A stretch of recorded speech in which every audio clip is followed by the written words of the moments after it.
Convict's Dawn 1. Star Wars, January 24, 2026. Makati Productions presents an original Star Wars story. Knights of the Old Republic, Convict's Dawn. Written by Jedi Master 76. The Mandalorian Wars have ended.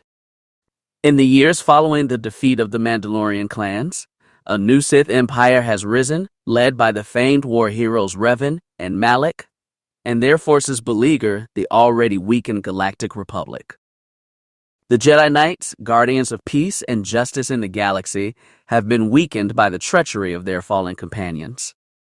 While the Republic and their Jedi allies flee to the core worlds to avoid complete annihilation in the frontier, a lone Republic fleet engages the Sith over the icy world of Polis, hoping to turn the tide of the war. On the core world of Alderaan, the Sith have been secretly growing in power. Under the command of an enigmatic character known only as Prue, he prepares to strike at the Republic from within. Raen Benax, Sith learner, and the son of an enterprising businessman, begins a mission for his teachers, oblivious to approaching Sith treachery. When he flees, he quickly learns that the Sith are not the only ones seeking his demise. Chapter 1. The Interdictor-class cruiser Renegade gracefully floated in space, caught up in the atmosphere of Polis. The frigid world shone brightly, glittering like a jewel amidst the empty backdrop of space. Two smaller ships, the Dawning Hope and Seeker, floated behind the Renegade to provide additional protection. These Praetorian-class frigates were outdated and undermanned warships, but they were armed enough to serve as escort cruisers for the Renegade. Unlike in most of the Sith Empire's battle fleets, the Renegade was protected by 2, as opposed to the usual 5, ships.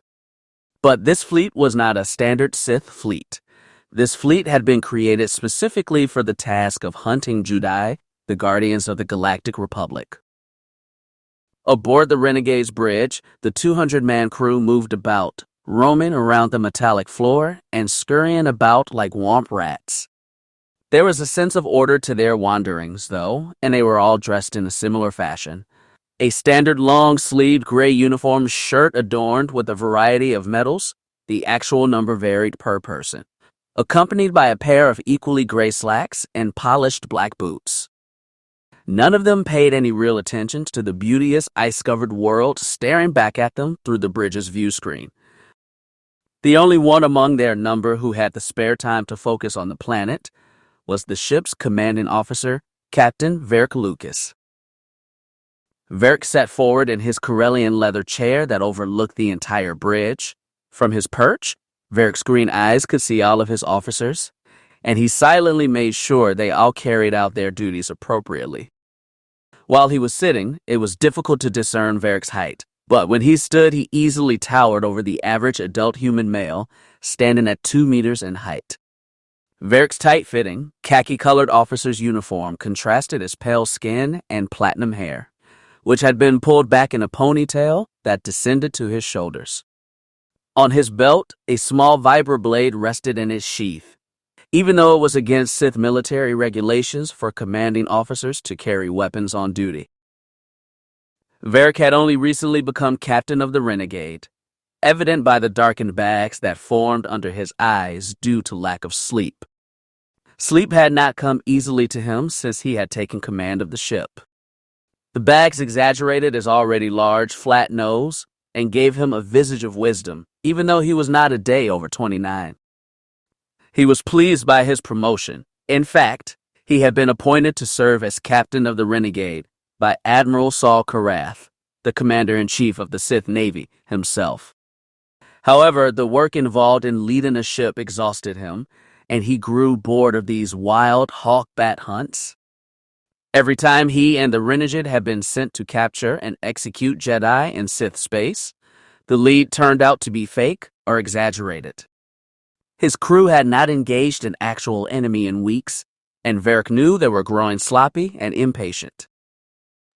"Sir," spoke his lieutenant, a portly, bronze-skinned human, as he approached Varric's chair from behind. "Our scanners believe we have located the Jedi, but they are hiding in the asteroid belt." Our pilots are hesitant to enter, lest we damage our vessel. Varric scowled at his lieutenant's report. Rising from his chair, he towered over his subordinate, and Varric hoped to inspire fear in the younger officer. Asteroids don't concern me, Lieutenant. I want progress, not complaints. Begin the turbolaser volley. But, sir, the lieutenant tried to argue, but his voice was uneasy.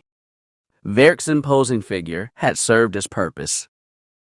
Now, Lieutenant, if the pilots or gunners do not comply, you will tell me immediately. Sir, yes, sir, yelped his lieutenant, now driven into a tizzy. Useless soldiers, they are always whining. Varric thought to himself.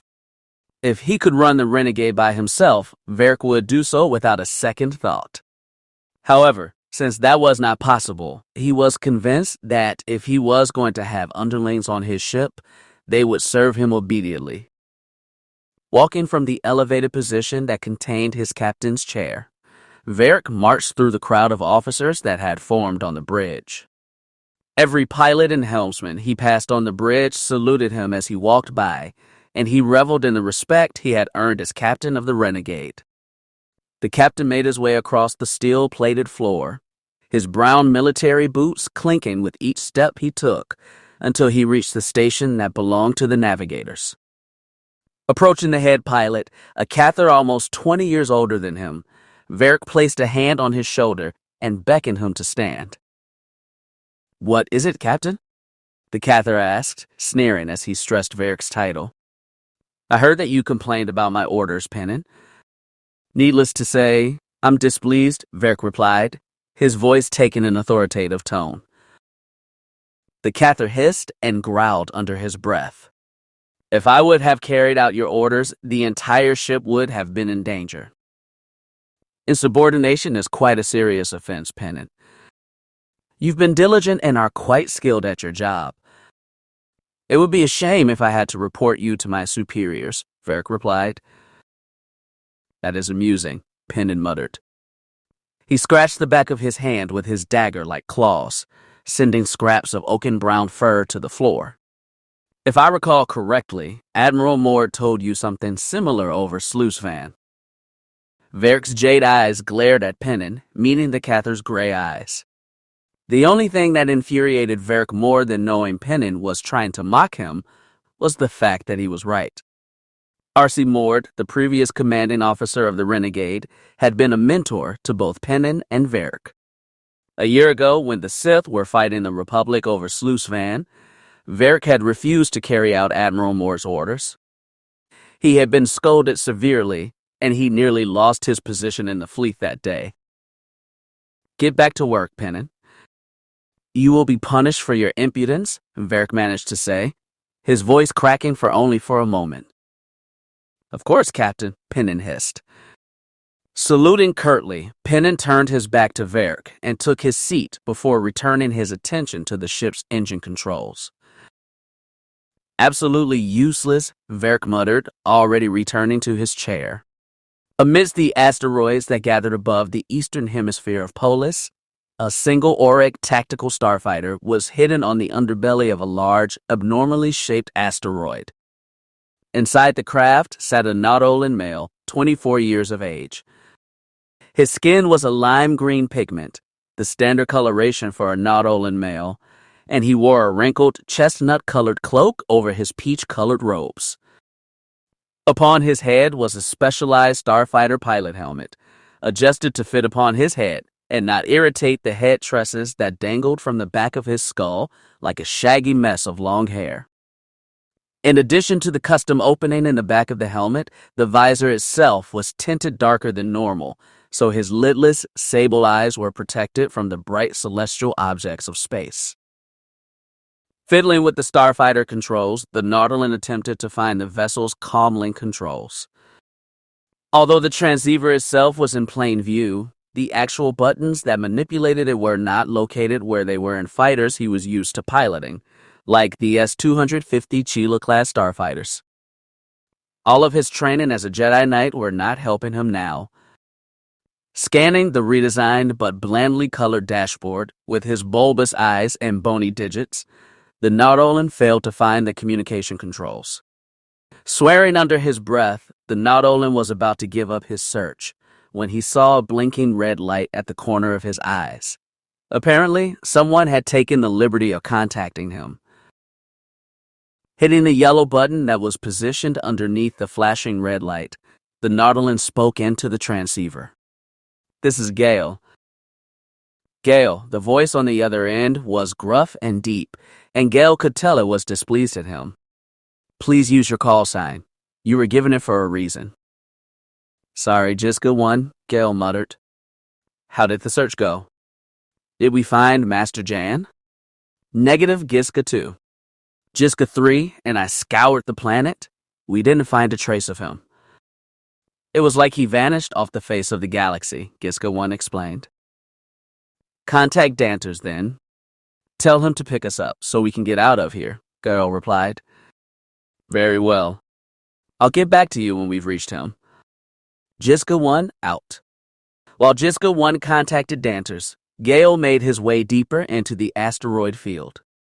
Wading through floating asteroid chunks and derelict ship parts, Gales used his Oryx dual laser cannons to destroy any smaller asteroids that attempted to block his path. Taking several shots at a large asteroid, the emerald lasers launched from Gale's vessel pierced the center of the asteroid, creating a gaping hole. Flying through the artificial crevice, Gale's craft navigated through the remaining asteroids and met up with Jiska 1 and 3, who were also piloting Oryx in the heart of the asteroid belt. Gale's comlink started flashing again. Pressing the button yet again, Gale listened intently as Giska 3's voice spoke. "So, Giska 2. Who exactly is Master Jan? Why did the Council have to send 3 of us to look for him?" Gale meditated on the question, allowing it to linger in his mind before he answered Giska 3. "Celsus Jan is a living legend. He and his militia managed to defeat a Mandalorian invasion army at Mekis 3. His skill with the lightsaber rivals the skill of Master Vrook, and his ability to use the Force matches Master Vander. He trained dozens of Padoans, including Syme, Giska 1. So if he's so strong and so special, why do we have to come and save him?" Jiska 3 shot back. "Shut up." "I wasn't done," growled Gale, his anger getting the better of him for a brief moment. A squad of 4 Jedi Masters, including Master Jan, ventured from Coruscant to Korriban to infiltrate the ranks of the Sith and destroy them internally. They never made it, as far as we know. Our last transmission records their party reaching Polis, where we assumed they crash-landed. "So that's why we're here," Giska 3 pondered. "Yes, that's why we're here," Gale repeated, still agitated by the interruptions. "But he's obviously not here anymore. So we've called Danters to pick us up. No reason to stick around this ice hole." Gale heard the pulsating whine of laser fire through his communication channel. A brief explosion was heard on Jiska 3's end of the channel, and the connection with Giska 3 was temporarily lost. "Jiska 3. Betra." Gale raised his voice when he did not receive a response. Unknowingly, he forgot to use his call sign again. "Are you there?" Respond, "What the hell happened?" "I'm here," Beatrice's panicked voice called back. "But we have Sith ships moving toward the planet. A Sith interdictor is here, and it must have spotted us. It's destroying the entire asteroid belt." Gale's face scrunched up, expressing his own concern. "Damn, hold on, Giska 3. I need to contact Syme." Switching channels, Gale alerted their leader of the problem. "Syme, we've got an interdictor. It's attacking the asteroids and is going to destroy us if we stay here much longer. Let's get out of here before this whole place crashes down." "Jiska 2, what did I tell you about using call signs?" Syme began. It seemed to only take a second for him to realize what was happening, though, and his focus deviated quickly. "I see. Well, Danters is coming in system right now. He's being escorted by 3 4A-class blockade runners.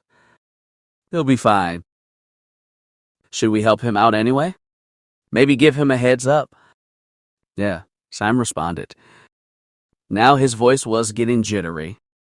Sam's Auric took off first, propelling forward and racing through the sea of asteroids.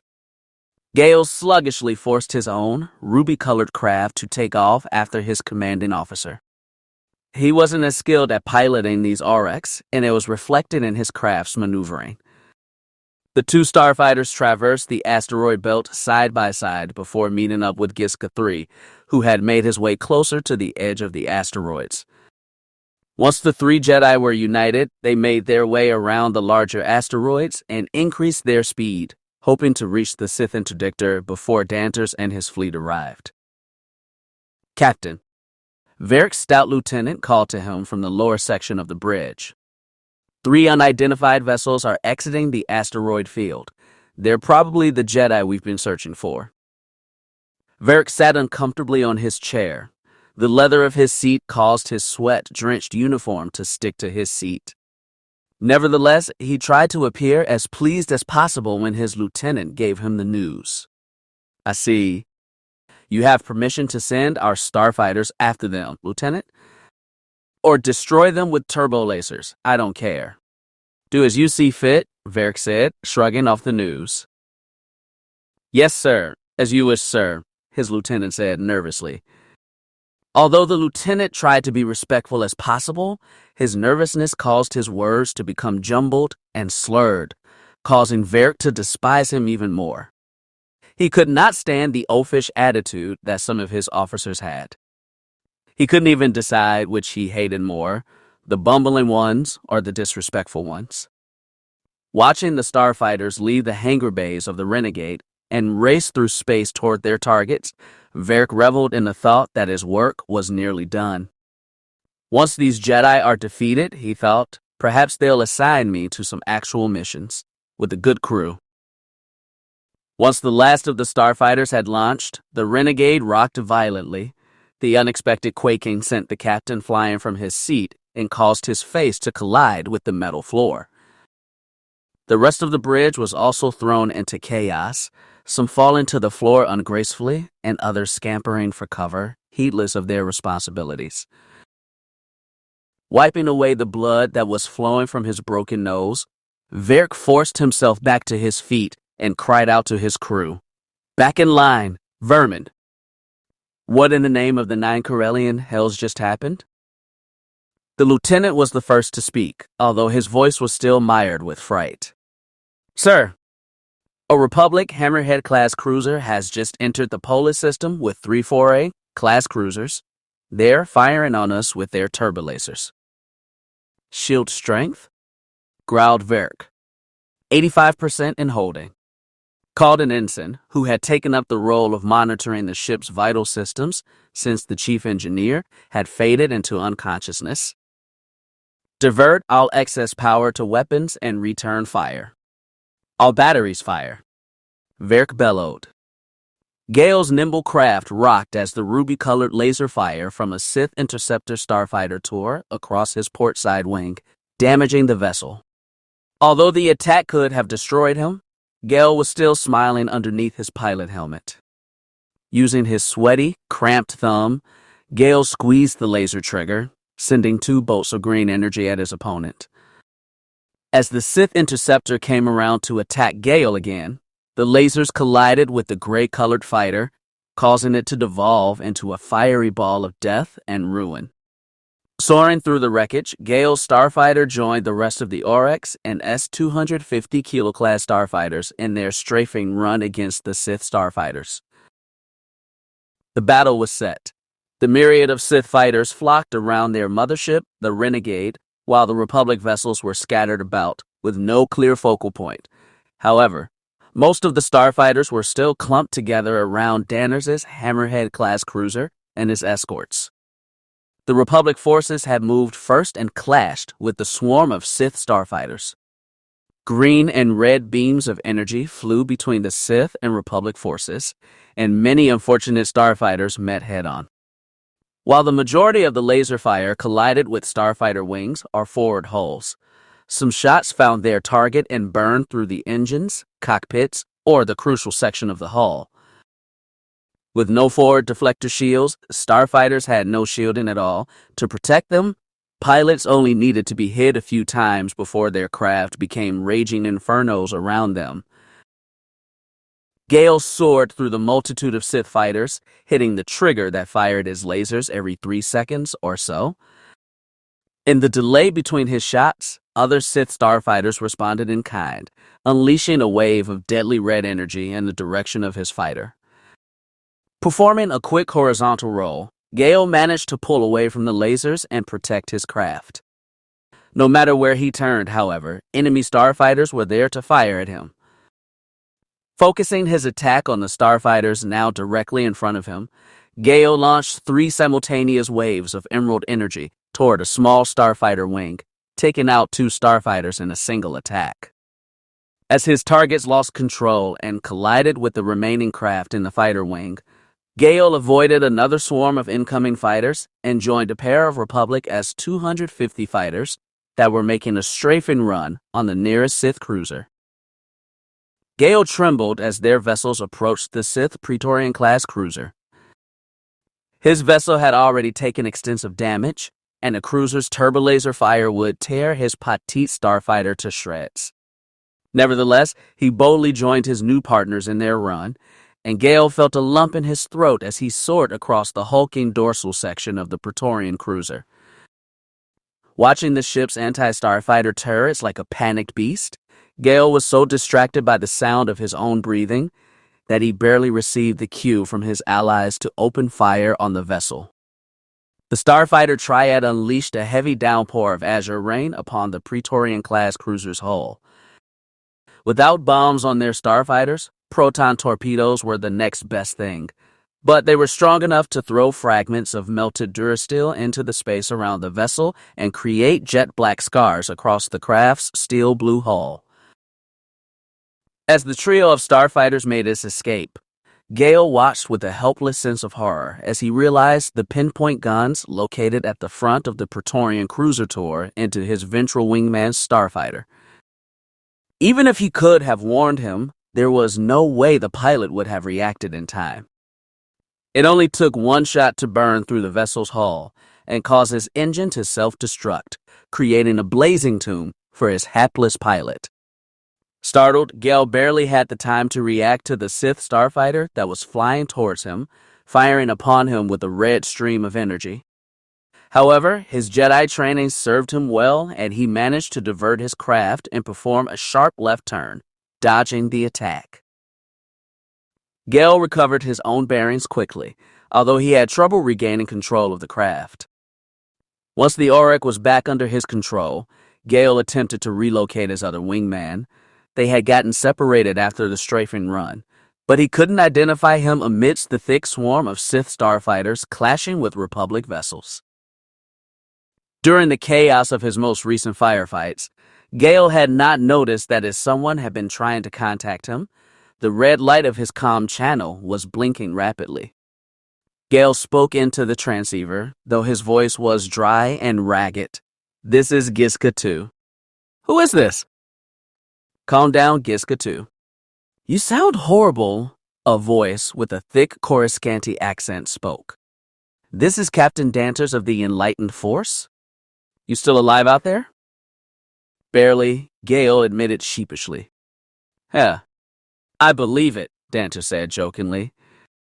"Join Giska Squadron near the Cherished Flame. Giska 1 is planning a raid on the enemy's flagship. They'll probably need your assistance." "Understood, Gale out," Gale responded quickly. After he had switched off the communication channel, Gale hit the ignition and allowed his vessel to surge through the endless swarm of Sith fighters, guiding his craft by enemy and friendly vessels alike. Gale made his way through the confusion that had since swept the battlefield and approached the Cherished Flame, one of the foray blockade runners that had joined the Enlightened Force in the battle as an escort. As he broke free of the myriad of the fighters and began to approach the Republic capital ships, Gale noticed a S-250 fighter flying with him on his starboard side. The Nautolan Jedi hailed his guest, curious as to why this ship was following him. Master Jedi, Ranker 6 reporting for duty, the pilot responded. I was your wingmate during the attack on that Sith Praetorian. Don't you remember? Gale nodded as recognition dawned on him, even though the other pilot couldn't see him. Ah, yes, that's right. I thought you had died. No, sir. I just felt like blowing up a few more Sith fighters. I hope you'll excuse me, sir. Gale chuckled. Of course you're excused, pilot. Welcome aboard. Follow me. We're going to board the enemy's flagship. Excellent, Ranker 6 replied. It's been quite a while since I fought with the ground beneath my feet. Why, I remember Sluisvan. Gale was not in the mood for war stories, nor was he prepared to be distracted while being lectured by some old war veteran. Returning his attention to controlling his fighter, but keeping the communication channel on, Gale guided his Aurek toward the group of Republic fighters that had gathered around the cherished flame. Once he and his wingmate had arrived, Syme's voice interrupted the voice of his chattering wingmate. This is Jiska 1. All ships, report in. Jiska 2, calling in, Gale responded. Jiska 3 is present. Jiska 4, reporting in. As the starfighter pilots continued to verify their presence, Gale took a moment to ensure his ship was running optimally. Even though he was still not very comfortable with piloting this Aurek, he could now identify most of the ship's basic controls. According to his ship's internal readings, all his systems were normal except for his port side wing. For whatever reason, the wing was not responding to the ship's commands, and the Aurek's computer had to resort to emergency systems to ensure the wing stayed stable and didn't fall off into space. Ranker 6, reporting in.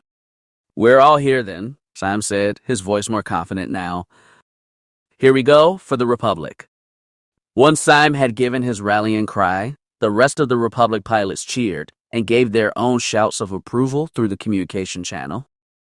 Assembling themselves in a V-shaped formation, the 11 pilots of Gizka Squadron, including the addition from Ranker Squadron, parted from the foray cruiser that had been sheltering them. Syme's vessel took point, since it was the only Aurek with the necessary amount of proton torpedoes, to eliminate shielding that protected the Renegade's hangar from boarding parties. Fighting their way through the mass of Sith fighters, the Republic Squadron worked its way across the battlefront toward the Renegade, losing 3 of his members in the process. We're closing in on the Sith cruiser, Commander Gizka 4, the lead Republic pilot, informed Syme. Are you ready? Of course. I was born for this moment, Syme muttered, reassuring himself. He was veering to and fro through the remaining Sith fighters between him and the Renegade, struggling to keep the starfighter steady. A feeling of anxiety clenched his chest. The euphoria of the moment was gut-wrenching, and it caused Syme's vision to falter. Before Syme became too distracted, however, he accomplished his task. He thumbed the trigger that launched his last 2 proton torpedoes from his Aurek. As the sky blue projectiles soared through the vacuum of space toward the Renegade, they were lucky enough not to encounter any resistance and meet their target head-on.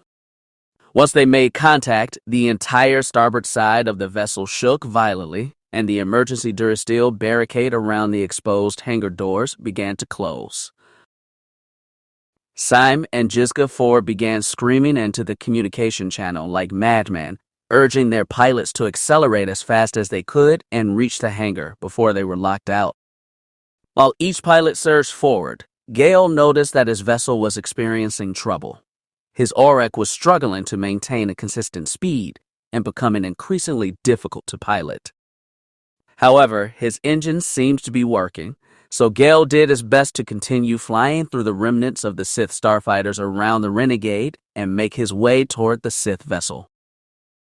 The hulking gates of the Renegade allowed Gale and 5 of his allies to make their way into the vessel's hangar. However, the massive doors proved too eager to keep any more allies out, The remaining ships in their squadron were destroyed as the hangar bay doors slammed shut, annihilating the Aurek that crashed into it at their blinding speeds. The surviving pilots watched in horror as their companions met their end in a blazing mess of metal and charred corpses splattered against the protective durasteel. The command deck of the Enlightened Force was oddly quiet. There was no cheering, no groaning. Not even the chatter of the gossipy engineers dared disturb the serene silence that had swept over the bridge of the Hammerhead-class cruiser. The crew, each wearing a Republic officer's uniform of Coruscant red and Senate yellow, soundlessly proceeded with their tasks, marching around the bridge in a rigid manner and carrying out their duties at their respective stations. At the center of this robotic uniformity stood Captain Danters, the commanding officer of the Enlightened Force and the leader of the entire Republic attack force stationed here. Unlike his youthful officers, Danters' skin was ghostly pale and wrinkled. Even his unusually round face was stretched extensively due to age. His gray eyes and balding white hair created an aura of experience and age-honed skill around the old captain, who was watching the starfighters brawl in the space around him with intense fervor. The deck of the ship was cold, icy, like the polar world they were stationed over. Danters' body could no longer keep itself warm under such conditions, so in addition to his ruby-colored captain's uniform and black slacks, Danters wore a thick blue overcoat to keep himself at a comfortable temperature while he commanded his troops. His gloved right hand clenched a bronzium walking stick because his feet were too weak to support him for long periods of time. Danters' aide, a Duros officer about half his age, stepped away from the rest of the crew and approached the captain. Walking up the steps that led to the bridge's overlook point, the Duros approached the captain from the left and saluted as he got within 2 meters of the wizened commander. "Sir," the Duros began, "our pilots report that the Jedi have arrived inside the Renegade."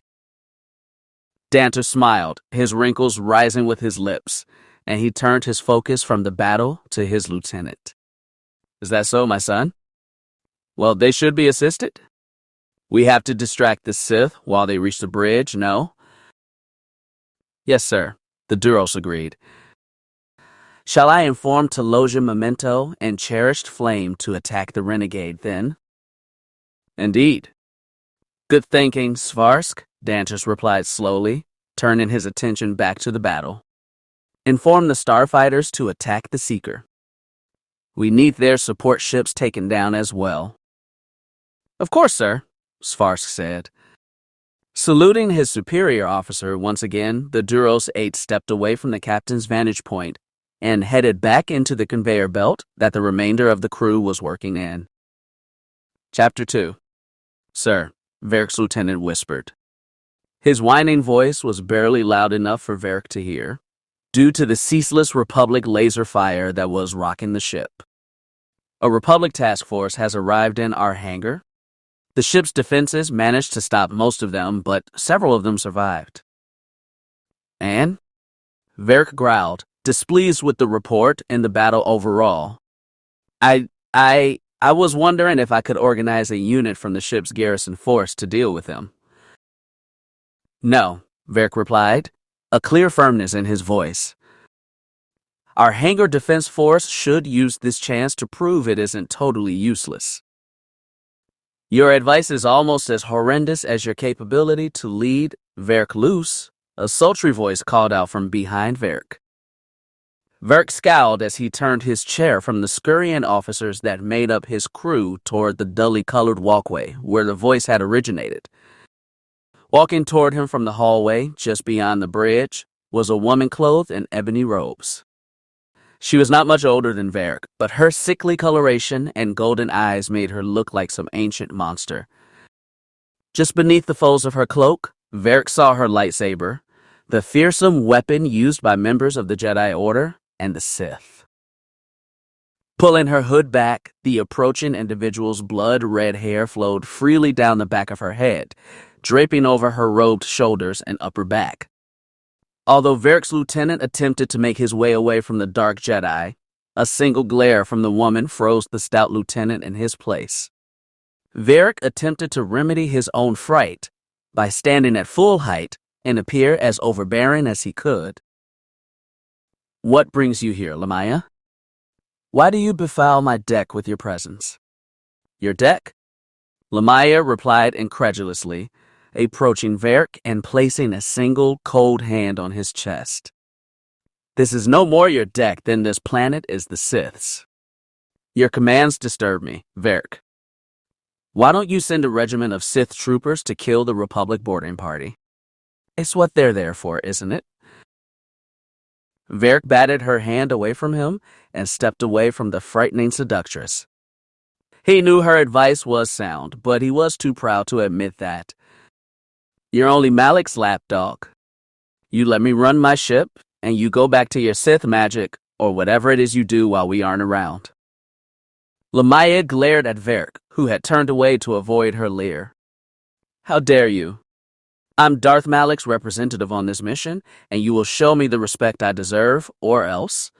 She paused for a moment to let the threat sink in before grasping the captain's shoulder, pulling his ear close to her lips, whispering, "I'm sure the Sith can survive without a disobedient, vain young fleet officer. What do you think, Captain Lucas?" "I think you should get the hell off of my ship," Varric said, with as much courage as he could muster. "Find your way to the nearest airlock and space off." "You will pay for your insults," Varric, Lamaya spat. Turning her back to the captain in defiance, the dark Jedi stormed down by the barren walkway and out of the bridge, returning the way she came. Varric knew that without Malak's permission, she could not do anything to harm him. Nevertheless, Varric felt that her words had wounded him deeper than any lightsaber. The crew was silent for a moment, pausing to see how their captain would respond. It was a test of sorts. If the captain responded correctly, he would gain respect or sympathy from the crew.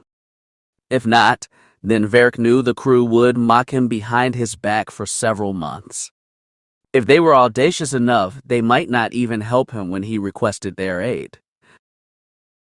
Taking a few ample moments to gather his bearings and allow the coloration in his face to return to his normal complexion, Varric staggered back to his seat and sat down.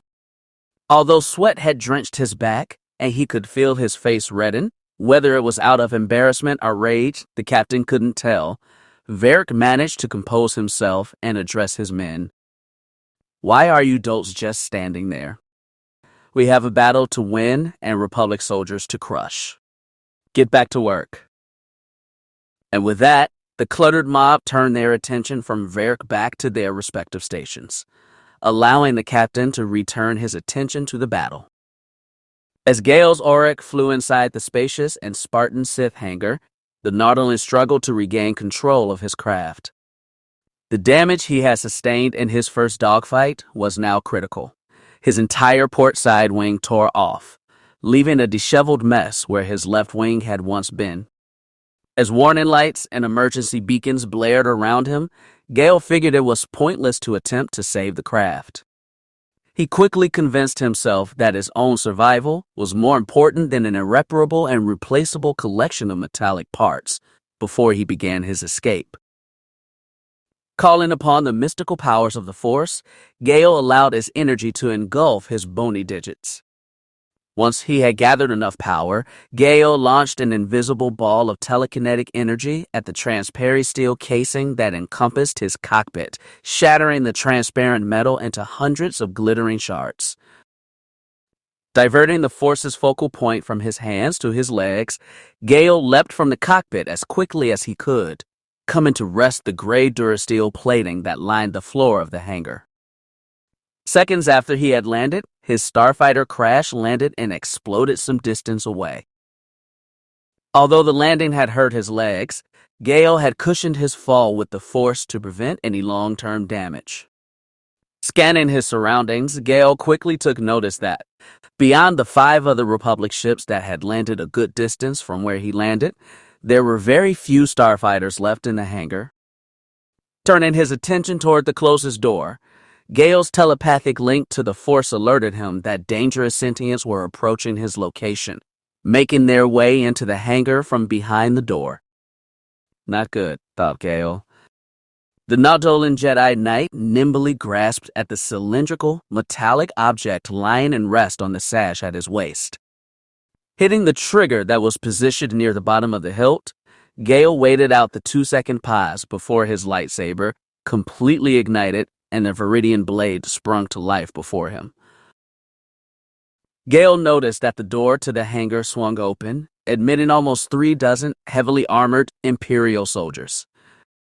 Their ivory-colored armor encompassed their entire body, and their faceless helmets gave them the appearance of emotionless killing machines. Each was armed with a small standard-issue carbine and an auxiliary blaster pistol at their waist. While 20 of them turned their attention toward Gale's allies across the hangar bay, the remaining 12 or so soldiers made their way toward the Nautolan Knight.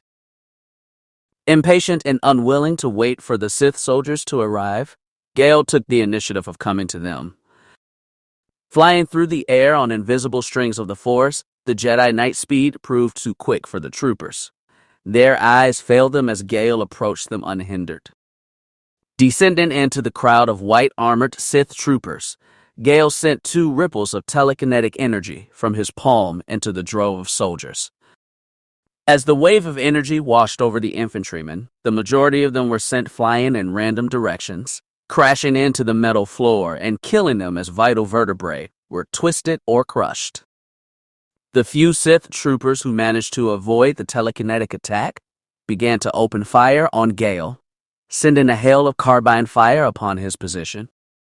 Brandishing his lightsaber accordingly, Gale deflected the blaster shots with ease, returning them to their owners. The countered blaster shots pierced the light armor of their masters and felled them, sending the last few Sith soldiers to the ground to join their brothers in arms as corpses. Once the troops who had focused their attention on him had been taken care of, Gale turned his attention to the remainder of the Force, the soldiers that were making their way toward his allies.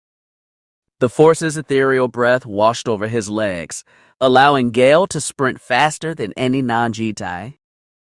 Running across the empty walkway that separated himself from his allies, Gale attacked the enemy formation's flank, sending it into disarray as he began to carve at the helpless soldiers with his green lightsaber. Syme's ebony skin was already drenched with sweat by the time Gale had arrived, covering his close-cropped black hair and shaven face with a thin layer of moisture. His cyan Jedi robes, which resembled a skin-tight bodysuit more than an actual robe, reflected his muscularity and were the same color as his vibrant cyan shoto, a short lightsaber. His own lightsaber skills were far more advanced than Gale's. Syme had proven himself a master strategist and keen duelist. Gale smiled for a second when he realized he had only won 3 sparring matches against his old friend. In contrast, Betror towered over Syme and Gale like a hushed titan. His outstretched neck and 4 lanky, cream-colored arms seemed to reinforce the image of a gentle giant in Gale's mind. It made sense. Betror was much more of a healer than a fighter. Despite being only a Jedi Padawan, the young Cormian had proven himself in the medical field, and was even acknowledged by the Jedi Council for his extensive healing abilities. Ever since the Jedi Knight Vera de Latala perished on Sluice Van, Betror had yet to find an equal among the Order of the Jedi. First and foremost a healer, Betror could still defend himself, proving his skills during combat against the Sith forces with a yellow lightsaber that was almost as long as his gangly neck. Once Gale had felled the final Sith soldier, the 3 Jedi returned their weapons to the sheaths and probed the area via the Force to ensure the hangar was safe. Once their telepathic scan was complete, Syme signaled for the Republic soldiers still situated in the protective cockpits of their starfighters to emerge and join them. 3 Republic pilots joined the trio of Jedi. Gale did not know who they were, but their distinct red and yellow flight suits unmistakably belonged to moderately skilled Republic pilots. "This is Jizga 4, Syme spoke out, motioning toward the pilot who had last emerged from his Orek. The pilot's hair was a salt and pepper gray, and he had a similarly colored beard across his darkly tanned face. "Please, call me Kalaos." "Renee Kalaos," Jizka for replied jovially. "Fine," Syme responded in kind. "The Mon Calamari pilot here, Ranker 6, as I recall, is Jacques. He's the demolition specialist of this mission. I used to be a sniper, too. But then I lost 3 of my fingers on Conquered Dawn," Jacques replied, somewhat lost in thought. His face contorted as though he was recalling a painful or vivid memory, and his vermilion skin became pale for a moment. "I miss the feeling of fighting your enemies where you can see their faces. Starfighter dogfights just aren't the same." "And the last one, the female Twi'lek, is," Syme paused, drawing a blank. "Nyala Danter, sir," she responded in a respectable manner. The area above Beecher's eyes furrowed, in the place where his eyebrows would have been, if he had any. "So you're Danters's daughter?" "But Danters is a human?" Nyala interrupted. "Yes. I was adopted into his family at a young age." Gale stared at Betra, hoping his glare would be enough of a reminder to avoid asking such obvious and slightly personal questions, especially ones that came across so rudely. Padoans, Gale thought, always speaking before they think. "Now that introductions are out of the way," Renee said, "perhaps we should figure out exactly where we are going." "Leave that to me, pilot," Syme assured the grizzled officer. Pulling out a datapad from his Jedi robe pocket, Syme switched on the device, revealing a cutaway image of an interdictor-class cruiser. This is a model of a standard interdictor. Our goal is to reach the ship's core. From there, we can gain control of the vessel. I think you are mistaken. Most ships are controlled from the bridge. Shouldn't we be attacking it instead? Nyala asked. And why in the name of the Force would we want to do that? Gale barked, clearly stupefied. Are we organizing a suicide mission? Think about it, Nyala began. Sith interdictors depend upon their life support systems. These systems can only be controlled from 2 places, the bridge and the life support center itself. However, the life support center is usually barricaded and heavily guarded for security purposes. So the only other logical solution would be to head to the bridge. In case you haven't noticed, the bridge is often heavily guarded and barricaded as well, Gale shot back. The real solution would be to head for the ship's core, where they'll at least be expecting us to strike. As the young Russian Twi'lek and the Nautolan Jedi Knight bickered, Syme continued to scan the holographic map. Running his oak-colored eyes from one end of the mapped-out vessel to the other, he examined their options and how long it would take to reach each proposed area. The core was technically closer, but they had to take several elevators to get there. It only took 2, albeit long, elevator rides to reach the bridge. We go to the bridge, Syme said at last. Let's go. No more fighting, you two. Once Syme had dictated his orders, the argument between the two ended almost immediately. Falling into a pseudo-line of battle, the 3 Jedi and their Republic pilot compatriots made their way from the bridge to the nearest silver-colored automatic door. Verk Lucas was musing in his chair as the renegade destroyed the Republic blockade runner, Cherished Flame, with his main turbolaser batteries. The liquefied metal and flaming debris left over from the attack should have brought a smile to Verk's face. It was, after all, a major step toward victory. However, Verk's pride was still recovering from Lamia's stinging tongue, and his healing had taken priority over the progress of the battle.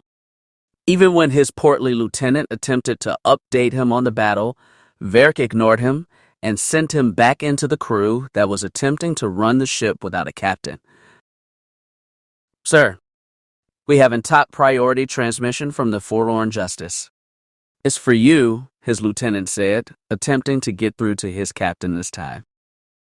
The transmission? Patch it through, Lieutenant, he replied, although his voice was still distant. It took several seconds for the holographic image of the commander of the Forlorn Justice to appear before Varric. Even from the diminutive hologram, Varric could tell that the figure was not tall at all. Standing at about half Varric's height, the figure was clothed in a gray-colored senior Sith officer's dress uniform, adorned with more medals and awards than Varric could count. His hairline was beginning to recede, and his gnarled face was littered with so many scars that Varric could have assumed he had been mauled by a wild animal. Vice Admiral Vorkasir. Varric tried to conceal the surprise in his tone. Who should I thank for this gracious transmission to me? A lowly captain on a lowly ship. Save your sarcastic nonsense for your crew, Captain Lucas, Vorkasir replied brusquely.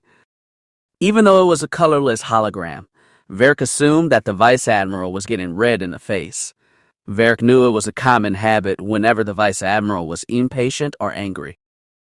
The thought of his superior's face reddening with rage at his effortless comments caused Varric to chuckle with delight. Very well. What do you want from me, then? I'm in the middle of a battle, Varric said, almost nonchalantly. Darth Malak has requested me to inquire as to whether or not you found the Polish Jedi, Vorkasir explained. I have, and I am engaging them now, Varric responded dryly. Good. Remember, Varric, the Jedi must not discover our secret facility on Polis.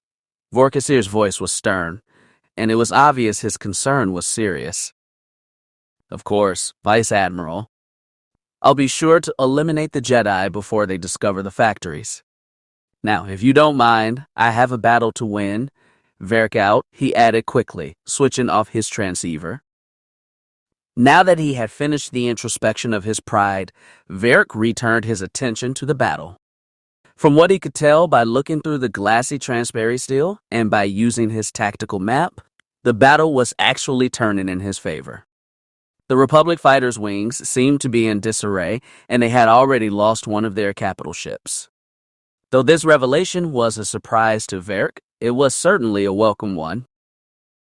Seemingly out of nowhere, Varric felt his left arm get pierced by a metal object, and a sharp, stinging sensation ran through his arm and spine.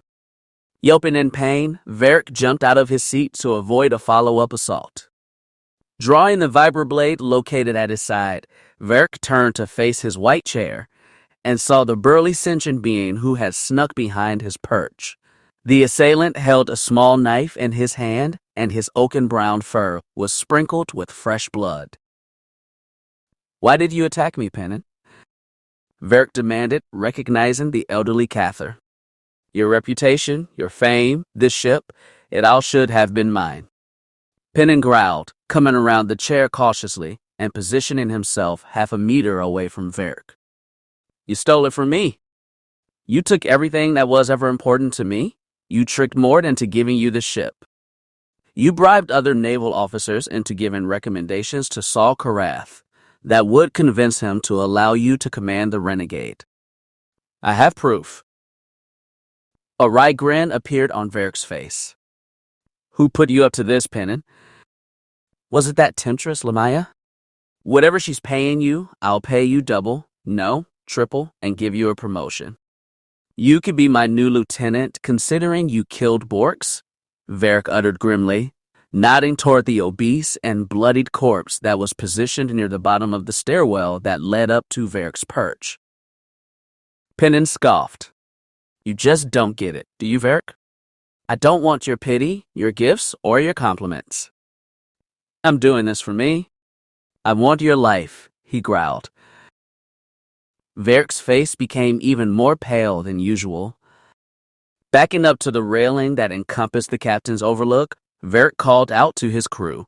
Men, we have a traitor in our midst. I demand that you protect me. Defend your captain. But when he gave his warning, no one stirred. They continued their work, ignoring their master's pleas. It was all happening too quickly. Varric knew that, after Lamaya had insulted him, his efforts at becoming the taskmaster of this ship were in vain. The bored, unruly men were opposing him in apathy. They did not care if Pennon killed him. In fact, It was likely that they feared Pennon's claws more than they respected their distasteful and arrogant captain. Gale's expression remained stolid while the 6 soldiers lingered in the elevator as it slowly ascended. Luckily for them, one of the Sith troopers they had killed along the way possessed the passcode necessary to get the elevator working. Even though the Force had been with them so far, they had taken no casualties and had encountered no real difficulties. Gale still had a lingering fear in the back of his mind that the mission would take a turn for the worse. The elevator stopped as it reached Deck 3, the closest this elevator could get to reaching the bridge. Exiting the elevator one by one, Gale ensured he was the last one out and closed the door behind him. SWTOR and Nyala led the procession, heading for the nearest silver-colored door, which they assumed led to the next elevator. Even if he had not disagreed to this plan, Gale would still be irritated by the genial nature of the Jedi Padawan and Danners's daughter, coupled with the bland coloration of the ship's interior. A similar light gray paint job had been applied to walls, ceilings, and floor alike, creating the feeling of a single, never-ending passageway. As SWTOR headed toward the door controls to open the entrance to the next hallway, Syme suddenly had a vivid warning from the Force. There was a malicious presence behind that door. SWTOR! Syme called out, although he was still several meters behind, and the Cormian could barely hear him. Don't open that door. I know. I'm opening the door. SWTOR called back, mishearing the instructions. Once the door swung open, Gale noticed the 3 dark Jedi who were waiting for them on the other side. Almost instantly, the leader of the pack of fallen Jedi used his dark connection to the Force to grasp at Rene's neck and suspend him above the ground, causing him to choke and flail about in the air. Although Syme and Gale attempted to save him, it happened so quickly there was very little they could do. With a swift wave of his hand, the Dark Jedi leader snapped the aged spacer's neck and sent him flying into Nyala, who was standing near SWTOR. Gale realized that Rene's death was some signal of sorts because as soon as he died, the 3 Dark Jedi rushed toward the others. Gale met his foes head-on. Igniting his lightsaber's blade, Gale rushed for the Dark Jedi lieutenant, while Syme attacked the leader and Jock and SWTOR prepared to combat the remaining fallen knight. Engaging his black-robed opponent, Gale batted away his opponent's initial flurry of attacks with a flowing combination of graceful parries. When the hooded Dark Jedi realized his attacks were not working, he performed a swift backflip to avoid a follow-up strike by Gale before positioning himself in a basic defensive stance. Gale was prepared for the maneuver, however, and he utilized a Force-empowered dash to reduce the distance between him and his opponent. By now, Gale realized that his foe's attacks were disorganized and fragmented, which meant he was a novice lightsaber combatant. Gale was sure that a simple feint would be enough to subdue him. Performing an easily blockable horizontal swing at his opponent's midsection, Gale waited for his foe to block it before kicking the Dark Jedi's left shin, causing him to fumble about momentarily. Gale knew that his enemy's loss of coordination, however brief, would end the duel. Jumping into the air, Gale performed a powerful overhead strike that initially appeared as though it would come down on the Dark Jedi's head, although the blade proved fickle in deciding its path and came down upon the fallen Jedi's left wrist. The Viridian blade tore through Gale's opponent's flesh with ease. The Dark Jedi, now without a weapon and left hand, cried out in pain. Instead of surrendering, however, he used his other hand to send a telekinetic wave of energy at the Nautolan Jedi. The Jedi's reflexes were quicker, though, and he managed to negate the strength of the attack with his own Force power. To prevent any more surprise attacks, Gale severed his foe's right arm and gave him a powerful telekinetic push to propel his opponent into the wall behind them, knocking his opponent unconscious. Gale turned around just in time to witness Syme behead his opponent with his cyan-colored blade and Jock giving his opponent a grievous chest wound. The Mon Calamari's enemy collapsed in pain and did not recover his footing, So Syme ordered Jacques to kill him. Although the Republic pilot hesitated for a brief second, he complied with the order and drove his vibro sword through the Dark Jedi skull. Once the 3 Dark Jedi had been taken care of, Gale and the others approached Betra, who had wandered from the battle in an attempt to heal Nyala and Renee. "How are they?" Syme asked with a hushed voice. "Kalaos is dead," Betra said plainly, motioning toward Renee's lifeless body. "Nyala should be fine, although her ankle was twisted pretty badly when Renee's body sent her to the ground. She's unconscious at the moment, and walking might cause her intense pain." "I see," Syme replied. Placing a hand on Betra's shoulder, he added, "I'm sorry, Betra. There was nothing you could have done for Sergeant Kalaos. There was nothing any of us could have done. I just hope you realize that." "No, I'll be fine," Betra said reassuringly. Gale grimaced. "If Nyala can't walk, what are we going to do with her?" "Leave her here." "Carry her?" "We'll have to leave someone behind to look after her," Syme responded, but there was a sense of worry in his voice. "I'll stay," Jacques piped up. "You are our Jedi. You'll be needed elsewhere. Leave her to me." "Thank you, Jacques," said Syme. Switching off his lightsaber, he clipped the weapon back on his belt and directed the 2 Jedi to the nearest door. They still had quite a way to go, and enough time had been spent here. Leaving the Mon Calamari pilot to look after Danners's daughter, the 3 weary Jedi continued on their way. Captain Danners's vessel shook violently. The Enlightened Force had lost its escort ship, the Dark Hunter, to Sith starfighter assaults, so Danners's flagship was now exposed to enemy fire. He had hoped that sending his remaining 2 ships to distract the renegade from the boarding party would give the Jedi the extra time they needed to disable the Sith cruiser.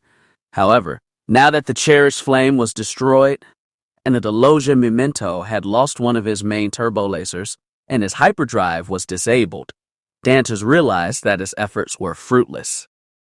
The Sith would win the day. The Enlightened Force trembled again. This time, the attack had destroyed the Hammerhead-class cruiser's hyperdrive, throwing Danters off his feet and into the steel floor of the bridge. As the blood began to trickle from his forehead, Danters found himself too weak to get up. His arms had failed him, and he couldn't reach his walking stick. He wanted to cry out for help, but his ears were ringing sharply, and he couldn't hear anything, so he couldn't guess how loud to call out for aid. To his surprise, Danters found himself being propped upward. His lieutenant, Svarsk, was helping him stand. Once Danters was back on his feet, the young Duros officer grasped the captain's walking stick and returned it to him. "Thank you, Svarsk," Danters said kindly. "But I'm afraid this ship won't last much longer. You and the crew, you must flee the ship. Reach the evacuation pods and escape to the planet's surface. You'll be safe there, and I'll be sure to contact the admirals to send a transport to pick you up." Svarsk nodded and prepared to head on his way, but he stopped mid-step. "I'm sorry, Captain, but I can't. I will not abandon you or the ship. I would rather die with my captain than watch my ship get destroyed from an escape pod. I hope you understand, sir." Danters' facial expression altered between stunned horror. His lieutenant dared to disobey his orders, but quickly changed to inexpressible joy. "I see," the captain struggled to say. "Do you all feel this way?" Danters called out, turning to his crew, who had diverted their droid-like attention from their work to the captain. "Yes," came the simultaneous reply. "My crew know, my friends. Thank you," Danters said. "Svarsk, send word to the Jedi. We're not out of this fight yet." Gale had slowed his stride to keep himself from stepping on Betra's large heels. The party had slowed its advance after leaving the second elevator. A single hallway and a flight of stairs separated the 3 Jedi from the ship's bridge. Gale found himself worried. They were about to invade the enemy's command deck, and yet there was no sign of onboard defenses to stop them. No defensive turrets lined the otherwise bland durasteel walls. The Sith troopers that had patrolled the lower levels of the Renegade were oddly absent. It was almost as if they wanted the Jedi to reach the bridge. I knew this was a bad idea, Gale thought. Syme was leading the somber march through the empty corridors of the interdictor cruiser. He said nothing, but Gale could tell that Syme was just as worried about their current situation as he was. Attempting to draw on the Force for strength and comfort, Gale cleared his mind of fear and kept himself focused on the task at hand. Once he had purged his mind of distractions, the Force decided to come upon Gale like a flood. Washing over his mind, the Force gave the Nautolan a vivid Force vision. Gale could not tell whether they were visions of the past and future. As his mind ached and his body weakened, the vision became clearer in his mind. In his vision, 3 Jedi fell before the forces of darkness. Gale realized the first would be impaled by a former ally, the second would be beheaded by a Dark Lord, and the last would be subject to torture until he perished. However, the identities of the unfortunate Jedi and the location of their deaths were not revealed to him. "Are you okay, Gale?" Betror asked, realizing that his ally was distracted and in pain. I'll be fine. Don't worry about me." "What happened? You look like you just saw a ghost," Betror questioned. When Gale gave no response, Syme tilted his head toward the 2 conversing Jedi, signaling for them to return to the task at hand. As an aftereffect of the Force prophecy, Gale felt finely attuned with the Force, and his own skills were enhanced beyond his usual limits. "Hold on," Gale called out to Syme, who had already progressed several meters in front of him. "Do you feel that?" "What?" Syme replied. "The dark side. It is strong here. But it is not a strength drawn from malice or hate. It originates from grief and fear," Gale said. His voice was somber, as if he felt the pain himself. "But I don't feel anything," Syme called back, confused. "Then you Jedi truly are a pitiful bunch," a voice called out. Each of the Jedi's eyes wandered toward the source of the voice, a female dark Jedi, adorned in coal-black robes that contrasted her blood-red hair. She was flanked by 12 Sith elite commandos, recognizable by their scarlet armor, and a single dark Jedi whose facial features were shrouded beneath his mist-colored hood and cloak. "Who are you?" Syme asked, ignoring the insult. "I am Lamaya. I serve as Darth Malak's representative on this mission." Unlike that fool of a captain, Lamaya spat as she mentioned him. "I'm not stupid enough to assume average soldiers can deal with 3 Jedi. No, I know better. That's why I am here to kill you." Gale had remained silent until now, barely fazed by Lamaya's appearance. When he spoke up rather suddenly, he startled Betror. "Have we met before, Lamaya?" Lamaya's sickly, golden eyes diverted from the dark-skinned Syme and glanced at Gale, eyeing him in a rather uncomfortable fashion. "I don't believe so." Gale, she paused in shock once she realized that she knew the Nautilan's name. "Kill them! Kill them!" Gale attempted to reach into her mind and learn more, perhaps figure out where he had seen her before, but her mental barricades prevented him from taking further action. Any further attempts to enter her mind were cut off as the Sith troopers around her fired on the Jedi with their rapid-fire blaster cannons. The Jedi responded immediately, activating their lightsabers and deflecting the torrential rain of crimson back toward the Sith squadron. As the troopers continued their attack, Lamaya and the Dark Jedi advanced toward the trio of Jedi, both armed with a single red lightsaber. Syme moved in first, allowing his cyan blade to meet Lamaya's crimson lightsaber. Gale and Betror waited for the remaining Dark Jedi to come to them before engaging him in combat. Gale blocked the Dark Jedi's initial strike, parrying the fallen Jedi's lightsaber with his own green one, while Betror aided his ally by deflecting incoming blaster strikes. Gale kept the Cormian safe by distracting the Dark Jedi. Even though Gale assumed he should have been exhausted by now, he had been engaging Sith forces ever since he boarded the Renegade. The Nautolan did not feel tired at all. In fact, he felt stronger and faster than he had ever been. Every time the Dark Jedi prepared to attack, Gale could read his movements like a book. The Force informed the Nautolan of the lightsaber's predetermined path, allowing him to defend himself with ease. After the Dark Jedi reverted to a defensive posture, Gale let a ceaseless barrage of lightsaber strikes batter against his opponent's guard. After effortlessly striking at the Dark Jedi's commendable defense, he altered his tactics. Gale unleashed a vicious blast of Force energy from his palms, creating a telekinetic explosion that sent the Dark Jedi flying off his feet and causing him to smash his head into the Durasteel floorboards. Diverting his attention to Lamaya, Gale could sense that she was easily beating Syme, even though she was just toying with him at the moment. Gale felt braver and stronger than ever, but he realized that if Lamaya was beating Syme, one of the strongest lightsaber duelists Gale knew, then there was no way he could defeat her. "Don't worry, Syme. I'm coming to help you," Betror called out, deflecting one final blaster bolt before leaping toward Lamaya's left side, hoping to land an easy blow against the Dark Jedi.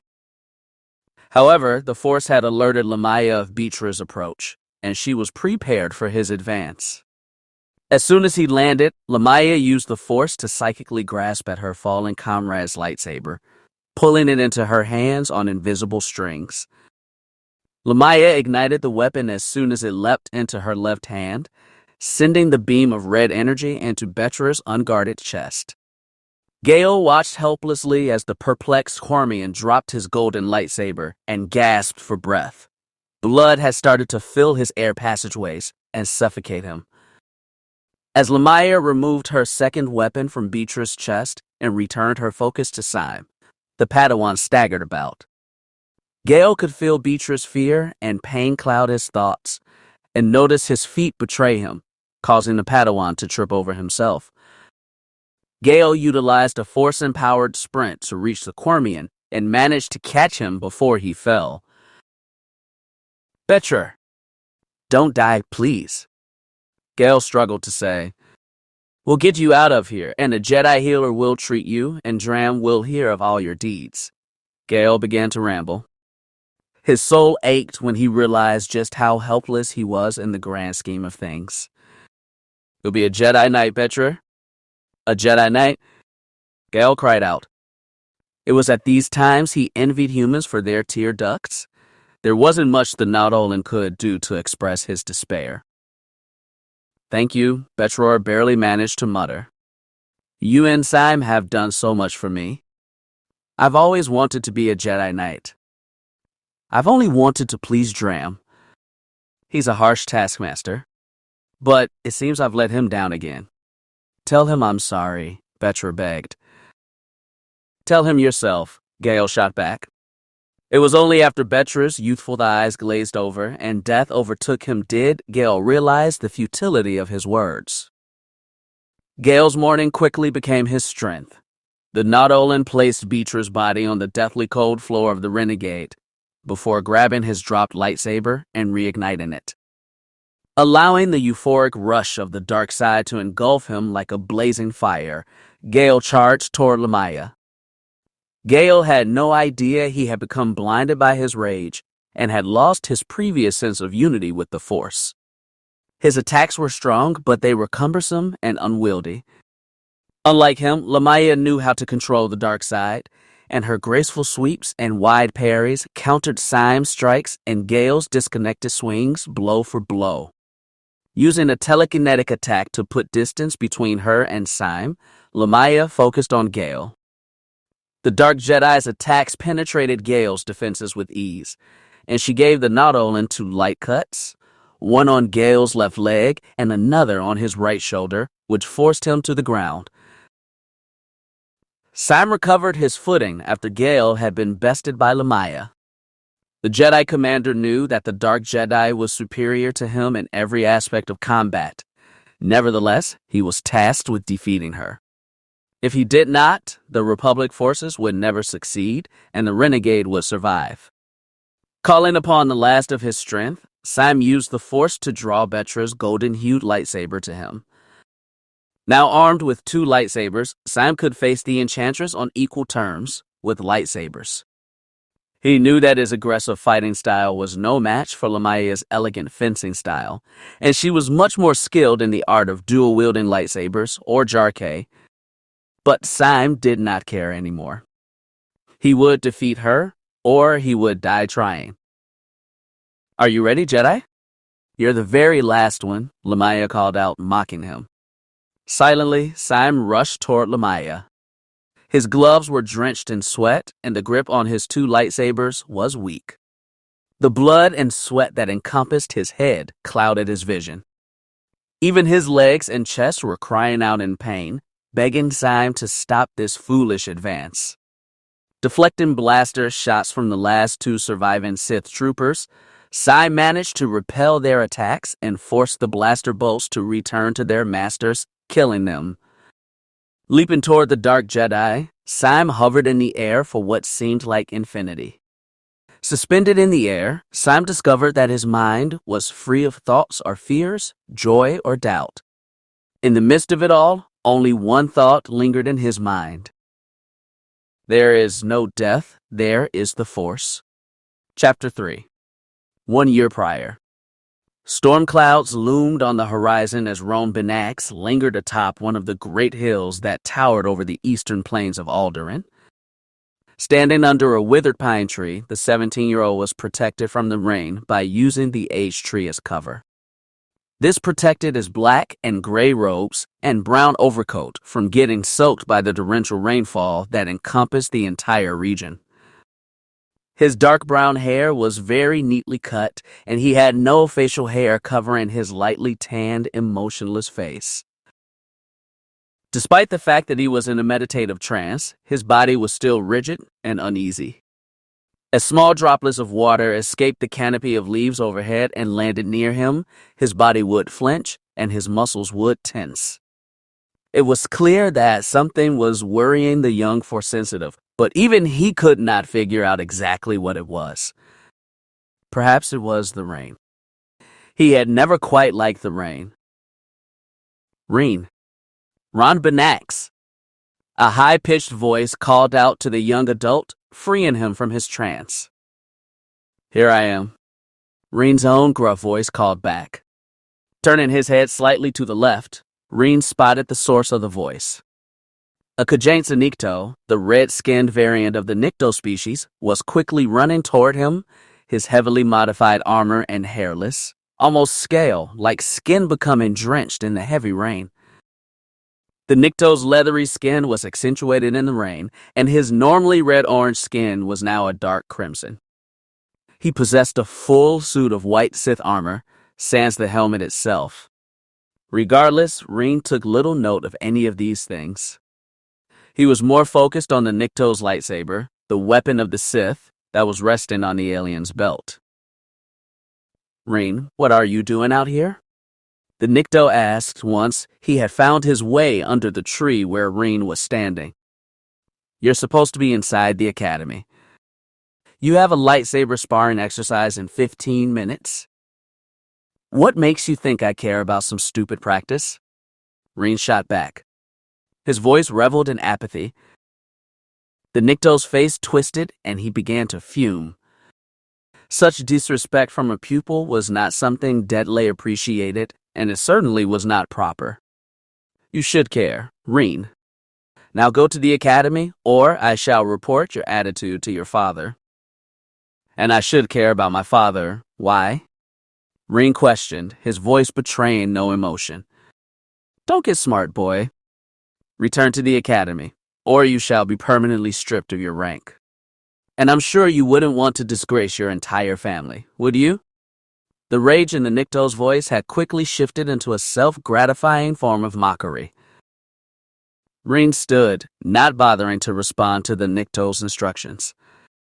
When the Nikto repeated his demands verbatim, the impudent teenage boy finally responded, "Very well, Master Deadley. I shall be sure to make my way to the academy." "Good," Deadley said, grinning. Turning his back to Raen, the Nikto left the shelter of the dying tree and entered the rain yet again. Raen followed suit apathetically, walking behind the Nikto Sith Master back to the academy. Although Deadley had no assurance that the human was following him, Raen was always about 20 paces behind him, trailing the Sith Master like a scolded hound. Eventually, the pair reached the archaic temple that served as Deadley's home and Raen's center of learning. The temple itself was at least 200 years old. It had housed the Jedi and served as one of their institutions until very recently. Its design, replete with sturdy pillars and several stack levels, mimicked the great castles that were still erected throughout the mid-rim, although it was falling into disrepair as the golden-brown bronzium and the outdated concrete bricks began to give way to the elements. Once Deadley wandered off and went about his own business, Raen made his way to his quarters, mumbling to himself and cursing Deadley the entire way. His master was far too pompous, too controlling, and Raen hated it. As he was about to enter his chambers, the Sith acolyte was stopped when he felt a tug on the left sleeve of his Sith robes. Stopping mid-stride, Raen turned and identified the source of the disturbance. A girl clothed in Sith acolyte robes, very similar to his own. However, her appearance was almost the exact opposite of his. The young girl, who was about 2 years Raen's junior, had long, flowing golden hair, faint hazel eyes, and fair skin that lacked the scars that Raen had acquired from sparring with other Sith hopefuls. "Who are you?" Raen asked. "Dynatha," the girl responded with a hint of pride in her voice. "Dynatha Eris? And what do you want?" Raen questioned plainly. I am one of Mistress Calais' students." Her voice had lost any remnant of pride it might have had. "Perhaps you know her. No, you must know of her. I was recently given in training to my master. You're admired by the teachers and the students, you know. They say you're just like your brother." "Tell me something I don't know," Raen interrupted. The girl became flustered and her face reddened. I'm sorry. What I meant to say, or what I meant to ask, was how you got so skilled. The teachers say you're a prodigy. The students say you're a legend in the making. Why? I can't help it if I'm more gifted than the other students, Raen explained. I can't help it if the teachers are jealous of me. If they want to punish me and scold me because of their inferior abilities, it can't be helped. He almost began to ramble, but then realized this wasn't the time or the place to complain about his status in the academy. Yes, I suppose. What I really wanted to know, though, was if you could help me learn how to use a lightsaber? Dynatha asked, her voice now sheepish and barely audible. You've been here for so long, it would be an honor to learn from someone like you. Raen stared into Dynatha's eyes, meeting hers in a ferocious glare. I don't think so. I'm not running a charity. Get lost. Dynatha bit her lip, and Raen could tell she was on the verge of an emotional breakdown. I understand, she uttered. I'll leave you alone then. Goodbye, Raen. She had barely finished speaking when she turned around and sprinted away from the indifferent Sith acolyte. Although Raen thought he had heard her sob, he ignored it. Whining imbeciles, Raen thought. Ragnas forbid she ever become a Sith. Hopefully she'll be struck down during training, and that will be the end of it. Although he had promised his master that he would attend his lightsaber class, Raen decided to go back on his word. He had no reason to stay here. In his opinion, his studies were done for the day. Entering his chambers and grabbing his knapsack, Raen gathered up his supplies. Raen threw a glow at several spare clothes. His uniform would obviously get drenched in the rain, and a vibroblade into his bag before leaving his cabin and locking the door behind him. The hallways that he was forced to traverse were adorned with midnight black paint, and the walls were inscribed with ancient Sith runes, incantations for ancient Sith spells. Although there were many Sith acolytes in the halls around the academy, each of the pupils moved out of the way when Raen passed them by, fearing the consequences of igniting his wrath. It was not long before Raen reached the exit to the academy. Once he passed through the door and made his way to the rain-stricken outside, Ron headed for the nearest road, an old dirt pathway that was only navigated by tourists and commuter buses, and waited for the next tram. Heading on board the elongated craft, Raen found that the exterior was misleading. The vehicle itself was cramped and not very spacious, and lacked any sort of air-conditioned unit, causing the tram's interior to be unusually humid. Taking a seat by a sleeping Gran, Ron waited for the tram to make its regularly scheduled stop at the eastern spaceport of Alderaan. Now arriving at Eastern Alderaanian Spaceport, the commuter tram's automated voice called out. Raen departed from the uncomfortable tram and made his way through the sparsely populated courtyard that encompassed the spaceport. The roomy interior of the spaceport was a relief to Raen. He always hated the confined trams that he had to ride every day, so he came to the spaceport to escape his troubles. Raen passed by the small shops, hangars, and tourist attractions and made a beeline for the dying Bantha Cantina, a common hangout place for spacers, lowlifes, and social failures. Whether Raen actually fit into any of the aforementioned categories or not, he didn't care. He just needed a place to relax after spending 7 hours in the Sith Academy. Raen avoided making eye contact with the burly Trandoshan bouncer as he entered the cantina. Although Raen figured he could easily take down the muscular lizard like bodyguard, he didn't want to risk getting kicked out of the bar. Taking a seat by the counter, Raen sat quietly and waited for one of the bartender's aides, a female Twi'lek several years older than Raen, to come to him. "Hello, hon. What will you be having?" she asked, stroking one of the green pigmented lekkas that dangled from the back of her head. Raen gave the most cordial smile he could muster. "The strongest local brew you've got. I've had a long day." The Twi'lek barmaid grabbed a glass from underneath the counter and set it before Raen before walking toward the storage room to fetch more Alderaanian ale. "Are you sure you'll be wanting that? You look a bit young to be drinking." "I'll be fine. Just do as you're told and fetch my drink," Raen called back, his tone harsh and his words terse. Right. Whatever you say, darling." "No need to get so snappy," the barmaid responded coolly. While he waited for his drink, Raen passed the time by practicing with his force powers. Removing a small black pouch from his leather necklace, Raen poured out a plethora of minute clay ornaments adored with Sith writing. Calling upon the Force, Ron bent his power to his will and began to telepathically lift the small objects, fueling his invisible fingers with pure rage.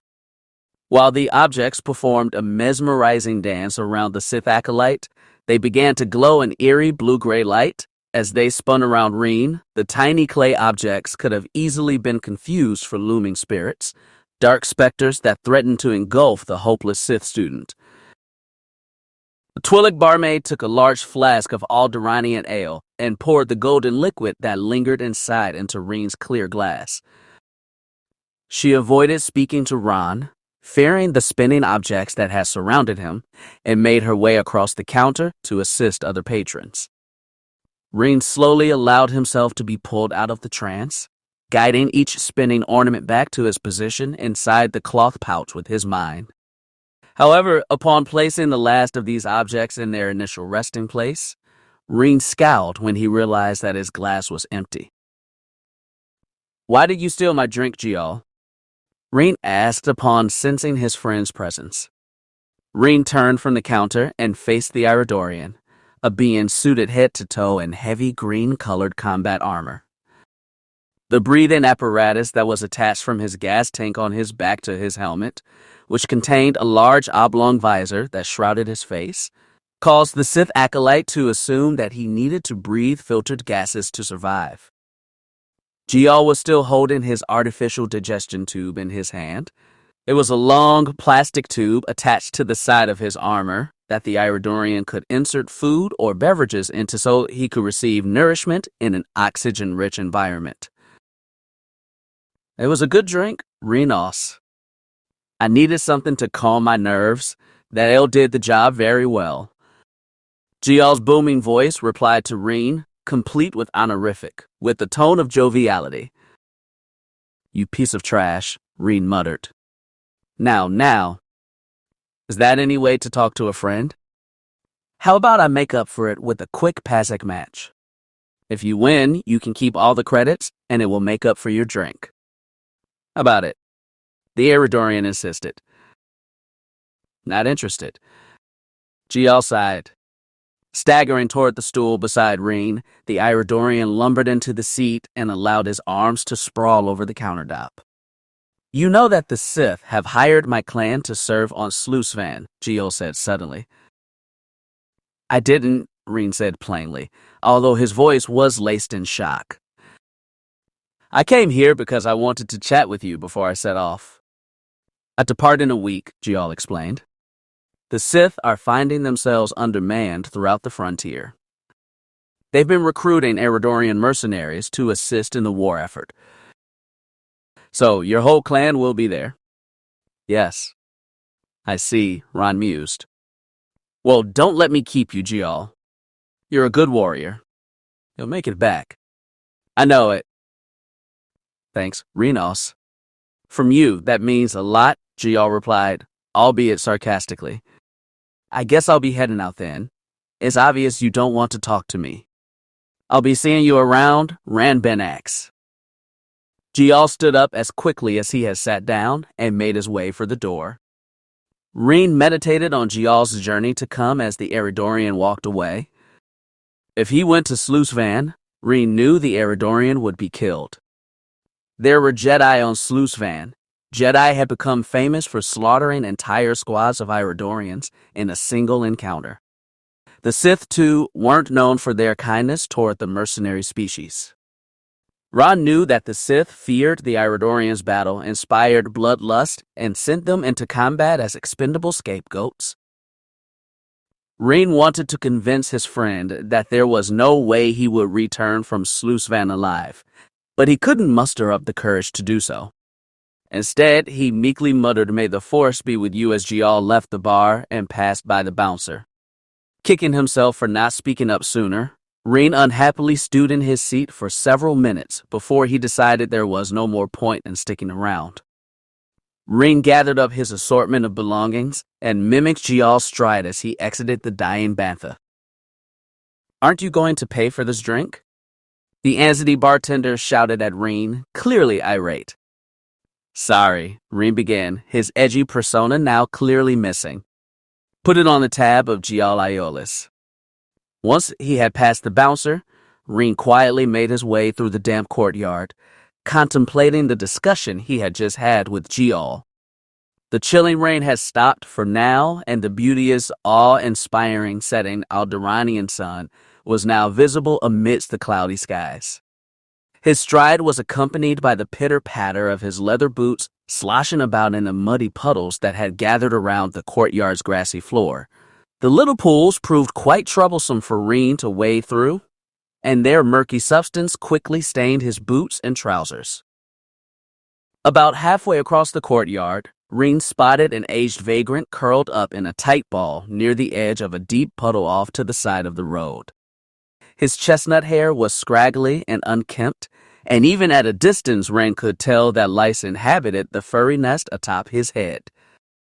As the vagabond noticed Raen, he picked himself up from the heap of clothes he had gathered around himself to protect his cold, rough skin from the pelting rain, and began to approach the Sith acolyte. Please, sir, the homeless man's voice called out to Raen. Can't you spare a few credits? Or perhaps you loan your overcoat to me? I'm so very cold, sir. Crawl back to your hole, you dog, Raen snapped. I'm not here to support you. If you are looking for a free meal, I don't have one. The Sith acolyte attempted to quicken his pace to avoid confrontation with the old beggar, but the vagrant was more desperate than Raen anticipated and forced himself into Raen's path. Swatting him aside like he would a fly, Raen performed a backhand strike across the homeless man's cheek, sending him flying out of Raen's path. Stepping around the wounded vagabond, Raen made his way for the old road to catch another tram. "Please, sir, I need help." The homeless man whimpered, seizing the Sith student's left leg. "Get off me, or you'll regret it," shouted Raen, reaching for his vibra blade. "No. Please. I'm cold, wet, and hungry. Please, sir, show some mercy on a poor old man." Not willing to stand any more of this foolishness, Raen brandished his vibra blade and brought it upon the old man. As the old man yelped in terror, Raen swung his weapon with precision and ferocity. The blade severed 2 fingers from the old man's left hand, and the bloody digits fell into a murky puddle that had been resting peacefully beside them. Howling in agony and rolling on the ground in despair, the poor man clenched his wounded hand and sobbed bitterly. As he licked his wounds and screamed unintelligible curses at Raen, the Sith acolyte, obviously pleased with himself, sheathed his weapon and made his way toward the dirt road. Hopping in the commuter tram that arrived shortly after he had left the courtyard, Raen did not return his gaze to the old man once. Chapter 4. Raen didn't arrive at his father's exquisite manor until darkness had long since enveloped the sky. Overcast clouds prevented Raen from seeing the Alderaanian sunset, so he had lost track of time. Silently heading off with the commuter tram and into the Duracrete courtyard around his father's manor, Raen hastened his steps and made his way toward the mansion's colossal doors. As the Sith acolyte approached the entryway, he barely discerned an unfamiliar figure standing before the doorway. The unknown being stood alone, and Raen assumed he was a threat. Brandishing the vibra blade located at his side, Raen revealed the weapon and dropped his knapsack before rushing at the figure. Thrusting the weapon forward, Raen prepared to slice off the being's left arm. Raen's attack failed, however, and his vibra blade was shattered against his opponent's newly revealed crimson lightsaber. The shady individual used his weaponless hand to grasp Raen's right arm, preventing him from reaching for any other weapon. With Raen's primary arm caught in his opponent's grip, he used his other hand to merciless jab into the opponent's armored chest. The punch caused Raen's enemy to lose his hold on the Sith acolyte's arm, and Raen used his advantage to call upon the Force. His telekinetic fingers swiped his opponent's lightsaber out of his hand and caused the weapon to float into Raen's hands. "Surrender," Raen stated. "You're no match for me." "You have much to learn, apprentice," spat the Spectre. His voice was abnormally high, especially for an adult. "Know your place." "Deadlay?" Raen shouted as his opponent's identity dawned on him. But it was too late. No sooner had Raen realized he was fighting his Sith master did the Nikto warrior launch his attack. Deadlay's fingers crackled with energy as the Force pulsated through the Sith's arms. Energy shot out from his digits and arced toward the ill-fated student. Although Raen attempted to defend himself, he simply wasn't prepared for such an attack, and his body took the brunt of the shock. As the electrical current raced throughout his body, Raen felt his strength leave him, causing him to drop Deadlay's lightsaber and fall to his knees. A few seconds later, Raen collapsed. His body had become fatigued, and he was barely conscious.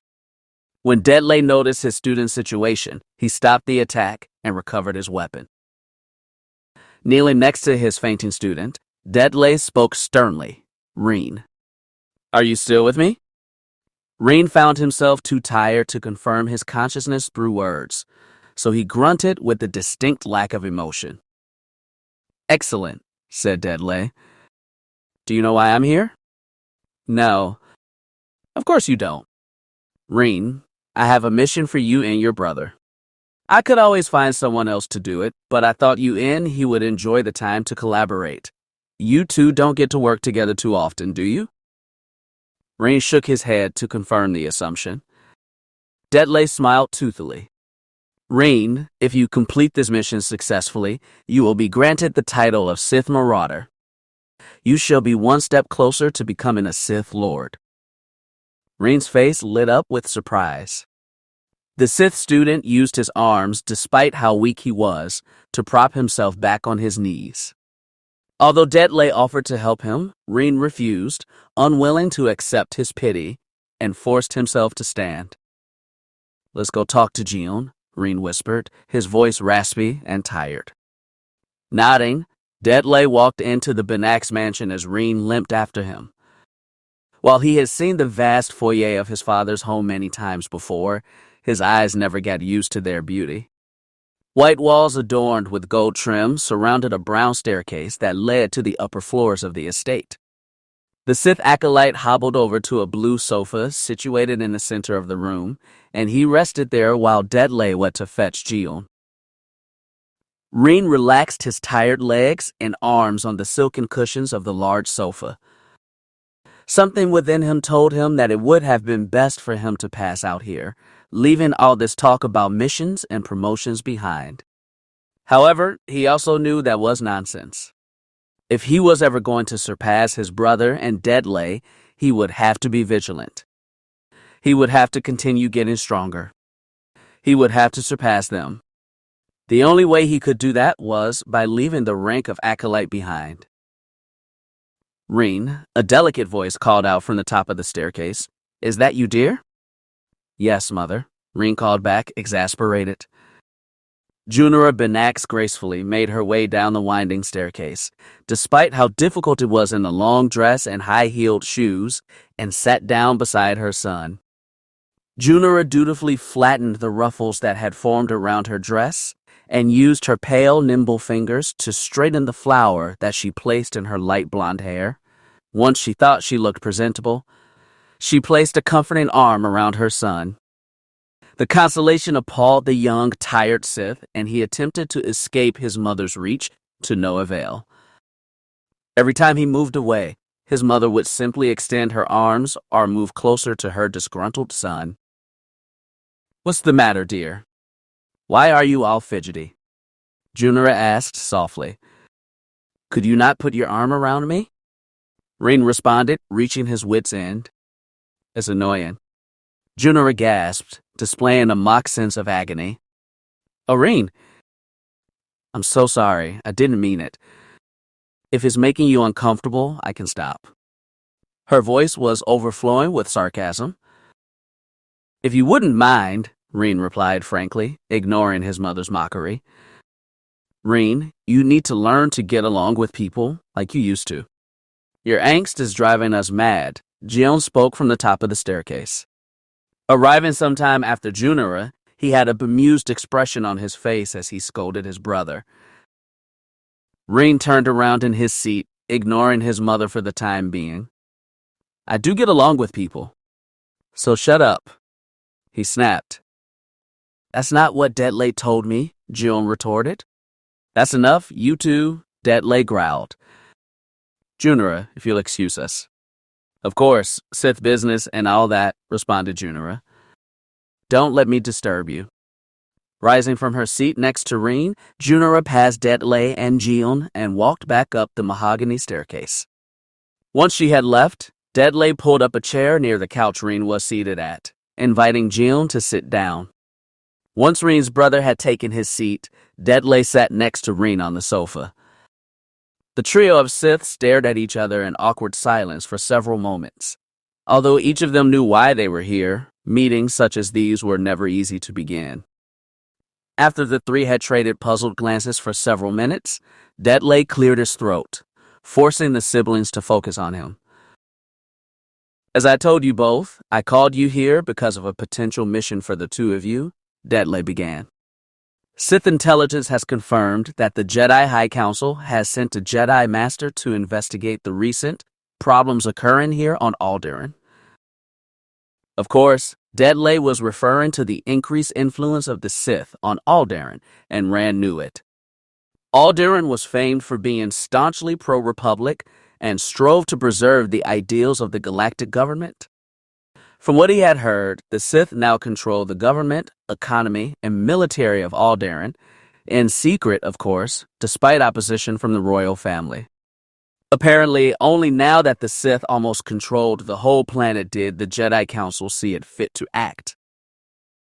"So you want us to kill this Jedi Master?" Jion asked plainly. "Yes," Deadlay responded. "However, it isn't so simple. Our agents have identified the Jedi Master in question as Master Torchel, an Ithorian Jedi who fought in the war against Exar Kun. He is considered a valiant warrior and a powerful sage. We have to trap him first. Fighting him in the open will only result in massive casualties for us." "What did you have in mind?" This time it was Raen who spoke up. Deadlay smiled. He had been waiting for Raen to ask that question. "Well, I was hoping that we could draw him here. Once he is inside your manor, he will be subject to your whims and be forced to combat all the security forces stationed inside here. He won't be a match for both of you, although I was planning on having Raen fight him alone." Jion was visible surprise, and he turned toward Raen to ensure that his shock was mutual. Raen was actually pleased by the revelation, but he could tell that his brother was furious. "Why, Raen Deadlay? Surely an acolyte would never stand a chance against a Jedi Master." Jion proclaimed angrily.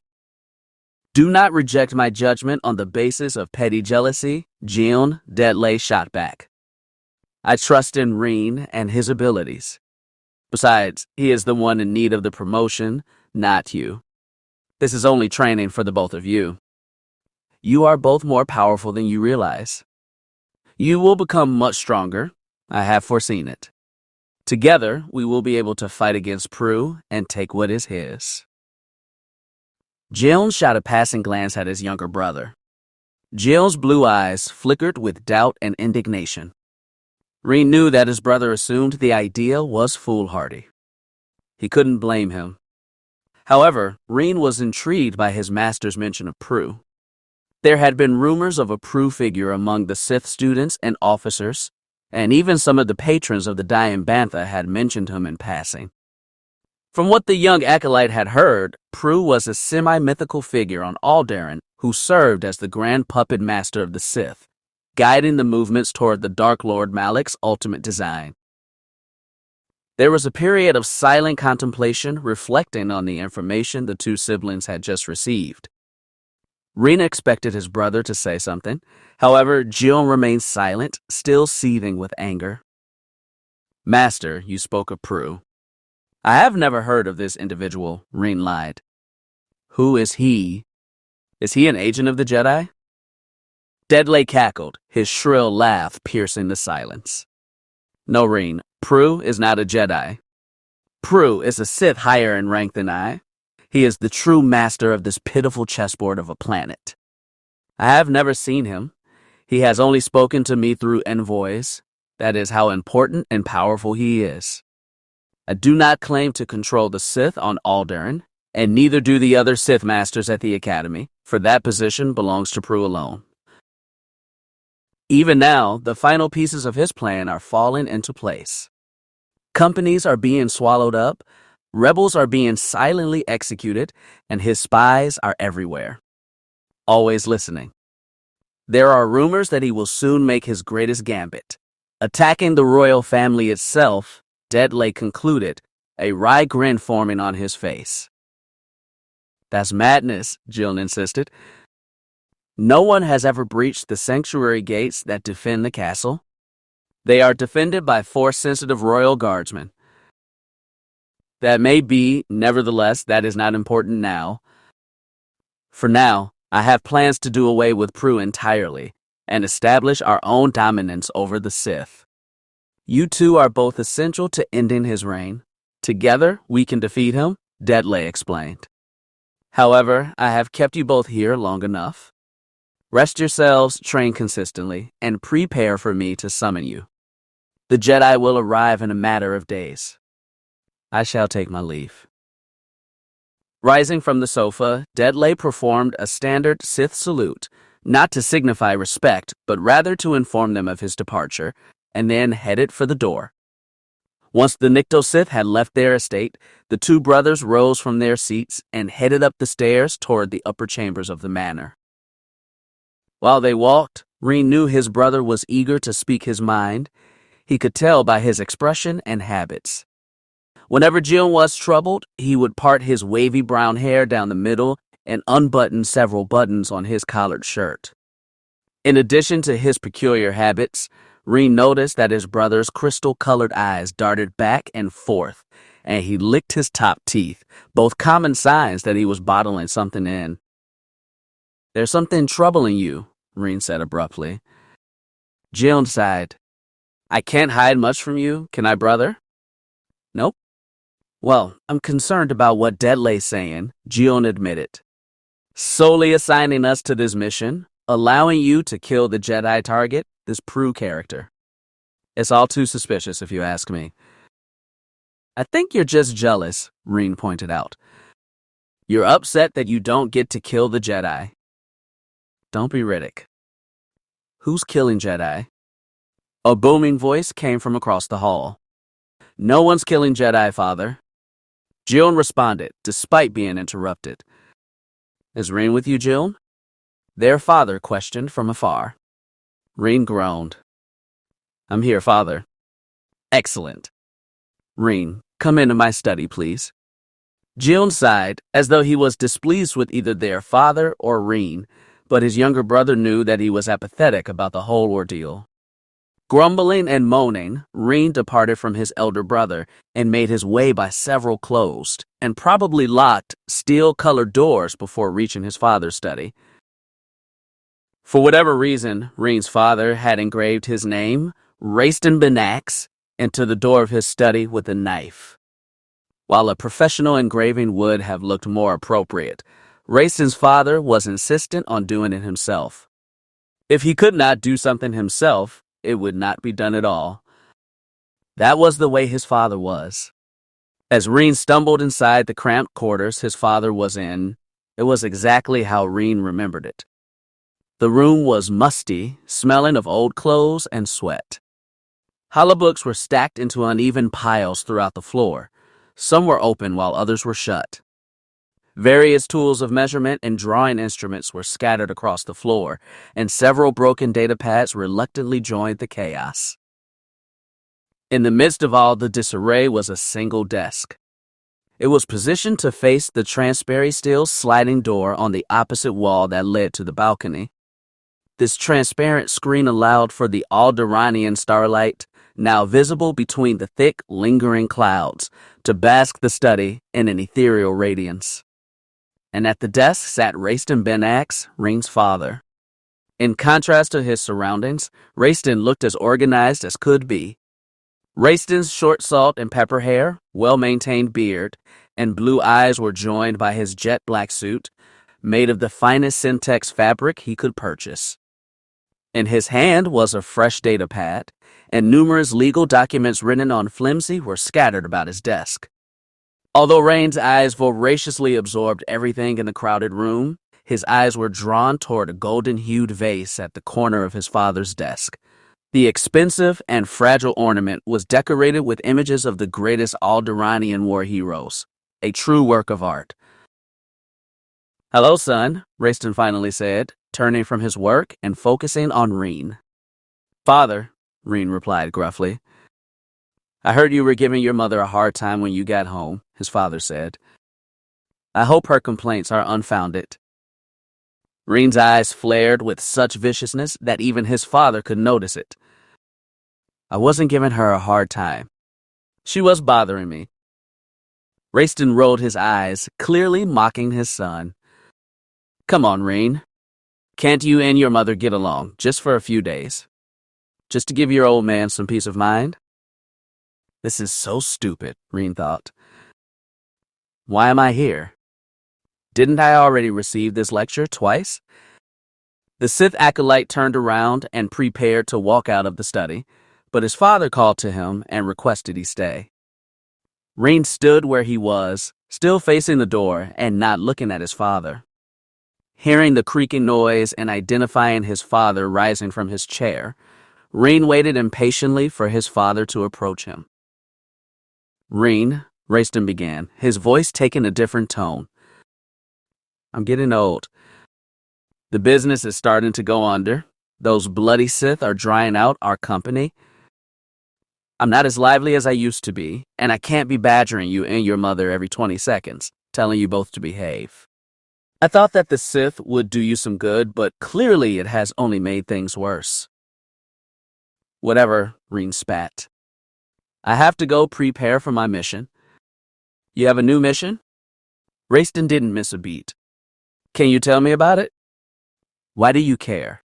"I'm trying to be amicable," Raen, his father snapped, exasperated at his son's behavior. "Fine. A Jedi's coming to Alderaan to investigate the Sith presence. Detley has assigned Jion and I to the task of taking care of him. It's supposed to be in preparation for taking down a Prue fellow," Raen explained, still annoyed.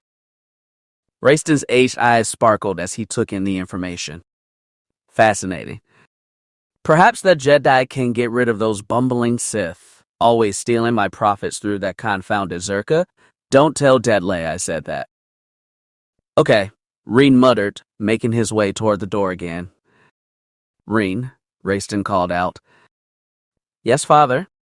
"Be careful mentioning Prue around certain people," Raistin began, his voice now hushed to a pleading whisper. "I've heard about this fellow from people at my company. He sounds like a nasty fellow, and he's supposed to have agents everywhere. I wouldn't double-cross him if I were you. I'd give Detley that warning too. Despite the fact he's a Sith, and all they do is ruin my business, he's an old family friend. Take note, there's no reason for either of you to get hurt messing around with forces beyond your understanding." Rain's voice suddenly became much more solemn, and he shook his head. "I'll keep your warning in mind, father. That's all I ask. Enjoy yourself now. Don't go causing trouble." "If I did, I wouldn't tell you," Raen snapped back. Raen rapidly made his way through the aged study door, walking over several holobooks and datapads on his way out. With a sigh, Raistin closed the door behind his son. Although Raen did not seem to care about Raistin's warnings, the old father eagerly hoped his son would heed his advice. Despite how horrible a father he knew he was, Raistin was genuinely worried about his sons. The best he could do, for now, was hope that their involvement with the Sith wouldn't lead them to early deaths. After Raen had left to visit their father, Jion had made his way out of the Benax manor and into the estate's vast courtyard. He ran his left hand through his hair, parting it down the middle. "Damn, I'm doing it again," thought Jion. Pulling his hand away from his hair, he stuffed both his hands deep inside his trouser pockets, hoping to keep them away from his head. He continued his frantic pacing, working up a sweat the entire time. When he first headed outside, he had planned on chasing Detley and spying on him for a while. He didn't trust the Nikto Sith, nor did he trust his story. Something about it, the Jedi arriving now, Prue, Raen being the hero, did not sit right with him. When he had got outside, though, he had quickly changed his mind. A cold wind had come in from the east and was bringing in more dark clouds. The darkness and chilled air was enough to hinder Jion's tentative plans. Jion heard a rustling noise in the brush in one of the courtyard gardens. Although he attempted to reach for his lightsaber, he decided against it. No point in starting a pointless battle. Words could often be substituted for violence. "Who's there?" "Is that you, Calais?" Jion called out. "Indeed," a rugged voice responded. "I've got news." "Let's hear it," Jion answered gently. A female a few years older than Raen made her way out of the bushes and toward Jion. She brushed the leaves out of her gray-colored Sith officer's uniform and prim, short, dark blonde hair that was neatly brushed back into a small bun as she approached. Although Jion could barely see her tanned skin in the darkness of night, her eyes clearly stood out. The thin lime green-colored irises were almost feline. A single blaster pistol rested at her waist, and it was accompanied by 2 long knives with hilts that extended past her abdomen. The uniform was snug on her. Calais was more athletic than most women her age. Even though she was a Sith master on par with Detley, she never carried a lightsaber because she feared it would give her away during her rather frequent espionage missions. Slowly wrapping her arms around Jion, Calais stood silently, enraptured by Jion's presence. I have broken her spirit. She has succumbed to the dark side. It was like you said. Her affection for Raen was her undoing. Calais spoke softly now, but her voice was still quite masculine. I should listen to you more often. Indeed you should, Jion replied jokingly. Pausing for a moment, he wrapped his muscular arms around the Sith mistress. I have some questions for you. I need some information on the relationship between Detley and Prue. Master Yvalika and Prue. What about them? Detley mentioned he had a plot to overthrow Prue. With our help, Jion said. What do you know of Prue? Prue is the master of all the Sith here on Alderaan. Some say he is third in the Sith Empire, after the Dark Lords Revan and Malak. He is a shady character, but he is undoubtedly powerful and cunning. He demands complete submission from his agents, or else they die. Calais paused for a moment, reflecting on her words. Detley's ambitions are going to get him in trouble. Jion, if I report Detley's actions to Prue, he will certainly be pleased. He will execute Detley and might even appoint you in his place. Jion grinned. Is that so? Well, I give you permission to act on this information as you see fit, Calais. Remember, no one can know that we have seen each other. Of course, Jion, she replied, stroking Jion's face with her gloved right hand. I'm a spy. I specialize in this sort of work. As if you'd let me forget. I wouldn't dream of it, she replied. The Sith spy pecked Jion on the lips, giving him a wordless and brief farewell before departing back into the shadows that she knew so well. Chapter 5. The low rumbling made by the luminous Daybreak's engine could be felt all the way from the passengers' quarters. It was obvious that this ship was outdated and falling into disrepair. Although the vibrations were weak and barely discernible from Torchel's room, the aged Ithorian's astute connection with the Force enabled him to sense the minuscule tremors with more clarity. The dark-skinned Ithorian sat quietly in a meditative pose, while the rumbling became louder and the tremors began to travel farther, reaching out and affecting the entire ship. His wizened hands instinctively began to reach for his lightsaber, although he managed to avoid succumbing to his base reactions. Torkel had some faith that the ship would not collapse on itself, but if the vessel was not fixed soon, there were bound to be complications that would affect the entire ship, injuring many. The Jedi Master heaved a great sigh from his 2 gaping mouths. The air and dust passed by his archaic gray robes and hammerhead-shaped head, a distinguishing feature of the Ithorian species. The Force was telling him that he was nearing his destination, Alderaan. Torchel had visited the core world many times after the Great Sith War against Exar Kun, the last Sith Lord who had attacked the Republic. To be honest, Torkel had enjoyed the world. Its flowing hills of grass, the golden hue of the midsummer sun, and the glistening, clear waters of the Alderaan River reminded the old Jedi of his homeworld of Aether. At least, it was more like Aether than the industrialized and worldwide cityscapes that seemed to be quite numerous in the core worlds. Despite the world's tranquility, it seemed to be plagued by the threat of the dark side. One of the Dark Lords of the Sith War, Ulic Qel-Droma, was an Alderaanian by birth, and many citizens of his planet supported his actions, albeit secretly. And now the people of Alderaan were being threatened by the Sith yet again, or so it seemed.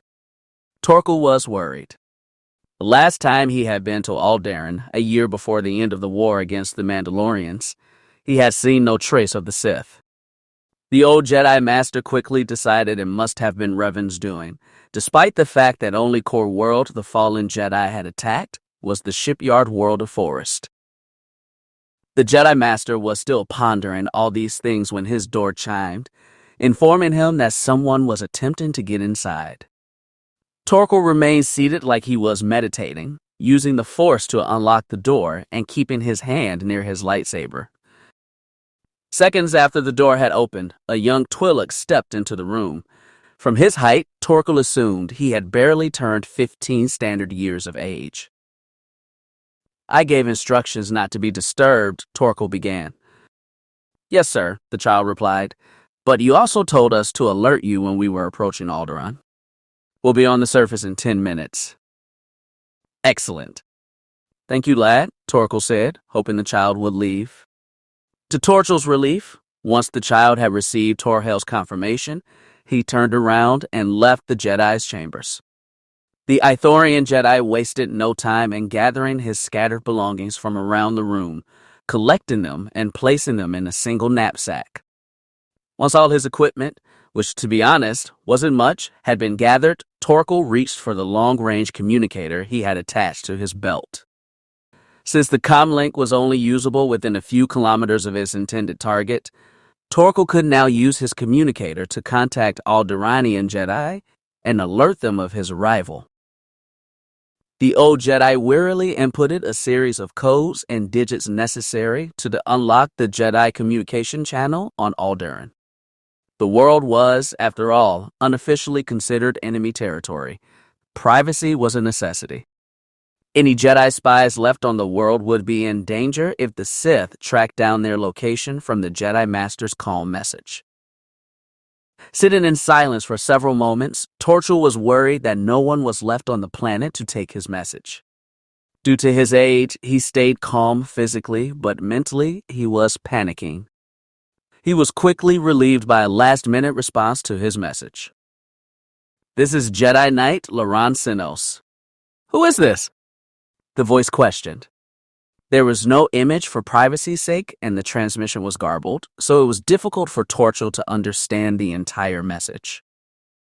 "Master Torkel, calling in from the luminous daybreak, a K-20 Core-class civilian transport. I am approaching Alderaan. I will reach the planet in approximately 6 minutes."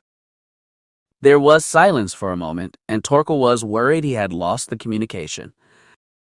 However, he was relieved when Lauren's voice returned.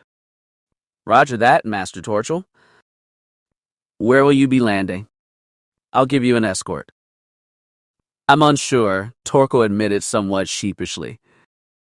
"I'll contact you again when I land. You can pick me up then." Torkel out. Switching the transmission offline, Torkel sat on the cot in the corner of the room, awaiting his arrival with a silent patience. The morning sun pierced the dark cloud surrounding Alderaan like a spear, allowing it to shine over the planet. Many Alderaanians were ecstatic that the rains had ended, but Raen Benax was miserable. The young Sith warrior was sitting in a beat-up and broken-down hover speeder. It was an ugly color, and most of his paint had worn off, leaving a grotesque brown and yellow residue on the speeder. He was sitting on the driver's seat of the hover speeder, clenching an outdated communication transceiver like it regulated his heartbeat. From his position atop a small hill, Raen could see the eastern Alderaanian spaceport and clearly make out everyone who moved around his vast courtyard. From the homeless wanderer to the lost noble, Raen had his azure eyes on every one of them. Raen had been waiting in the speeder ever since daybreak. He knew why he was here, so it was not a complete waste of time. Deadlay had contacted him and his little brother the night before. The Sith Master had informed them that Torkel's ship, a K-20 Core-class transport, would arrive before noon today. Although Raen was suspicious of Deadlay's plans and his motives for this entire mission, Raen had meditated on his suspicions for almost a week, and decided this was his only course of action. During his meditations, Jion had come to realize that he had actually been jealous of Raen. He wanted the glory of killing the Jedi Master, but was that so wrong? He was a Sith after all. Anger, power, jealousy, and passion. These things were feared by the Jedi, but they were the fuel of the dark side. It was strange. His conclusion had not been to pursue these things. Actually, his thoughts and motives directed him toward the opposite path. Maybe the Sith weren't right for him. Whatever his decision, he was interrupted from his thoughts by the chirping of his comlink. "Are you there, Jion?" Deadlay's voice spoke through the transceiver. "I'm here." "What is it, Master Deadlay?" Jion responded courteously. "We've got a match. Torchel's ship is landing now. He is meeting with a Jedi contact named Raen Benax. You'll hunt down the Jedi. He should be near the capital, while Raen and I pick up our Ithorian friend," Deadlay explained. Jion nodded and was about to turn off his comlink when he heard the roar of a star cruiser approaching the spaceport. Casting a quick glance, he noticed a K-20 transport descending into one of the docking bays. It was quite far off, and there were many people in the area, but Jion could feel the power of the Force within the civilian vessel. He knew that the Ithorian Jedi had arrived. "Negative, Deadlay. Torkel just landed at my location. I'll have to pick him up," Jion explained quickly. "What?" "No, that ruins our entire plan," Deadlay replied. "Who will kill the Jedi Knight? He'll figure out what's going on by the time we get there." "Don't worry about it," Jion answered calmly, hoping to remedy the Nikto's fears. "I'll take the Ithorian to my father's house, quickly, and then I'll head over to Sinos' location from there." "If you say so," Deadlay grumbled. Turning off his comlink, Jion calmly sat down in the speeder's driver's seat and allowed the machine to warm up its engine for a moment. The hover speeder was old. It was almost an antique, and it was by the grace of the Force that it was still working. Once the vessel could respond to Jion's commands, he drove the speeder toward the crowded courtyard that surrounded the eastern spaceport. Jion parked his speeder at the edge of the mass of travelers and tourists and stood up inside the hover speeder. Closing his eyes, Jion reached out into the Force and quickly identified Torchel's location. The Sith hopped out of his speeder and began to push through the crowd. Wading through the multitude of civilians, he eventually found himself behind the Ithorian Jedi Master. "Master Torchel." Jion called out, lacing any malice he had in a facade of innocence.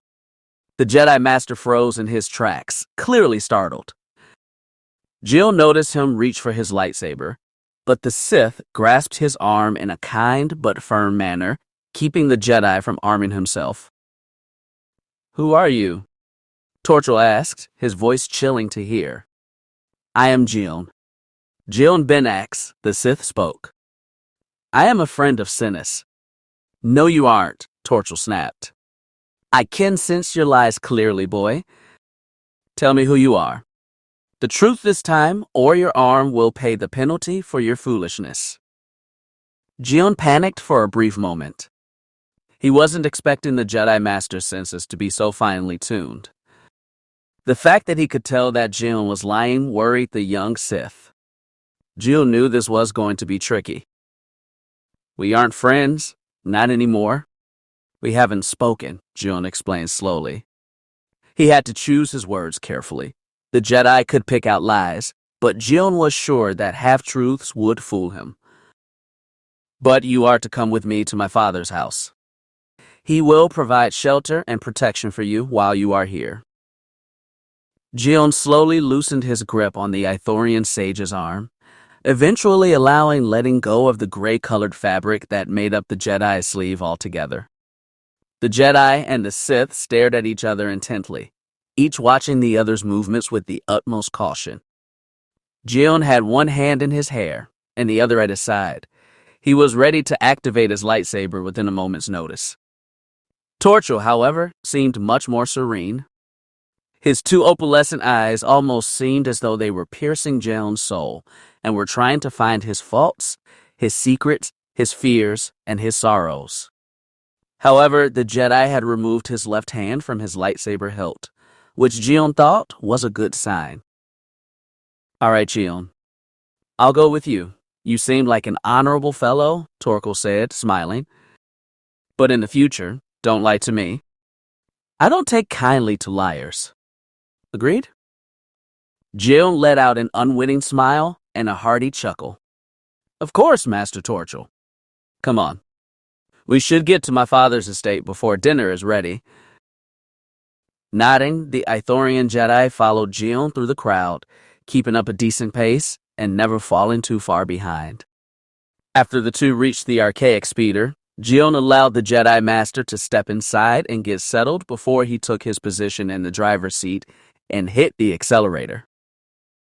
The pair was silent as they traveled through the Alderaanian countryside.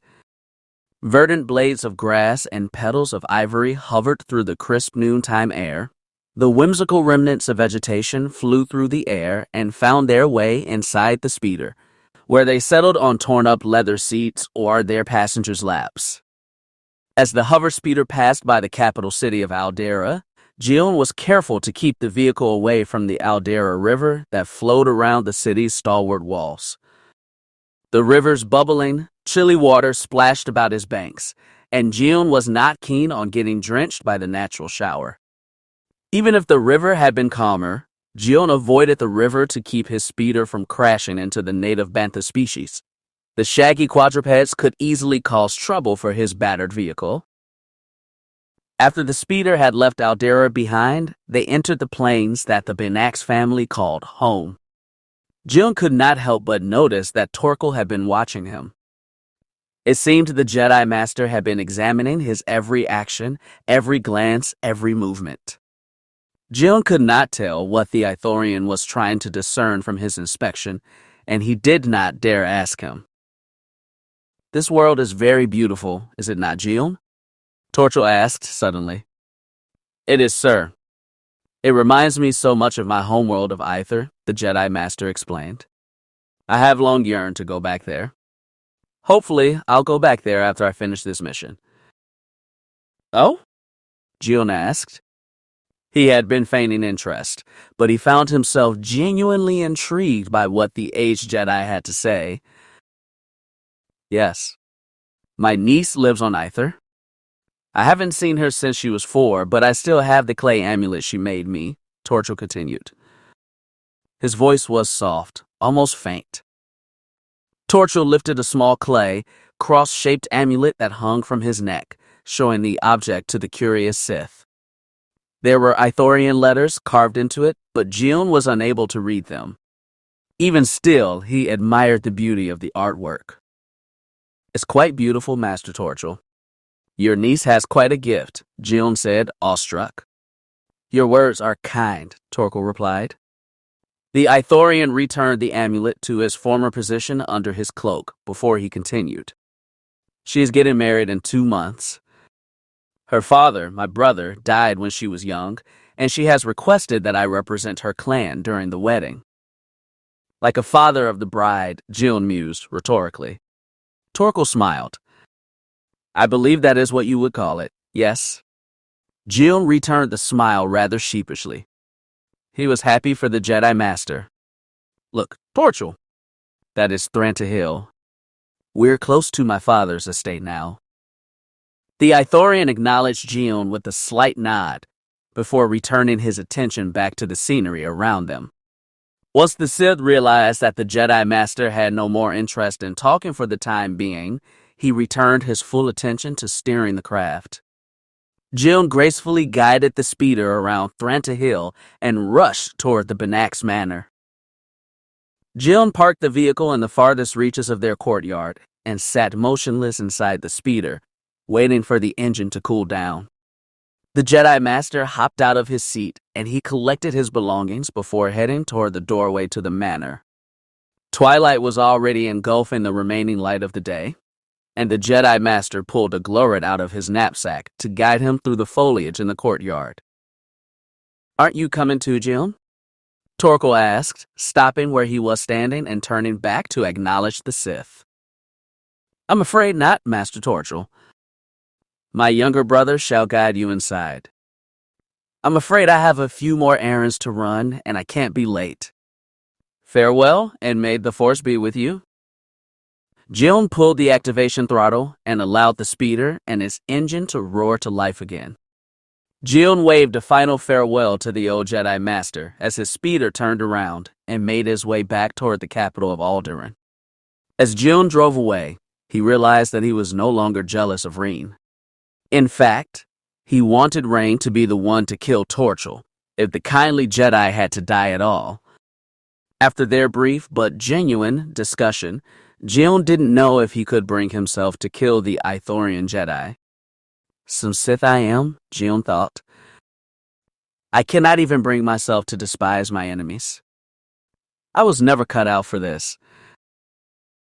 Torkel stared at the being who stood before him. Apparently, this individual was Raen Benax, the younger brother of Jim. The Jedi Master couldn't believe that the two were related. Jim was well-mannered, kind, and courteous. This fellow was brooding, rude, and shady. The Jedi Mater was worried about Raen because the dark side of the Force was stronger around him than it was around Jim. Torkel knew it was almost strong enough for Raen to be a dark Jedi. "Let's go," Raen muttered. Without another word, the shadowy figure of Raen Benax left Torkel's presence and headed up the doorway. Picking up his things, Torkel followed after him quickly, hoping that he would not be left outside in the dark. The pair made their way through the courtyard in eerie silence. The only satisfaction that the old Jedi's ears received was the tapping of their boots on the stone floor of the manor's vast walkway. Eventually, the pair reached the door, where Torkel scurried past two guard droids on his way inside the Benax mansion. Upon entering the estate, the Ithorian Jedi marveled at the beauty of the manor's interior. He was particularly fond of the wooden staircase that ascended several dozen feet above the ground to the remaining floors of the estate. The entire building, though, was starkly contrasted with the Jedi Temple on Coruscant in the Jedi Master's mind. Unlike the barren, light brown-colored walls of the Jedi Temple, these walls were made of an illustrious white stone, and the stone was adorned with golden designs and patterns that had been engraved into the rock. The Spartan Jedi chambers did not exist here. Instead, the room was vast and filled with multiple sofas and mattresses, while bookshelves and stained glass windows lined the walls, albeit at different heights.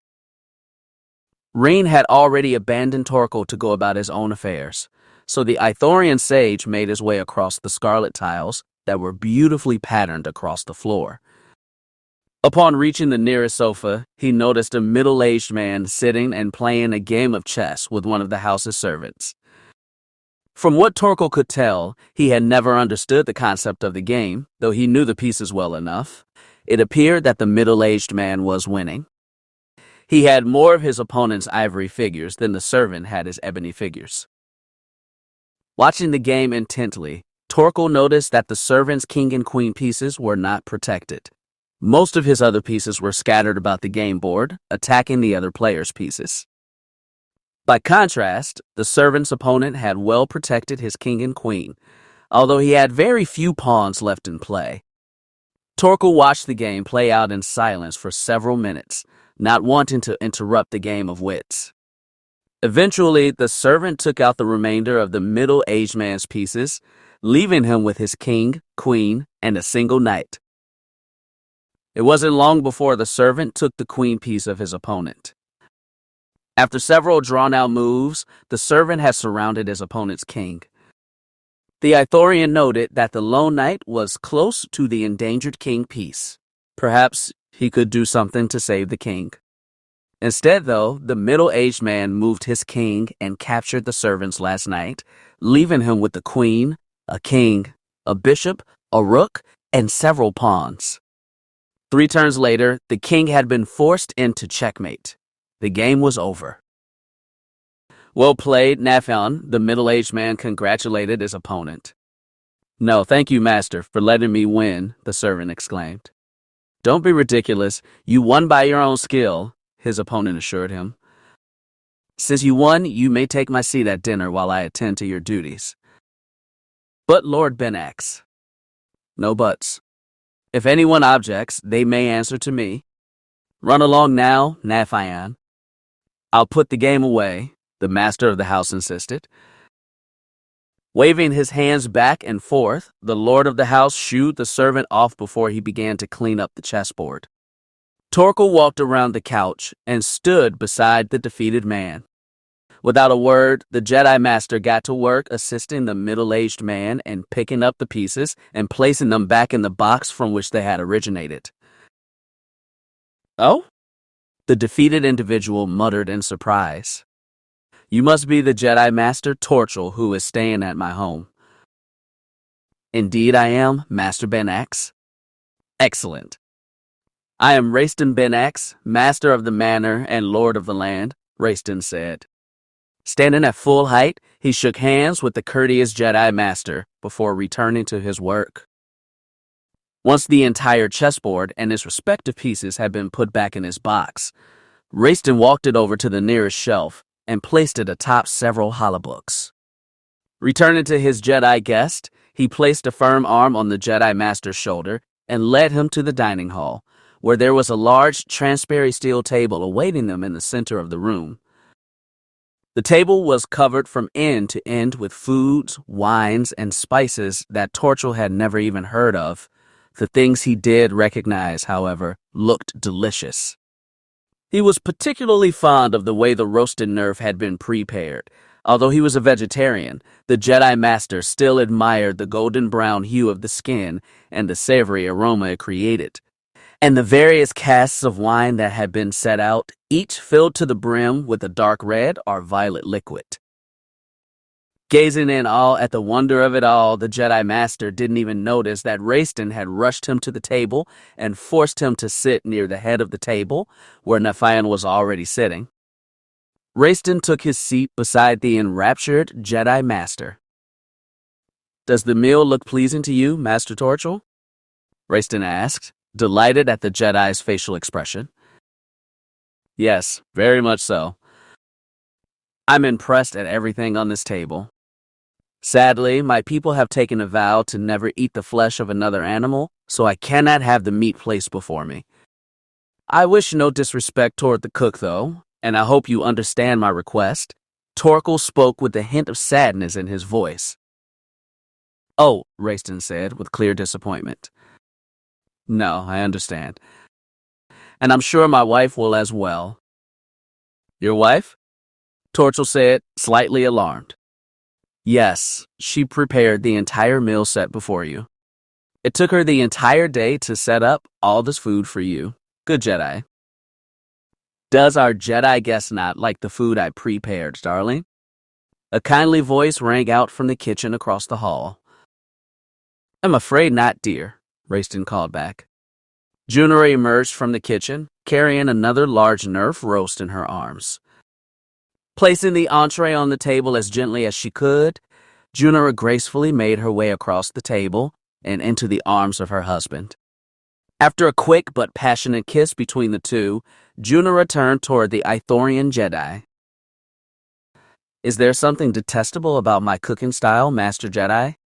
Junira asked. Her voice made it clear that she was quite saddened. I'm sorry if I'm not as good as the cooks at the Jedi Temple. I'm self-taught, and I try to follow recipes and instructions as best as I can. No. Torchel interrupted her. It has nothing to do with your cooking, Mistress Benax. I was astonished by the sheer amount of food on this table, and I was enveloped by the beauty and succulence of its appearance. However, I have taken a vow never to eat the flesh of another animal and to never drink alcoholic or strong liquor. Although Junira appears satisfied with the Jedi's answer, Torkel could tell that she was still hurt inside. The Jedi knew she had spent hours in the kitchen preparing this meal for him, and he was being both rude and disrespectful. by refusing to eat what had placed before him. The Jedi grimaced for a moment, hoping that the feeling would pass and he could get on with his evening. However, he felt quite guilty about the whole situation, and it did not help that the other guest was now staring at him, waiting to see what he would do. Suddenly, Raistin laughed quite heartily. My Master Jedi, I don't know how you survive. No meat, no wine, no women. He emphasized the last word. His wife appeared flattered, and she gave Raistin another kiss and quickly embraced him. Torchel watched as Raistin whispered something into Junera's petite ears beneath her golden hair, and she giggled with glee. Smiling like a schoolgirl, she elegantly made her way back into the kitchen, occasionally winking at Raistin while she walked. I apologize for causing so much trouble, Torchel finally said. Oh? No, Master Jedi. You're no trouble at all. Don't feel pressured to eat or drink anything you do not want you to. We respect you in your vows. Yes, but... No buts, Master Jedi. Please, Raistin pleaded with the Ithorian. Don't eat anything if you're feeling uncomfortable. It was certainly not our intention to put you on the spot. If you don't mind, Torkel began, I would like to go to my quarters. I'm afraid all this chatter has tired me out. Of course, Master Jedi, Raistin spoke empathetically. Turning away from the Jedi Master, he shouted, Raen. After several short seconds, Gion's sulking younger brother arrived. I will take you to your quarters, Jedi. Torkel noticed that Raistin shot a glance at Raen, probably suggesting the latter to remain polite. Even Torkel noticed that Raen was quite rude for his age, and that he was arguably the brattiest person he had ever met. The Jedi Master ignored the rest of their non-verbal exchange, quickly rising from his seat and grabbing his things, ready to retire for the night. Master Torchel, Raistin called out. I'd like to apologize again. If you'd like, we can send you up a gourmet salad to eat after you feel better. The Jedi Master smiled at the Master of the house. I would like that very much. Thank you, Lord Raistin. Follow me, Raen said. I haven't got all night. The Jedi's smile disappeared as quickly as it had originated as he turned his attention from father to son. The Ithorian followed Raen in another moment of awkward silence. The two ascended the oaken stairwell and progressed down an abnormally long and thin hallway. While they walked through the halls, Torchel accidentally bumped into one of the walls while trying to avoid a passing servant. Raen turned around and took note of the Ithorian's action, but he did not speak up until the servant was out of sight. Be careful, Raen grunted. Those walls are dangerously thin. We've been meaning to replace them, but we haven't had the time. Torkel acknowledged the warning and continued to follow Raistin's youngest child until the pair reached Torhel's quarters. Here you are, Raen spat. He held out his hand and dropped a keycard to the ground in front of the Ithorian. Here's the keycard, and the code to enter is 3CN1RPNA. Once Raen's official duties had concluded, Torchel watched as he crept away, disappearing into the shadows of the manor. After sliding the keycard and inputting the code, Torchel trudged inside the rather plain room. Besides the Durasteel bed that lacked a mattress, the room had a waste bin, a hamper for clothes, a small comlink, and a refresher in a conjoined room.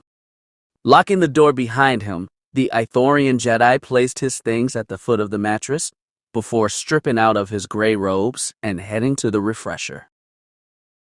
After taking a quick sonic shower to calm his nerves, the Ithorian returned to his room and donned a new pair of robes. These robes were a light shade of green, similar to his first pair of robes upon joining the Jedi Order. Discarding his other robes in the hamper at the corner of the room, Torchel neatly organized the belongings inside his knapsack and moved the bag near the door. Torkel prepared to fall asleep on the floor. He was in no way prepared to sleep on Durasteel when he realized that his comlink had been active for some time. As he went to turn it off, the Jedi Master noticed he had received a message some time ago, probably during dinner, from elsewhere on Alderaan. Play back last message, Torchel's weary voice requested. Playing message 076. Torchel. This is Raen Benax, the Jedi Knight you contacted earlier. We've discovered that all our transmissions are being intercepted and decoded by the Sith. I repeat, the Sith know everything we've been saying. They could be trying to lead you into a trap. Wait for me to arrive at your position. I'll give you an escort to the King's Court. I repeat, no. They're already here. You bloody Sith. I'm taking care of sick and injured children. I'm not a Jedi, no. No, please don't hurt the children. Torkel continued to listen to the message, but it became less discernible after that. Eventually, after a heated argument between Benax and the Sith, several blaster shots and the hum of lightsabers were heard in the background. The transmission died shortly thereafter. Suddenly, Torchel's eyes widened. That's where I've heard the name Benax before, Torchel realized. The Ithorian's left hand grasped at his lightsaber, while his other hand frantically attempted to use his comlinks to contact the Jedi Temple on Coruscant. When he realized that the device did not have enough strength to broadcast to Coruscant, he activated the room's comlink instead. Although he suspected all the comlinks in the house were wiretapped, he was too desperate to care. The Ithorian had to warn the other Jedi. If he could not reach them, they were all in very grave danger, himself most of all. Chapter 6. After dropping the Jedi Master off in his quarters, Raen Benax had made his way toward Deadlay's chambers. Although the Nikto Sith Master did not live with the Benax family, he was an old friend of Raiston's, so he had a separate room that he could use on occasion for Sith business. Raen passed by several night shift servants and patrolling droids before entering the Sith's chambers. Raen was surprised that the Nikto's door was unlocked, but he proceeded inside all the same. He didn't care if he was disturbing the Sith Master or not. "Welcome, Raen," Deadlay said. "Have you escorted our target to his quarters?" "I have, Master. He is in position as we speak." "Excellent," Deadlay replied, grinning. "Take my lightsaber, Raen. You will need it to kill the Ithorian Jedi. May the Force curse our enemies." Raen snatched the lightsaber hilt from Deadlay's hands. His eyes were captivated by the weapon's feel and appearance. His first lightsaber. Igniting the weapon, Raen allowed the weapon's blood-red blade to flow from the hilt's emitter. The young Sith waved the weapon in the air, receiving a feel for the handle and the weapon itself.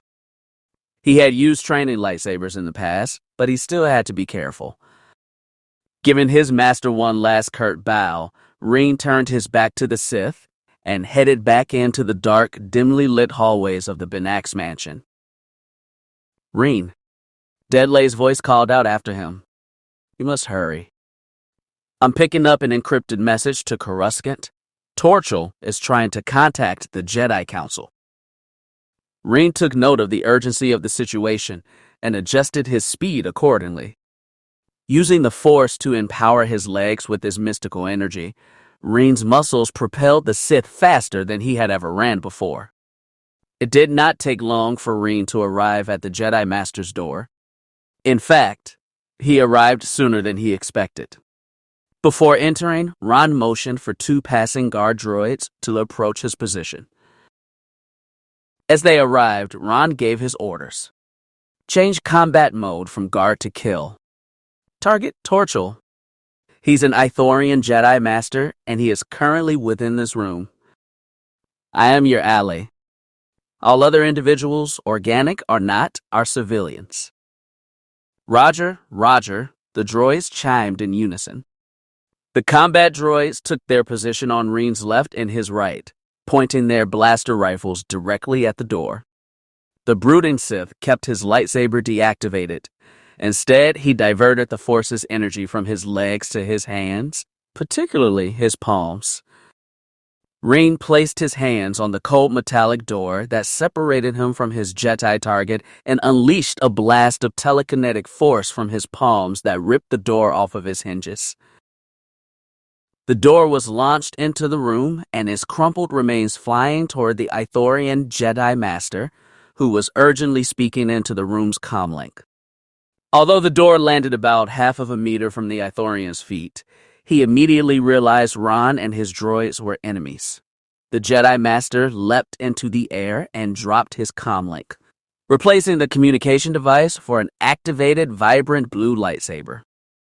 The droids opened fire upon Torkil during his flight, sending beams of red energy toward their target. However, the Jedi Master was well-versed in deflecting blaster bolts. As he flew through the air, he sent 4 of the 12 blaster shots sent at him back at his attackers, while the other 8 missed completely. Once he had landed on the Durasteel mattress at the far end of the room, both droids were destroyed, although Raen was unscathed by the deflected attacks. Raen stood silently for what seemed like an eternity, contemplating on the events he had just seen unfold. He had never seen a Jedi fight, but even from the short preview of the Jedi fighting style he had just witnessed, he could tell that they were more reserved and graceful in combat than most Sith. Raen knew he would have to keep this in mind for future reference. The young Sith slowly unclipped Detlay's lightsaber from the back of his belt, and he held the weapon horizontally at shoulder height. Igniting the weapon while Torkil watched, Raen revealed his weapon's blade, red in color, the color of the Sith Lords of past, present, and future. Torkil silently moved toward Raen, walking slowly as he approached his Sith opponent. Raen moved in to meet him equally noiseless.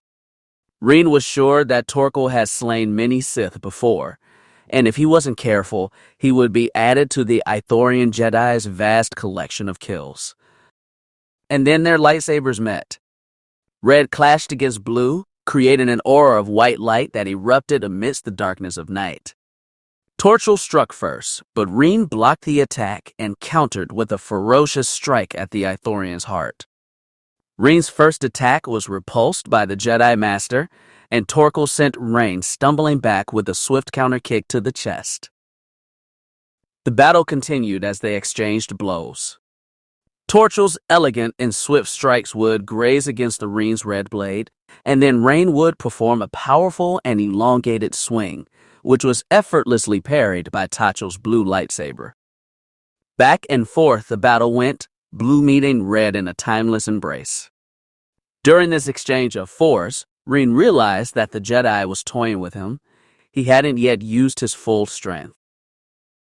The Sith continued his assault with a single hand, while his other hand grasped at the metal splinter of his vibroblade that was still attached to his belt. Torkil's blade met Raen's, and the Ithorian performed a slow, wide swing in a dangerous arc that threatened to sever Raen's weapon arm. The Sith was quick, though, and he managed to move his arm just in time at the cost of losing his grip on his weapon. Disarmed, Raen grasped at the Jedi's shoulder, keeping him from using his weapon for a split second. Using the only chance he had, Raen took the fragment of the dagger that Detlay had broken and drove it through the Ithorian's abdomen. While the pain incapacitated the Ithorian, Raen jumped out of the Jedi's weapon's range and stooped down to pick up the lightsaber he had dropped. Activating the weapon and allowing the red lightsaber to return to life, Raen pushed the Ithorian Jedi away from him with the Force so he could get a chance to stand up. The Ithorian was clearly surprised by Raen's Force power. Temporarily deactivating his lightsaber, Torkil reached out his hand and propelled telekinetic energy toward the Sith acolyte. While the invisible stream of energy approached Raen, he countered with his own surge of kinetic force. Both Force sensitives closed their eyes and stretched out their hands.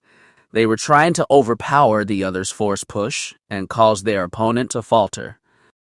As the telekinesis ricocheted in the area between them, it began to tear away at the walls and floors. The untamed energy had nowhere to go, so it began to attack everything around it in an attempt to free itself. Eventually, the wizened Ithorian Jedi could no longer compete with the youthful, raw energy that was being unleashed by his Sith opponent, and Raen realized it. With a heroic shout and a final push to secure his triumph, Raen's telekinetic energy threw the Ithorian across the room, sending him flying into the slender wall behind him. Raen noticed that Torkel had lost his lightsaber during his ascent, and it had been thrown on the ground, deactivated. Raen shot a glance at the Jedi Master, who was still on the ground, and he knew that he would attempt to recover his lightsaber. Instead of performing a mental battle over the fate of the lightsaber, Raen turned his attention toward the projectile he was going to lob at the Ithorian. The Ithorian took a moment to recover and find his lightsaber on the floor, and he called it into his hands by utilizing the invisible fingers of the Force. By then, though, it was too late. Raen had already lifted up the Durasteel bed with the power of the Force, and he had thrown the artificial missile at the Jedi Master. Raen watched with amusement as the Jedi attempted to divert his attention from the lightsaber to the bed, instead of running out of the way. The Jedi stood his ground and attempted to use a telekinetic bubble to slow the projectile's advance.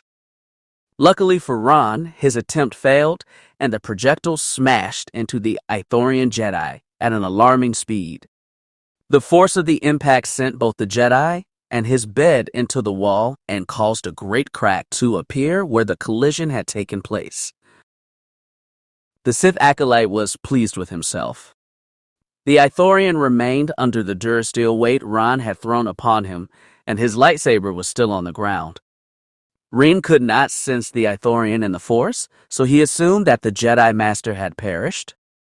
Raen deactivated his lightsaber and sauntered over to the Jedi Master's lightsaber.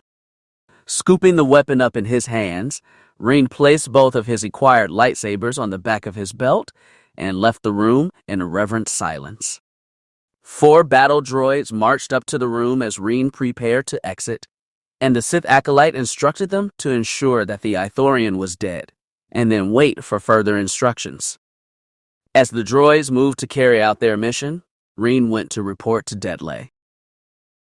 Raen again rushed through the silent halls of his father's manor, using the Force to propel him faster and farther than he could ever go on his own. Raen arrived at Deadlay's quarters again. This time, Raen took notice of the 2 guard droids standing at his door. Although they were still set to guard mode and therefore weren't hostile, Raen was curious why they had been moved in front of the Sith Master's room. Stepping inside, he was slightly perturbed to see his master standing and facing the door, as though Deadlay had been expecting him. Raen performed a low bow to greet his master. "Master, I have killed the Jedi Master Torchel. I present his lightsaber to you as a gift." Deadlay scoffed as Raen reached for the Ithorian's lightsaber, and Raen felt his windpipes constricting on themselves. The Sith Acolyte gasped for breath as he began to choke, both of his hands wrapped around his neck in a futile attempt to protect his throat from Deadlay's vicious Force attack. "You foolish boy. Do you think I am fooled by your antics? Even now I sense the Ithorian alive in the Force as much as I did when you left." The Sith Master spat. Raen's eyes had gotten used to the dim lights by now, but it was still difficult to see as he gasped for air and his eyes began to water. The Sith Master was going to choke him to death. But what he was saying made no sense. He had not sensed Torchel, and the Jedi Master had been crushed under the Durasteel. Raen could not believe his powers sensing others in the Force were so weak compared to his master's. "Please, I didn't know. He must have died." "I did not sense him," Raen managed to say. "Silence!" Deadlay shouted. He continued to tighten his grip on Raen's neck, causing the Acolyte to wheeze and gasp for air. "Of course you knew. You can sense him in the Force, can't you? His aura is clear amidst the darkness that emanates from this place." I cannot sense him." "Impossible. You are clearly lying to me, and I cannot abide traitors. Raen Benax." "Treachery?" Raen's face betrayed its confusion, even as it contorted and struggled to collect air. "Don't play dumb," Deadlay shot back. "I know you've been passing my plans on to Prue. You plan to overthrow me by getting his help? You even recruited Dynatha to help you. How could you?" She was one of the most promising young pupils we've ever had.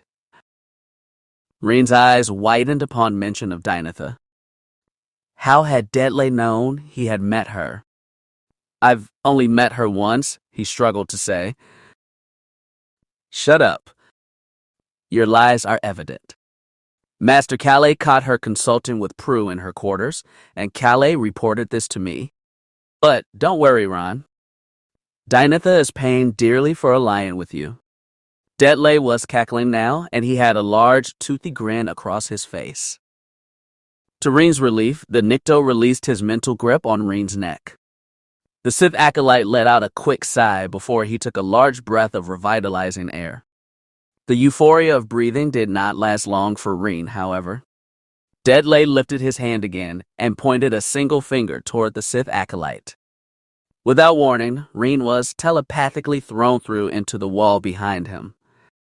But the wall didn't stop his flight, and he broke through the thin wall and continued to fly. The helpless Sith was launched through 6 walls, shattering them like glass. Raen eventually landed in a pile of destroyed droids outside of Torchel's quarters. Gasping for breath, Raen attempted to stand up, but his feet betrayed him. He couldn't even force himself to rise to his knees. Deadlay arrived near him, utilizing the Force to dash through the holes in the wall that Raen had created. "I'm sorry, Raen. You are my best pupil. Together, we could have defeated any opponent that stood in our way," Deadlay mused. "But it seems this is the end. Farewell, son of Raeston." Lifting his hand over Raen's bruised body, the Sith Master's gnarled hand began to crackle with an invisible energy. A second later, blue-white energy had formed around his fingertips. The Nikto launched the energy downward, and the sparkling electrical energy rained upon the Sith acolyte, causing him to cry out in pain. As the Sith lightning poured down upon Raen, he cried and screamed for mercy, even though he knew he would receive none. The lightning pulsated around Raen's body, snaking about his skeleton. Suddenly, Deadlay was pushed backward with invisible energy, flying back through one of the holes in the wall and ceasing Raen's suffering. The young Sith was shocked as Torkel grabbed his arm and pulled the weakened Raen to his feet. "Why?" Raen questioned. "Don't ask questions now," Torkel whispered. "You must go to Dantooine. There is a Jedi enclave there. Seek Jedi training. Is it not clear that the Sith have rejected you?" "I don't understand," Raen whimpered.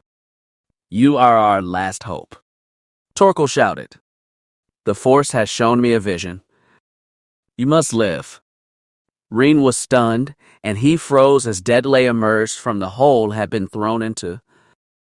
Calling upon his dark powers, Deadlay launched another blast of lightning at Raen and the Jedi.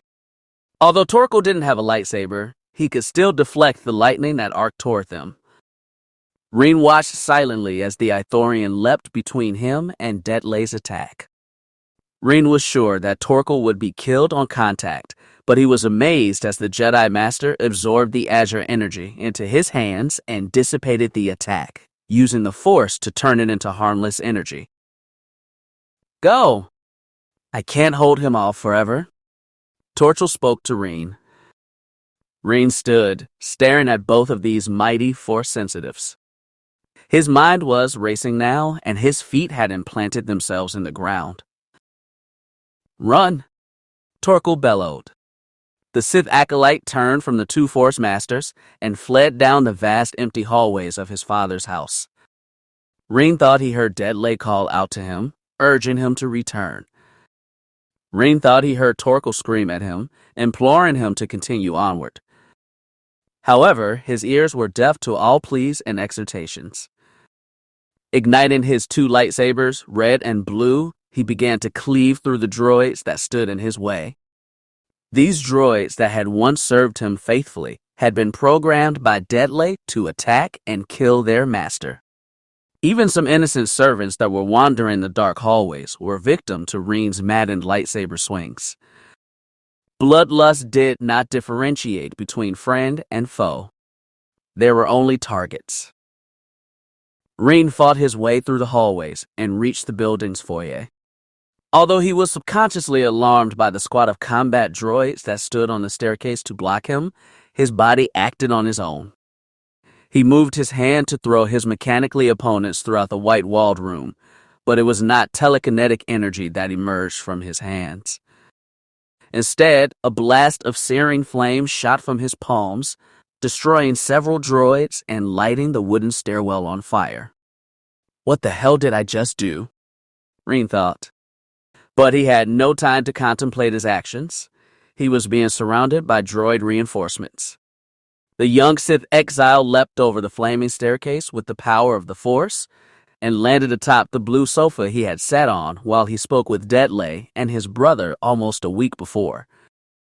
In a blind rage, the exile cut the sofa in half with his blue lightsaber, while his other blade-deflected blaster shots from his opponents. From there, Raen ran out of the foyer and into the vast courtyard that surrounded the Benax Manor. Raen cut down the last two droids that attempted to capture him, severing them both at the legs with his dual lightsabers. The exile ran through the empty courtyard amidst the cover of darkness. The evening light had long since been enveloped by the darkness of night.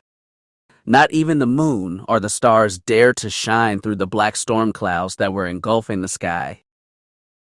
The young Sith exile reached for the comlink that had been on his belt since he had fought Torchel. Raen activated the communication device and contacted Jial. He hoped that the Alderaan had not yet left for Sloosfan. Jial, if you can hear this, I need you to go to Thranta Hill. I need a pickup. If you could come soon, really soon, that would be great. Raen made his way from the edge of the Benax estate toward the hill that loomed in the distance. That was Thranta Hill. It was supposedly one of the many homes that had belonged to Alderaan's original inhabitants, a species of unnamed insectoids. As a child, Raen and Jial would often flee to the hill to avoid the wrath of their parents when they fooled around or were disrespectful. They had not gone to the hill in many years, mainly due to the fact that it had since been declared a national monument of historical importance. Nevertheless, Raen had introduced Jial to the hill several years ago, when they had first met. Raen ascended the hill with relative ease. Leaping over the electrical fence in a single bound with the aid of the Force, Raen walked up the barren hill and passed by several abandoned guard posts. During the day, this hill would be swarming with tourists, who would be strictly monitored and their actions regulated. However, at night, Alderaan's policing agents presumed that the electric fence was enough to keep hoodlums and thugs off the hill. Luckily for Raen, he could pass the barricade with ease through the Force. Raen finally reached the summit of Thranta Hill. It was, like the remainder of the hill, barren and spacious, and it would serve as the perfect place for an emergency aerial pickup by Jial, if he was still on Alderaan. Raen sat down atop the hill and kept his eyes on the Benax Manor. A good deal of the building was aflame now, and it would only be a matter of time before the flames spread throughout the countryside. Even from here, the Sith exile could see individuals scurrying back and forth throughout the courtyard, heading in and out of the mansion. Raen stared at his hands. What did I do? Pyrokinesis, is that even a Force power? I've never seen anyone use it. Raen, what the hell happened? Why are you here? Raen spun around and was startled when he saw two individuals approaching his position with glorets. It was dark, but even in this darkness, Raen recognized his brother's voice. Jial, you don't know how happy I am to see you, brother, Raen called back. Raen ran toward his brother to embrace him, but the younger brother noticed that the Sith's eyes were elsewhere. He was not focused on Raen. His eyes were pinned on the inferno that was engulfing his father's house. Raen, what happened? Why is the house burning? Raen hesitated. He did not dare tell his brother the truth. Rain's voice was silenced by the arrival of Gial's aerial speeder. The Eridorian dropped a single rope down for Raen to climb up. While his vessel was flying over Thranta Hill, the vessel's sublights illuminated the hilltop, and Raen could clearly see the other individual who had been following Gial. Calais. What is she doing here? Raen asked, moving away from his brother. She and I went to kill Sinis. Don't you remember? I thought we told you before we left, Gial mused. While Gial's eyes monitored the constant tongues of flames erupting from his home, Raen was glaring at Calais. He watched the Sith mistress pull her hand away from her earpiece communicator and stare back at Raen. The Sith exile shivered. It was truly a heartless leer. There was no emotion in her at all. Rain's eyes traced the path of the Sith mistress's hand as she reached for the blaster at her belt, pulled it out of his holster, and calmly pointed the weapon at Rain's head. Rain's eyes lit with terror, and his brother turned around just in time to realize what was going on. No! Calais, don't! Gial screamed, but it was too late. Calais coolly took 3 shots at Raen, hoping to take him down in a single attack.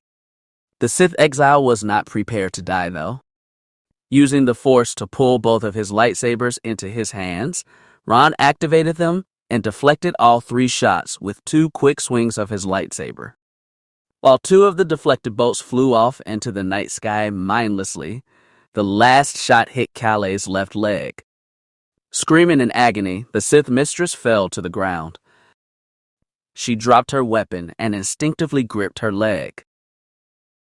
Raen rushed at the wounded Calais with his 2 lightsabers. He was prepared to decapitate her with a single swing of his blade.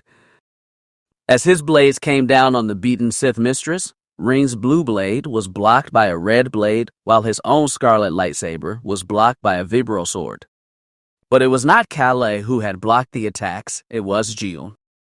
Unlike Rain's vibropons, Gial's were made of cortoses and could resist the cutting power of a lightsaber.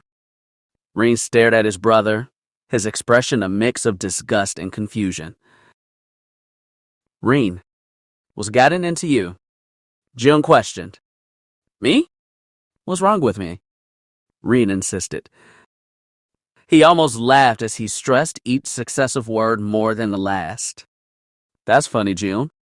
Considering that your friend Calais just tried to kill me and you're trying to defend her for it? Raen. She's a Sith. You're a Sith, Gial insisted. We don't go about killing each other. Tell that to Deadlay. Raen shot back. In fact, your little temptress here got Dynatha in trouble. Dynatha didn't even do anything. Dynatha? Raen, what are you? No, Raen shouted. The Sith exile backed up, stepping away from his brother and Calais, but kept his weapons activated. Don't talk. No more excuses. I'm done with you, Gial. I'm done with the Sith and the Jedi and Torchel and Prue. I'm done with it all. Raen, please, try to listen to reason, Gial pleaded. No, you listen. Raen snapped. We've always been friends, haven't we, Gial? We're brothers, damn it. So why are you protecting her? She tried to kill me. But I suppose loyalty to the Sith is more important than loyalty to your family. Raen grabbed a hold of the rope that Gial had dropped from the driver's seat up above. The Sith exile lightly tugged the rope that had extended from the aerial speeder, and it slowly began to accelerate. Don't try to follow me, Gial, or I'll have to kill you, Raen said. The darkness of night caused Gial to lose sight of the speeder within several seconds. But it was of little consequence. The Sith did not actually intend to chase his brother. No, there was no reason for him to do so. In his eyes, Raen was not a traitor. Misguided, confused, or lied to, maybe, but he was not a traitor. Despite what Calais has said about his little brother on the ride over to kill Sinis, and the report he was likely to receive from Deadlay upon their arrival at the manor, Jiln still had faith in Raen. "Master Jiln," Calais whispered, "thank you for protecting me." "The pleasure is mine, darling," Jiln replied softly. "But don't you dare shoot at a target without my permission again. Am I clear?" "Crystal." "Sir." "Excellent," Jiln said. He helped the weakened Sith Master to her feet and allowed her to use him as a crutch. "We'll have to head back the way we came. I hope you still have your card key. I'm keen to hear what Deadlay has to say about all of this." "As am I, Master Jiln." "As am I," Calais responded quaintly. The ride from the Thranta Hill to the eastern Alderaanian spaceport had been silent. Raen had not been in the mood to speak to Jial, and Jial did not feel like prying in private business. Eventually, the long, inaudible trip ended, much to Jial's relief, and the pair disembarked from the aerial speeder. Jial led the way, heading through the courtyard while Raen followed behind him. The two entered the spaceport. The building itself was never locked since all the individual shops and hangars were sealed shut behind Durasteel security doors. It was at that point that Jial allowed Raen to take the lead. The Sith exile traveled to Hangar 11. The hangar served as one of the Benax family's many private hangars. Entering their universal passcode, 1NAR 3D, Raen stepped inside and waited for Jial to enter the docking area before closing the door behind them. "That's a pretty beat-up ship," Jial finally said. "Sure is," Raen responded half sarcastically. "A conductor-class civilian transport. This thing has been sitting in this hangar since I was a kid. I used to pretend that I flew this thing while my father and mother were at work. My brother would watch over me. I used to call it the Rocket One. A cheesy name, I know." "Don't worry about it," Jial assured him. "It still looks like it can fly." "Where are you planning on going?" "Terrace. I have some relatives on Terrace. I've always had a good relationship with my cousins," Raen explained. Jial nodded. "You'd best be off. No point in staying here on Alderaan. If the Sith are hunting you, they will find you before long." "You're right." "Thank you, old friend." "Stay safe," Raen said softly. "Same to you," Jial assured him. "Oh, and if we ever see each other again after this, you owe me 20 credits. I did not deserve to pay for your drink." "I'll play you Pasek for it," Raen said while he entered the Rocket One. Jial chortled heartily, and he moved out of the way as the Rocket One's engines roared to life. The Eridorian waved at his human friend, genuinely hoping that he would get to see the young ex-Sith again someday. Raen gave curt wave-in reply before turning the majority of his attention toward piloting the vessel. Although he had not piloted a ship in quite some time, Raen was lucky that a droid navigator, T1N7, had been placed in the ship some time ago for maintenance and upkeep. The Eridorian watched as the Rocket One slowly made its way from the hangar bay into the cloudy Alderaanian sky. Even after Raen had disappeared, Jial found himself staring into the distance. Once as he was certain that Raen was not coming back, Jial proceeded out of the spaceport and back to his speeder. His business, for better or worse, was done here. Chapter 7. The Cerulean Wolf sailed effortlessly through the sea of empty space. The blue paint of his hull stood in stark contrast with the darkness of space behind it. However, this coloring was a blessing and a curse. This particular Majesty-class freighter was a smuggler's ship, and the bright color could serve as a warning to potential targets of the Cerulean Wolf's crew. Unlike its smaller counterpart, the Dynamic-class light freighter, the Majesty-class was not designed to participate in heavy firefights, and this was evident in the vessel's external damage. The burns of laser fire traced around the ship, and the scars of proton torpedoes pockmarked its azure, Caesar-shaped hull. Despite this extensive damage, the Cerulean Wolf's internal functions were mostly unscathed, allowing his crew to remain on board and carry out their duties with ease. A vicious ringing noise pierced the ears of the ship's captain, a human female named Raen Benax, awakening her from her much-needed sleep. The captain herself had a dark tan, and her bronze ankles dangled over her admittedly short cot.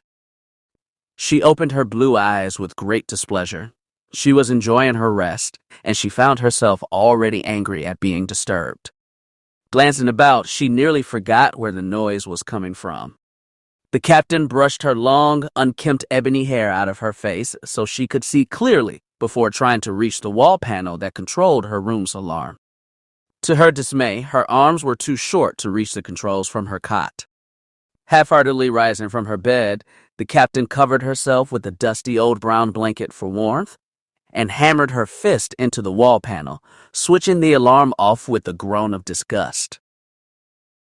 Once the alarm had stopped, Raen stood motionless for a moment. The lack of sound against her exhausted ears was enough to cause the captain to smile. However, it was not long before she realized just how cold she was. The ship's heating systems were not working optimally, and her white tank top and pair of gray shorts were not keeping her warm. Even the blanket she covered herself with did not quite provide enough warmth to keep her comfortable. Returning to her cot, Raen graciously collapsed into the cot she had been sleeping on, closing her eyes and preparing herself for a few more hours of sleep. Just as the captain was fading into the dreary world of unconsciousness, the alarm started back up again, waking Raen with a start and causing a fierce scowl to appear across her face. "Do you think that's funny, John? I will rip out your circuitry," shouted the captain. "I would appreciate it if you would not, Captain Venley," a digitized voice replied. "It is not so much out of humor I do this, though it is very amusing, but rather because you requested it." I guess the AI is right, thought Raen. Although she did not remember the details, she must have asked John, the ship's automated interface and artificial intelligence, to wake her up when their next target was approaching their location. They were smugglers, after all, and they always had to be ready for their unsuspecting prey. Even so, Raen lamented that she had to be disturbed in such a manner while sleeping. She did quite enjoy sleeping. "You're right," Raen muttered. "I guess I owe you an apology, John." "Not at all, Captain," John mused. "I'm sure if I was organic, I would be quite disturbed when abruptly awakened from my rest cycle. Your circuits don't quite recharge as quickly as ours do, I hear." "Something like that," the captain replied. Rising from her bed, she scrambled into the small refresher that was conjoined with her room. She was glad that she had her own washroom, although she was not pleased that it had the same color as her room, an ugly brown, and that it had the same cold Durasteel floorboards. "How long till contact?" Raen asked while she stepped into the Sonic for a quick shower. 15 minutes, John answered. Raen acknowledged the fact that she had a tight schedule and decided to hasten her efforts to leave her room. Stepping out of the Sonic 2 minutes earlier than she had planned, Raen got dressed inside the refresher before returning to her room. She made her way toward a small red and white wardrobe at the corner of her room and pulled out a rough, heavy leather jacket with the insignia of the Republic Navy on the back. Personally, she hated wearing it. It brought up memories that were better left forgotten, but she had to admit that it kept her warm. Besides, she did not have time to be picky. Reaching under her cot, Raen pulled out a pair of light blue slippers from underneath her bed and slipped them into her chilled feet. "Have I mentioned how beautiful you look in the morning, Captain?" John asked whimsically. "Yesterday," Raen mentioned, although she was distracted. "You tried flirting with me the past 4 days as well." "Ah, yes, now I recall." The AI sounded amused, but Raen figured that he was just trying to entertain himself. "The crew is waiting for you, you know?" Raen ran a brush through her long, black-colored hair with an alarming sense of urgency, tearing through the knots that had accumulated in her silken strands of hair. Although she hated the fact that she could not do a better job and make it look somewhat decent, she bitterly accepted the fact that she and her crew had far too much to do with far too little time. A pity. The captain headed out of the room grabbing a small blaster pistol that was conveniently located atop a shelf near the door. As she left, she turned and gave John her latest instructions. "I'm done. Tell the crew to prepare for my arrival." Rylena knew that John had heard her, even though the jovial AI made no response. Once she had left her room behind, the captain made her way to the bridge. Traveling across the silent, unoccupied hallways, she smiled each time her soft slippers made contact with the metallic floorboards. "No clanking noise, and my feet are warm." Wonderful, she thought. It took about 3 minutes for the captain to reach the deck, which resided on the ship's prow. Unlike the dynamic-class freighter, the deck of the Cerulean Wolf was large enough to support an entire crew comfortably, instead of only housing the pilot and co-pilot. Once the captain had arrived on the deck, she realized that the crew had not noticed her arrival, and she took a brief moment to examine them as they worked.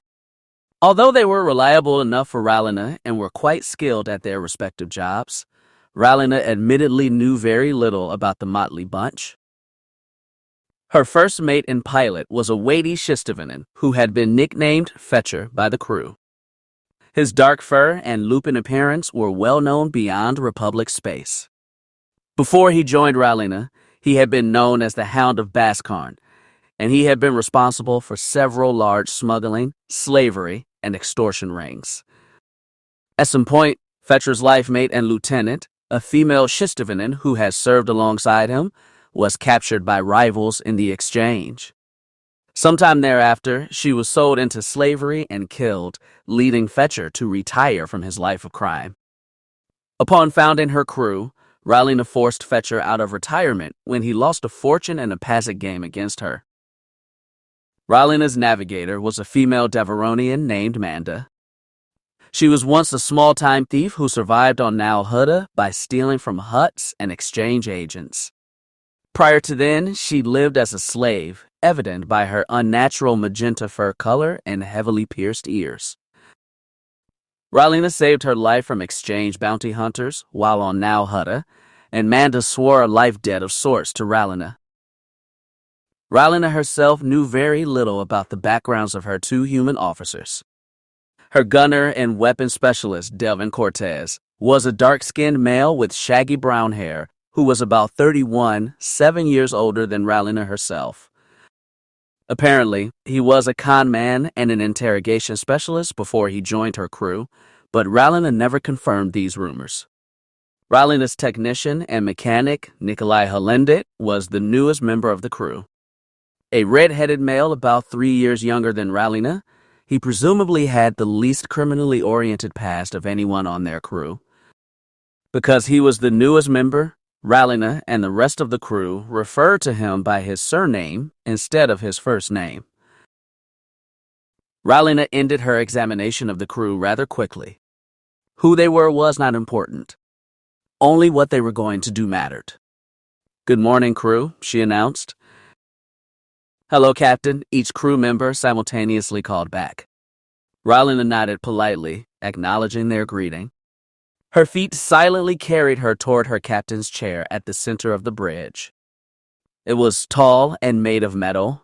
It was imposing to behold, but quite uncomfortable to sit in. The captain slouched in her seat reluctantly. She was, and would forever be, irate at the discomfort her chair caused her. Manda giggled with delight upon seeing her captain's face, but a quick glance from Rylena was enough to silence the laughing Devaronian. Once the crew had returned to their work, Rylena activated the ship's readouts and radar display of the surrounding space, both located in the armrest of her seat. The holographic display of the Cerulean Wolf was awash with yellows and reds. She scowled with displeasure.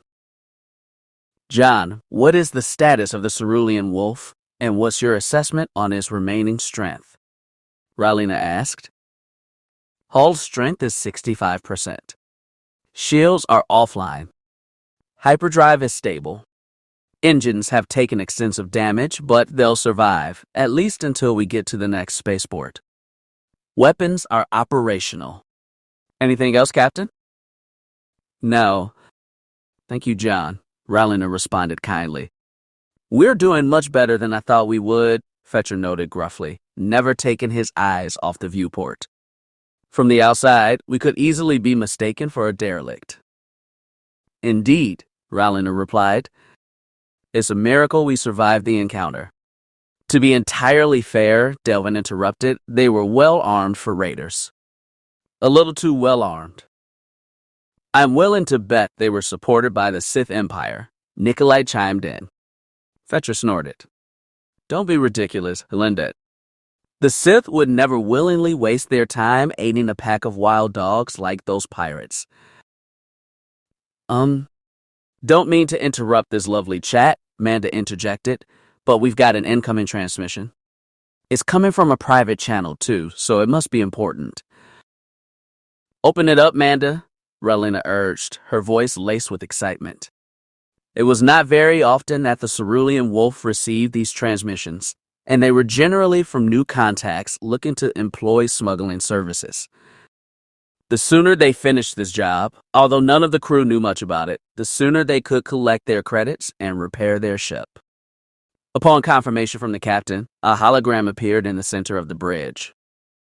It was fairly lifelike, although it possessed the characteristic blue tint of all holographic displays. The individual on the other end was a stout, cloaked male.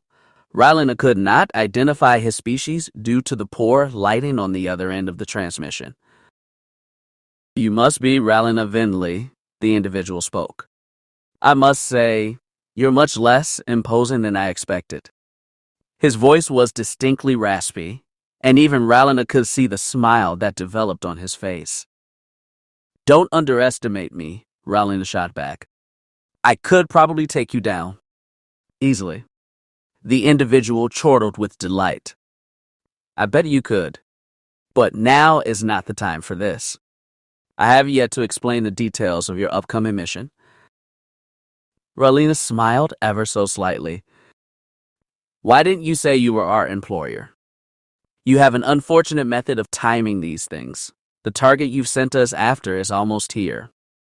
Please try to hurry. Don't worry, I won't waste your time, the figure assured her. You will be searching for a Jedi Knight named Yazin Norn. He was captured by Sith forces and taken aboard the luminous Daybreak after leaving Alderaan several days ago. He is currently being held by Dr. Raen Benax, a Sith doctor and biochemist. Ralina was visibly surprised by the mention of Jedi and Sith. It was not often that their missions involved interacting with the Force-sensitive Guardians of the Republic and the Empire, respectively. Sith? Manda asked. So that must mean you're a Jedi. Your crew is very astute, Ralina, the Jedi replied. I like you already. Ralina rolled her eyes. Of course. So, since the Sith are involved, I guess you want us to save the Jedi, then? No, the character replied quickly, startling the captain. I want you to kill the Jedi and Dr. Bancho. Then you are to recover Bancho's research notes and confiscate any data pads on his body at the time of his death. Do I make myself clear? Yes, Ralina said. She was confused about her employer's plan, though, and was intent on figuring out his motives. Why is a Jedi not rushing to the aid of one of his own? Shouldn't you be sending a task force to rescue him instead of us, a bunch of smugglers? The figure raised his hands in mock innocence. Now, Ralina. No reason to pry. I don't ask you or your crew what you plan to do with the credits I'm going to send to you. You shouldn't have to know what we're going to use Bancho's information for, or why we're letting Norn die. What's he to you, anyway?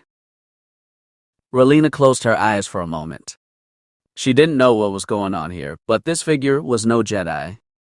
There was just no way. He didn't even pretend to act like one. His attitude was wrong. He gave the captain the same nervous feeling all Force sensitives gave her, but this one in particular was rubbing her the wrong way. Shaking her nervousness away, she did her best to steel herself. "Very well," Rallina replied at last. "Where would you like us to deposit the wares once we obtain them?"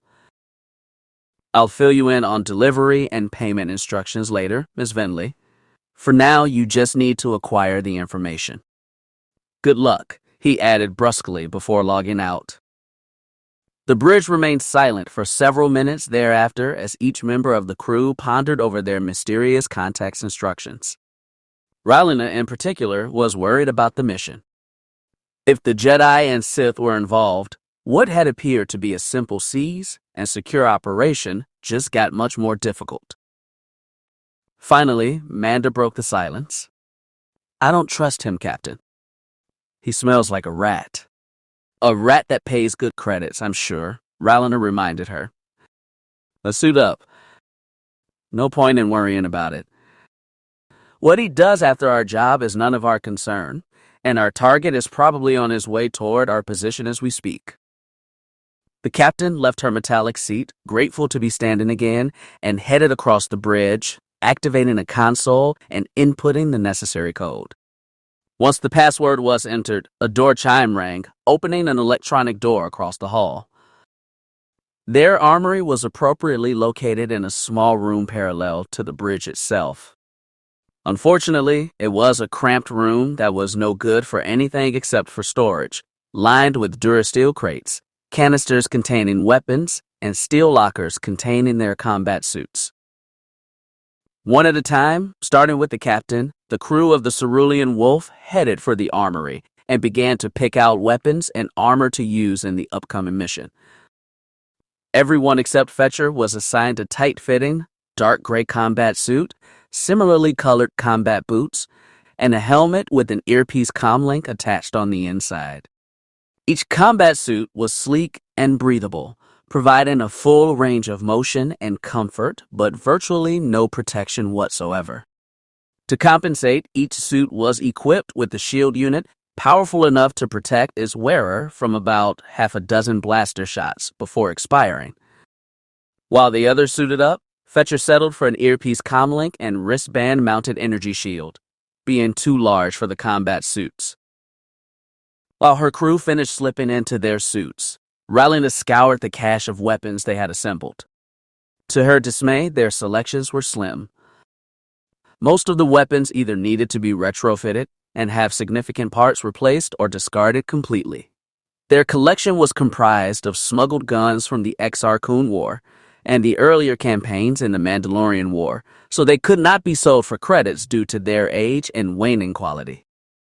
Nevertheless, Rallina took what she could, arming herself with a blaster rifle to complement her pistol.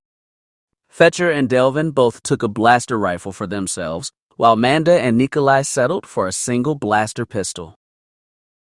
"Holin," Manda murmured to the technician, "these suits seem to accentuate my figure a bit too much. I don't want the enemy ogling over me while I gun them down. It's distracting." The hapless technician sighed drearily. His attention was focused on cleaning the muzzle of his blaster pistol, but he still responded to Manda's query. "We've been over this.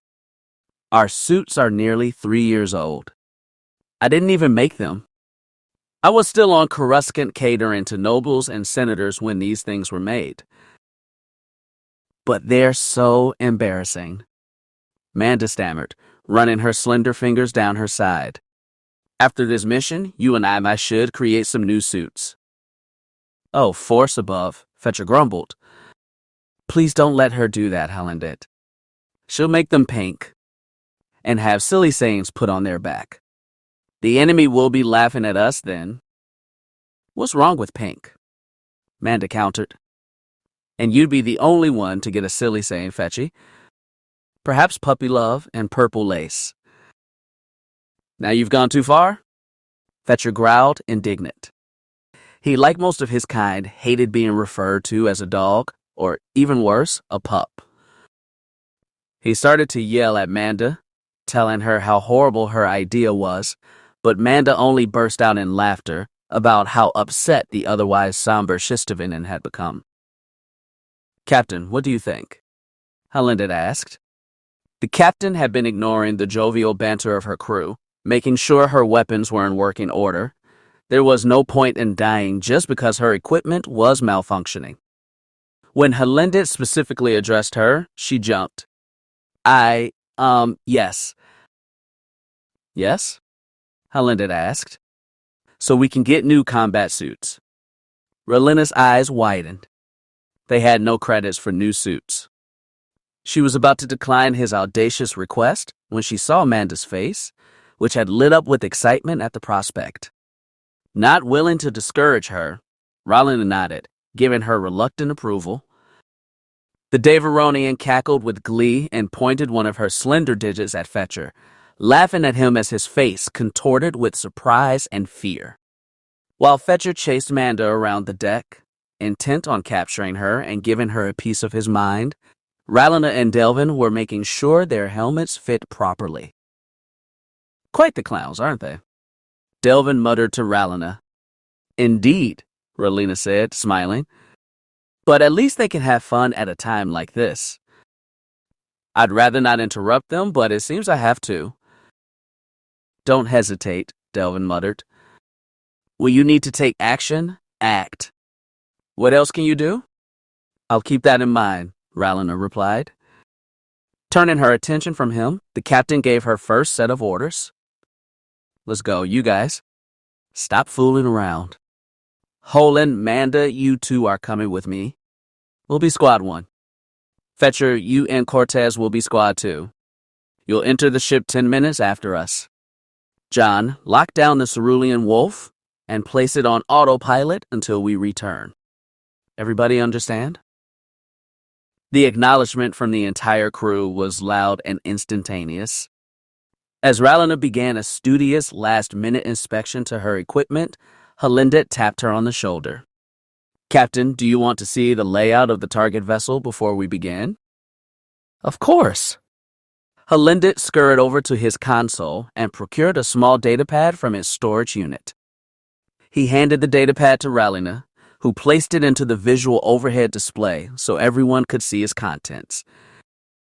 Once the holographic image activated, a cutaway view of a standard K-20 transport flashed to life before the entire crew.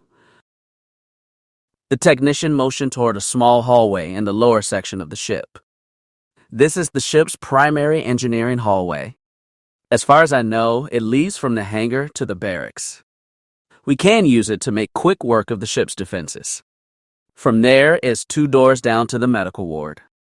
The technician had John illuminate a small room in the starboard section of the ship. "That is where our target and the information we need is presumably waiting for us." "Sounds risky," Fetcher thought aloud. "It is," Halindit returned the sentiment, somewhat worried. "Also, the door to the barracks from the service tunnel does not open without proper authorization. In other words, it would need to be opened manually from the tech room on the other side of the ship." "Fetcher and I can handle that," Delvin assured the captain. "No need for all of us to go down to the tech room." "Are you sure that's wise?" Manda spoke up. "The 2 of you are strong, stronger than the rest of us, but we don't know how strong their defenses are. If you walk into a trap, we're all in trouble." This time, it was John who spoke up. "Luminous daybreak exiting hyperspace in 12 seconds, 11 seconds. "We're out of time," Ralena said. "The transport's coming in right now. Delvin, prepare the ion guns. Disable that ship so we can get into it. Fetcher, fly us in as close as you can. With some luck, we won't end up too far from it. Manda, Halindit, follow me. We're going for a ride." As she concluded her brief speech, the luminous daybreak dropped out of hyperspace about 8 kilometers away from the Cerulean Wolf. As the bulky, aged civilian cruiser made its way toward Telos, a planet ravaged by war, the smuggler ship sprung to life, resurrected under Fetcher's guidance. Delvin activated the strictly illegal ion cannons on top of their vessel and fired two Azure blasts at the K-20 transport. The first strike hit the forward end of the ship, disabling their shields and causing some of its primary systems to fail. The second shot pummeled the starboard side of the ship and created an unexpected and unwelcome explosion, sending engine fuel and fire into the void of space. Although their attack caused more damage than Raen hoped, at least the ship had been immobilized. Fetcher flew their ship as close as he could to the disabled vessel, allowing their respective hangars to sit in space nearly 6 meters apart. After a brief starfighter ride, Squad 1 left the Cerulean Wolf and entered the luminous Daybreak's unprotected hangar. After Raen docked their fighter, the three-man squad made its way from their starfighter toward the nearest exit with haste. The hangar was empty, and there was no reason to linger here. Raen led the way, her blaster rifle at the ready, charging toward the dully colored doors with an obvious sense of urgency. The passengers of the Luminous Dawn were no doubt aware that privateers had entered their ship. If they were smart, they would take the necessary precautions to remain safe. Raen hoped that they would not have to take the lives of any civilians. When they killed innocent bystanders, things always got messy. Although the captain had faith in her crew, she was worried that they might not have the manpower to fight through the K-20 transport's onboard defenses. The doors that led from the hangar bay to the rest of the ship were magnetically sealed by an automated lockdown sequence. The smugglers reached the door after a brief sprint. Once they arrived, Raen and Manda sidled against the wall on the right side of the door, while Halindit crouched against the wall opposite of them. The captain was panting lightly, her body already fatigued in their run. However, Manda was practically wheezing, already worn out, and Halindit was having trouble standing. I guess we'll have to focus on physical fitness once we get some free time, Raen thought, with a smile on her face. Do you think you could open this door, Holland? Whispered Manda. Probably. Give me a moment, the technician responded in between gasps. Turning his back away from the wall, Halindit got to work slicing the door's electronic security lock. The slicer opened up the security box on the wall with alarming speed. Raen and Manda watched his swift fingers pry about the wiring and alter the circuitry. After a few minutes listening to Halindit muttering, a small spark erupted from inside the door's control mechanism, and the electronic doors opened with an elongated groan. Once Halindit was done, the three noticed two Twi'lek guards standing in the hallway beyond the door. Unlike the intruders, the two guards were lacking in arms and armor. Raen figured they were mercenaries recruited to defend the ship. They saw Halindit as soon as he opened the door and frantically attempted to pepper him with blaster fire. Although the technician was saved by ducking back behind the wall, the blaster fire continued on his path and ended up scarring the distant walls of the hangar. The captain waited for a moment, expecting the blaster fire to die down. When it didn't, she knew that she had to take action. If Raen waited for their opponent's weapons to run out of power, then they would have to engage each other in melee combat. Their suits loaned themselves even less to close-quarters combat than firefights. Raen knew she could handle herself, but she wasn't sure about her crew. The captain let herself fall over, and her left armed the floorboards. While the blaster fire flew overhead, she took aim at the two Twi'leks. They had only just seen her, and she knew she had a momentarily advantage while they tried to reposition their weapons. Squeezing the trigger of her blaster rifle, several shots flew from her weapon into the chest of her targets. The first Twi'lek fell backward, and the second Twi'lek fumbled around on his feet before expiring. Breathing a sigh of relief, Raen placed her gun on the ground and allowed her adrenaline rush to expire. Meanwhile, Manda and Halindit had both moved out from behind the doorpost. While the Devaronian went to investigate the bodies, if they were still alive, she would remedy that and plunder their equipment. Halindit helped Raen to her feet. Good shots, Captain, Halindit said while placing his blaster in his holster. Thank you, the captain replied.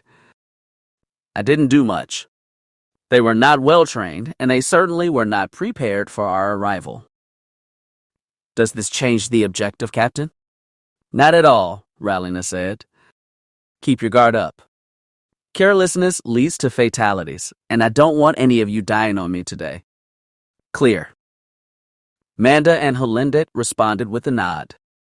On their way around the Twi'lek corpses, Ralina gathered a few extra power packs from the discarded weapons. If they had time, she would have gathered a few of their weapons too. Leading her squad into the depths of the ship, Ralina found herself increasingly tugging at the mesh against her skin and wiping the sweat from beneath her helmet. The environmental controls weren't working in this part of the ship, it seemed, and Ralina was already exhausted. They weren't even at their goal yet. After descending a particularly long stairway, Ralina and her crew arrived at the entrance to the maintenance hallway. Ralina opened the door by pressing the wall console, and her two allies entered first, scanning the area for enemies. When no enemies were found, they signaled for Ralina to enter, and she followed the two inside. The dark halls were drearily silent, and it was difficult to see. Not wanting to remain in the area longer than necessary, the trio increased their pace. Suddenly, the irregular clomping of footsteps broke through the silence. The three intruders froze in their tracks, but it was too late. A blaster shot nailed Ralina in the chest. Her shield absorbed the attack, but she was knocked off her feet regardless. There they are. I see him, a rugged voice shouted. The captain recovered her footing as quickly as she could. There was no cover to hide behind. Most of the engineering supplies had been removed prior to their arrival.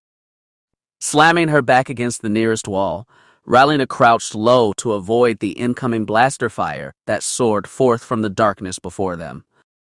Manda and Halendet were lying prone, trading volleys of fire with their opponents. The streams of fire between the two parties were consistent but disorganized and hardly accurate. Ralina fired blindly into the darkness before her, hoping to score a lucky hit. When she didn't, she replaced her blaster rifle's power cell and held her fire. Permission to use a fragmentation grenade, Captain? Halendet shouted amidst the blaster fire.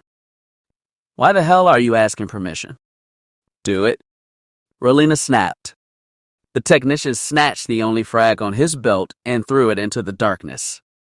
The projectile bounced off the metal floor several times before rolling toward its targets. Several screams were heard when a flash of light suddenly illuminated the halls. A small explosion and bursts of flame sent several bodies flying into the air and several others to the ground. Once the smoke cleared, none of their enemies remained. Manda was the first to move after the explosion. Recovering her footing, she made her way toward the dead bodies. Ralina put her weapon away and headed toward Halendet, who was still on the ground. She extended her own hand toward the technician, and he gratefully took it and stood up. Thank you, Captain, Halendet murmured. The captain smiled. Don't mention it, Halendet. Good work with that grenade. Sorry for, well, the whole asking for permission thing. Not a problem, Ralina replied. I can't exactly say don't let it happen again, because that would be ridiculous. Yes, Captain. Just think for yourself every so often. Yeah. It's hard breaking old habits. Sorry. Ralina pressed the issue no further. As she turned to beckon for Manda, who was still inspecting the corpses of their enemies, she was interrupted by a call from her helmet's comlink. Captain Venley, are you there? Fetcher here. I hear you, Fetcher. What is it? She answered. Cortez and I are approaching your location. We've already broke into the tech room and unlocked your door. The entire ship is in a frenzied panic, Captain, so the guards won't be much of a hassle. In fact, most of them are headed in our direction, Fetcher explained. Will you still be able to get to the medical bay? Yeah. We'll just be a little late. Go ahead and continue without us for now. Understood.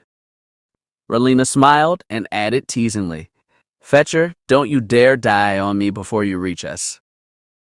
I wouldn't dare, the Shistavan replied, half jokingly. Fetcher out. Rowlena turned her attention to her two present companions. Let's go. We should hurry. The three of them continued their silent trek through the dark underbelly of the civilian cruiser. From the end of the hallway, Rowlena and her allies arrived in the barracks, which they were surprised to find empty. Apparently, all the guards left on the ship were chasing after Fetcher and Delvin. The captain and her allies left the barracks without a word and headed toward the medical ward, which was situated close enough to the barracks that the crew members of the Cerulean Wolf didn't even have to run. Rowlena scanned the door's console to check whether or not the medical chambers were locked. To the captain's pleasant surprise, the medical room's emergency lockdown sequence had been overridden. The captain was overjoyed and ordered her two crew members to enter the room before her. If there was danger in the room, it was their responsibility to assess and neutralize it. Her two companions followed orders, scanning the room nervously. The room's walls were white, although it was striped with several red lines. In one of the farther corners of the room, there was a counter where the doctor would dispense prescriptions, and a petite personal computer rested nearby. In the other corner was a medical cot. The individual that was situated in the cot was covered with a white sheet. The fetid odor lingering in the room and the machinery tracking his vital signs made it clear that the individual was nearly dead, if not already. The lighting of the room was poor and it was very difficult to see, but Manda and Halindit could both clearly see a single individual, a female nurse with blonde hair who was about Rowlena's age, in the center of the room. She was clothed in a white dress and an equally colorless smock, and to the relief of the entire squad, she appeared unarmed. Who are you? What do you want? The nurse cried out in horror. Just stay quiet and don't move. Rowlena's rifle was pointed directly at the nurse. She motioned for her allies to finish their job, despite the fact she had entered earlier than expected. Search the room. Her compatriots began to scour the room for the data they needed. Rowlena cautiously approached the nurse, pointing her rifle at her new prisoner at all times. As she approached the nurse, Rowlena saw something move behind the counter out of the corner of her eye. Halindit, check behind that counter. Be careful, Rowlena commanded. Halindit acknowledged his captain's orders. Crouching low to the ground, he approached the counter. Once he reached it, he glanced over the counter. Suddenly, he found himself face to face with a middle-aged man dressed in a white lab coat and armed with a slug-throwing shotgun. Halindit leapt back in fear as the man screamed violently obscenities at the technician and put one leg on the counter. Manda reached for her weapon, but Halindit was quicker, dodging the man's attempt to bludgeon him with the shotgun. Halindit fired 2 shots into his chest at point-blank range. His opponent collapsed in pain, muttering profane insults to his last breath. Good shot, Halindit, Rowlena noted. Turning to his captain, Halindit nodded and placed his weapon back in his holster. Once Rowlena reached the nurse, a man in a large cloak and drooping hood jumped out from behind the counter and found himself behind Halindit. Before Rowlena or Manda could react, this figure thrust a knife into Halindit's back. The technician gasped for air, holding out his hand to his allies as his body, stained with bright red blood from his gushing wound, collapsed. Rowlena stared at Halindit's body. She tried to scream, but she realized immediately that no sound came from her mouth. Something within her tossed about as though she was going to vomit, cry, and pass out all at the same time. Manda was screaming behind her, but she couldn't hear her. Rowlena found her hands shaking violently. As a smuggler, she had never lost anyone on a mission before. She didn't know what to do. Halindit's lifeless gaze locked with hers, and she couldn't find the strength to avert her eyes from his. Using Rowlena's grief to her advantage, The nurse stole her blaster pistol from his holster. However, Manda moved in and ended her chance at freedom, ripping the weapon from the nurse's grip with her clawed hands. Manda turned toward the cowled man, still standing over Helinda's body, and positioned herself behind the nurse. Wrapping one arm around her, Manda used her as a human shield.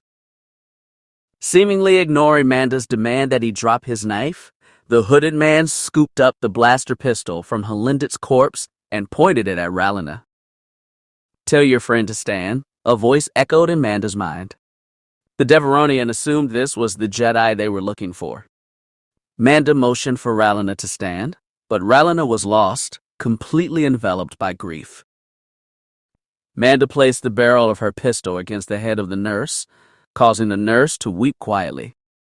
"Let us go," Manda demanded, "or I'll kill her." The man cackled with delight. "Why do you think I care about her? She's useless. You can kill her." The captor frowned underneath his hood when Manda did not comply with his request. "No? You dare hesitate? Then I'll do it for you." Tilting his weapon from Rallana, he pointed the blaster toward Manda and fired a single shot at the nurse. The blaster shot passed through the nurse's head and flew into a wall behind Manda and Rallana, where it dissipated into nothingness. Manda cried in terror, and she almost abandoned her footing as the woman she was holding stopped crying and dropped dead in her arms, fear evident on her deceased face. The Devaronian released the corpse that she was holding and placed both of her hands on her blaster pistol, pointing it at the assassin. "Let us go," Rallana said. She tried to be firm, but her voice was weak, and she was still crying. Helinda was already dead. They could not join him yet. "I don't think so," the assassin mused. "You see, you've already killed Dr. Bancho. I was supposed to protect him.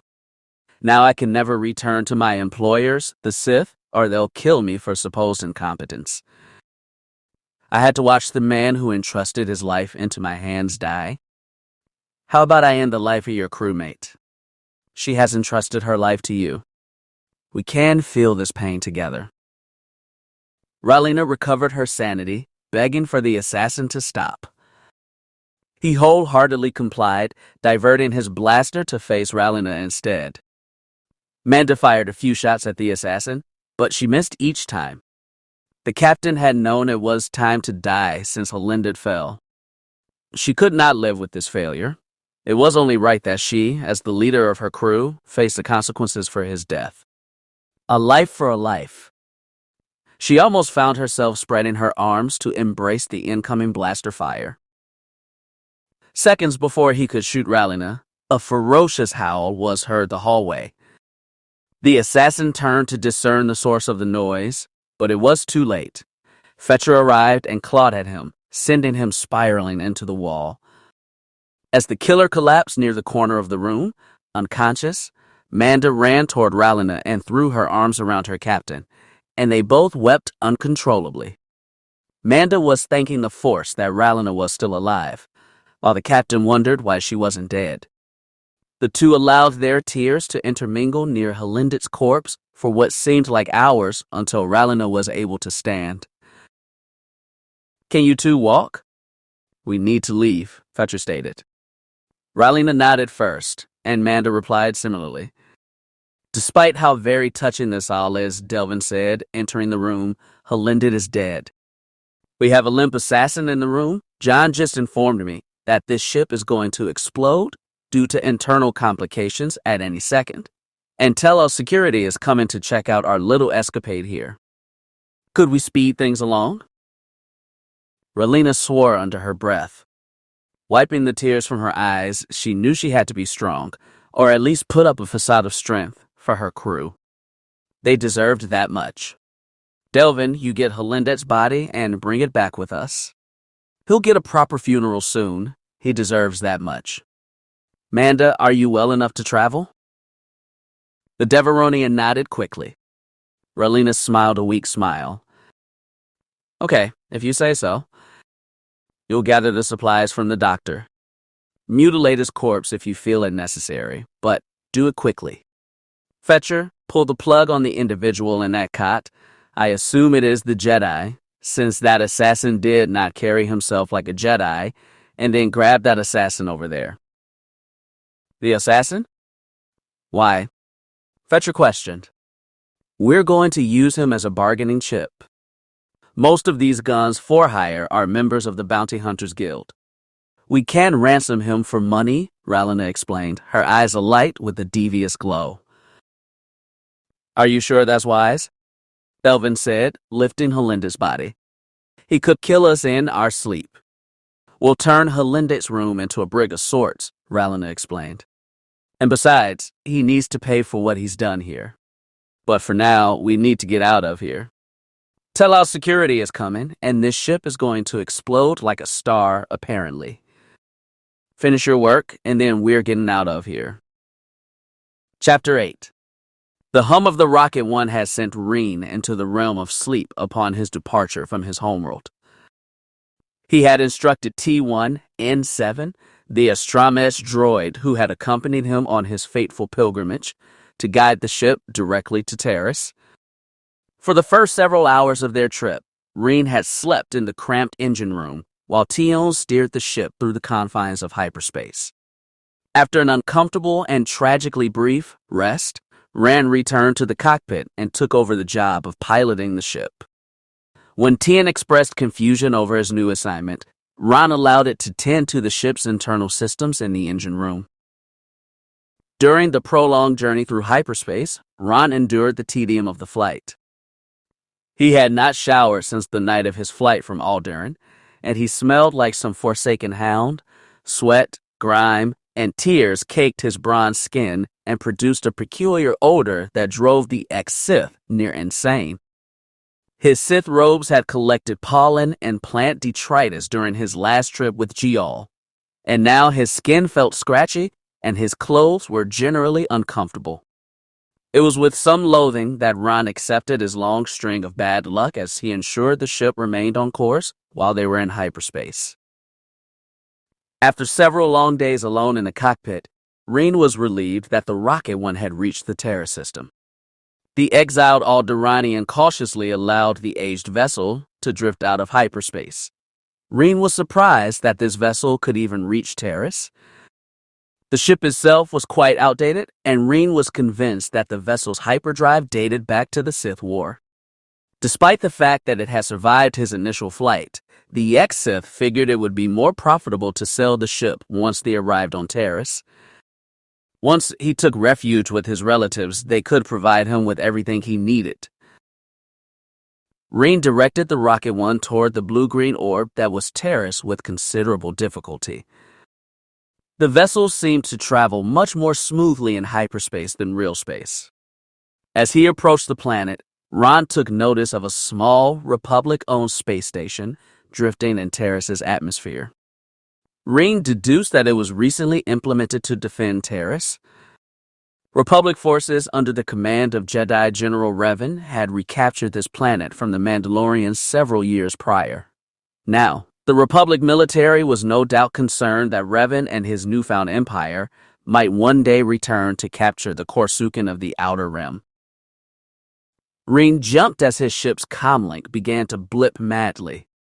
Apparently, the Republic installation was responsible for monitoring orbital traffic as well. Raen hesitated. He suddenly felt a surge of dark side energy wash over him like a violent current. He was not sure where it had originated from, although it might have been emanating from the planet's surface. Raen felt his senses become more acute and his perception increased dramatically as the serenade of the dark side invigorated his tired body. Is this the power of the dark side? Thought the exiled Sith. It took several more obnoxious bleeps from the comlink to pull Raen out of thought and back to reality. This is Captain Zine Helax of the Rocket One. I'm an associate of the royal family on a diplomatic mission from Alderaan. Please let me by.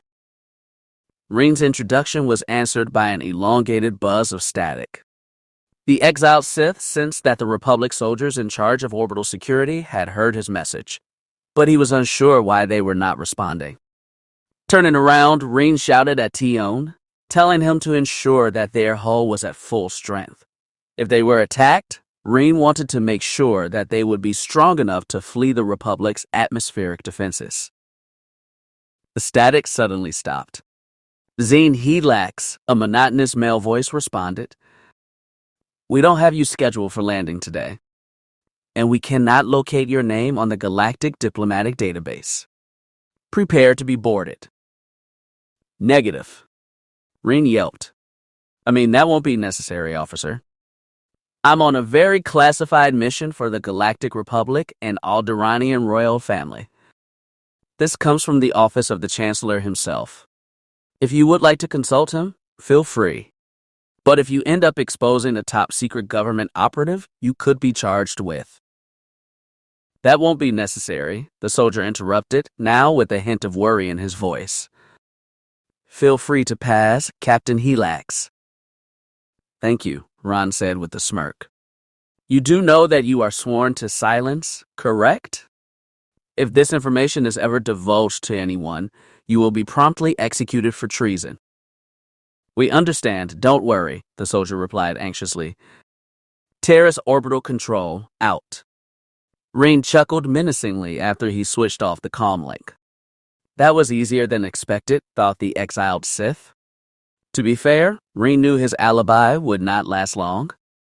Soldiers, even green ones like the one he spoke with, were loquacious. He would eventually confess his story to his senior officer, and then a Republic team would be put together to track him down.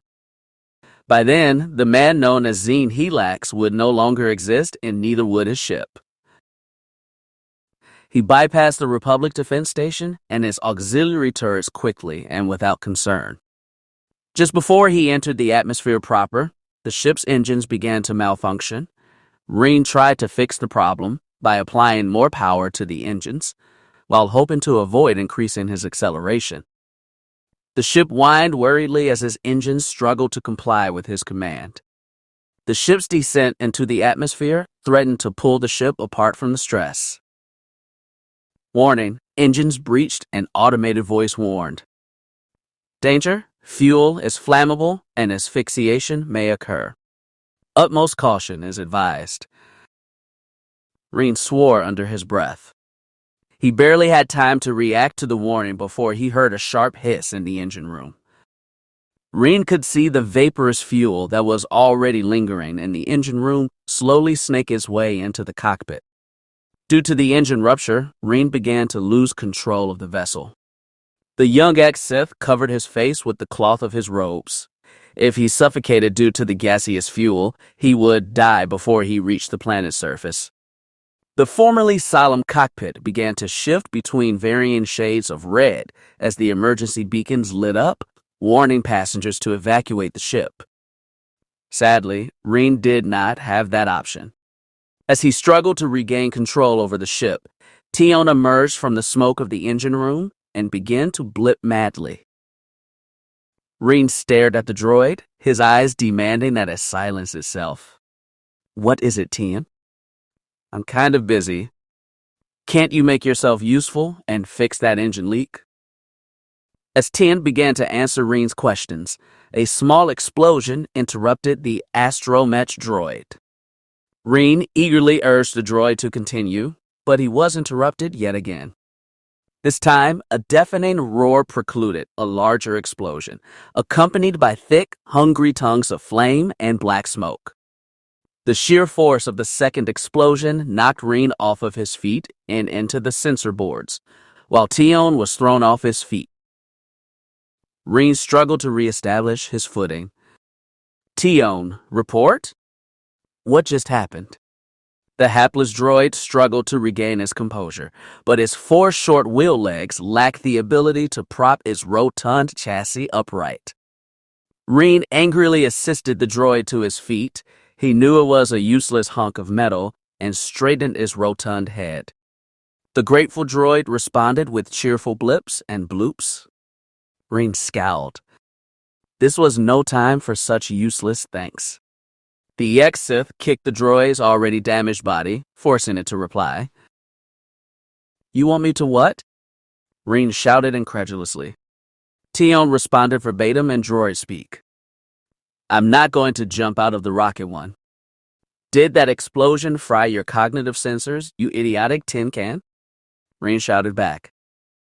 I don't have a jump pack, and we're nearly 10 kilometers in the air and descending rather quickly, if I might add. I would rather not become a permanent stain on some poor building in the Norwegian skyline. Thank you anyway, Tion. As though the vessel had decided to respond for Raen's panicked droid, the Rocket One began to quiver and shake as it rapidly approached Terrace's alabaster cityscape. Raen saw bits and pieces of durasteel get ripped off the ship's hull as it made its way through the final layer of Terrace's atmosphere. The ship's cooling systems had failed after the second explosion, and the vessel's internal temperature was increasing rapidly. Coupled with the blazing flames from the engine room, Raen figured that the Rocket One would not survive its descent.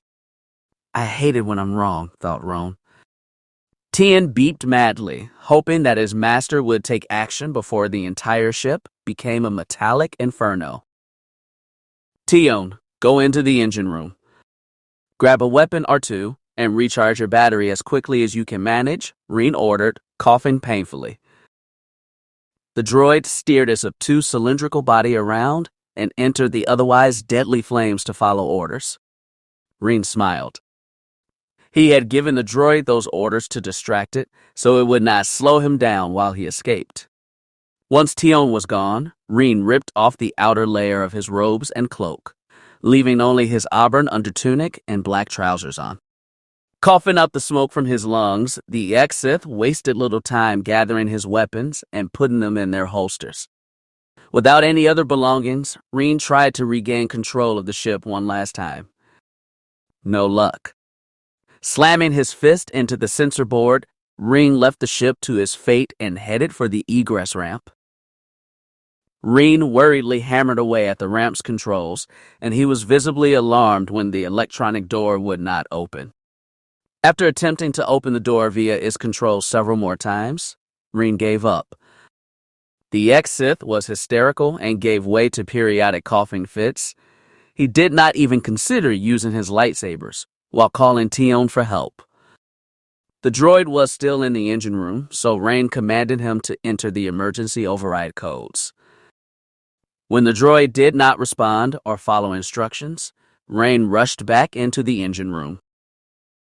Using the Force to sustain himself for as long as he could, Raen waded through the thick smoke and burning fire that would have made travel impossible otherwise. Scouring the engine room, Ron saw T1 N7 stuck underneath several broken pipes that must have fallen during a subsequent, weaker explosion.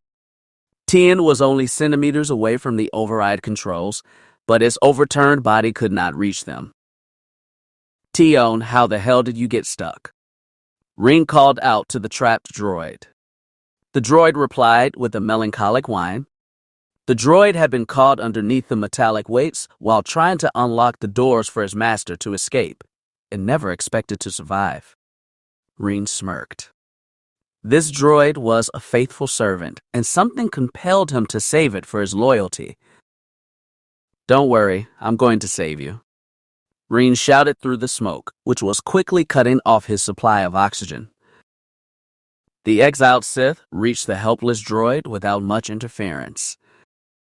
Ignoring the searing pain from the droid's hot chassis, Ron turned Tion's flattened coin-shaped head around and opened his rear compartment. Exposing the fragile and vulnerable circuitry, Raen's thick fingers ran through the wiring of the astromech droid, searching for the droid's core and memory matrix. Flames engulfed the pair, and smoke began to cloud Raen's vision. Gagging uncomfortably, Raen attempted to forcibly remove the smoke from his lungs. He was getting lightheaded, and he could sense his body temperature rising beyond his threshold. Sweat poured from his forehead, arms, and legs, desperately trying to cool him. At last, he found Tion's memory unit, and he pulled it out in an instant. Warning. Surface contact in 2T H,000 meters and closing. An automated voice rang out from the cockpit. Raen cursed his ill luck under his breath and stuffed Tioni's vital systems in his bag before abandoning the astromesh droid's metallic body to burn. Making his way from the rear compartment of the ship, Raen jumped out of the blazing inferno that had consumed the engine room. Once he was in the cockpit, the exiled Sith jumped atop the sensor board, smashing buttons and switches with his charred boots. Raen used only free hand to ignite his blood-red Sith lightsaber blade and shattered the transparent steel of the viewport in a single swing. The resulting depressurization sent shards of metal across the cockpit, some scarring Raen's arms and cutting his clothes, and into the skies of Taris. At this point, Raen could not do anything to stop his descent. The surging winds from outside the rocket one swept him off his feet and sent him flying out of the vessel. The ex-Sith found himself several hundred meters above the Darisian Ecumenopolis, diving toward the vast city in a free fall. From his position in the sky, Raen could clearly see the glittering ocean of Taris, its beautiful veil separating the towers of the cityscape, which looked like alabaster blades of grass from his height, from the verdant island cities. In between the ivory-colored skyscrapers of Taris, Raen could see speeders and hovercraft flying about the city's aerial roadways. If he was not struggling to keep himself from going into shock, Raen would have loved to admire the beauteous patchwork that constituted Taris' skyline. Raen's eyes became blurry again. His dry eyes could not endure the lashes of the chilling north gale that were whipping him and his doomed ship about. The wind around him was temporarily silenced when the rocket one plunged into a whitewashed tower, causing a titanic explosion of metallic waste and fused strength in flames. Now it was his turn. The vast roadways of Taris' upper city were quickly approaching, and he needed to slow down without killing himself in the process. Here goes everything. You're being dropped into the 6th floor of the Deathly Stars apartment complex of the upper city. You and your squad are in charge of investigating the tenants of room 670. We have reason to believe they are in charge of an illegal weapons smuggling ring. Violence is permitted, but go easy on the trigger. Good luck, Commander. You'll need it. Once the director had given him the objectives, the commander switched off the earpiece comlink underneath his helmet. A man of 45 years of age, his dark brown hair was already graying at the edges. Most of his farmer's tanned skin was covered by green and yellow combat armor.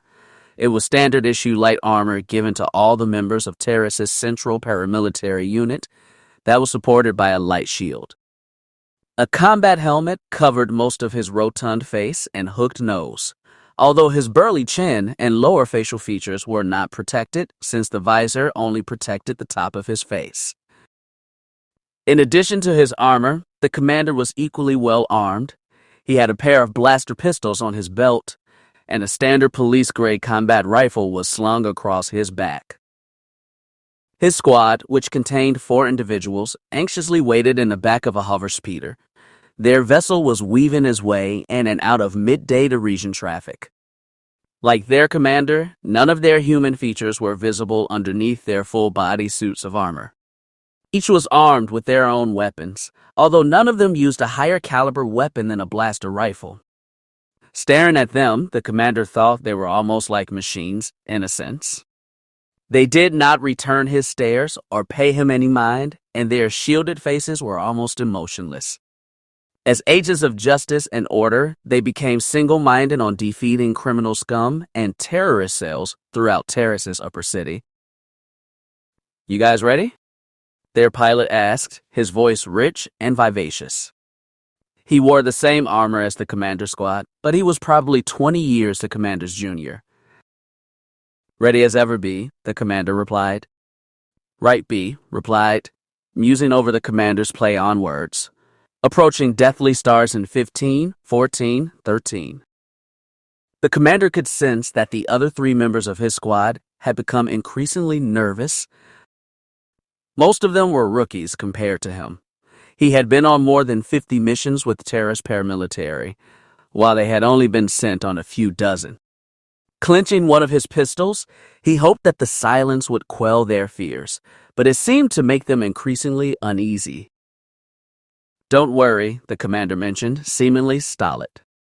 "We'll get through this. Keep close, stay sharp, and it will be over before you know it." "May the force be with us," one of his squadmates whispered. His dreary mood did not help the already grim atmosphere. 2-1. "We have arrived, lady and gents. Have a blast, perhaps literally. I'll see you for withdrawal," B called out. Once he had confirmed their arrival, the rear doors of the hover speeder opened up with a shrill whine, and they were greeted by a glass window located about 25 meters above the ground, barring their entrance. The same man who had invocated the force was the first to rise from his seat. Utilizing his blaster rifle, he shot 6 bursts of energy in rapid succession, unleashing a barrage of green fire on the crystalline barricade. Once the colossal window had been completely destroyed and its remnants scattered about the floor inside the building, the squad took turns leaping from the vehicle into the apartment itself. Once the commander had leapt from the hover speeder, B took off and left them behind to complete their mission. The 2 other men in the squad had already gone on ahead without the commander to scout, while the only female of the squad waited for her commanding officer. "You ready, boss?" she asked softly. The commander could feel her uneasiness, despite her somber tone. The commander smiled. He tried to exude as much serenity as he could to calm her nerves. "Of course. Let's move, Elling." Withdrawing his other blaster pistol from his holster, the commander led Lane from their initial position to follow the other 2 members of the squad. As they went further from their entry point, the commander became increasingly worried. The apartment was too quiet and too empty. There was not a single resident wandering the olive green walled hallways, and all the doors were locked. He almost felt like knocking on a few of the doors to see if anyone was here, but he knew that was against mission parameters. Instead, he kept his mind focused on the mission and continued around the circular hall. The commander and Elling almost missed the turn to room 670 had their other squad members not alerted them to his location. Barely making the last-minute turn, the pair joined up with the remaining members of their squad in front of the old-fashioned door. "Nice of you to join us, Elling," the less physically imposing of the pair spat. "Unlike you all know," Elling shot back, "I'm willing to follow orders." This time, the bulkiest of the 4 spoke up, the same man who had destroyed the window upon their arrival. "Maybe if you would stop kissing the commanders." "That's enough, you 3, the commander interrupted. "You sound like whining nobles. Do you want me to report you to the director?" Each of them shook their head, and the commander could feel that they were disappointed in themselves. Pleased that they were not totally lost, the commander kicked the old wooden door open, and the 2 other men of the squad stormed inside, intent on protecting their commanding officer from harm. The commander prepared to follow them, but Elling grasped at his sleeve. "Hold on, boss. Wait until Ono and Clint give us the green light. We don't want you going into a trap," she urged. The commander removed her hand from his sleeve, shaking his head. He had suddenly taken up an aura of professionalism, speaking like a true SWTOR. "Don't be ridiculous, Private. If a commander does not lead from the front, how can he expect his men to follow him?" Elling was silenced immediately.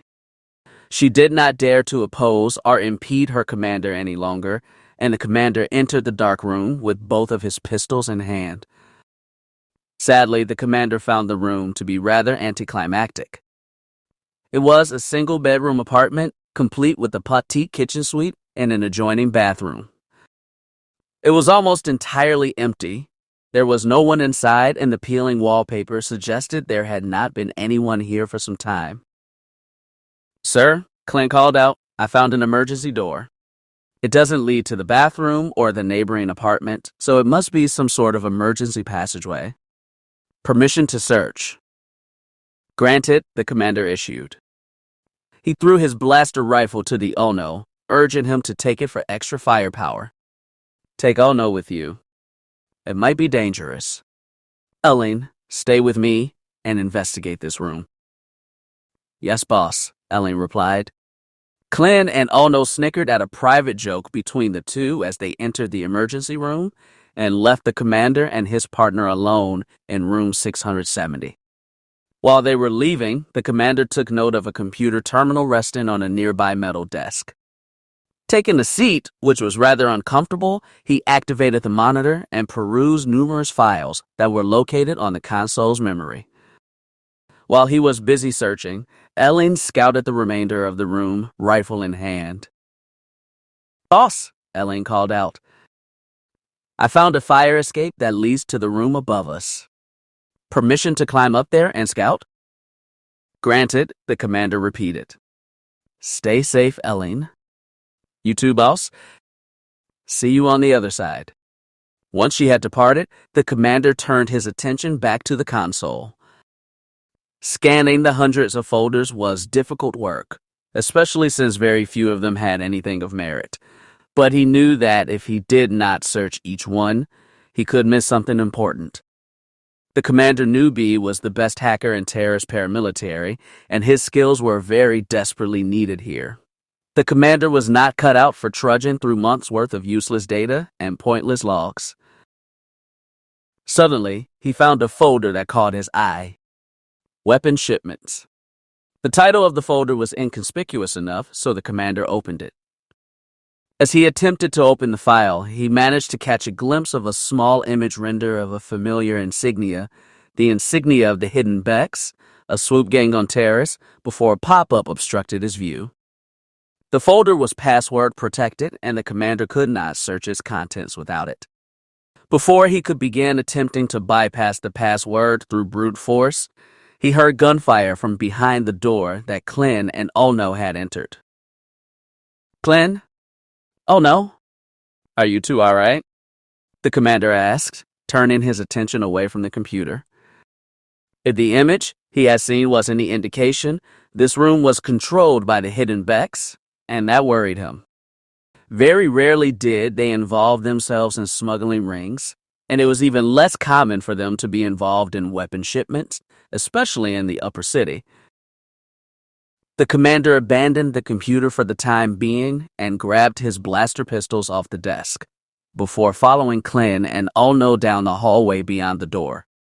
Surprisingly, these halls were much better lit than the rest of the apartment building, and the floors and walls were made of a strong durasteel that was light blue in coloration.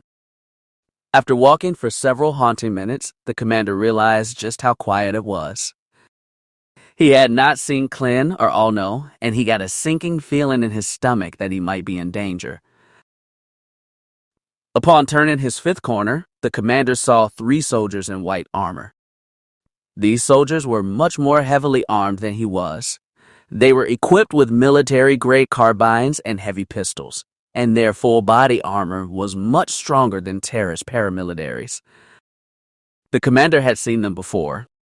These were soldiers of the Sith Empire. At their feet lay Klin and Ono, dead from concentrated blaster fire. Hundreds of thoughts ran through the commander's head. This world was controlled by the Republic. Even if it didn't do the greatest job patrolling and controlling it, they would not tolerate Sith here. How did these soldiers slip onto terrorists?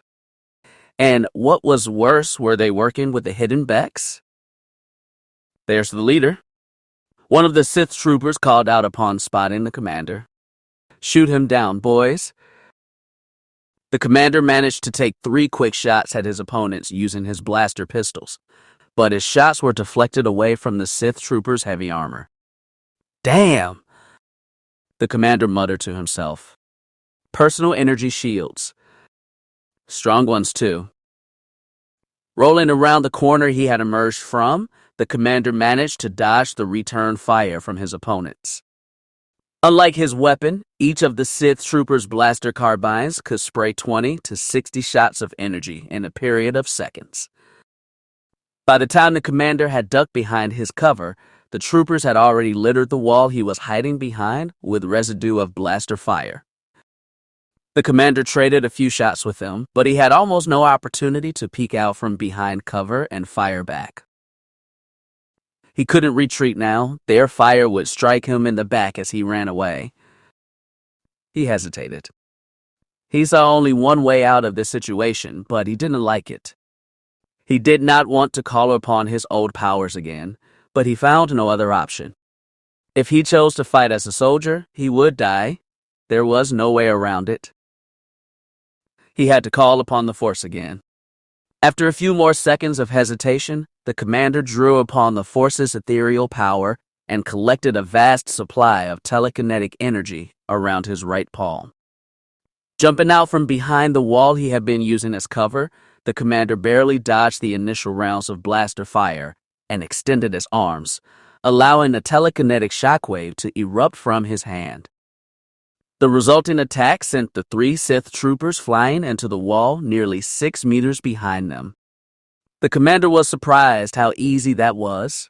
He had not called on his Force abilities for nearly 2 years, and yet he was still quite powerful. The commander realized that as long as the Sith were here, this mission was too dangerous for them. Remembering his last squad member, the commander transferred the power of the ever-present Force from his hands to the muscles of his legs and feet. Sprinting at a superhuman speed, the commander raced through the empty metallic halls and back into the equally empty room 670. The commander dashed up the fire escape ladder that Ellen had ascended, hoping he would reach her in time. But his actions proved futile. As soon as he had finished his climb, he saw Ellen, bloodied and bruised, collapsed against the wall of the storage chamber he had entered. She lost her helmet in combat, and she had the vibroblade of a Sith trooper through her chest. Her milky eyes had fixed their gaze upon the commander, and blood slowly seeped from her hauntingly pale lips as she struggled to form her last words. "On the other side, boss?" The commander shouted in grief. How could he have been so stupid? He should have forced his squad to stay together. Even as he tried to reprimand himself, the Sith trooper who had killed Ellen noticed his arrival and threw a fragmentation grenade toward the fire escape. The surviving terrorist paramilitary officer leapt back down the ladder and avoided the blast, just barely, but he landed on his hip, sending a burning sensation through his side. As the grenade's explosion engulfed the area above him, the commander rushed toward the console he had been investigating earlier. Tearing the computer's old-fashioned memory pillar from the wall circuits, the commander threw the metallic box over his shoulder and made a frantic dash out of the room. As the commander left room 670, the rest of the Sith troopers, nearly a dozen Sith troopers, rushed toward him from the hallway on his right. Sprinting at a superhuman speed, the commander evaded their blaster fire and grip for the time being. Instead of escaping the way he had entered, which would require fighting a dozen Sith soldiers, the commander headed left and ran down the empty halls of the 6th floor. At this point, he did not even know where he was going. Using his earpiece comlink, the commander attempted to contact B. This is the commander. Requesting immediately evac. I repeat, I need immediate evacuation. His message was graciously responded to by the ferocious buzz of static. Blast, thought the commander. Too much interference. I have to get up to the roof. Still running, the commander was forced to avoid 3 more Sith troopers who had sprung out from behind the pale walls of the corridor he had been running toward. Making a sharp right turn, the commander kicked in the next door on his right and took 3 quick shots with his remaining blaster pistol before fleeing from the pursuing troopers. Climbing up the rattling metal stairwell that served as a fire escape, the commander was careful to keep the computer console firmly within his grip. If he lost it, his entire mission, including his squad's sacrifices, would truly have been meaningless. The clatter of his boots against the metal stairs continued for nearly 2 minutes, and he passed several barred doors during his ascent. Upon reaching the last door, the commander viciously punched at the grate that was hindering his access to the roof.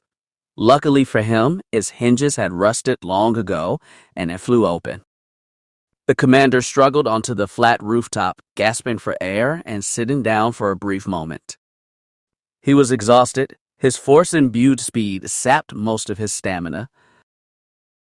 Clicking his earpiece, the commander tried to contact B again. "This is the commander. The mission has been aborted. I repeat, the mission has been aborted. Requesting pickup on the roof of the apartment." "Roger that, Commander," B's jovial voice chirped. "I'm coming in for a landing." "ETA?" "Damn quick," B said.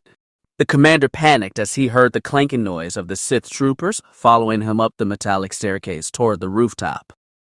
Slamming the grate shut behind him, the commander turned around and noticed that B and his hovercraft were approaching the rooftop at an alarming speed.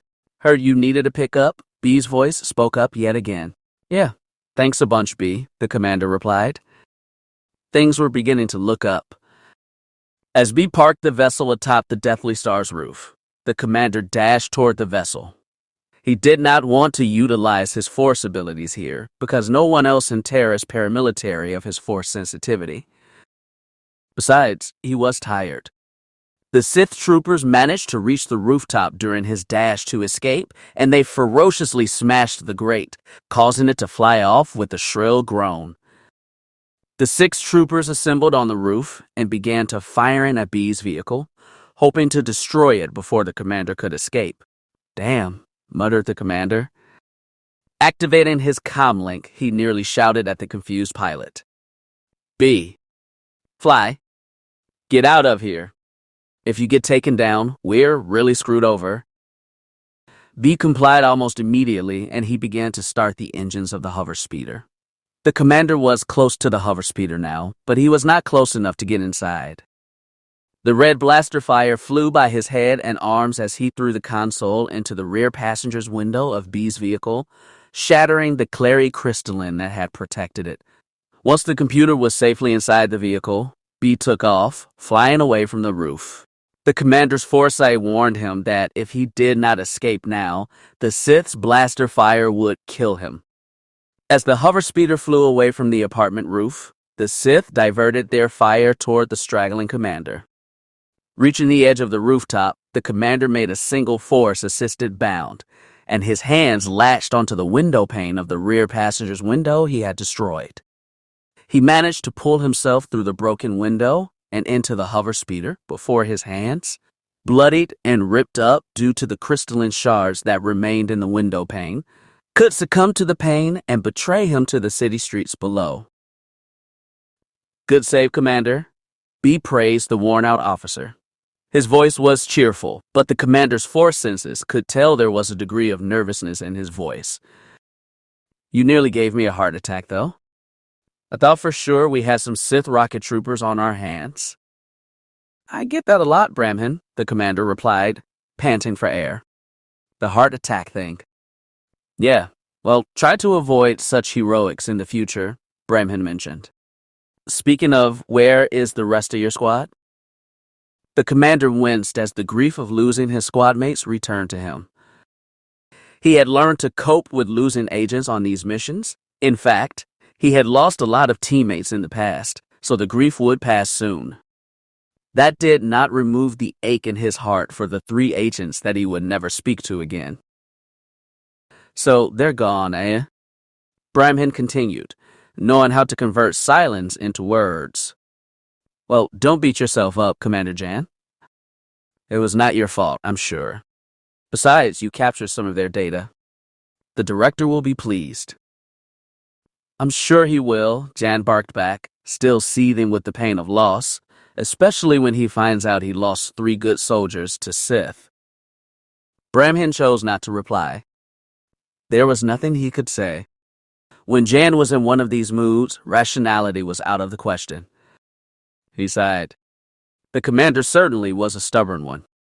Nevertheless, Bramhin really did admire him. He was a strong soldier, reserved, collected, and responsible. He did take these losses a bit seriously, though. As he continued toward their destination, the pilot's thoughts wandered from the sulking captain back to his original train of thought. The question would not stop nagging at his mind. How could any human make that kind of jump? Chapter 9. Raen Benax awoke with the start. He felt groggy and did not know where he was. At first, he was not even sure he was alive. Once he felt the pain in his chest, though, he knew that he had not yet become one with the Force. Glancing around, the ex-Sith attempted to figure out where he was. Raen found himself lying atop a broken table with a fanciful logo on the top. He suspected it belonged to a gang of some sort. He figured he was in an apartment because he could see the poorly painted walls and ceiling as green-blue paint was peeling in several places, and some parts were not even completely painted. And to his left, he saw the terrace skyline, complete in all its splendor, through a transparent window. Reaching for his lightsaber, he suddenly realized that the weapon was not on his belt. His hands frantically scanned his belt for his lightsabers or his blaster, and he panicked when he realized that he did not have them. Looking for something? A woman's voice called out to the exiled Sith. Raen's glance diverted from the window toward the apartment door. On the right side of the door, a Togruta female sat against the wall, spinning one of Raen's deactivated lightsabers in her hands. Raen noticed immediately that she was dressed like an Alderaanian peasant. She wore a white sleeveless shirt beneath a rough leather jacket, and she had a thick black utility belt over her rugged denim slacks. Raen also noticed that she was not wearing shoes, and the Togruta's red-colored feet were clearly visible. "Give those back. They aren't yours," Raen growled. The Togruta chuckled softly and reached into her pocket. She traded Raen's lightsaber for a lighter and ignited a cigarra before placing it in her mouth. Blowing a few light puffs of smoke, she allowed Raen's request to wistfully linger in the air, much like the cigarra smoke, before returning her attention to the dazed individual. "I don't think so. Finders keepers." Raen was visibly irate, and the Togruta smirked when she saw Raen's reaction. The exiled Sith jumped from his makeshift cot atop the table and onto the apartment's rough metallic floor. The Togruta stood up straight to meet the charging Raen, but she was now visibly indifferent toward Raen's rage. Raen met the Togruta head-on, standing before her like a fearsome specter. The Force-sensitive swung his arm, slapping the Togruta across the face and causing her to stumble over. Her horned montrals and head-tails swayed with her battered head, and Raen was content as she staggered before him in pain. His opponent's red skin turned a darker shade of crimson. Raen figured that she would try to react violently and fight back. He would have to finish this quickly. Raen clenched her throat with his hand, holding her a few centimeters above the ground. She let out a light gasp before donning a mischievous smile. Raen returned her cheerful and slightly mysterious glance with a ferocious glare. "Give me my weapons, or I will snap you in two," Raen demanded. "I was using that," the Togruta responded, her hoarse voice taking an irked tone. Raen hardly noticed that when he had slapped her, she had lost her cigarra. But by then, it was too late. The Togruta's foot swiftly traveled upward, mercilessly nailing the exiled Sith in the groin. The young Force-sensitive stomach heaved violently, and he yelped aloud. Releasing the Togruta, Raen unknowingly submitted himself to the next wave of the Togruta's attacks. Rushing forward, she kicked him below the belt 2 more times in vicious succession. Raen's eyes watered, and he howled in pain with each unrelenting strike. His cracked voice begged for mercy, but the Togruta ignored him and continued her assault. She sent her lithe fist into his stomach once, and then elbowed him in the chest, causing Raen to vomit inside of his mouth. To conclude her attack, the Togruta wrapped her other hand around Raen's neck, pinching his throat and constricting his air passages. Gasping for air, Raen pleaded for clemency. "Now then," the Togruta stated, pleased with herself, "you behave, or I'll keep kicking you. I'll leave you alone if you will act like a civilized being. Deal?" "Yes," Raen managed to mutter.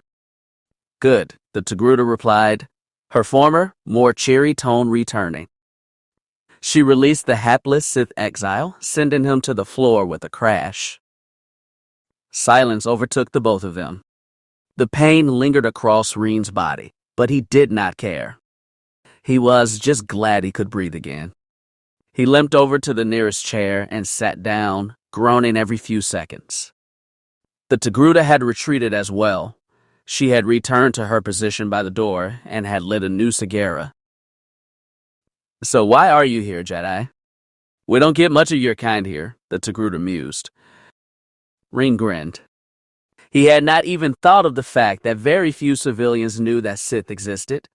If they did, they were not aware of the differences between Jedi and Sith. Although it didn't matter to him if this woman knew or not, he figured he would lie for now, in case it proved beneficial later. "I was exiled," Raen managed to say. "I was rejected by the Jedi Order because of my crimes. I am on my own now." The Togruta did not appear to take much interest in Raen's lie, instead focusing on the cigarra she was smoking. Standing, she walked around Raen and headed for the window. She stood motionless for several minutes. Raen figured she was admiring the view. The Deresian skyline was certainly breathtaking. The city's whitewashed towers and apparently organized air traffic filled the sky, in turn painting a vibrant picture on the transparent window canvas of the hotel room. Raen noticed that he was getting drawn into the view and quickly diverted his attention elsewhere. Raen continued, "Why did you save me?" "I had planned on dying after my descent." "I was shocked," the Togruta muttered, ignoring his question. "How in the galaxy did you survive that fall?" "Telekinesis," Raen replied curtly. "I wrapped myself in a barrier and allowed myself to levitate above the ground in successive intervals for about a minute before my crash." "Well, if you still want to die, that can be arranged," the Togruta said, answering his other question now. When the Sith exile shook his head to deny her request, she looked disappointed. "Very well. I saved you because I need your help, Jedi." "Why me?" "Because you're the only one here, genius." The Togruta shot back. "I need an escort to take me down to the lower city. It's dangerous down there, and the path to get there is not exactly a pleasant stroll either." "Surely you've been down there before," Raen noted. "Why do you need help now?" The Togruta hesitated. "I have some business down there, and I'm going to need some muscle to get it done." "I'm not your hired gun," Raen spat. "And I don't even know you. I'm not helping you with anything." "You're going to help me," the Togruta stated plainly. "I saved your life, and I hid you from Republic soldiers. Keep in mind, your ship destroyed a building and probably killed a few civilians in the process. You don't have to come with me. I'll just turn you into the Republic instead, murderer." Raen considered his options. He had felt his strength return to him. So, if it was necessary, he could kill this pest and be done with the entire ordeal. She was tough for someone who was not a Force-sensitive, though, and she seemed to have some skill in combat. Raen eventually decided that she was not worth killing here. She was right. He did owe her, but he did not intend on paying her back. Once he had acquired sufficient knowledge of where he was and where his relatives were, the Togruta would be dealt with. For now, he would play along. "Fine," he said reluctantly. "I'll help you." "Excellent," she said. Turning from the window, the Togruta ran toward the door, smoke trailing her, and opened it in a single fluid motion. "Let's go." "Why are you just standing around?" Raen sighed, visibly annoyed, but complied with her request. He was still wounded from the Togruta's attacks, but he managed to reach the door in spite of his limping about. As he made his way through the door, he noticed the blaster pistol she had stolen from him resting on her belt. He knew he would have to be careful dealing with her when the time came. She was armed, dangerous, and she obviously knew how to fight. "If you're going to keep my blaster, could you at least give me my lightsabers?" Raen said flatly. Sighing, the Togruta handed the weapons to Raen. Can't you Jedi survive without your weapons for 5 minutes?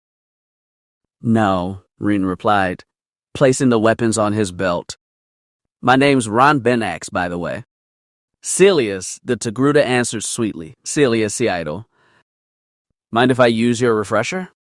Raen said, stopping before he walked out of the apartment. I'd like to clean myself up. Celius's eyes widened. A refresher doesn't work. Don't worry about it. Where you're going, it won't matter how that you smell terrible or look out of place, and just go on. My work won't complete itself.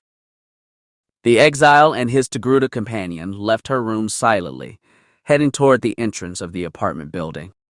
The halls and rooms were similar in coloration, although the hallways of the apartment appeared to be in a much worse shape than the rooms themselves. Unsurprisingly, Raen noticed several human tenants as he proceeded through the otherwise boring halls and stairwells of the apartment. However, Raen realized that each human shot him and Celius a passing glance as they walked by them. Some of their expressions betrayed confusion, some pity, and others pure malice. Upon leaving the building, appropriately named the Upper City Bargain Apartments, the exiled Sith was annoyed when passers-by continued to glare at the pair. Turning toward Celius, he noticed that this occurrence did not bother her at all. Celius, Raen whispered to the Togruta, why is everyone staring at us? They're not staring at you, darling, Celius said, with as little emotion as she could. She tried not to look directly at the Sith exile. They are staring at me. But why? I'm different. Alien. Subhuman. Freak, Celius said, her voice emphasizing each word she uttered. On Taris, humans make the rules. Humans are better. Humans are superior. We're forced to live in the slums and ghettos of the lower levels of the city, while you and your kind hoard wealth, throw lavish parties, and become prosperous in the upper city. That's not fair, Raen shot back. If you can afford to live here, and you find yourself so inclined, you should be able to live wherever you please. You're delightfully ignorant for a Jedi, Celius replied. That's not how the galaxy works. We fear those who do not look, act, or think like we do. It's a natural thing. I disagree. Don't insult my intelligence, Raen. I know you hate me. Underneath that shallow exterior of yours, you despise my presence. Raen hesitated. It was true that he hated her. It had nothing to do with the fact she was an alien. She was an annoyance and an obstacle that he would rather have been without. No, I don't, he said after a moment. Nah, you hesitated. I saw it in your eyes, the same look I get from everyone else. You and all the rest throw me ogling glances or malicious leers. But that's okay. I don't care. I think the same of you and all your kind as you do of me. She paused for a moment, pondering her next words. You hit me. They hit me. I'll hit you all back. You think we're trash, but you know better than we are. Raen was stunned to silence. He had been around other species for so long, and yet he was no different than the irrational xenophobic humans he had been observing during their walk. It was a horrible feeling. For the first time in a long time, Raen actually felt guilty. He could not explain why, but inside his chest, he knew that what he thought and how he was acting was wrong. Instead of confronting it, he suppressed the emotion as best as he could. Sentimentality was a weakness he could not afford to inherit. Listen, Celius, Raen finally said. I don't know what's going on here, so I can't say much. But if you really want things to change, I can talk to my uncle. He's a powerful individual on Taris, or so I've heard. He can help you and your kind. It's your life, and it's your right to live here. Celius continued to walk in while Raen talked, forcing him to keep up, and she stayed silent for several minutes, even after the exiled Sith had finished. Raen figured that she had ignored his artificial offer to help her.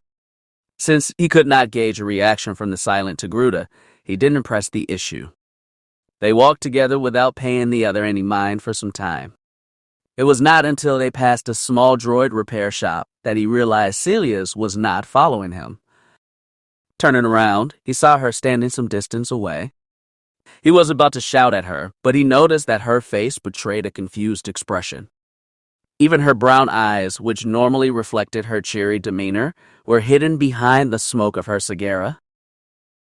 "You're an idiot," Celius finally responded, walking to catch up with him.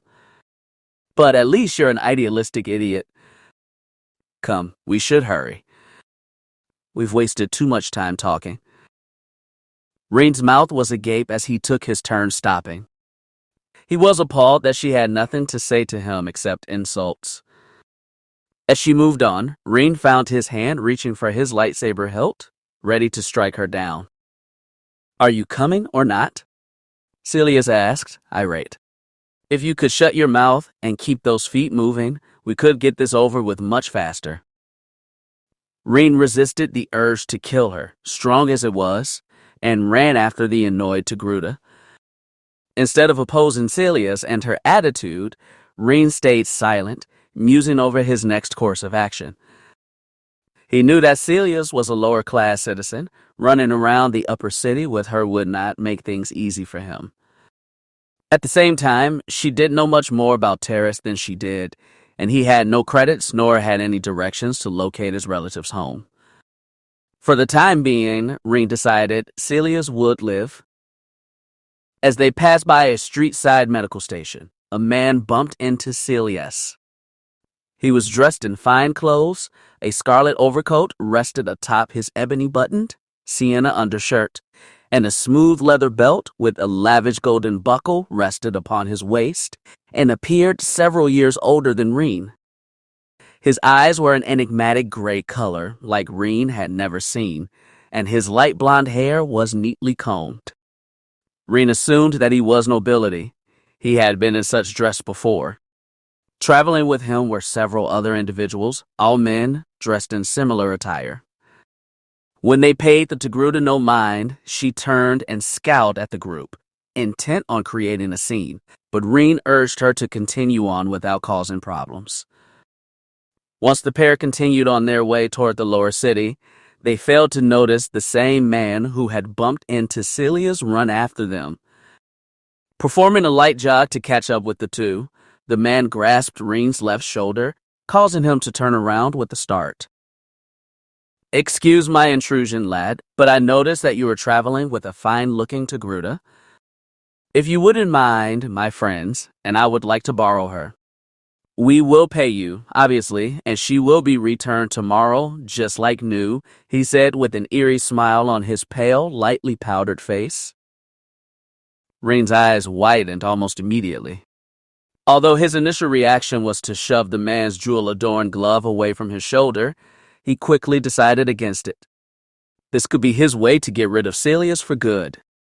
Carefully removing the man's hand from his shoulder, Rain was about to accept the noble's offer when Celius leapt at the man with her vibroblade, threatening to tear his blonde hair from his pale face. Rain spat with disgust. He barely took notice of Celius tackling the man to the ground. Instead, he turned his attention to the other nobles. Upon seeing their companion begin to get mangled by the Togruta, they each drew their concealed hold-out blasters, intent on defending him. Rain felt their intent and coughed loudly, attracting their attention to him before reaching for one of his lightsabers. They noticed his weapon successfully dissuaded any plans of attack they had. By the time Raen had returned his attention to Celius and the single nobleman, he was surprised to find Celius on the ground and without her weapon. The noble had bested the Togruta with the simple stun baton, and he had firmly implanted his silken boot against her chest, keeping her pinned to the ground. Her knife was in his hands now, and he was stroking her neck with the blunt end of the weapon. She attempted to bite at his hand, but the aristocrat avoided her teeth and slapped her. Now, don't be hasty, you abominable beast. You'll get your chance for things like that when I purchase you from your master over here." Turning toward Ron, the man's voice changed to his previous upbeat tone. So, how much are you willing to sell her for? I assure you, if she is harmed, we will pay you double. Help, Raen, Celius muttered, her voice ripe with fear and agony. Raen was about to sell her off, but upon hearing Celius's voice, his mind was changed in an instant. He couldn't. Something within him would not allow him to sell her to these men. Dynatha, whispered Ron. He remembered what Detley had told him about the aspiring Sith. She was killed because she had been seen with him. He could not have someone else die on his account. The man grumbled. Whatever are you babbling about? I asked the price for. Raen cut him off by punching the man in the face, sending him flying off Celius and into his crowd of friends.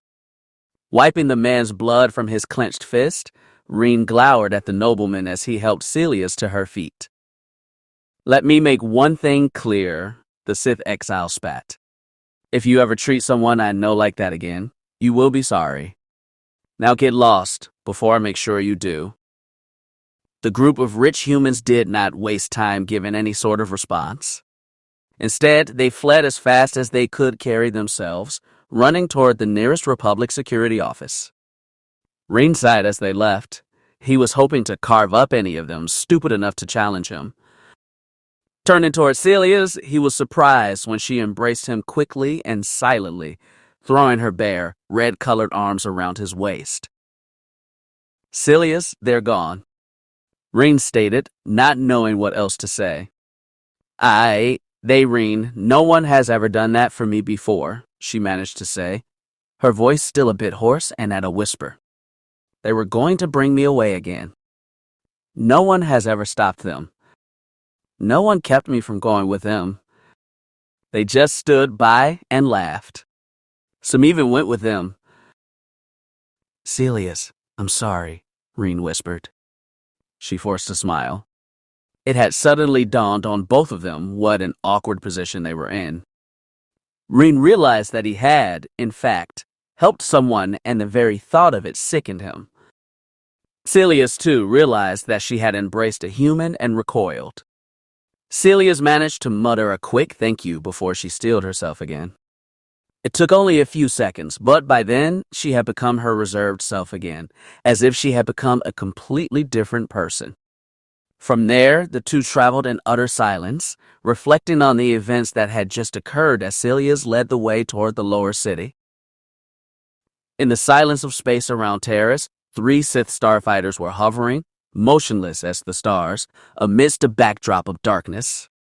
The vessel's hulls were petite, possessing a rounded cubic shape and a gray coloration. Their wings were flat in comparison to the body of the vessels, and extended outward from their hulls on the port and starboard sides. Each of them lay in waiting behind Terrace's rogue moon, which effectively blocked their view of the planet and protected them from the wary eyes of the Republic. Inside the lead starfighter, a Zabrak male was sitting patiently, monitoring his sensor board for incoming traffic. He was not wearing a standard flight suit over his auburn skin, foregoing the traditional pilot garb for a suit of heavy green combat armor, complete with a personal energy shield and jetpack. The sinuous horns atop his head prevented him from wearing any sort of piloting helmet, so he sat in the confines of his cockpit without one. During his silent scan of the vessels flying in and out of Terrace's atmosphere, he noticed a small green blinking light on his flight panel, informing him that someone was trying to contact him. One of his men, no doubt. Flicking the switch that opened the two-way comm channel, the Zabrak pilot spoke first, hoping for the other person's sake. He was not interrupted. This is Geese. What is it? We've got an incoming transmission from the boss. Do you want it relayed? The chirping voice of a Rodian spoke on the other end of the comlink. Of course, you idiot. Redirect it now, Geese bellowed. The comlink was silent for several short seconds, and then there was a soft click on the other end. Suddenly, a garbled transmission came through from the other end. Is this Geese? A tired, wispy voice asked. It is. Good. My master's forces are approaching Terrace like we suspected. While they distract the local law enforcement, you search the streets for him. Search the home of Raen Benax first. He is rich, powerful, and knows many things about Terrace. If he isn't with him, kill him and move on. We always kill our prey, Lord Prue, Geese hissed. You don't have to worry about that. The Nova Death Force always succeeds. That's why we get paid. See to it then, Prue responded drearily. I have prisoners to deal with. The comlink faded into silence once again, leaving Geese to ponder on his upcoming mission. Right on schedule, 2 large quartermaster-class carriers reverted from hyperspace and headed straight for the Republic Orbital Defense Station. Knowing that his 2 companions would follow, Geese grabbed the controls of his Sith fighter and directed the previously immobile craft. In a matter of moments, the 3 fighters linked up with the quartermaster transports, providing them with a pseudo-escort. This is Terrace Orbital Control on an open channel. A taciturn, almost bored voice buzzed into the Sith pilot's channel. Please identify yourself and state your business. The Republic officer would receive no reply. Switching off his comlink entirely, Geese diverted the trajectory of his vessel, throwing the live fighter away from the quartermaster cruisers. The 2 other minuscule fighters followed suit, drifting toward Geese's starfighter. The Republic space station began to prepare their primary weapon systems as a precaution, and the 3 starfighters prepared for evasive maneuvers. However, it was already too late for the Republic station.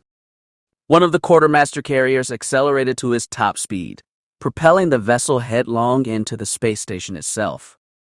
The suicidal vessel tore straight through the Republic station, causing a titanic explosion as the 2 hulking masses collided. Burning wreckage and wasted chemicals were all that was left after the eruption of flame and fuel, and the Sith forces could now enter Terrace's atmosphere unhindered. The remaining quartermaster and the 3 fighters began their descent toward the planet's surface. Geese was giddy with excitement. It would not be long now. Within the hour, he would be on the planet's surface, and he and his company would track down and hunt the Sith fugitive Raen Benax. Strictly speaking, he was told not to kill him, but he could not promise that his desire for slaughter wouldn't get in the way. He loved his job. Chapter 10. Raen and Sileus had entered the elevator to the lower city without much trouble. Although the Republic soldier stationed on guard duty was initially hesitant to let them by, a bribe and a few terse words from Sileus had eventually forced him to yield to them. Now the pair was in the elevator car, as silent now as they were while walking the streets of Terrace. Raen had already examined the rather commodious elevator, and he was disappointed. The car itself was old and rust covered its interior like a dull paint. It was unnerving to see so much damage, and every few meters the car descended, he could hear the car groan like a beast in pain. The exiled Sith was worried the old-fashioned steel cables might actually give way and kill the both of them. Luckily, the car survived their descent, and Raen and Sileus left the elevator before a dozen other Deresian citizens took their place inside the car. So where are we headed? Raen asked. Javire's Cantina, Sileus explained. It's not too far from here. Let's go. Despite Sileus's assurance, the walk through the lower city was like a nightmare to the pampered Raen. The lower city had a constant musty smell, a smell of death, embers, and motor fuel, and his vision was hindered because Terrace's lustrous sun did not reach this subterranean wasteland. The inhabitants of this place counted on artificial glow panels to provide what little heat and light they could. What he could see, though, he didn't like. The brick-laden walls were ruined with graffiti and other sorts of vandalism, while the streets were littered with garbage, animal refuse, and small pools of blood, oil, water, and other liquids that Raen dared not identify. Every so often, the pair passed by a group of sentients who were huddled around small drums of flame, hoping that the dangerous tongues of fire would keep them warm in the bitter darkness of the Teresian lower city. It was with great relief that the Raen and his companion finally reached Javir's cantina. As Raen approached the cantina, a homeless woman suddenly leapt out of the darkness, grasping at Raen's left arm. She was screaming something in a language that the Sith exile could not understand, and he initially found himself too startled to react. Once his wits returned to him, Raen pushed the woman away from him, throwing her to the ground. The Rodian bouncer took notice of the event and ran towards the homeless individual, scaring her away with his stun baton. Once the bouncer had returned to his post at the door, Sileus approached Raen and placed a single hand on his shoulder. "You okay, Raen? You look rattled." Raen nodded. "I'm fine. I don't think she intended to harm me." As he spoke, the female vagrant began to approach them again. Her brow knotted and greasy hair battered in the soft breeze that was emerging from Javir's cantina, and Raen could see the confusion in her deep brown eyes. She hesitated as she took each step.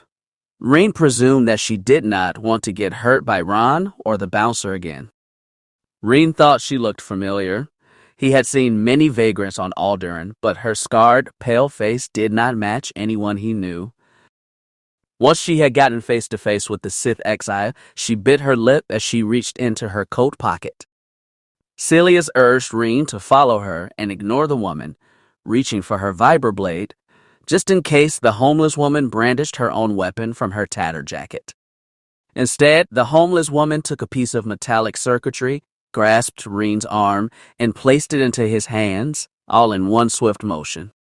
Before Sileus could swing her weapon and scare her away, the other woman ran off into the darkness. Opening his hand, Raen realized what it was that she had given him. It was T1N7's core.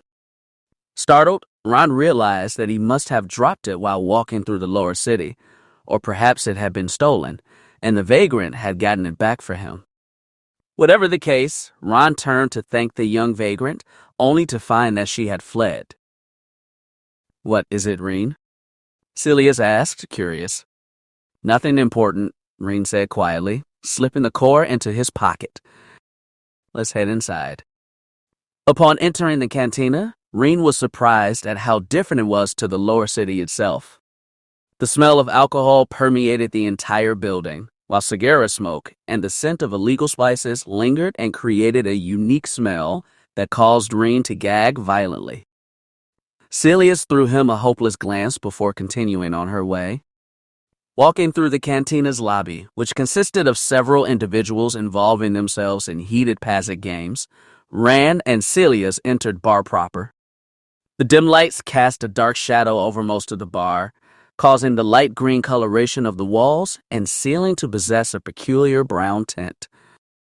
The upbeat tune of a bith band in the distance and the shouting of various individuals watching some sporting event on the hollow net prevented Raen from zoning in any particular conversation. He followed Sileus silently until she sat down at a round table where two other individuals were already sitting. The first individual was human, like him. He had dark skin and was bald, but he did have a black mustache and goatee. He wore a yellow leather shirt covered up almost entirely by a combat jacket equipped with various weapons and gadgets.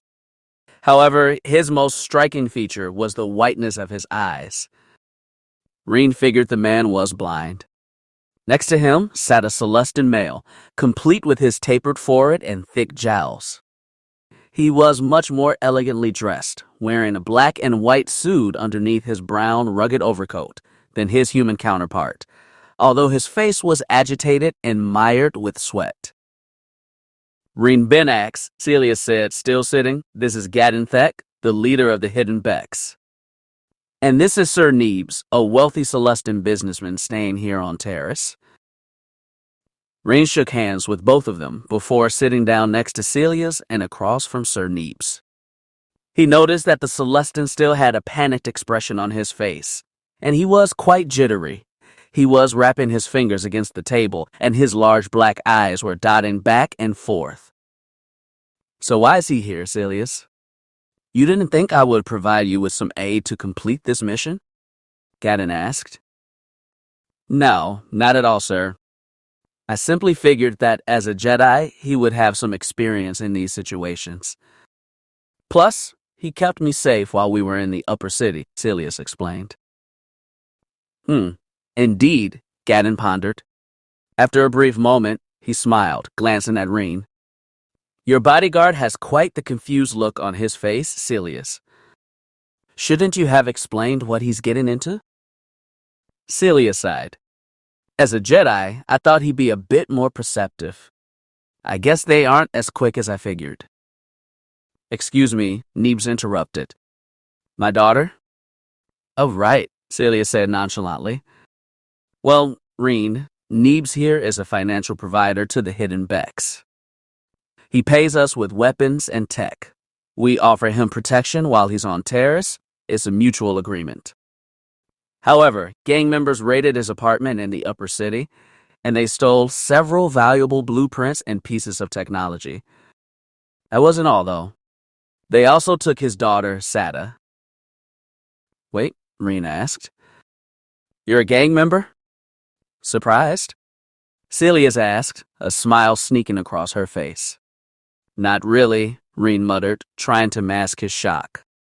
Anyway, continue. So, these thugs have demanded a huge ransom before they return any of Neebs' material possessions, and they wanted an even larger ransom for his daughter. If he pays them, he and his company will go bankrupt, Sileus continued. Gadon assigned me to carry out the exchange. So that's what your job was, Raen mused. Yes, Sileus added. That being said, I still did not know who kidnapped Neebs' daughter or where the transaction will take place. That's why we're here now. I take it you discovered who's behind this, Gadon? Indeed, Gadon said. My sources tell me the Legion of Hell is behind this. Damn, muttered Sileus. I was hoping that it wasn't them. Who are the Legion of Zell? Asked Raen and Neebs simultaneously. A radical humanocentric gang that pervades much of Terrace due to its ideals, Gadon explained. His voice had a trace of sadness in it. They have been involved in terrorist attacks against aliens who live in the upper city and assassinations of alien supporters in the middle and lower cities. They operate a number of slavery rings that they are quite proud of. No, Neebs shouted. My daughter cannot be sold off like some slave. She's barely old enough to read, much less be someone's servant in the Corps. I've learned that they're going to be conducting the trade for Sada at the Fawful Bridge, 5 kilometers southwest of here. Sileus, you and your friend are going to go and recover Sir Neebs' daughter, Gadon said plainly. Permission to use deadly force, sir? Sileus asked slyly. Granted. Meet our speeder out front. Be careful, Sileus. Thank you, sir. Sileus managed to utter before Gadon got up and headed elsewhere. Raen noticed that Neebs was still rather traumatized. He was sitting in his chair, staring at nothing in particular, with his mouth hanging ajar. Nevertheless, he left the Celestin alone at the table and followed the wily Togruta out of the bar. Why didn't you tell me you were part of a gang? Raen demanded as the two left the cantina. I didn't think you'd care. In fact, I was almost sure you wouldn't, Sileus replied curtly. Don't tell me you're growing a heart in that hollow chest of yours, Raen Benax. Raen didn't grace her insult with the reply. Instead, the two headed outside the bar where they saw a spacious red and green speeder waiting for them. Inside were 2 other individuals Raen presumed were more hidden Becks. The pilot was a Miraluka, a race of blind near-humans who used the Force to see, wearing a brown leather jacket over his tanned skin, and a hood covered most of his long white hair. In the passenger seat, a Chistori male was sitting, lurching over the side of the vehicle. His towering saurian appearance was frightening to behold, and as they approached, his green scales reflected the dim light of the lower city, almost as well as the fang teeth he barred at Raen. "Who is the boy, Celius?" the Chistori growled. Raen saw him reach for his weapon, and the Sith exile responded in kind. "His name is Raen Benax. He's going to be helping us on this mission," Celia said quickly. Waving her hands, she motioned for both of them to put their weapons away. "He's a Jedi," the Miraluka pointed out. "Where'd you dig him up?" "He fell out of the sky," Celia said with a slight chuckle. "Come on, we don't have time for this interrogation, guys. Neebs' daughter is in danger." "You're right," the Miraluka agreed. Opening the back doors, the driver waited for Celius and Raen to step inside before starting the engine on their hovercraft. The vessel started quickly and without protest, although its leaking engine produced a bitter odor, and the pilot allowed the vessel to careen through the dim-lit streets of the lower city. "I'm Ranville, by the way," the pilot told Raen while he was driving. "The Trandition with the snout of a Shistavan in here is named Donald." "Pleased to meet you both," Raen said as politely as he could. "But shouldn't you be paying attention to the road?" "Hey, I'm blind," Ranville stated. "The road can wait." Celias and Donald glared at him ferociously. Ranville caught their cruel glances and threw up his arms in surrender, allowing the vehicle to drift as he took his hands off of the steering module. Raen gripped the side of the hovercraft as the other side of the vehicle smashed into a wall, almost sending Celius flying out of the hoverspeeder. A string of profanity from the enraged Togruta forced the hapless Miraluka to return his hands to steering. Fine. Ranville grinned mischievously. "I'll focus on keeping you guys safe, if you feel so inclined. Hold on to your spice. I'm going to see how fast this baby can go." Celsus Jan sighed drearily. He had been sitting in the lobby of Terra's paramilitary headquarters alone for nearly 2 hours now. The last time he saw someone else was when a receptionist, a charming female Twi'lek, took his report of the last mission and promised it would reach the director. She told him to take a seat before she left, and she had yet to return. Bramhin had already filed his report and returned to the barracks, but as commanding officer of the mission, Celsus was responsible for answering any questions the director might have. He did not enjoy the wait, but at least they allowed him to wait in casual wear, a light shirt and black slacks, instead of a stuffy military uniform or uncomfortable battle armor. While he contemplated whether or not he should return later, the commander took note of one of the elevators descending toward the lobby. Wonderful, thought Celsus. I thought they would never come. The soft pings of the elevator passing by each floor were music to Celsus's craving ears. He was relieved when the assistant director of Terra's paramilitary, an elderly man probably 20 years older than Celsus, walked in alongside the receptionist and several guards. "Good afternoon, sir," Celsus said, throwing his right hand into a quick salute and standing from the yellow stool he had been sitting on. "Well, at least somebody's having one," growled the assistant director. "Is there a problem, sir?" "Yes, there's a problem," the assistant director shot back. "Multiple, in fact. Not only is Director Benax missing, but now we have Sith soldiers on our doorstep, and we've lost 3 fine agents due to your ineptitude." "My ineptitude?" Celsus shot back, disgusted. "With all due respect, sir, we were ambushed by Sith troopers. Our armor and weapons were never meant to combat trained soldiers." "Don't give me excuses, Celsus," the old man bellowed. "You always give me excuses. Every time we couple you with a group, someone dies. But not you, no, you survive. You've survived too many battles on Lux Grace's commander, and I for one don't buy it." "Sir," Celsus spat, "would you like me to tell you where you can shove your opinion?" The assistant director walked towards Celsus, standing close enough to punch his face if he felt so inclined. "Watch yourself, Celsus. Just because Director Benax likes your work doesn't mean I will tolerate your insubordination. If you dare talk to me like that again, your days with Terrace paramilitary are over.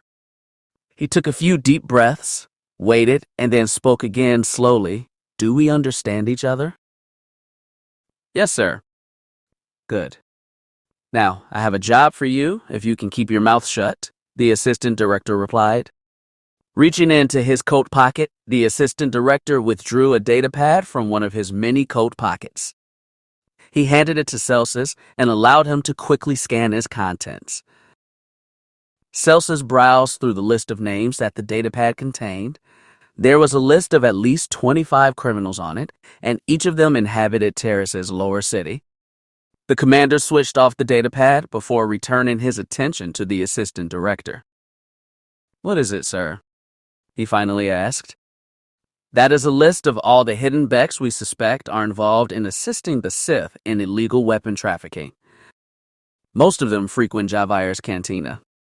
I'm sure you're familiar with the place. I am sending you in a squad of agents to flush the place clean. Celsus. Celsus's eyebrows arched warily. This is a large list of individuals, sir. Are you sure it's legal for us to apprehend as many sentients at once? The old man laughed heartily. Don't be ridiculous. Who do you think will deny us the right to do so? The Republic? They are too busy protecting their precious research base. Terrace PD? They couldn't find their badges if they weren't attached to their uniforms. No, Celsus, this is perfectly legal. These orders come straight from the top? Celsus asked. Of course, Celsus. Keep in mind, until Director Benax is found and returns here, I am the top, the assistant director said. So you'll obey my orders the same you would do Commander Benax's. Yes, sir, Celsus said, exhausted of questions. Good. The assistant director smiled. Don't dally now. Get down to the barracks and organize a squad. We've got speeders in the lot for you to use. I wish you luck, but you seem to have more than enough of that, Commander. He chuckled to himself before turning his back to Celsus and leaving the lobby behind. Once the assistant director and his guards had left, Celsus left Terrace paramilitary's headquarters.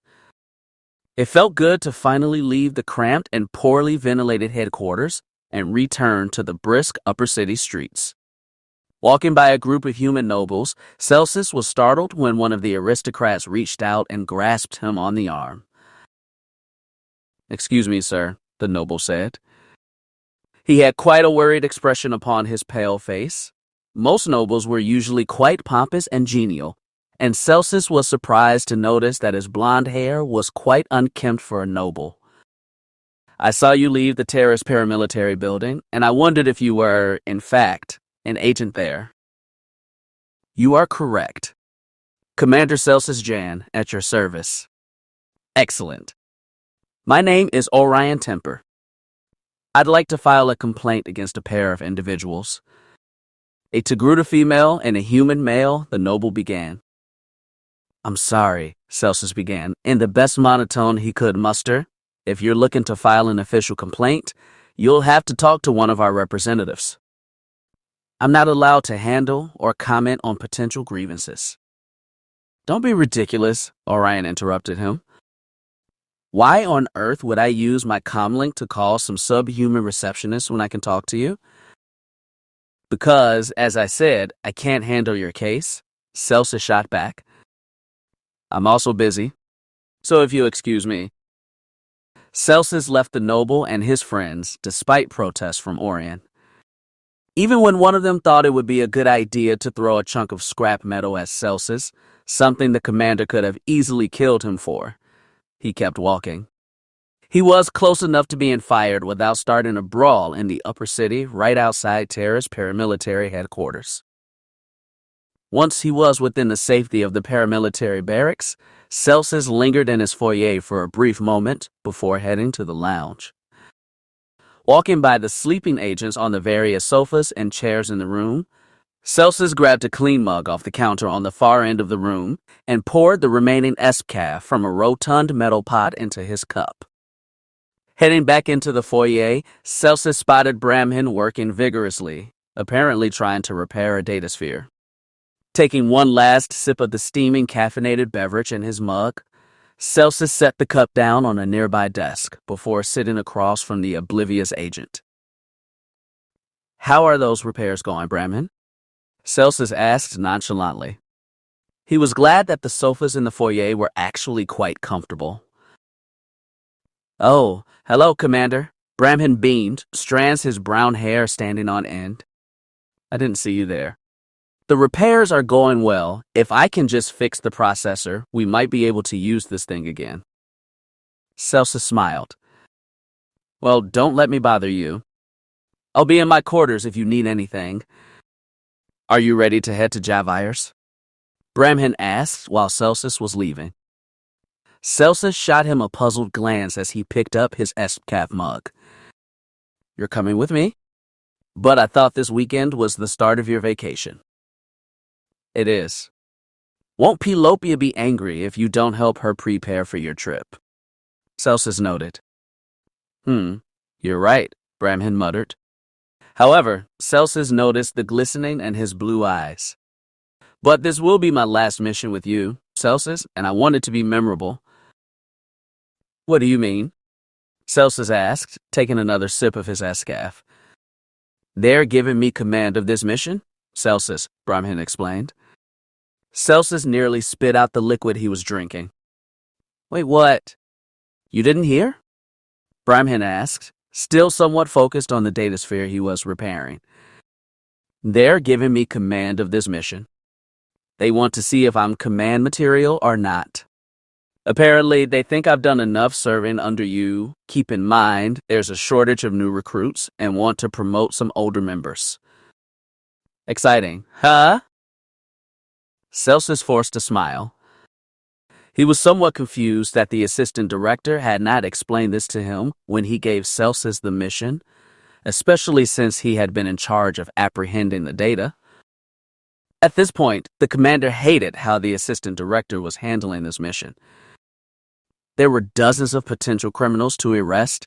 He put Bramhin in charge of the whole ordeal, and they had not even investigated the hidden Bex's connection to the Sith thoroughly. Of course, be good work. He forced himself to sound cheerful. "I knew you could do it." Bramhin smiled back. "Thanks, Commander. That means a lot coming from you."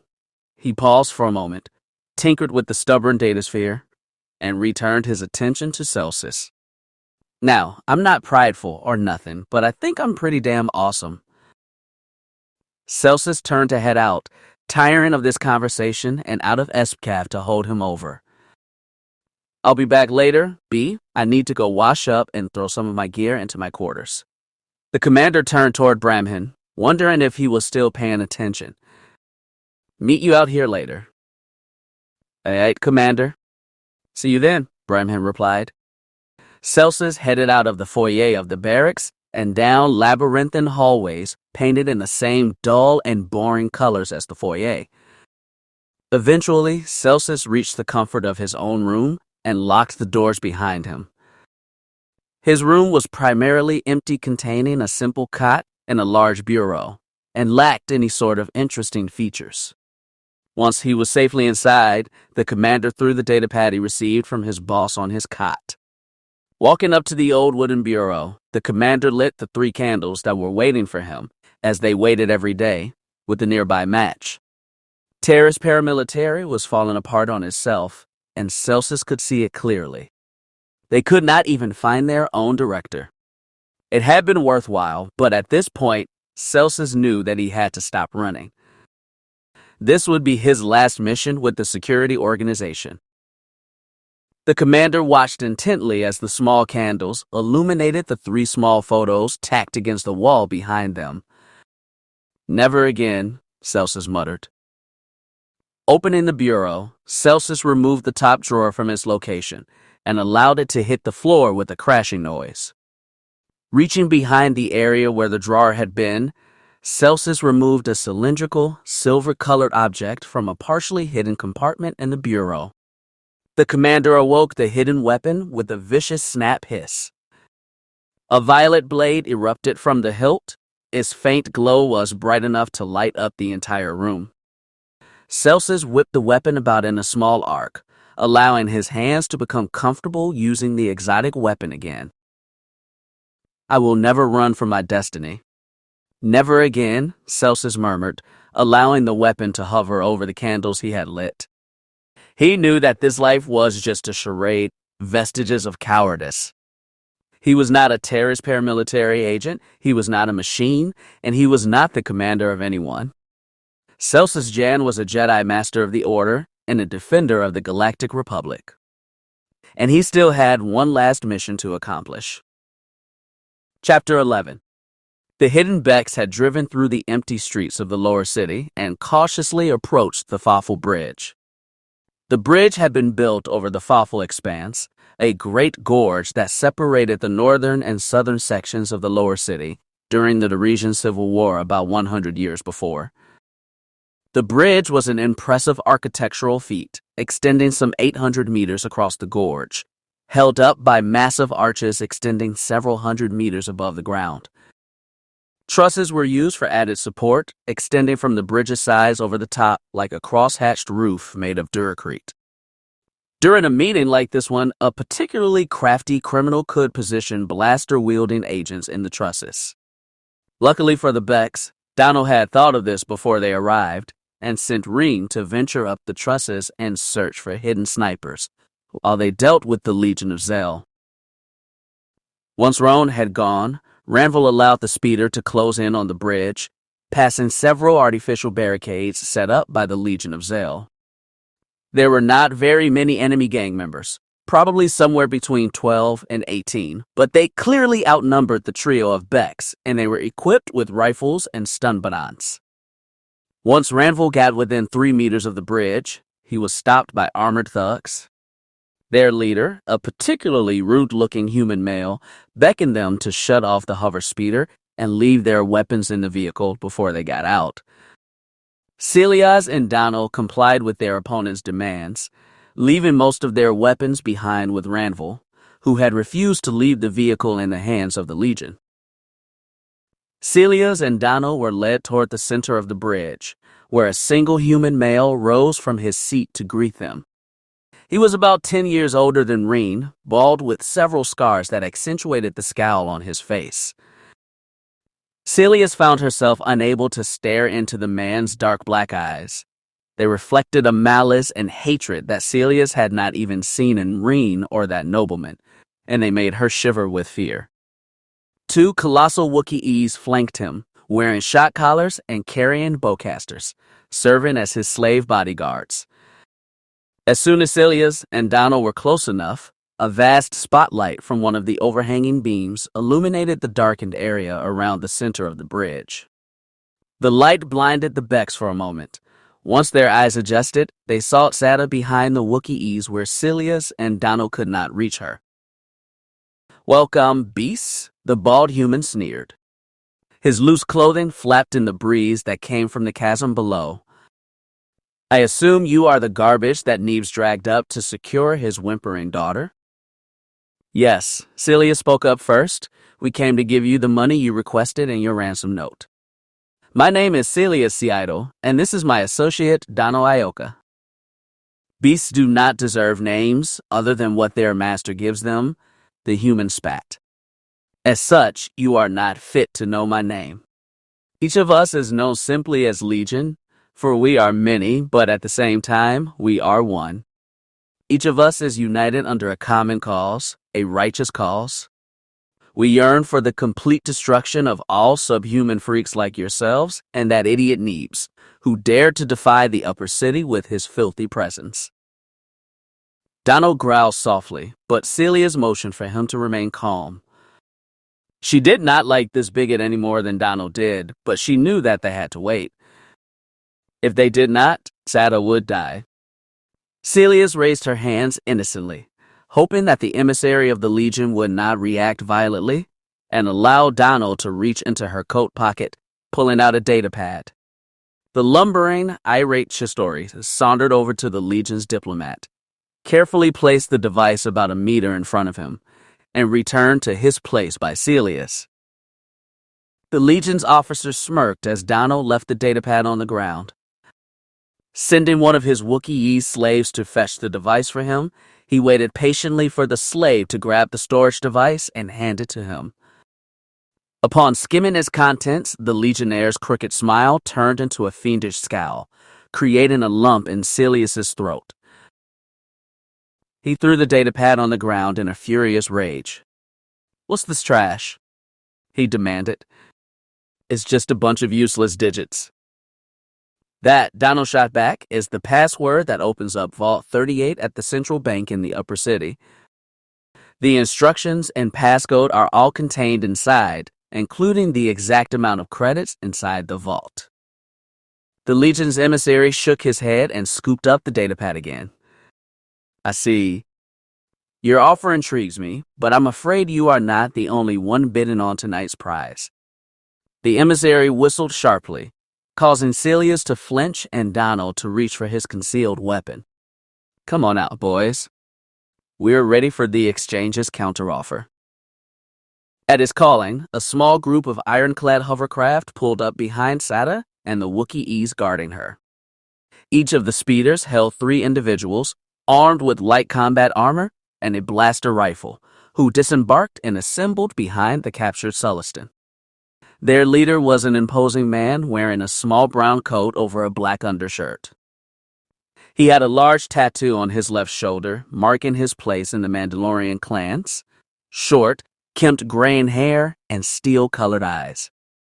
The Becks were particularly worried about him, not because he was a Mandalorian, but because he was equipped with a heavy repeater, a massive blaster rifle capable of firing several hundred rounds at a time and shredding through everyone on this bridge without wasting its energy cell.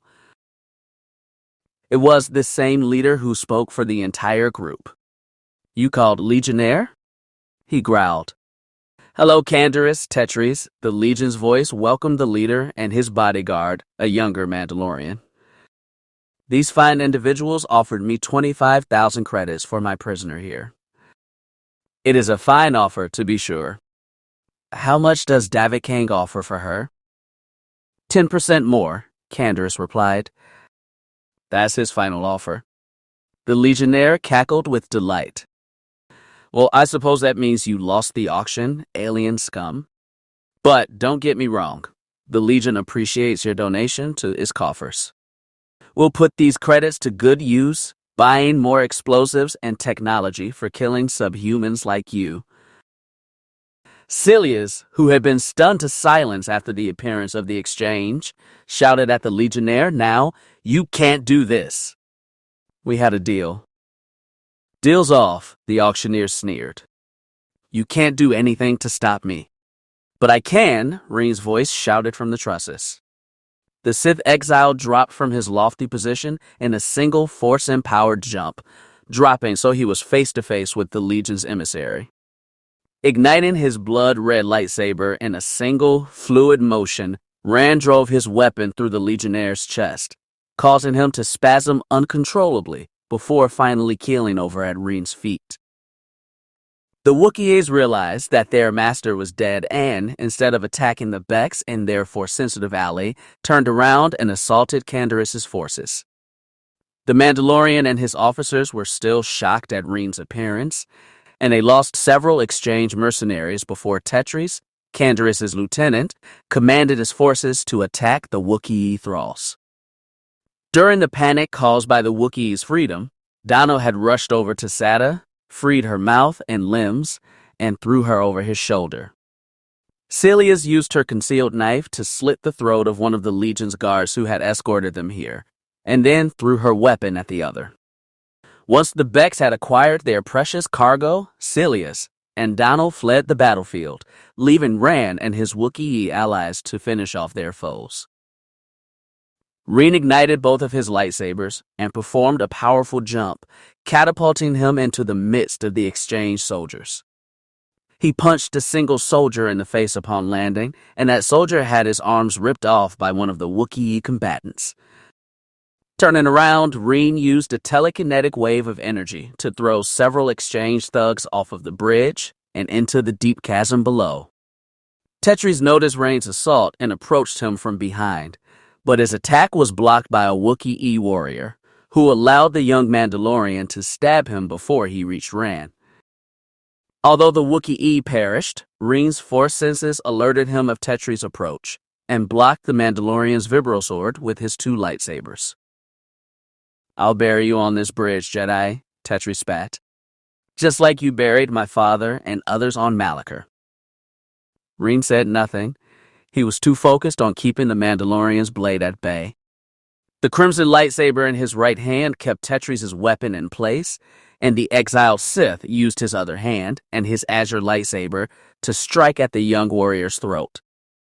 The Mandalorian predicted the attack and ducked, avoiding the initial strike, and then thrust his weapon forward in a horizontal strike, preventing the Force-sensitive from striking back immediately. Now that he was on the defensive, Raen blocked several quick overhead blocks from Tetris, who was intent on slicing him in half. Raen parried his attacks and then returned to the offensive, striking at him in a series of powerful and wide swings that threatened to sever the Mandalorian's lower limbs. Jumping, Tetris performed a quick backflip and avoided both lightsabers before kicking the exiled Sith in the face with his boots in a follow-up strike. Raen grunted and fell backwards, accidentally losing his blue-bladed lightsaber in the process. Tetris stood over Raen and used his boot to clamp down on the Force-sensitive's arm, preventing him from grasping at his lost weapon. Raen swung at the Mandalorian with his remaining weapon, but Tetris parried his lightsaber with ease. Tetris thrust his weapon at Raen's skull, intending to drive his blade right through.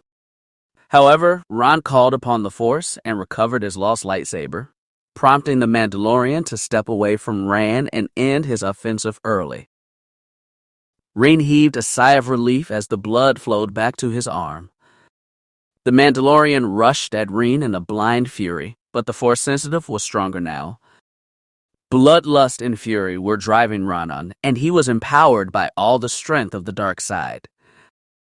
With a quick sidestep, Raen avoided Tetris' attack and thrust his own weapon into the young Mandalorian's back, killing him instantly. Once Tetris had fallen, Raen used his body as a projectile, throwing the corpse at his other opponents. As soon as Raen had killed Tetris, several rounds of blaster fire flew by him. Apparently, the exchange agents had been waiting for him to kill Tetris, so they could get a clear shot at the Force-sensitive. Raen spun both of his weapons in wide circles, creating a beauteous figure 8 with his 2 intermingling lightsabers, and began to deflect their blaster fire. While Raen fended off their opponents, the 2 Becks had returned to the bridge's entryway with Sada. To their dismay, Ranvil and his speeder were absent. The young Celestin was sobbing quietly and shivering. Whether she was simply cold or terrified out of her wits, Celius and her companion could not tell. They waited in the darkness for several disparaging minutes until Ranvil finally guided his speeder toward the Becks. The Miraluka had been sweating, his face was still as red as a Deveronian, and the speeder had received several wounds from blaster fire. "Anyone call for a taxi?" The Miraluka mewed. "Oh, shut up and open the doors," Donald grunted drearily. "We don't need your idiocy right now. Watch the S's and eyes around our guest, you giant Kowakian monkey lizard." "She's 5 years old, for theck's sake." The Miraluka pilot snapped. Turning his attention to Sada, Ranvil smiled pleasantly, and his former demeanor clearly returned. "Don't worry, Madrilyn. He's not nearly as mean as he looks. Please, come inside." "Please do," Donald said, more frustrated at Ranvil than worried about the Legion. "Your father is expecting you. We should get you home." "Okay," Sada muttered, although she was still confused, and stepped into the speeder. Once all the Becks had piled into Ranvil's speeder, Donald encouraged the young Miraluka pilot to head toward Javiers as fast as he could. The vehicle took off madly, smashing through the barricades set up by the Legion. Sada sat by herself, crying due to the fact that she did not comprehend what was going on around her. Suddenly, Celius realized that they had forgotten someone, Raen. Wait, turn back. Celia shouted at Ranville as the speeder continued to plow through obstacles. What about Raen? What about him? Donald asked. Isn't he just our scapegoat? I thought that's what Gadden wanted. But that's not what I want. He could still be useful. Celius countered. Don't be ridiculous, Ranville said. He's doomed. Donald told me there were nearly 24 soldiers back there. Even a Jedi can't survive against that many soldiers by himself. Please go back. Celius asked again, growing increasingly impatient. No, Donald said. It's too dangerous. We'd be risking Sada as well as everyone else here. I need him, screeched Celius. He can save my brother. Oh, so that's what this is about, Ranville mused. You think his Jedi powers can heal Sanar? Celius nodded, and Ranville threw up his hands in exasperation. Who am I to deny a lady in need? Keep safe, everyone. I'm going to go save the life of someone I hardly know while risking the life of everyone around me. Sounds like every other mission I've ever gone on. While Ranville performed a U-turn that almost threw Donald out of the speeder and caused Sada to vomit across the back of the pilot seat, Ron was still combating Davik's men. At first, the dozen or so exchange agents were not too difficult to defend against. They were not firing in unison and their marksmanship was shoddy. However, they were reinforced by legionnaires who had grenades, and they began to organize Raen's foes into a unified, accurate firing squad. After a minute or so of deflecting the blaster fire of his multiplied opponents, Ron was not able to properly protect himself, and he was forced to retreat. Leaping back up to the rooftop trusses suspended over the bridge, Ron sprinted across the crosshatched metal, avoiding blaster fire and grenades as he ran. He was panting and wheezing as he continued to dodge their attacks. These thugs were competent with their firearms, despite the fact they were small-time mercenaries. Raen's legs and chest cramped as he continued his run. He simply did not have enough energy to continue onward, and the blaster fire was getting ever closer. Seeing no other option, Raen decided to take a stand and kill as many mercenaries as he could until the hidden Becks could escape. Performing one last telekinetic strike amidst a storm of laser fire, Raen was surprised when heat and chemical energy emerged as flames from his fingers, blazing through the stitched trusses and onto the bridge below. The exile tried to stop, but he quickly realized he could not control the flames he had created. The licking tongues of fire seeped from his palms and fingers, sending a hellish inferno toward his opponents. His pyromancy provided more light than the spotlight had before Raen destroyed it, and he could see the flesh of his enemies burn away, and their skeletons char amidst his growing conflagration. The cries of men burning to death weakened Raen's morale, and Raen felt a powerful surge of light side energy strike him like a weapon. The dark side aura that had been empowering him during his time on Terrace was suddenly gone. Whatever the dark side presence that he sensed was, it was gone now.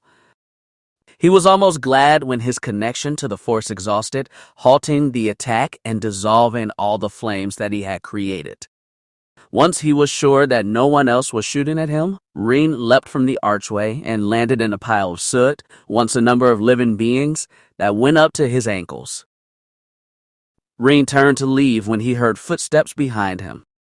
Startled, the Sith exile spun around, reigniting both of his lightsabers, prepared to block an inevitable attack. The Jedi was not attacked. The leader of Davik's men, Canderous, who was the only apparent survivor of Raen's attack, emerged from the shadows of the bridge. His clothes were littered with burn marks and the ashes of his former associates, but he appeared otherwise unscathed. Without a word, he approached where Tetris had been, stooped over and performed a sort of ritualistic gesture, and picked up Tetris' vibrasword. You the Jedi that killed Tetris? Canderous asked. Maybe, Ron responded, not fazed by the Mandalorian. I consider myself the harbinger of death. It's not my fault if he died while getting in my way. Canderous smirked. Good work, he said bluntly. I knew a Jedi wouldn't disappoint me. I've seen your kind before. I wonder if your skills match your boasts. Then fight me, Raen countered. It'd be a pleasure to kill you. I was thinking the same thing, his opponent retorted. My name is Canderous of Clan Ordo. You'll die here for Mandalore. The warrior roared as he charged through the soot toward the Sith exile. As he rushed toward the Force-sensitive, Ron heard the roar of a hoverspeeder's engine fill his soot to clog ears. Looking up, he saw Ranvil's hovercraft just narrowly fly by him and crash into the approaching Mandalorian. Canderous never stood a chance. He was thrown off his feet and hurled nearly 500 meters away from the Force-sensitive. Raen ran for the speeder, jumping inside without a word, and he thought he heard Dano yell something about gunning the engines. Ranvil happily complied, shifting gears and forcing the speeder into reverse at an insane speed. Raen's head smashed into the back of his seat, and he barely managed to throw a passing glance to ensure that Sada was safe before he faded into fatigue-inspired unconsciousness. Orien Temper shuffled through the streets of Terrace's upper city as quickly as he could. Ever since the Sith had landed in the western district of the city, Republic forces had imposed martial law and quarantined the entire upper city district, preventing anyone from entering or leaving the planet. Although the fighting had not yet reached the downtown area of the upper city, Orion knew they would come eventually. He had to get off this hellhole of a planet. Orion was a member of one of the richest families on Terrace, but he hated to associate with them, so he could receive numerous benefits that he could not get otherwise. One such benefit was vast underworld connections. Although not technically legal, the Republican government that had taken over Terrace since Revan had recaptured the world from the Mandalorians did not exert their authority, allowing underworld agents like Davik Kang, the leader of the Exchanges branch on Terrace, to take over the city's bureaucratic system. Now dressed in a pauper's robe and covering his face with a hood to conceal himself from Republic agents, Orion made his way to a small street-side building that was still open for business, unlike many other companies that had been forcibly closed during the Sith invasion. Knocking twice, Orion received no reply. The night air was cold, and Orion couldn't wait. Finding the door unlocked, Orion walked inside, hoping that his contact had not left for the night. The building was simple enough. Its walls were dark yellow in coloration, lined with small models and dioramas of starships and spacefaring vessels, and it was carpeted with a black rug that sparkled like the backdrop of space. "Ace Nora," Orion called out. "Are you here, Ace Nora?" "It's me, Orion." He frowned when he received no reply. Placing his bag on the nearest counter, Orion stood around the front of the shop idly. As his eyes glanced back and forth, he saw a figure moving around in the back room, where Ace Nora Bogdu, the Wiffish shop owner, often stored supplies and gear. Orion crept toward the door, but the light creaking of the wood panels beneath the carpet betrayed its location. Orion knocked on the door twice, but no reply came. He was about to turn around and leave when he heard footsteps beyond the door. "Ace Nora?" Orion repeated. Twisting the door handle, Orion pushed open the door, letting in a light draft from the other side. Taking a single step inside, the nobleman glanced around the room. The room's windows were broken, allowing pieces of flimsy to hover around the desk in the middle of the room. A large chair situated behind the desk was facing away from Orion, and it appeared to be littered with broken glass. Orion swore he heard something, but the eerie atmosphere of the room was too much for him. He turned around, but was halted when something touched his shoulder. "Don't move, Orion Tempar," an unfamiliar voice called out to him. A chill ran down his spine as he suddenly realized that a blaster's barrel was resting on his back. Who the hell were they? What's going on? Orion's mind raced with questions. Panicking, Orion's hands raced toward the holdout blaster that he kept on his belt. However, the blaster-touting individual behind him must have noticed because a quick pistol whip to the back of the head sent Orion to the floor. Small white dots littered his vision, and he was barely conscious. The nobleman was lifted by 4 hands. They carried his limp body out of the room and toward the exit. He tried to struggle, but he was hit on the head with another weapon, causing him to temporarily fade into unconsciousness. While he desperately tried to stay awake, the assailants dragged him into the alleyway behind Osnora's shop, a dingy little alley with waste canisters and dim glow panels, where they propped him upright against a wall. The nobleman was shaking and sweating, and he had regained his vision. He struggled, trying to recover his footing, but 2 of the armored individuals held him in place, while a 3rd individual greeted him. Unlike his partners, this one was not wearing a helmet. Instead, he wore an eerie mask, complete with bulging green eyes and an uncanny smile. The horns atop his head allowed Orion to identify the man as a Zabrak. "Hello, Orion," the individual whispered playfully. "We need to ask you some questions, and you're going to help us." "Okay." "Where's Ace-Nora?" "What the hell did you do to Ace-Nora?" shouted Orion. He was surprised he was able to raise his voice. He was still sweating, and his arms were going numb as the 2 assailants held them down with all their might. Now, keep your voice down, Orion. We don't want people to know we're here." The Zabrak signaled for one of his aides, and they drove their armored fist into the back of Orion's skull.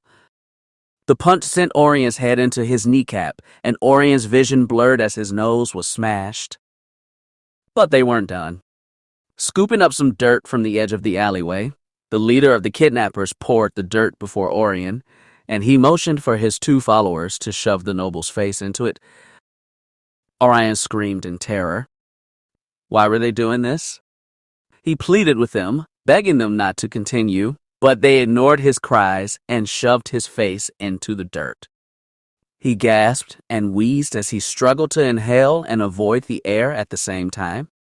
But it was useless.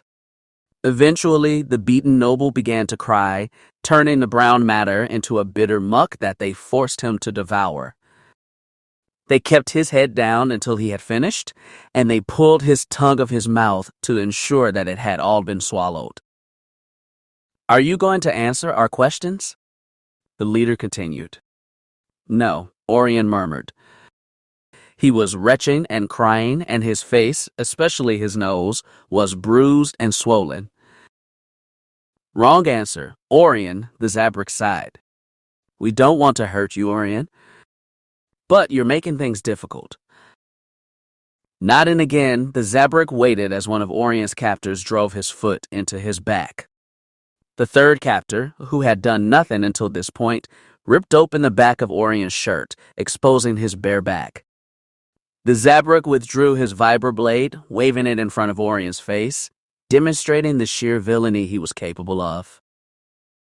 "Please," Orion sobbed. "Please stop." The Zabrak moved his blade toward Orion's back. "No. Please." The blade ran across his back, and Orion cried out in pain. As his screams got louder, one of his captors gagged Orion with the tatters of his shirt, keeping him from shouting. Fat, muscle, and blood ran down Orion's back, and the pain around his body began to overwhelm him, causing him to tremble and sweat profusely. "I'm growing impatient, Orion."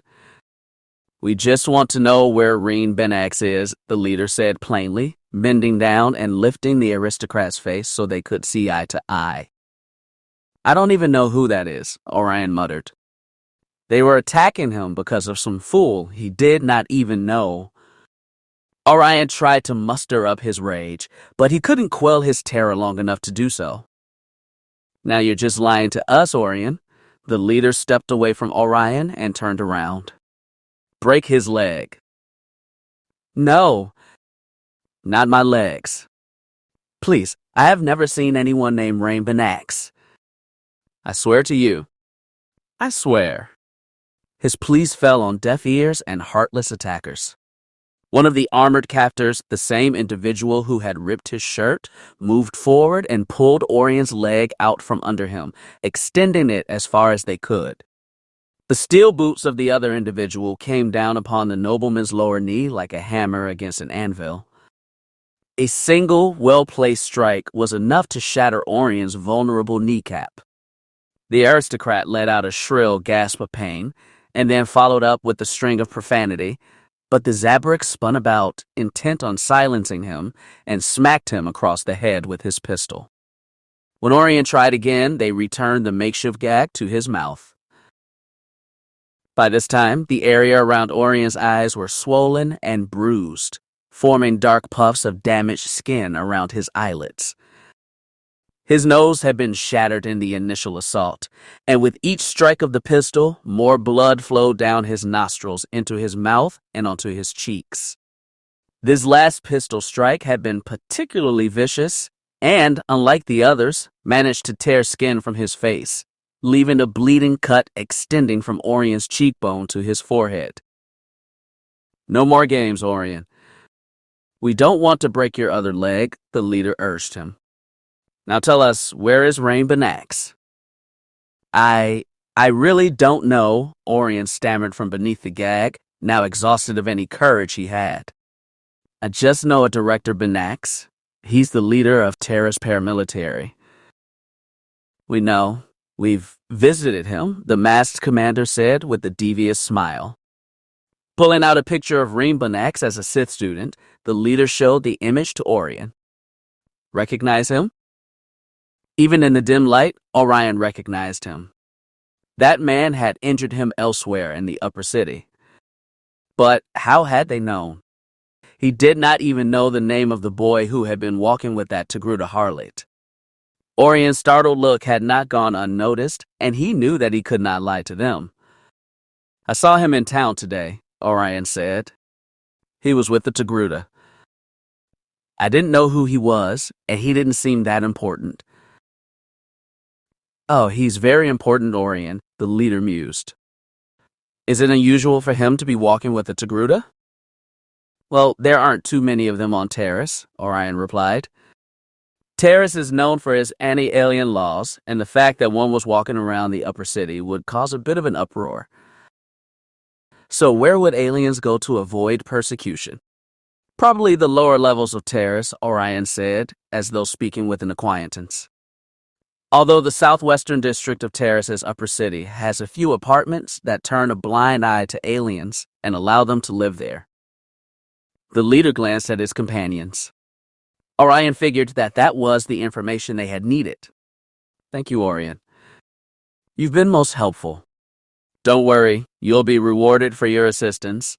Turning to his allies, he motioned toward their captive. "Tear off his legs, bind him, knock him out, and stuff him in the back of this alley. Make sure that he can't move." "Dear Force, no, I have told you everything." "Mercy, please." "No."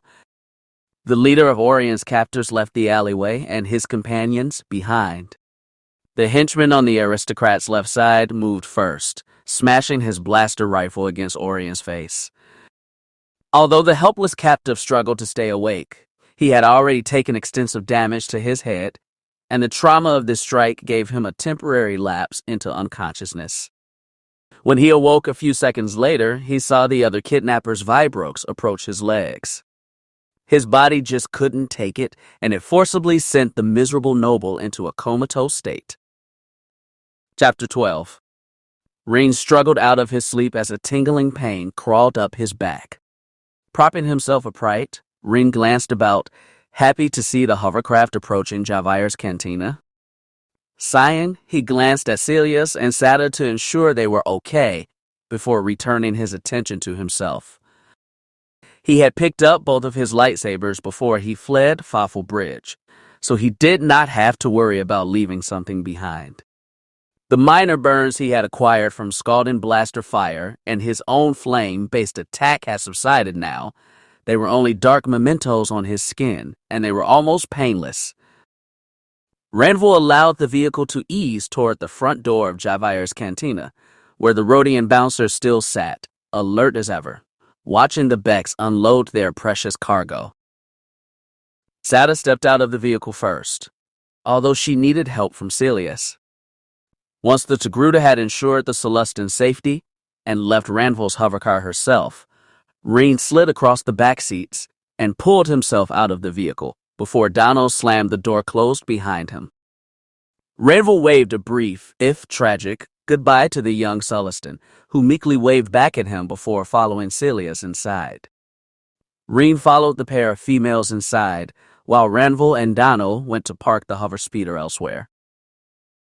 Raen gagged yet again when they entered the cantina, but it was Sada who shot him a puzzled glance this time. How embarrassing. Even the juvenile Celestine was more reserved in her demeanor than Raen.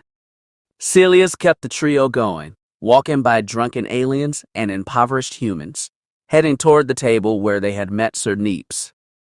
Sure enough, the depraved Celestine was still sitting there alone while he sobbed into the collar of his suit. "Sir Neeps," Celius whispered as they approached. "Yes?" The Celestine questioned, a worried expression upon his face. "We found your daughter, sir." Neeps's face lit up like a star when he saw Sada emerge from behind Celius. Laughing heartily, the tears departed from his face as he lifted her and embraced his daughter in a protective cradle. The young girl squealed with delight while she fluttered in her father's arms, giggling with glee as her father's tears disappeared and the two were reunited. Neebs muttered several praises, probably to some divinity, as he continued to caress his daughter's forehead, relieved that his daughter was safe once again. Celius smiled with the Celestine merchant, congratulating the once forlorn father. Even Ron, with his normally somber attitude, managed to grin slightly, wishing the best upon the pair. Neebs stroked his daughter's face gently before allowing her to escape his grasp, standing by the table where he was seated before her return. "I cannot thank you enough," Neebs said, turning his attention to his daughter's saviors. "You saved my daughter. I am in your debt now and evermore." "That will not be necessary," Celius responded kindly. "You've provided for the Becks and given me more than enough medication. You've done enough." "If you insist," Neebs said. "Here, take my business card. Call me if you ever need anything at all. I'll be happy to assist." "We'll stay in touch, Sir Neebs." "Don't worry about that," Celius replied in a cordial manner. "Thank you both so much," Sir Neebs repeated. "I must be off now. I've spent too much time here sulking already. Say goodbye, Tada." "Boo-bye, Celia." "Boo-bye, Raen." Sada bubbled with delight. Celia sighed at the adorable expression on the young Celestine's face, while Raen gave the two foreigners a last farewell. Once they had left the bar, Celia staggered to the table that Neebs had sat at, and the exiled Sith joined her, sitting across from the Togruta. "Why didn't you take the reward? It could have helped your gang," Raen noted. "Nah," Celius muttered, lighting another cigar in the meantime. "He helps me enough as is. I don't need any more of his charity." Raen returned his gaze to the Togruta, who was now covered in the thickness of tobacco smoke. "The medication?" Celius diverted her clouded eyes from Raen. She appeared deep in thought, almost hesitant, and tried to ignore the question. "Yeah, he's helped me a lot. You see, my brother." Raen heard a small explosion from the atrium, cutting off Celius's comment. Glancing over, the Force-sensitive saw several armed combatants, clad in green armor, stormed by the passive players in the entryway and assembled near the doorway between the main bar and the lobby. "This is a raid. Everyone get your hands where I can see them." Their leader bellowed. He fired his slug-roaring rifle to ensure the customers and patrons he wasn't kidding. The entire cantina was thrown into an uproar, and the invading agents erected riot shields to protect themselves from any projectiles or blaster fire. One of the agents began to yell at the Pazic players and gamblers behind them to get up against the wall, and Raen noticed that a few of the less compliant ones were injured for their disobedience. Another agent left the safety of the shield wall and started to demand the barkeep, a burly Farron with short head tresses, to stop dispensing drinks. Needless to say, his demands did not please the bartender, and after a heated discussion, the Farron pulled out the blaster rifle he kept behind his counter and shot the agent through the chest, killing him instantly. This caused the leader of the raiding party to place a slug through the barkeep's skull, allowing him to share the fate of the bickering agent he killed. This sparked the rage of the entire cantina, and even those who were peaceful before now pulled out their weapons and began to open fire at the green armored agents. Blaster fire flew over the heads of Raen and Sileus, and the Togruta leapt under the table while Raen used the force it had since returned to him after his battle at the bridge to toss drinking glasses at the raiding party shields, layering them with a light coat of alcohol from the liquor that the barkeep had been pouring. In some unlucky groups, fires erupted where Sagara's smoke reacted with the blaster fire. In others, lights went out and rioters fought the enforcers in the dark. Soon, the agents began to disperse from behind their shield wall, charging toward crowds of rioting patrons and beginning to assault them with their riot batons. The patrons responded in kind, tackling the vastly outnumbered agents and using anything they could find, glass shards, furniture legs, and occasionally a stolen baton, to smash at their opponent's armor. Even so, the raiding agents were better armored and armed than the mob they were facing, and one of the leader's agents deployed coma gas into the air of the cantina to tip the balance of the battle in their favor.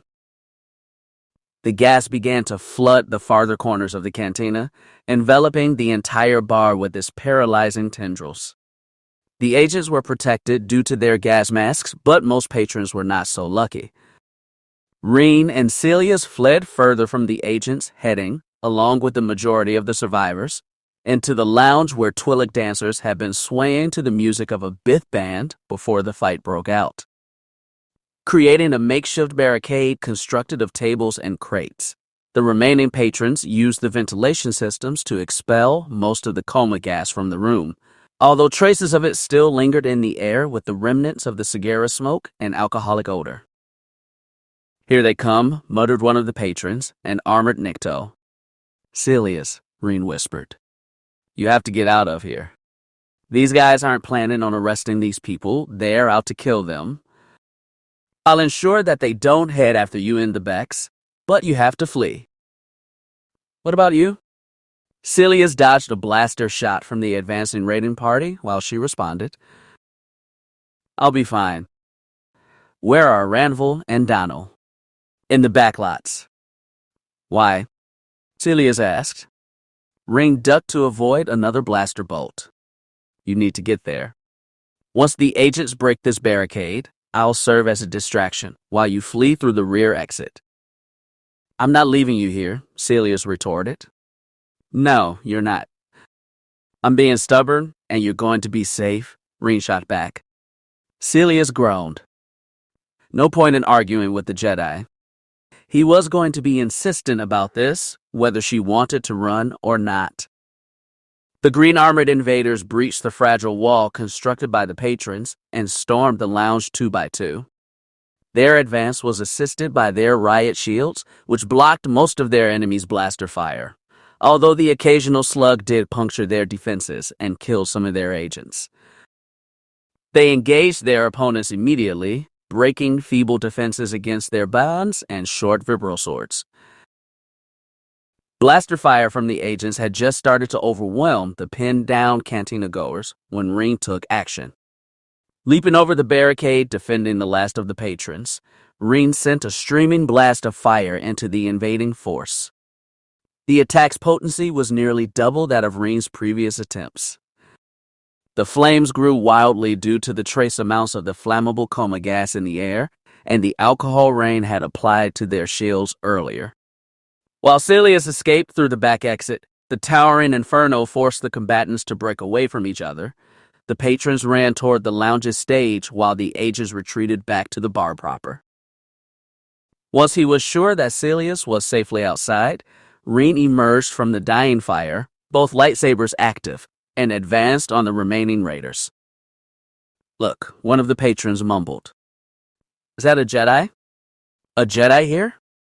What's he doing?" "Who cares? He's helping us, and he can't fight them alone." Raen smiled. It was time for a distraction. Celsus Jan had been lingering in the atrium of Javire's cantina. Unlike the rest of the terrorist paramilitary agents, he was not eager to apprehend or kill any of the bar's clients, even if they were criminals. Since he was in the rear, Celsus had been in charge of defending Bramhin, who was serving as his commanding officer during the earliest stages of the mission. Once the coma gas had been launched and their targets had retreated, Celsus followed his commander to the lounge room and orchestrated several volleys of laser fire inside, killing several surviving rebellious rioters. Celsus almost thought his eyes were playing tricks on him when he saw a boy launch a pyrotechnic burst from his hands. Intrigued, Celsus had intended to reach him before they killed the remainder of the rebels, but the apparent Force-sensitive had been kind enough to come to him.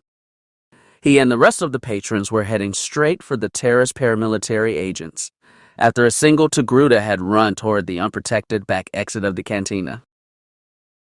"What the hell?" Bramhin shouted, his anger mounting with the casualties he endured. "Why didn't we shoot down that Togruta?" "Fire, you incompetent." "With all due respect, sir," Celsus stressed the last word for dramatic effect, "that boy with the lightsabers seems much more dangerous than a single Togruta, especially with all those soldiers behind him." The assistant director said to ensure no one escaped. "And besides, those aren't soldiers, Celsus," Bramhin spat. "That's a mob. What's worse, it's a lower city mob. They don't stand a chance against us. Open fire." He redirected his command to his other agents. "Wait," Celsus urged. "If you're that keen on risking our men's lives to kill that lone alien, at least let me do it. Alone." Bramhin paused for a moment, dwelling on the decision. Then he handed his slug-throwing pistol to his former commander. "Good luck, Celsus. Make the director proud." Celsus muttered something under his breath as he slipped the weapon into his belt. Placing one hand near the lightsaber concealed inside his breastplate, the Jedi Master sprinted by Raen's forces and headed toward where the Togruta had gone, still not using his force speed. Celsus knew that this alien would be his ticket to escape this twisted rite and return to his former mission, his real mission. Raen was about to leap into the mindless crowd of terrorist paramilitary agents when he spotted Celsus running toward the back lots, threatening to catch up with Sileus and the others before they managed to escape. The Force informed the exiled Sith that if he did not act now, Sileus would die. In mid-jump, Raen allowed himself to land amidst the agents, dropping low to avoid their initial blaster fire. The exiled Sith kicked one of his foes off of his feet with the swift hooking kick to the ankle, and then he severed another's torso with his blue lightsaber. Deflecting a Vibro's word swing with his other lightsaber, Raen spun around and severed the head of his attacker. Before anyone else could attempt to attack him, the Force-sensitive leapt out of the crowd of agents, using his red and blue lightsabers as a whirling vortex to reflect their blaster fire. His Force-empowered leap allowed him to land in the final hall, leading to the exit behind Sileus and Celsus. Using a weak telekinetic strike, his connection with the Force had not restored enough to use his pyromancy. Raen managed to topple the agent who was planning to pursue Sileus. Once the Force told him that she and the other Becks had fled, Raen spun both of his lightsabers provocatively, goading his opponent to rise and challenge him. Surprisingly enough, Raen felt the Force within his man and was ready to combat him to prove his mettle. Suddenly, Raen felt the Force work against his legs. causing him to land amidst a pile of refused and spilled passage cards. His opponent stood up, picked up Raen with the power of the Force, and threw the helpless Force sensitive into the nearest wall. The collision warranted a cry of pain from the young Sith exile. Raen stood up as quickly as his feet could manage, and despite their protesting pain, charged towards Celsus, both of his lightsabers ignited. Celsus responded in kind, activating his single violet lightsaber and setting himself up in a basic Jedi defensive stance, similar to the one Torkel had used. Raen struck first, slashing at Celsus's right side with his blue lightsaber, while his red lightsaber attacked the violet lightsaber before him. The Jedi Master spun backwards, protecting his right flank with a single swipe and avoiding Raen's second attack altogether. Raen tried again, sending several waves of two-part attacks at the Force-sensitive agent, who managed to parry or dodge them with ease.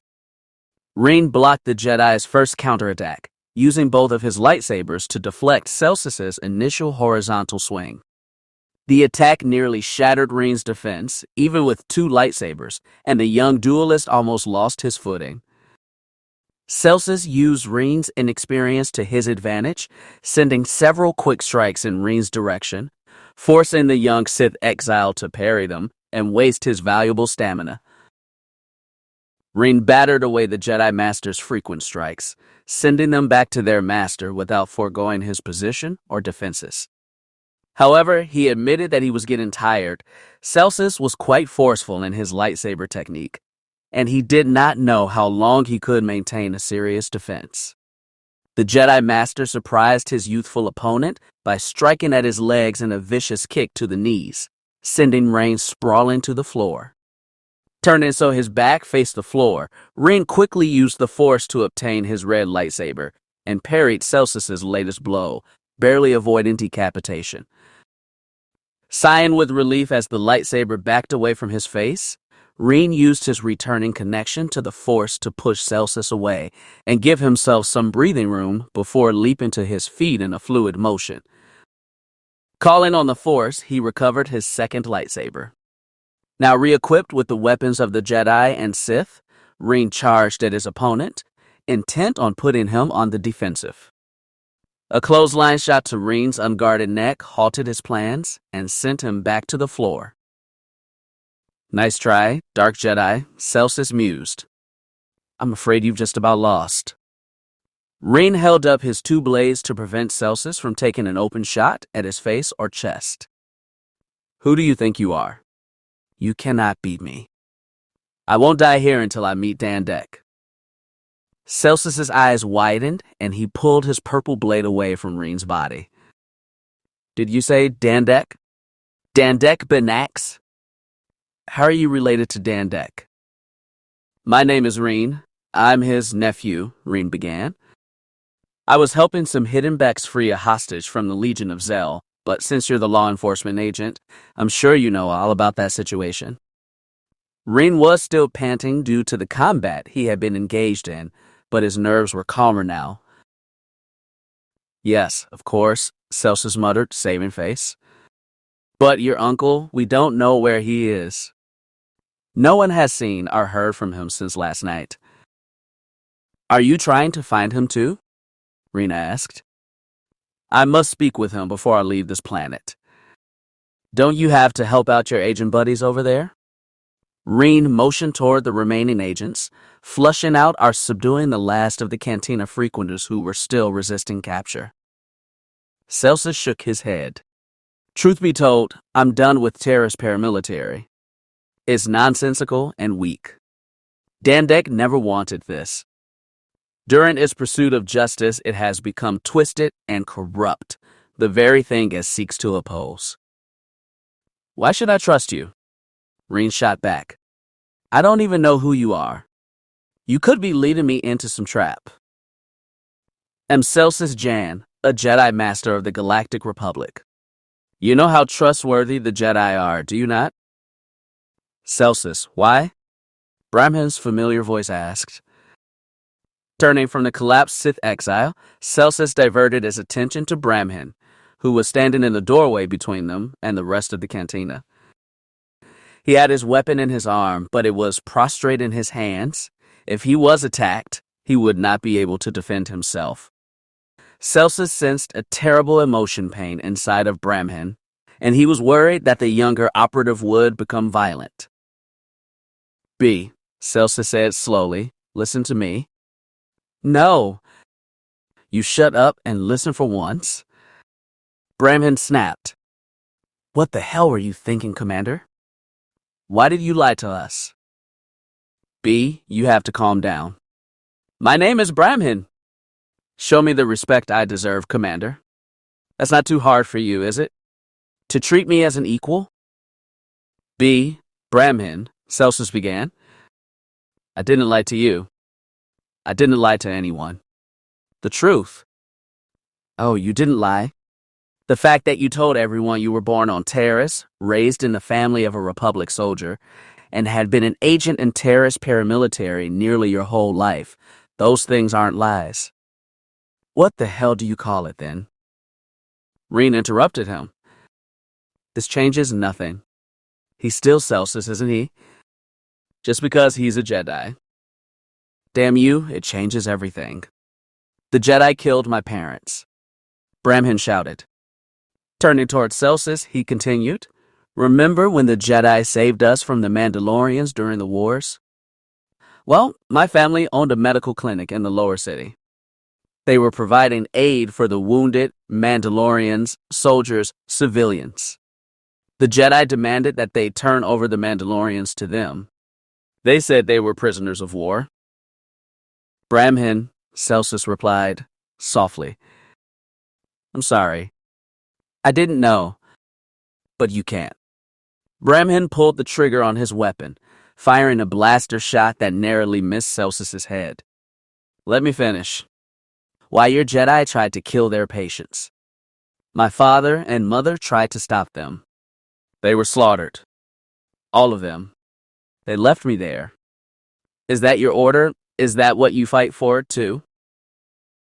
A Jedi, Celsus began slowly and calmly, is someone who strives to serve others. That was war, Bramhin. In war, people make mistakes. Even the Jedi. The Jedi who killed your parents were not true Jedi, and you cannot hold the entire order with contempt for their mistakes. I damn well can, Bramhin replied. Besides, you are no better. What about Ellen and the others? Why, didn't you save them, Celsus? You're a Jedi after all. You're right. I could have saved my squad mates. But I did not. I chose not to. I let them die to maintain my disguise. I failed them, and I failed you. I'm still failing you. The Jedi Order is a righteous organization that is only trying to help this galaxy. If you have to be angry with anyone, be angry at me. Bramhin shook his head. His foot tapped the ground, and his hands were clenching his blaster rifle. Good intentions are just that, Celsus. I don't care what your order says it wants to do. Actions speak louder than words. You and your kind are no better than the Mandalorians you sought to kill. Celsus deactivated his lightsaber. Kill me then.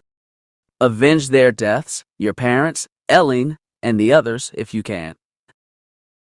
Bramhin acknowledged Celsus's instructions, and he took aim at the Jedi Master. Raen jumped to his feet and tugged at Celsus's sleeve, thinking this entire event some sort of charade, but the Jedi didn't move. Bramhin reached for the trigger, but he couldn't bring himself to fire. Every time he tried to exert pressure on the trigger, his hands fought him. Bramhin began to sob, and he threw his weapon to the floor. Celsus walked toward Bramhin, hoping to console him. Bramhin, are you all right? Monsters. All of you monsters. Bramhin shouted, pushing the Jedi Master's hands away. But if I kill you, don't I become a monster? Leave. Don't make me regret it. Celsus turned to leave. The young Force-sensitive attempted to stop the Jedi. After all, he was worried that Bramhin would follow him, but Celsus trudged by him. Raen half-heartedly followed the resolute Jedi Master out of the cantina. leaving Bramhin to his sorrows and the rest of the patrons to their fate. Once the two Force users had left the cantina, Raen was somewhat pleased and somewhat surprised to see that Sileas and the rest of the Becks were still lingering in the lots behind the cantina. Celsus began to approach the vehicle, but Dano growled at him and threatened to shoot at him. Wait. I'm Celsus Jan, a Jedi Master. He waved his hand in a mesmerizing motion. You want to trust me? This is ridiculous, Dano muttered. Why would we leave with you? They'll just arrest us later. I'm not Terra's paramilitary anymore, Celsus pointed out, with a hint of disappointment in his voice. I must insist on leaving. If we do not leave now, the lucky ones will be dead corpses, while the rest of us will be atomized particles. Fine, Sileas muttered. But we're only taking you to the upper city. Then we're parting ways. As you wish, Celsus murmured under his breath. The Jedi Master and Raen piled into the vehicle, sitting in the seats behind Ranvel and Dano, while Sileas sat in between them. Ranvel wasted no time fleeing the scene, and Raen watched as Javire's cantina slowly became smaller and smaller, fading into the distance, before it was gone, engulfed by the encompassing darkness of the lower city. We shouldn't have agreed to this, Dano whispered to Ranvel. Now there are two of them. I don't particularly like it either, Ranvel whispered back. But if they can save Sanar, I'm not complaining. Sileas would be devastated if he... Pay attention to the road. Celsus shouted. We're going to crash. Road? What road? Ranvel joked. Oh, that road. Right, don't worry. I've got both my flesh sockets on it. I cannot have eyes on the road because, you see, I don't have any. Why the hell is the Miraluka driving? Celsus stammered in disbelief. The same reason we've got a Chisori riding shotgun and two Jedi in our back seat, Sileas lamented. Because we're hidden Becks. We like to mix things up a little. Chapter 13. Ranvel steered the hover speeder out of the lower city and into the safety of the upper city, reaching the upper city bargain apartments at dawn. During their drive, Celsus had applied his force healing technique to all of their wounds. Raen watched as Sileas's eyes glazed over upon seeing the small cut upon her arm disappear as though it had never existed. She was enamored with Celsus's healing power, and she asked him numerous questions about it during the drive to the apartment. Once the battered vehicle was in the confines of the apartment's parking lot, the hidden Becks and their Jedi companions silently made their way back up to Sileas's apartment. The scenic view of the Daretian skyline outside of the window was still as beautiful as Raen remembered, perhaps even more so because the morning light was beginning to pierce the veil of night, and the rest of the room was similarly familiar. So why are we back here? Ranvel asked. Dano and I have to report to Gadon for reassignment. Sileas placed her blaster pistol on one of the nearby chairs. You two can leave if you want. I just thought you'd be able to assist the Jedi. Assist? Celsus asked. What are we doing for you again? My brother, Sanar. He's sick with the rat-gal plague, Sileas explained, sinking into the half-destroyed sofa in the corner of the room. What's a rat-gal? Raen asked, still focused on the view of the Daretian skyline. A beast that prowls the undercity of Terrace. No one knows how they got there, but they've been there as long as anyone can remember. Their bite is infectious. It's their saliva that infects sentience, and they hunt those who venture down there. Once you're infected with the plague, you usually have between 1 and 3 days, although sometimes it's faster, before you become a rat gal yourself. Sileas explained in detail. Celsus sat down in a chair nearby. And your brother was bitten? Dano, who was otherwise not paying attention, spoke up 2 months ago. I was with him and a few other Becks in the Undercity. During the mission, he risked his life to save one of the other members from some slavers, but he was bitten in the process. Shouldn't he be a rat gal already? Rena asked. He was bitten quite some time ago. Celia's cupped her hands over her head, despairing at the thought. Yes, he should be. But we've been using antitoxins and remedies to keep the virus at bay. The medications from Sir Neebs, Raen pointed out. Celia's nodded. But at this point, those medicines are useless. The only thing that could cure him now is the actual antidote, but no one has been able to concoct one. But you think we can cure him? Celsus interrupted. The Togruta's eyes glistened with hope. Your healing powers are amazing. I have never seen anything like them. Surely your powers can hold Ban-No, destroy the plague. I don't have any healing abilities, Roan admitted, somewhat sheepish. Celsus can help you, though.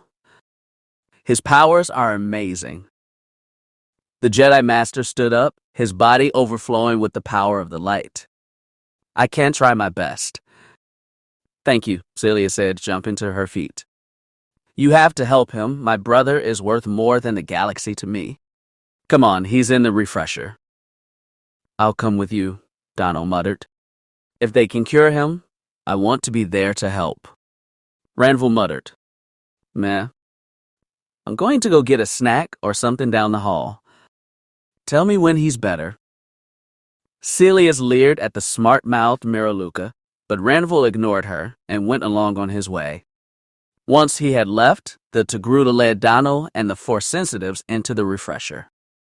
She warned her guests that it would smell due to the effects of the disease, but her forewarning was not enough for Raen. As soon as she opened the door, the smell of fetid, rotting flesh, dried blood, and stale, regurgitated food hit Raen's nostrils like a storm, and he heaved violently.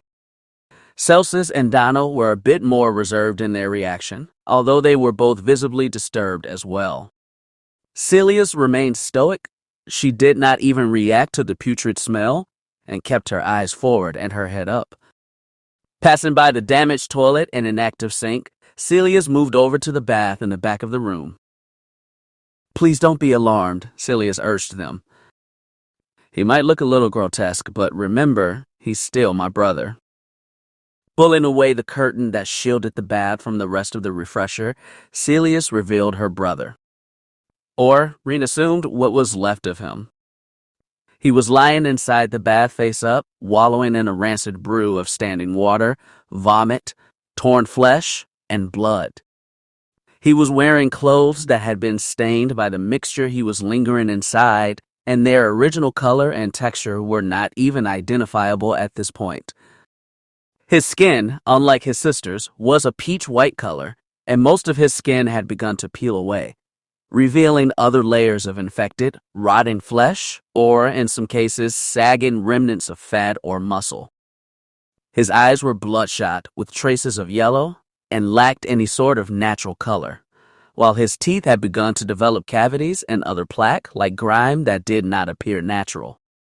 Dano and Celius did not flinch at the sight, but Celsus was visibly alarmed and Raen threw up inside the toilet nearby. I'll do what I can, Celsus said, breaking the disturbed silence. But he looks pretty bad. I'm unsure how much I can heal him. Just do your best, Master Jedi, Celius urged, hopeful. Celsus hesitated as he took each step, carefully getting closer to the repulsive creature that was Celius's brother. Getting close enough after about 10 steps, Celsus laid his hands atop the Togruta's forehead. A bright yellow-green aura emanated from his hands, representing the awesome healing power of the living force flowing from Celsus. The power seemed to have an awkward effect on the infected male, though. Instead of healing him, the healing power caused the Togruta to convulse violently and begin to vomit the remains of food he had been fed some time ago. Celsus used one of his hands to restrain the spasming Togruta, while using his other hand to heal Sanar, but it seemed ineffective. It's not working, Donald shouted angrily. He's succumbing to the plague's effects without the medication. He could become a rat gal any second now. No, Celia shouted back, already delirious. That can't happen. He'll live through it. Help him, Master Jedi. I'm trying, Celsus muttered, still trying to restrain his struggling patient. My powers don't seem to have any effect on his disease. It's no use. He's done, Donald muttered. Celsus ceased his healing technique, backing away from the thrashing Togruta. He could hear Senar begin to hiss and mutter something in a deep, unintelligible voice. The Jedi Master drew his lightsaber, allowing his violet weapon to activate with a graceful twirl. He's changing now. I can feel the virus overpowering his mind. Celsus went to swing his weapon and slay Senar before he could completely transform, but Sileus jumped in between the Jedi and her brother, screaming obscenities at him. No, she yelled. You can't kill him. He's my brother. You can't just kill him. Sileus, if we don't kill it now, it will kill us all, Donald growled. He's not an it, snapped Sileus. He's still my brother. He's still Senar. The Chistori moved toward Senar's body, brandishing his vibroblade.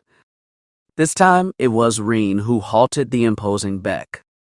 Jumping in between the Bath and Donald, Raen stood his ground, preventing the Chistori from walking around him, lest he crash into Celsus and his lightsaber. Don't kill him, Raen commanded. He still has a chance. No, he doesn't, Donald countered. He ceased to be Senar the moment he succumbed to the disease. The Chistori attempted to use his strength and his considerable bulk to push Raen out of the way, but the Exith grappled with the towering Chistori, grasping at both of his arms and preventing his advance. Let go, you fool, Donald cried. It's going to kill us all. During their bickering, Senar's body had lost all of his coloration, and the remaining portions of his flesh were folding over into large flaps of decayed skin across his body. His noises were louder now, becoming screeching and gurgling cries that were plainly animalistic. Celsus tried to swing at him and strike him down, but Sileus stood in the way. If Celsus attacked, he would be forced to kill Sileus. The Jedi mentally pleaded with Sileus to move out of the way, but she would not budge. Senar appeared to begin to slither from the bath when a blaster shot echoed in the small apartment room. Sileus turned to see her brother collapse, a blaster hole through his fragile skull. The transformation stopped immediately, and Senar collapsed, keeling into a bloody heap of dead skin and bones near Sileus's feet. Ron turned to the entryway of the refresher, just in time to see Ranville place Sileus's pistol in the sink nearby. How could you? Sileus screeched. He was my brother. My only brother. Ranville ignored her indignant fury. He was going to kill us, Sileus. The Rakghoul plague turns us into husks. Your brother had died a long time ago. No, it was just a monster with Senar's visage. No, Sileus murmured. Her voice was cracking, and she was on the verge of tears. You're the monsters. You killed him in cold blood. He was my brother. He had a chance. He could have fought it. Screaming, Sileus slapped Ranville across the face before running out of the apartment room, sobbing bitterly as she fled. Once she had left, slamming the door behind her, Celsus deactivated his violet lightsaber and followed Ranville into the main room. Celsus lingered by the door of the refresher while Ranville plopped down in a sofa in the corner, flicking on the subspace radio. Donald, still struggling with Raen, suddenly twisted the young Sith exile's left arm and threw him to the ground in a single, powerful motion. You ever get in between me and my hunt again, and you'll pay, Donald spat. Got that, Jedi? We'll see, Raen countered. Donald did not grace him with a response. Instead, he turned around and headed back into the main room and sat down with Ranville, turning his attention to the radio report. Once the Chistori had mellowed down and left the refresher, Celsus helped Raen to his feet. I'll clean this mess up, Celsus offered, motioning toward Sanar. You go talk to Celius. She could use some encouragement, and you know her much better than I do. Raen nodded and left the apartment, much to the relief of the remaining Becks. Running down the spacious hallways and descending the stairs until he reached the parking lot, Raen cursed his luck when he discovered that Celius had left the building, taking the speeder with her.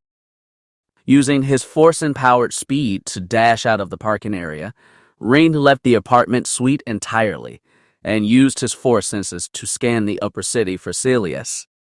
She could not have gone far, but she was in a vehicle, so the chances of catching up to her were slim. It was with some fortune that the Force blessed him with Celius's location, and he used his Force-strengthened legs to run after her. Making his way through throngs of idling nobles and crowds of rowdy drunkards, Raen finally reached Celius. She was sitting amongst a pile of wooden boards and shattered duracrete, staring at a destroyed house in front of her. The building had once been at least 3 stories tall, made of illustrious durasteel and shining gold ornaments, but now it was barely taller than Raen, an ignoble heap. As Ron approached Celius, he saw that the building she was so enraptured in had been burned down. The embers of the blaze were still visible, barely flickering in some areas.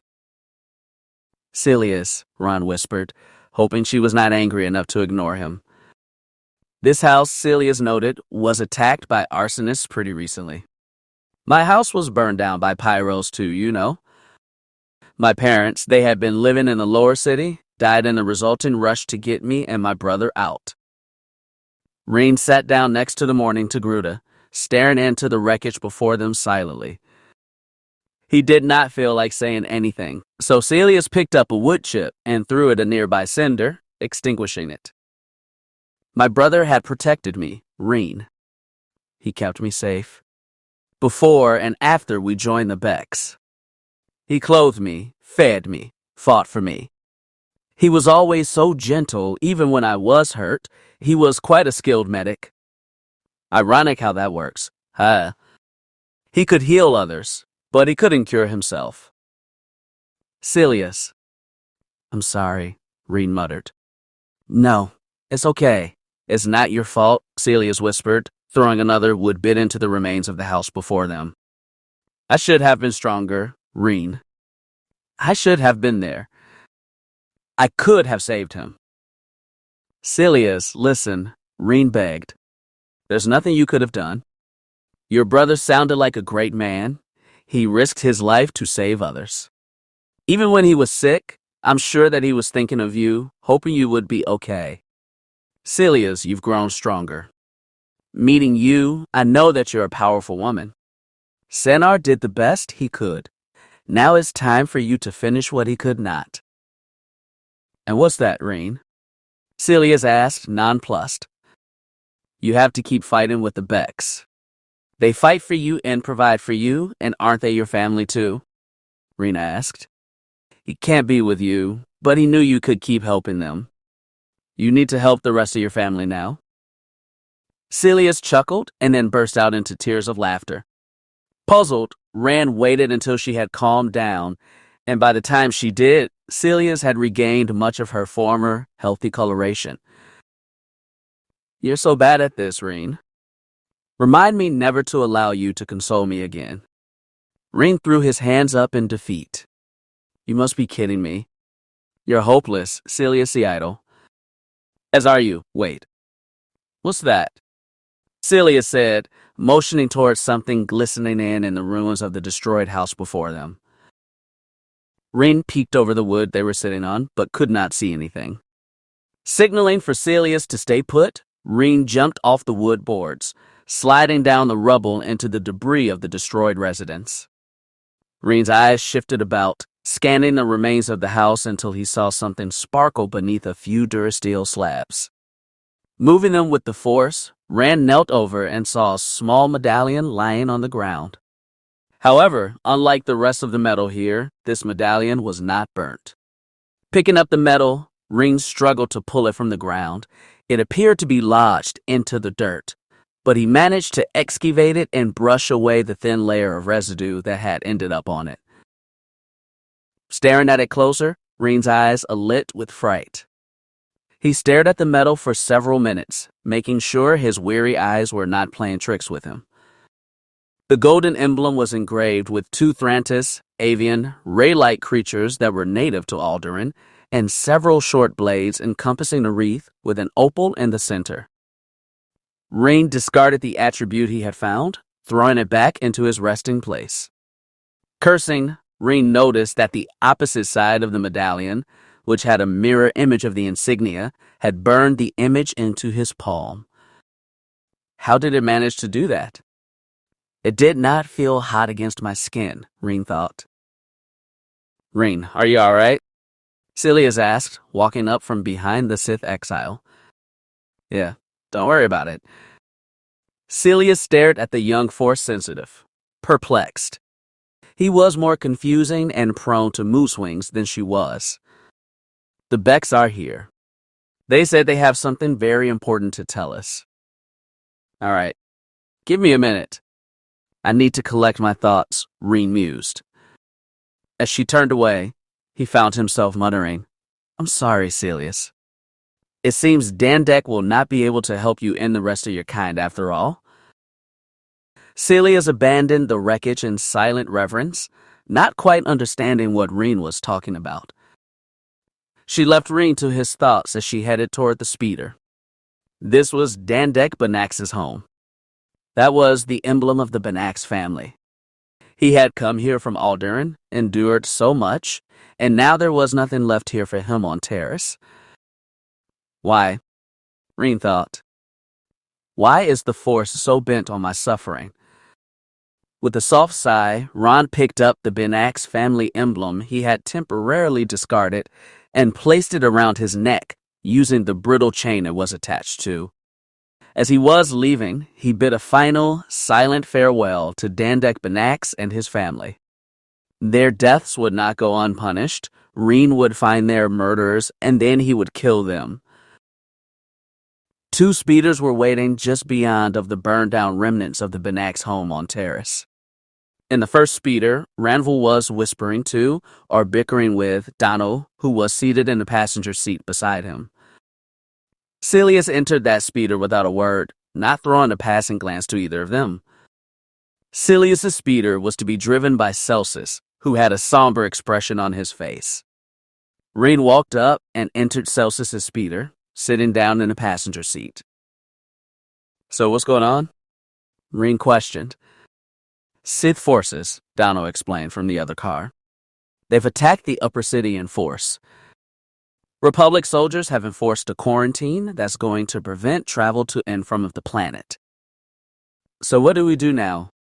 Raen asked Celsus. I have no reason to stay here, and I don't think you do either. You never know, Ranville mused. I'm sure the Republic soldiers appreciate a good drink and a day without a lightsaber in their chest. You could promise them both. Shut up, Ranville, Sileus snapped. You're not funny. Sorry, Andarlan, Ranville responded. Ranville and Dano contacted the Celestin Neebs, Celsus told Ron, ignoring the bickering Becks. If what you are hinting at is true, and Dandek is dead, then you and I ought to leave together. Dano grunted. But if you Jedi want to get a foreworld, you have to leave for the hangar soon. He leaves in 15 minutes. How far away is Neebs' hangar? Rena asked. Nearly 30 minutes, Sileus replied half-heartedly. Maybe worse with noonday traffic. Well, why are we still twiddling our thumbs here? Ranville asked rhetorically. Hold on to your seats. Ranville switched on the acceleration of his speeder, and the hovercraft launched forward, plowing through obstacles and forcing pedestrians out of the way as it raced by. Celsus rubbed his temples. I'll never understand how they allowed him to drive a vehicle, he reflected. Celsus, Raen began, do you know who killed Dandek and his family? Celsus eyed the burning remains of the Benax home. No. If I knew, I would surely avenge his death. He kept me safe and provided me with the job for many years. He was a good friend. Let's make his death mean something, Raen. Let's prevent any more needless deaths. Of course, Celsus, Raen replied. Once their dialogue had concluded, Celsus II activated his vehicle, allowing it to chase after the maddened Ranvil and his hapless passengers. Geese was sitting on the rooftop of one of Terrace's many skyscrapers with a furious scowl on his face. He was still in his signature heavy armor, and he was still wearing the freakish mask from his interrogation of Orion Temper. He had taken quite a liking to the silly thing. Nevertheless, he was still displeased because they had lost the trail of Raen Benax.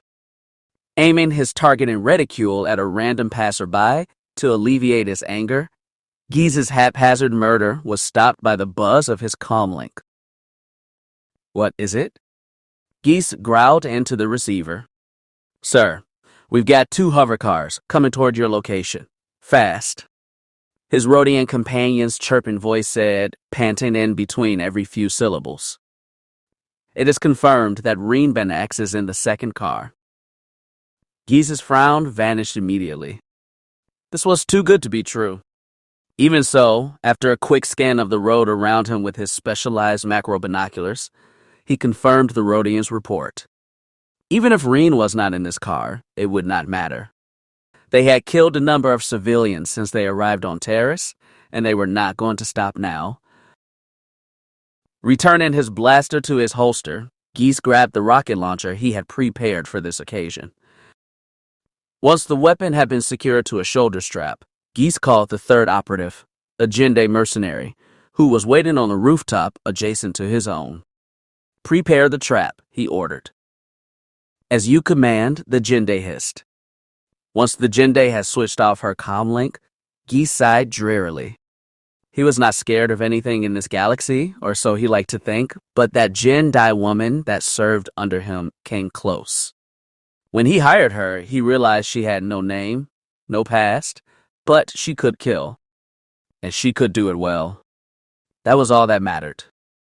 As long as she directed her anger toward her targets and not him, Geese was a happy man. With the trio of elite mercenaries tracking him, Raen Benax would not survive his encounter with the Nova Death Force. Raen sat uncomfortably in the hoverspeeder Celsus was driving. They were racing down the streets of Terrace, nearing Sir Neebs' hangar, but he could not rid himself of the nagging feeling that they were in danger. Glancing over at the Jedi pilot, he could tell that Celsus felt the same way, although he was too concentrated on keeping his vehicle from colliding into anything to take any precautions. Raen grasped at his blue lightsaber, withdrawing it from his belt but keeping the weapon deactivated. Raen's eyes dotted back and forth from one side of the road to the other, scanning the alleys they passed by for danger and individuals for weapons. Suddenly, his force senses guided his eyes toward the rooftop of a small office building they were just about to pass. On the rooftop sat an alien mercenary. Raen thought he looked like a Rodian, with a long-barreled sniper rifle. Raen ignited his lightsaber, preparing to deflect any incoming fire from himself and Celsus, but he was alarmed when the Rodian took aim for the car in front of them. Even against the howl of the wind, Raen could hear Celia's cry out in pain as the sniper's aim allowed him to score a hit. Cursing bitterly, Raen felt helpless as Celia slumped down in her seat and disappeared from his view. Since they were behind Ranvil's speeder, they couldn't see what was going on. Donald glanced in the back seat and barked into a comlink, while Ranvil tilted his head to ensure that she was safe. When he diverted his attention from the road, the wily Maraluka lost control of the craft and it crashed headlong into an empty roadside vendor, sending the 3 gang members flying from the car and into the street. Celsus drove his vehicle beside the 3 injured Becks and allowed the speeder to slow to a stop. Igniting his lightsaber, Celsus leapt out of the vehicle, scouring the skies for additional attackers. While Celsus defended them, Raen cried Celius's name in fear, turning her so that she was facing him and away from the road. She was breathing, but it was erratic. Donald and Ranval struggled to their feet on their own accord. They looked shaken, but not too badly hurt. Damn, sorry guys, Ranville muttered. Next time, I'll invest in some eyes to keep on the road. Dano punched the Mariluka in the arm, causing Ranville to flinch in pain, before the two gang members gathered around Raen, who was trying to revive Celias. He and Celsus switched places so the Jedi Master could apply his healing powers to the Togruta, while Rand defended his injured allies. When Raen ignited both of his lightsabers, he saw a single armored individual fly from a nearby rooftop, equipped with a powerful rocket pack, and he was aiming a large weapon at the two Force sensitives. Celsus, you guys, move. Missiles, Raen shouted. Geese hovered in the sky as he launched a trio of rockets at the Becks and their Jedi allies. Ranville ran first, fleeing into the nearest alleyway he could find. Dano scooped Celias into his arms and then ran toward their damaged hovercraft, while Celsus joined Raen in his flight toward the buildings on the other side of the road. The three rockets landed where Celias and the party had been only seconds before, scalding the ground with black residue and small flames. When Geese missed, the bounty hunter descended, flying closer to the ground with his rocket launcher, primed to attack the helpless Togruta and her Chistori Alley. Launching two more rockets, he was prepared for the pair to be engulfed in a blissful explosion when his rockets were halted in midair, suspended on ethereal strings. Flying back up, Geese stared in confusion at the frozen rockets. Only when the rockets flew toward him did he realize what was happening. The Jedi were using their telekinesis to direct his projectiles. Although he struggled to avoid his own rockets, they were faster than his rocket pack, and he only barely managed to get out of the way before they exploded near him. Raen and Celsus watched as their foe plummeted to the ground from several dozen meters, crashing into the concrete below with an ungraceful thud. Raen smiled darkly at the cracking noise from his foe's delicate bones. Swaggering over to the bounty hunter, who was lucky to have additional shielding and auxiliary boosters to slow his fall, Raen grasped at his neck with the Force and lifted him until the Zabrak was eye to eye with him. The furious Sith exile ripped off his opponent's mask, revealing the scarred, auburn skin of a panicked mercenary. "Who the hell do you think you are?" Raen growled. The fact that Celias had almost died and was still in danger fueled his rage, and he was ready to destroy this pathetic gun for hire with the power of the dark side. I am Geese, the Zabrak whimpered. "I was hired by Prue to hunt you down, Raen Benax. And it was you killed my uncle," Raen shouted, spitting into the alien's battle-hardened face. "No, that was not us. That was Lubane, a Mandalorian commando from the war.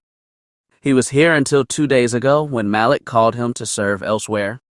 I swear we would not harm your family." "That's where you are wrong," Raen replied, his eyes glistening with wrath. "You hurt the Becks and put Celsus in danger as well. You see, these people are my family. And do you know what I do to the people who try to harm my family?"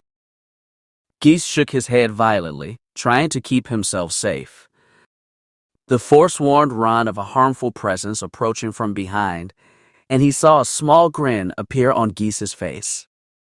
Keeping the bounty hunter commander suspended in the air, Raen whipped around, throwing his red lightsaber at the foe, a Rodian mercenary in armor similar to Geese's, and impaling him through the chest.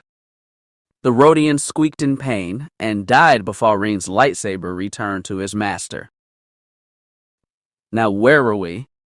Raen smirked, returning his attention to the Zabrak. The Zabrak spat at Raen. "I was about to tell you that your efforts are fruitless. You will fall against the Jinde and her forces. And if you do survive that encounter with your magical powers, Prue will find you anyway." "We'll see," Raen mused. Using his blue lightsaber, Raen severed the Zabrak's wriggling hands and then cut off his legs, allowing his limp body to collapse on the ground, writhing in pain and cursing vehemently at the Sith exile. "Ron, we've got enemies," Celsus called out, approaching Ron. "Lots of them. All Sith soldiers, except their commander. She appears to be Mandalorian. She's Jende, he just told me, Raen said, motioning toward the incapacitated Zabra commander.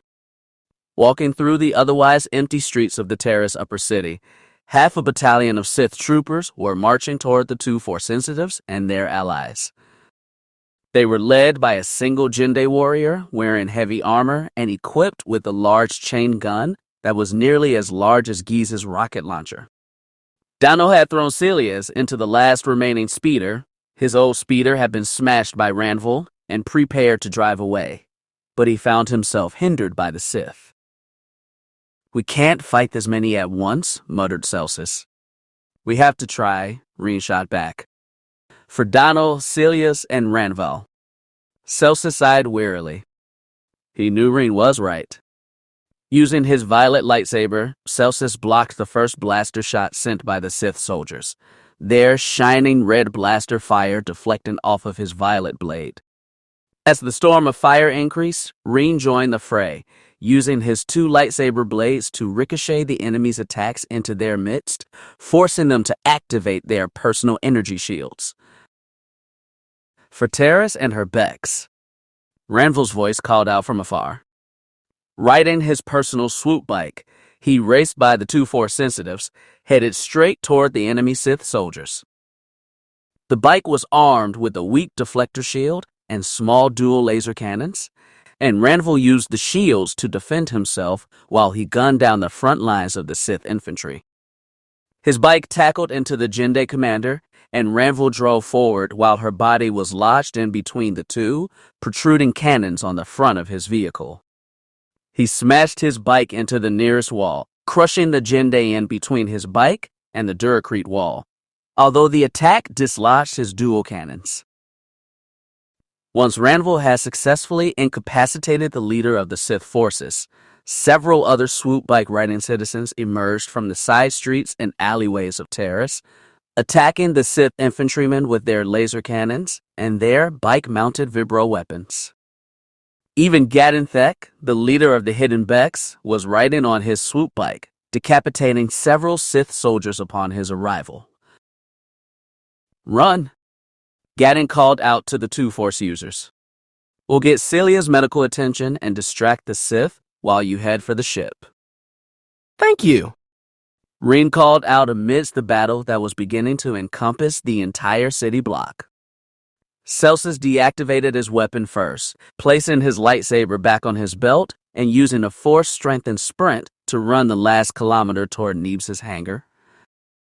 Raen followed after the Jedi Master, using one of his lightsabers to deflect any stray blaster fire that attempted to strike at them. After several minutes of Force-imbued sprinting, the pair of Force users reached the hangar, a large orange-colored building that was spacious enough to store a dreadnought comfortably, without further hindrance.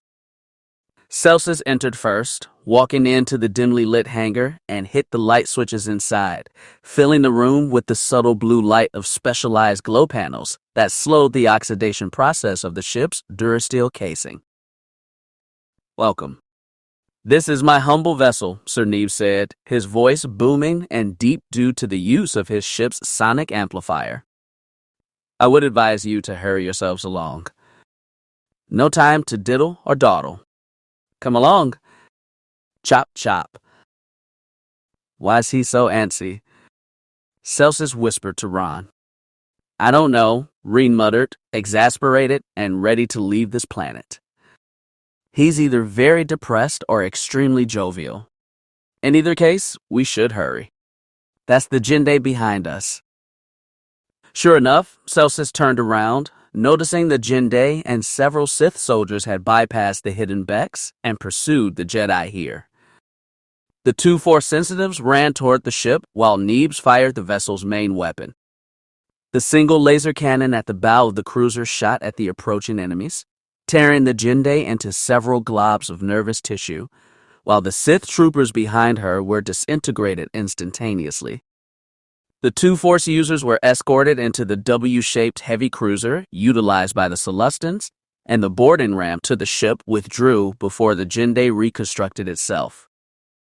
Raen and Celsus were rapidly escorted to the bridge, while the Jedi continued her lumbering saunter toward Neebs' vessel.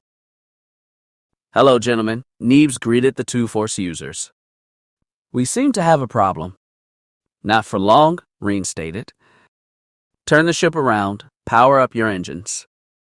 "Are you insane?" one of the Celestian pilots snapped. "Why would we expose our flanks to the enemy?" "Just do it." Neebs shot back. "I have heard of this boy's feats. He is a bright one." "Sometimes," Celsus muttered. Raen glared at him, and Celsus chuckled lightly. As the ship took off, the whole strength of the capital ship's 6 main engines burned down upon the Jedi. Although the flames initially caused the nerves that made up the alien's body to rip apart and scatter about, the continuous blaze began to destroy their opponent piece by piece, until every nerve cluster had been burnt and destroyed, scattered ashes on the floor of the empty hangar. The ship took off and hovered over the Darisian skyline, careful to avoid hover cars and other low-altitude vehicles it was sharing the skies with. During the ship's graceful drift, Neebs turned to the 2 riled Force users on his bridge. "Now then, tell me where you're all going, so I can take you both away from here and—" Celsus interrupted the jolly Sulustan. "That won't be necessary. Just give me a starfighter, and I'll be on my way." "That might be a better idea, Sir Neebs," Raen noted. "We'll probably end up across the galaxy from each other, and we would not want to waste your time." "Very well. My starfighters are only prototypes, and we are currently testing their hyperdrive technology. A sea cannot be held responsible if it does not work," the Celestian muttered. Directing his attention toward one of the Celestian guards on the deck, he instructed him to escort the pair of Jedi to their starfighters. Raen and Celsus followed the single guard as the ship soared away from the Darisian skyline and headed into his atmosphere. Eventually, Raen and Celsus reached a pair of SWTOR starfighters, which resembled the Star Saber fighters used by the Republic during the Sith War, which looked barely flyable. Nevertheless, the 2 Jedi entered the cockpits of their respective starfighters and took off from the cruiser's hangars. Entering the blackness of space, Raen glanced about the somewhat cramped cockpit, admiring the subtle beauty of his surroundings. Since no Republic resistance arose to stop them, the ex-Sith figured that they had diverted all of their forces, naval or otherwise, to the planet's surface. Glancing at Celsus's craft, which had taken off before his and was flying in front of him, Raen opened his comlink. "So, I take it you just said that we travel separately because you don't want to spend the trip with Sir Neebs." "No."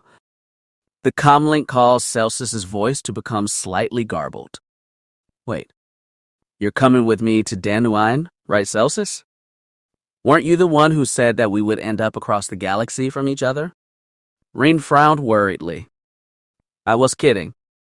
I'm headed to fulfill the last mission I failed before. But I am going to succeed now," Celsus replied. "Don't worry, Raen. I'm sure you'll be fine by your lonesome. I'm sure the Jedi Order will accept you as their own. You don't need my help." "I hope so," Raen muttered. "For my sake. May the Force be with you, Raen Benax," Celsus said, before closing his end of the channel. The Jedi Master engaged his vessel's hyperdrive, and Raen got to obtain one final glimpse of the bulky starfighter before it surged into the confines of hyperspace. Raen pulled T1N7's core out of his pocket, where it had been the entire time he had been on Taris, and inserted it into the AI socket of the starfighter's control panel. The young Force-sensitive was pleased to see Tioni's cylindrical figure appear as a hologram on his control board. It would not be much help in navigating the galaxy, but Raen needed someone to talk to for the duration of the journey. "Welcome back, Tion. Ready to finally head to Dantooine?" Tion chirped and whirred excitedly. "That's what I thought too," Raen replied. "May the Force be with me." Chapter 14. 1 year later, Gale Remus slowly began to regain consciousness. He did not know how long he had been lingering about in the KOTOR tank he found himself in, but he was surprised and grateful that he was still alive. The memories were rough and splintered in his mind. It took several minutes for him to remember why he was swimming in this vat of healing liquid. He had been on the Renegade with his strike team, fighting the Dark Jedi, who Gale thought he had known from somewhere when SWTOR died.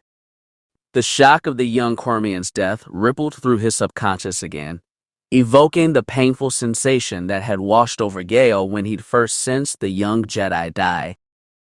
But what had happened after that? He had engaged the Dark Jedi dueling Sime, but he was bested and injured.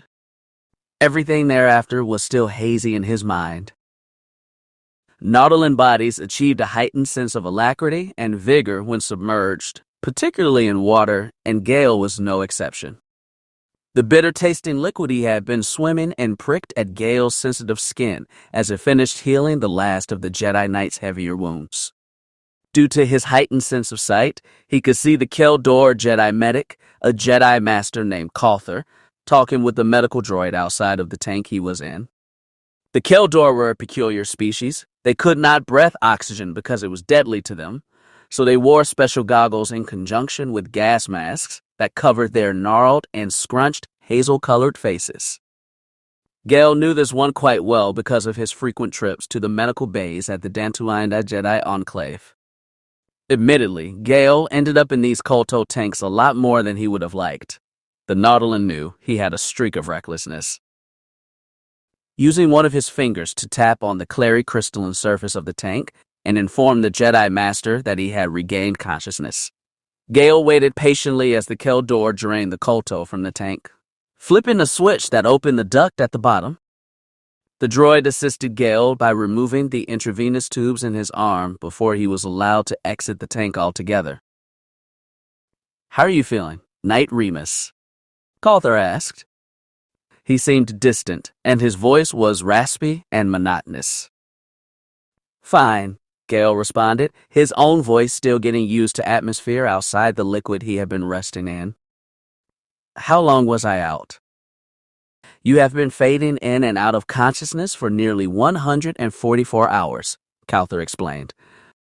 "Ever since you were recovered from the Renegade." 144 hours. Quite a long time. Gale would have to remember to be more careful in the future, or else he would not wake up. "Where's everyone else?" "Where's Sime?" Gale asked, stretching out his limbs. The KOTOR went to a nearby computer terminal, scanning its contents. "According to our logs, Knight Devore recovered in exactly 36 hours. He was diverted to Coruscant by the Dantooine Council for further instruction. Lieutenant Nyala Danters is in dangerously critical condition. She's currently being treated for major injuries in the next room. The majority of the Republic operatives are either reported as MIA or KAA." "What?" Gale asked. "That's impossible." "What about Danters?" "And Jacques?" "They were safe when I contacted them." "Captain Danters was escorted to our enclave in critical condition," KOTOR continued. "Initial reports speculated that Nyala Danters had perished on the Renegade. These reports were given to Captain Danters during post-recovery debriefing against the will of the Council, and he experienced a relapse. He perished shortly thereafter from cardiac arrest." "And Jacques?" "Warrant Officer Jacques was found dead on the scene by Counselor Northeus and Counselor Lana," KOTOR explained solemnly. Gale did not believe what he was hearing. Jacques and Nyala had remained elsewhere in the ship while the three Jedi advanced toward the bridge.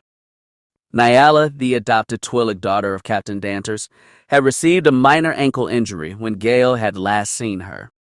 Jacques volunteered to stay with her, and the area where they left the pair was safe enough. Gale simply could not comprehend how KOTOR could be right. Nyala was critically injured. Jacques was dead. The Force began to nag in the back of Gale's mind, and Nautolan Jedi Knight could tell something was not right. "Can I speak with Master Olson or Master Vash?" Gale finally asked. I'm afraid that would not be possible, KOTOR replied dryly. Counselor Northeus has traveled with Counselor Caver to deal with Sith forces in the Mid-Rim. Counselor Lana has returned to Coruscant. Gale grimaced. Can I speak with the Dantooine Council then? Of course, Knight Remus. In fact, they asked that you speak with them as soon as you were able.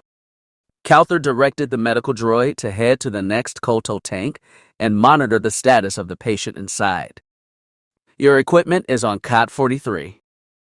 May the Force be with you, Knight Remus. Gale nodded, still a bit tired from his time in the KOTOR tank, and bowed as KOTOR left him alone. Walking over to the only cot in his room, Gale replaced his medical smock for the Blue Knight robes that were waiting for him. His peach-colored robes must have been discarded due to the damage, and picked up his comlink and lightsaber that rested nearby. Clipping the devices to his utility belt, Gale left the medical chambers of the Jedi Enclave sublevels and headed for the courtyard located in the center of the Academy. Gale always enjoys spending time in the Enclave. The central plaza split into 4 directions, leading to the council chambers, dormitories, the business sector. This sector housed several Aradak merchants and could be used as a landing bay, and the eastern courtyard. In the center of this courtyard stood an aged tree that had been affectionately named Vado, after the Jedi Master who had founded the Enclave nearly 40 years before, Vado Sayask Bas. The tree's trunk was gnarled, and its thick branches reached beyond the orange-tinted walls of the Enclave for sunlight. In the courtyard, Jedi wandered from place to place, eager to reach their next destination. They moved quickly and with purpose, none of them wasting minutes as they wandered by. No matter how many Jedi left the courtyard to meet with the Council or left the Enclave, there were always Jedi here. Gale did not recognize any of them Jedi he saw by name, except for the human woman with short, cropped brown hair that was tied into a tight bun behind her with auburn eyes. Hello, Balea, Gale greeted her. Gale, what a surprise, the female Jedi responded. I heard you got beat up pretty bad over Polis. Is that what you heard? Gale asked, chuckling. I assure you, it's not nearly as bad as it sounds. Obviously, Balea said, her voice distant. Gale frowned. He could sense she was troubled. How's Juhani? Balea's face became downcast. She's still out there. In the grove, she said, her voice betraying a sense of guilt and sadness. Juhani was a Cathar Padawan who knew Gale and Balea. Gale recalled that she had been apprenticed to the Jedi Master Quatra, a teacher of some renown, but the Padawan, who was admittedly quite fiery, struck down her master in training. Juhani had feared she had killed Quatra despite encouragement from Gale, Syme, and Balea, fled the Enclave, and supposedly embraced the dark side of the Force. It was discovered several days later that Quatra had only sustained minor injuries, and she had faked her death in order to test her Padawan. Juhani had failed Quatra's test, and now the wild beasts under Juhani's dark control were threatening to harm settlers and other travelers. They aren't sending anyone to bring her back? Gale finally asked. A young Jedi learner, Balea managed to say, is headed out there now. But he's inexperienced, and I don't trust him. It's out of our hands now, Balea. We simply have to trust the Force and hope that he knows what he's doing, Gale mused. Yes, the forlorn Jedi murmured. But I shouldn't be talking about this. The Council will get angry at me if I start a scene. Indeed. Excuse me, but I must speak with them. It's good to see you again, Balea, Gale said, walking away from the Jedi Knight. And you, Gale. I'll see you again soon? Yeah, the Nautolan replied before heading into the council chambers. Gale's pace was quicker than he would have liked, but he needed answers. Passing by several Jedi carrying supplies that would end up in the sublevels of the Enclave, Gale hastily made his way toward the council chambers. The council was situated in a room that was circular and largely empty, although some potted plants and benches rested along the walls of the chambers. The room was well lit, but was not painted vibrantly, foregoing vivacious colors for a more natural feel. Unlike usual, the entire Dantooine Council was not present. Instead, only the diminutive Jedi Master Vander Tucker was present, meditating in the center of the room. Master Vander was a stout, diminutive being with long ears and brown-green skin. He was far older and wiser than Gale, and many of the Jedi, Gale included, often turned to the Jedi Master for wisdom. He realized that the council was not in session, and Gale turned to leave, not wanting to disturb the aged Jedi. However, Vander sent him a telepathic message through the Force, acknowledging his presence and urging him to stay. "Speak with me, Gale," Vander said, slipping out of his meditation and sitting in a small hover chair nearby. "Something troubles you." "Yes, Master," Gale responded, his voice laced with confusion. "I'm troubled about my last mission. Something is amiss." Vander allowed his hover chair to float by Gale, heading toward the exit of the council chambers. "Walk with me, Gale. We should discuss this outside. This chamber permeates with the Force, but it does not do so with the same vigor as the natural world." "Yes, Master," Gale repeated, although he felt that the aged, long-eared species was stalling. Gale followed the smaller alien's repulsor chair, walking into the courtyard where Balea was still standing, now talking with the Jedi Padawan of some renown. Gale ignored the pair and quickened his steps so that he was walking side by side with Master Vander. The pair of Jedi walked from the courtyard and headed east, making their way into the expansive courtyard that was located outside the Enclave's walls. Gale carefully avoided the occasional settler, or busy Jedi, that was scurrying about in the eastern courtyard, while never slowing his pace, keeping up with the Jedi Master. "Gale, what specifically is bothering you about your mission?" Vander finally asked.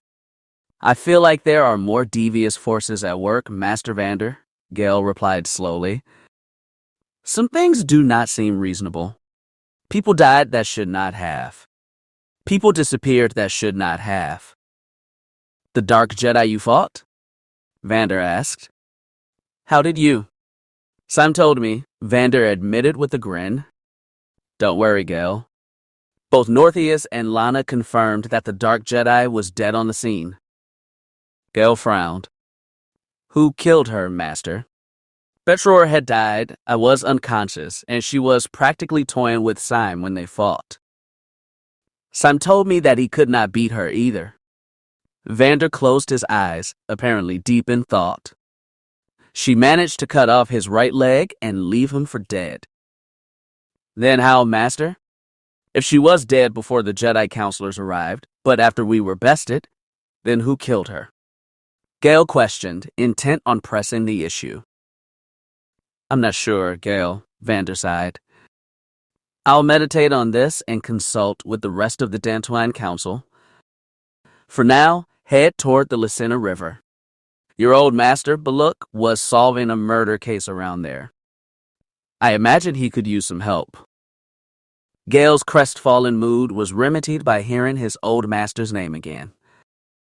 Malak, a Twi'lek Jedi Master who has served under fellow Twi'lek Jedi Zahar Leston, had taken Gale as a Padawan learner when the Nautolan was first introduced to the Jedi Order.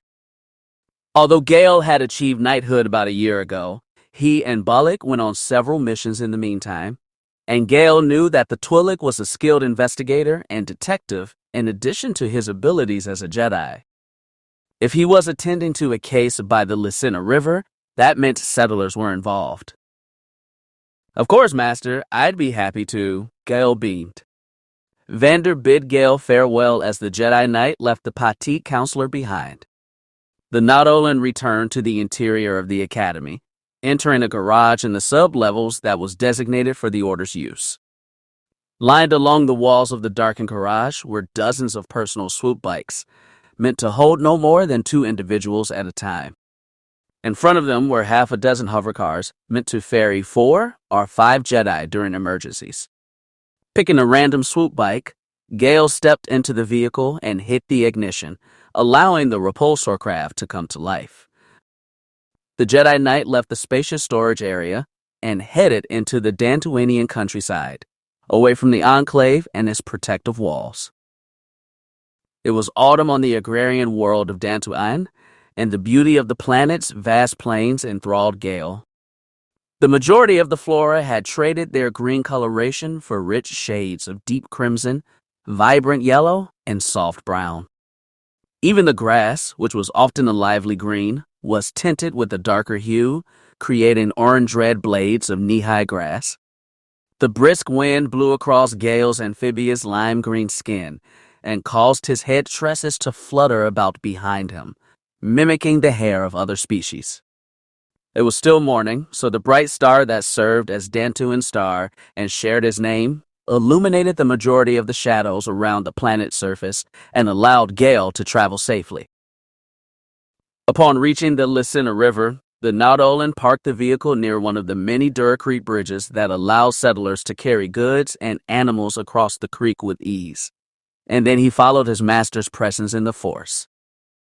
His master was quite skilled at hiding his presence in the Force, a skill Gale never acquired, and the Jedi Knight had to deeply immerse himself into the surging power of the Force to even attempt to locate Malak. His search paid off, and Gale found Malak enjoying a quick meal by the riverbed. "Ah, hello," Baluk greeted his former pupil in fluent Huttese. Standing up, he brushed the crumbs of his meal off of his blue Jedi robes and orange skin. "You caught me at a bad time, Gale. I was just grabbing a bite to eat after my latest mission." Gale moved closer to his master, taking a seat by the riverbed. He replied in Huttese, "Your latest mission? The murder investigation?" "Yes, the very one," Malak said. Gale was disappointed he could not help Malak, and his old master must have felt it because his leku twitched ever so slightly. "Sorry, Gale. I know you wanted to help, but Revan got here just before you did. He helped me figure out the case." Gale's already bulbous eyes nearly bulged out of their sockets when he heard Revan's name. The Dark Lord Revan, who was once a charismatic and well-known Jedi of the Order, had died in combat when his flagship was attacked during a Jedi ambush. However, the Jedi had not killed him. His own apprentice and old friend, Darth Malak, betrayed his master and killed him, usurping his title and empire. "That's impossible," Gale began, his voice racked with nervousness. "Revan is dead. Isn't he, Master Malak?" "Ah, maybe I shouldn't have said that," Malak pondered. "Listen, Gale, the Jedi Council and some of the other masters have not been completely honest to the remainder of the Jedi, to you. Revan is alive." "What?" "Why? How?" Gale nearly shouted each word. Revan's mind was shattered when he was attacked by his apprentice. He was near death, but the Padawan Bastila Shan managed to preserve him through a force bond constructed between the two, Malak explained.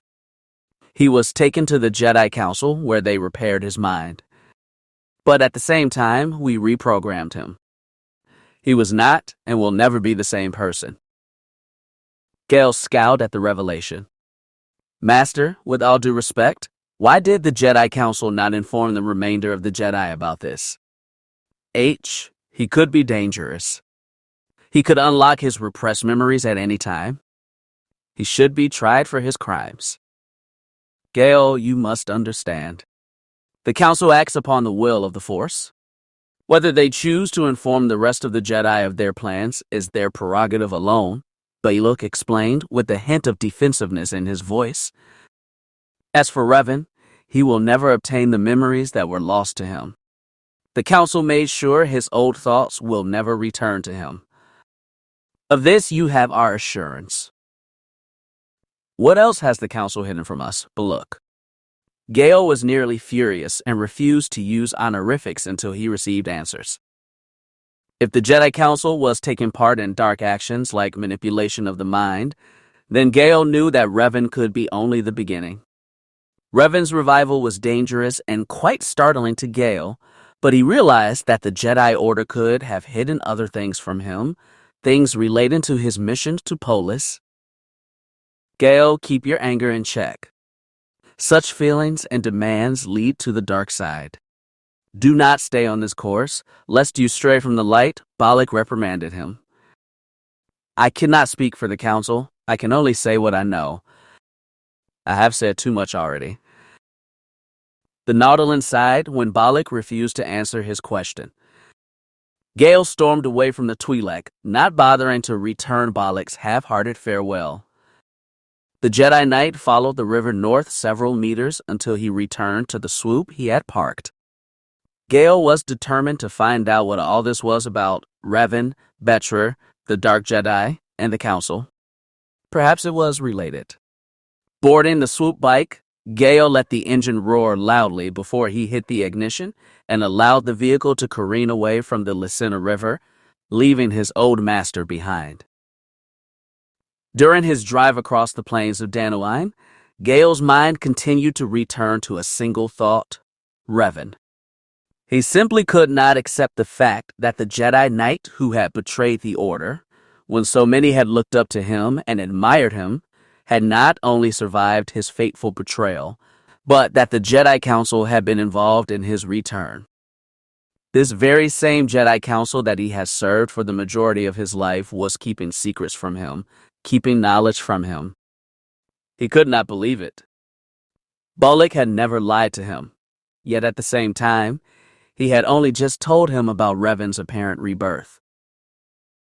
Gale would not have minded so much if he had admired the once famous Jedi known as the Revanchist. Gale remained behind during the Mandalorian Wars, not because he thought the prospect of warring Jedi violated their tenets, or that they were fighting for the wrong reasons. No, he did not join Revan's crusade because none of his friends had gone, and he would have felt alone amidst the sea of Republic soldiers and higher-ranking Jedi. A Padawan at the time, Gale found himself revering the man who was Revan, even more so than Syme and his own master. Ever since Revan and his armies had fallen to the dark side, Gale had not been the same. He hated the fact that he was terse and could not abide Betra's obliviousness or Nyala's optimistic attitude. He just did not know how to deal with his emotions. Revan had been his hero, and when he had supposedly died, perhaps something died inside of Gale as well. As he approached the Jedi Enclave's eastern courtyard, the Nautolan Jedi felt the subtle pangs of the dark side to the north. Suddenly alert, Gale diverted his bike's path, skidding north and heading toward the disturbance. As he traveled toward the unusual occurrence, he took note of the fact that there was nothing to the northeast of the Enclave besides uninhabitable hills and an archaic burial mound used to house the natives of Dantooine long before the arrival of the Jedi. Whatever was causing the dark side energy was obviously taking up residence in or around the burial mounds. Pulling his vehicle to a halt as he bypassed several erect pillars strewn in seemingly random patterns around the mausoleum, Gale reached out into the interconnecting, far-reaching web of the Force, trying to pinpoint where the dark side taint was coming from. However, a dark aura from the inside of the mounds prevented him from tracking the taint's location. As the Jedi Knight was about to give up and return to the Enclave, he noticed a young human male, probably 18 years of age, descend from the top of the burial mound, falling in the grass near the entryway of the mound itself. Once the individual regained his footing, Gale got a better glimpse at the individual. He had long, tousled, dark brown hair atop his head and a scraggly beard across his chin. He looked like a wild man. He even wore tattered, mud-stained clothing to complement his already savage appearance. However, it was obvious to Gale that he was not a feral individual. Once the individual had picked himself from the ground, he ignited 2 lightsabers, red and blue, to protect himself from some unseen force. It took several seconds for Gale's sable eyes to notice several individuals standing at the top of the burial mound, hunting the lightsaber duelist who had been thrown to the ground. Three robed and hooded individuals who were clothed like Jedi jumped from the mound summit, intent on subduing their cornered prey. Gale took notice of the lightsabers on their belt and presumed that they were, in fact, Jedi, but their hoods prevented the Nautolan from recognizing them from where he stood. Of the three, one of them had the elongated hilt of a double-bladed lightsaber, and the other two possessed standard lightsabers. There was an eerie but reverent silence for several drawn-out seconds. None of the combatants moved, scanning each other and their surroundings for inherent advantages or disadvantages that could be used in combat. Suddenly, a single Jedi, the one on the farthest right of their unkempt enemy, ignited his olive-green blade. Rushing at his foe, the Jedi performed a wide vertical strike, aiming to slice off his opponent's right arm. His dual-wielding target blocked the attack with his blue blade and used his momentum to perform a fluid counterattack, ensuring that his weapon was locked with the Jedi's only lightsaber. The dual-wielder swung his other lightsaber in a vicious arc. The resulting strike bypassed the Jedi's defenses and then came back around to cut off his neck. The headless Jedi's limp body collapsed before his opponent. The winner of the duel gave the body a swift kick to send the corpse backwards, crashing into the brown blaze of grass. Throwing his weapons into what Gale recognized as a very poor imitation of a basic Jedi opening stance, the dual-wielder appeared to be silently challenging his opponents to try again. The two Jedi seemed to prepare for their attack when one of them noticed Gale standing in the distance. The Jedi with the double-bladed lightsaber whispered something to the other, who was apparently the leader of this force. The leader pulled back his hood, revealing the scarred and pale face of a bald human male with green eyes and a crooked nose. "Gale? Is that you?" The human called out to the Nautolan, waving a single arm. Gale hesitated for a moment, but then he recognized the face. "Nazar, is that you?" "I'm afraid it is," Nazar said dryly. He pulled off the rest of his cloak, revealing his tan-colored robes underneath, and the lightsaber he had attached to his belt. "How are you, Gale? I heard you were confined to a KOTOR tank. Sorry I couldn't send you a card or something." Gale rolled his eyes. "Yeah, of course. Anyway, I got better. What are you doing out here?" "This punk is the same kid who killed Master Torture a while back. Remember his funeral?" Nazar asked. "Yeah. Master Sunrider gave quite a stirring eulogy, if I recall," Gale mused. He recalled that the majority of the Jedi Order, including those stationed on Coruscant, had traveled to Dantooine to pay their respects to the fallen Jedi. Pulling himself away from the memories, Gale glanced at Torchel's murderer, examining him intently. There's no way this kid killed Torchel. He's a mess. The dual-wielder turned to Gale, but the corner of one of his eyes remained on the other two Jedi. "My name is Raen Benax. These men are not Jedi." "You hear him, Gale? He's a bit delirious. You know, with the savage living and such," Nazar noted. "So, Gale, how long have we known each other?" "Nearly 8 years. "Why?" The Nautolan Jedi asked, somewhat confused. "Am I a Jedi or not? Did I become a knight with you, Balea, Syme, and them, or what?" "Of course you did." "Then help us take out this dark Jedi," Nazar urged. "He's a madman, a murderer, and a liar, as you've witnessed. We'll rush him. He's pretty good for an untrained Force user, but he can't go against 3 trained Jedi Knights at once." Gale nodded and grasped at his lightsaber, snatching it off his belt and activating it in a single, streamlined motion. Raen, realizing he was outnumbered, became desperate and moved first.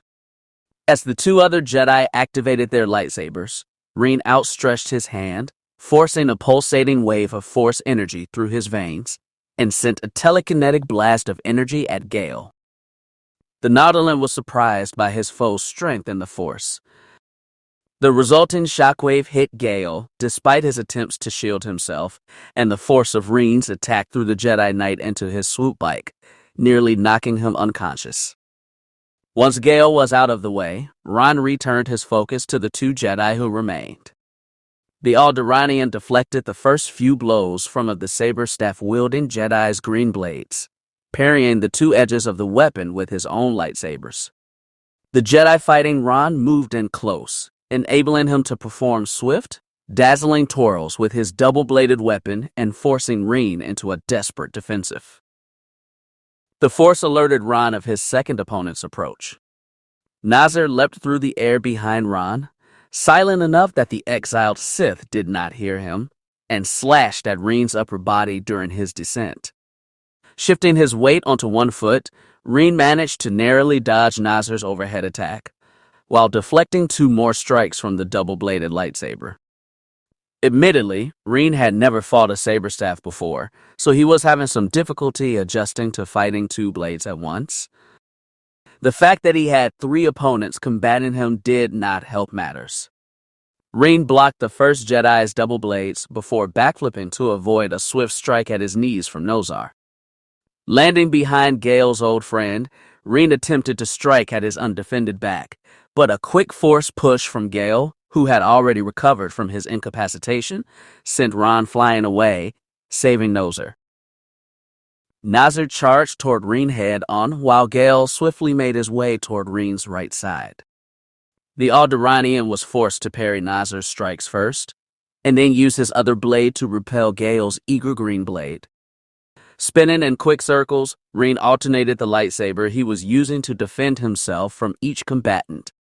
The exiled Sith used a powerful force push to send both Jedi Knights away before the double-bladed enemy returned, swinging his weapon overhead in a gaping motion. Raen was becoming increasingly worried due to the amount of enemies he was fighting alone. He barely managed to continue his shaky defense. He would block Gale's attacks, then Nazir's, and then jump out of the way or duck to avoid a follow-up saber staff swing. Using the Force, Raen managed to repel Nazir again, sending him away from the battle for a moment to give Raen a brief respite. Gale moved in quick to secure an advantage. While Raen was reigniting his offhand weapon, he had used that hand to push Nozar away. Gale attacked his exposed left side, utilizing a precise vertical strike in an attempt to cut at his hips. Raen managed to block the attack with both of his lightsabers, defending himself with an X-shaped shield, and then butted the unprotected Jedi's head with his own, sending Gale sprawling into the grass below. Once the Nautolan was rendered defenseless, Raen ran by him with ease and attacked the saber staff-wielding Jedi, who was now fighting alone. Using his red and blue lightsabers to match the two green blades of his foe's double blade, Raen struck at his opponent's defenses on both sides until the Jedi was forced to spin the weapon in a large circle, protecting both of his limbs at once. Once the Jedi had done so, Raen severed the weapon at the handle, splitting it in two and deactivating the weapon immediately. Startled, the Jedi had no time to react before Raen thrust both of his weapons into the Jedi's chest, skewering his body and killing him. The Jedi vomited blood on Raen's already ruined tunic as he died, but the Alderaanian ignored it. He removed his lightsabers just in time to block a counterattack from Nazir's cobalt-colored blade. Deflecting the remaining Jedi's persistent and flowing stream of attacks, Raen felt his defenses and reflexes begin to tire. Turning toward Gale, who was recovering his footing again, Raen called out to him during his duel with Nazir. "You!" I meant it when I said it earlier. This man and his friends are not Jedi. Does a Jedi kill innocent settlers? Raen asked, barely able to draw his focus away from the duel. Silence. "You're mad," Nazir demanded. Nazir was still attacking with consistent strength and speed, and he managed to slice Raen's blue lightsaber in half, disabling it and forcing Raen to fight with a single weapon. Raen ducked underneath Nazir's next attack and used a quick scissor kick to the Jedi's legs to cause him to topple over, Once Nazar was disabled, Raen tried to snatch at the dead Jedi's, now deactivated, green lightsaber. However, his attempt was hindered by Gale, who performed a quick unarmed chop at Raen's combat arm, crippling him and forcing him to drop his red lightsaber. Once Raen had lost both of his weapons, Nazar stood back up and made sure that Raen could not reach any more lightsabers by procuring them from the battlefield and taking them for himself while Gale kept Raen at the edge of his lightsaber. Good work, Noser. Let's bring him to the council. He needs to answer for his crimes. Gale lauded the other Jedi Knight. The council? I don't think so, Gale. The council is a bunch of decrepit, ignorant liars. I've learned this, and I'm sure you know it as well. What are they going to do with this dark Jedi? They'll blindly offer him their forgiveness and put him right back to work, killing our own behind their backs. Nazar snapped. Gale bit his lip. Nazar's words, however dark, possessed a ring of truth. The council had taken the Dark Lord of the Sith, Revan, and had transformed him into little more than a puppet, albeit a very dangerous one. Although Gale could not dare accuse the council for being responsible for Betra's death or the Republic's failure over Polis, he could suspect their involvement. The Nautolan was divided. Nazar was an old friend of his, and he was saying what Gale wanted to hear.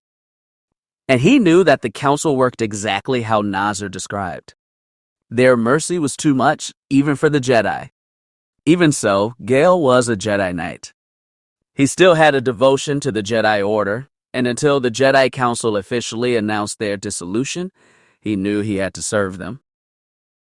They may lie, Gale agreed, trying to stay as calm as possible, but the Council is only looking out for our own well-being. They choose to tell us only what is necessary. You really are a drone of the Council, aren't you, Gale? Nazar muttered. I'm sorry, I really am. I thought you could see the light, like us. But I guess I have to kill you too. Igniting his lightsaber, Nazar charged toward Gale, who had diverted his Viridian lightsaber from Raen toward his own body, intent on defending himself. Gale deflected Nazar's first blow, but the human knight had more upper body strength than the Nautolan, and he utilized it to his advantage. Nazar continued his attack, raining vicious combinations of vertical swings and unrelenting strikes at Gale's midsection. Reflecting blow after blow, Gale kept up his defensive perimeter just long enough for him to notice a flaw in his enemy's offensive. During the time that Nozar began swinging at the Nautolan's ankles, his back was exposed and vulnerable. When the human knight tried to attack Gale's lower legs again, Gale jumped over the attack and pushed Nazar to the ground with the force, sending him face first into the grass below. Although Nazar had been knocked to the ground, he still managed to block several of Gale's attacks from his position until the Nautolan severed the Jedi Knight's weapon hand, sending his enemy's right hand and cobalt lightsaber flying into the air. Gale held his own weapon at Nazar's head, his Viridian lightsaber humming gently mere centimeters from his face. I'm sorry I had to do that, Nazar, Gale said. But you need to stop resisting. I will take you both to the council, and you two will explain yourselves there. Nazar cackled with delight. I shall never succumb to the will of the council. I shall not become their hounds, their agents, or their pawns, not again. I have failed in my mission. The Force wills that I receive my reward. The defeated Jedi Knight quickly extracted a small bag out of his coat and swallowed 2 pills that were waiting inside. Almost immediately, he began to retch and pant violently, taking shorter and shorter breaths until Gale sensed his life fade away. The Nautolan knelt over and checked the now immobile Jedi's pulse, but there was none. All the color had disappeared from Nazar's skin, and his eyes, hauntingly staring into the sun, eventually rolled back inside his head. Gale closed his old ally's eyes with a quick motion of his hand, showing his fallen opponent one last act of respect. Whispering a quick Jedi benediction, Gale felt broken inside. How could Nazir have been so caught up in the dark side? And how could Gale not have known of his friend's corruption sooner? Why did more Jedi have to die? This was supposed to be a sanctuary for the Jedi, not a grave world. Raen Benax had since scooped up Nazir's cobalt lightsaber and recovered his own red lightsaber, placing both of the deactivated weapons on his belt. He attempted to approach Gale, but thought it would be better if he had some time alone. Raen stood silently, watching Gale for nearly 10 minutes. In the meantime, Gale had buried the bodies of the 3 Jedi near the burial mound. He thought it was vaguely appropriate, and said his final goodbyes to the 3 Jedi. The Nautolan Knight would have cremated them, but he lacked tinder, flint, or a lighter of some sort. "Would you like me to leave you?" Raen asked, breaking the established stillness. "I can head into the countryside and you would never see me again." "I don't think so." "You better have a damn good explanation for this." Raen Benax, Gale snapped. His face contorted slightly, revealing just how furious he was. "What? The fact that 3 agents were masquerading as Jedi in your organization and you were forced to kill them before they killed you?" Raen questioned, not fully comprehending the situation. "I suppose I'm sorry.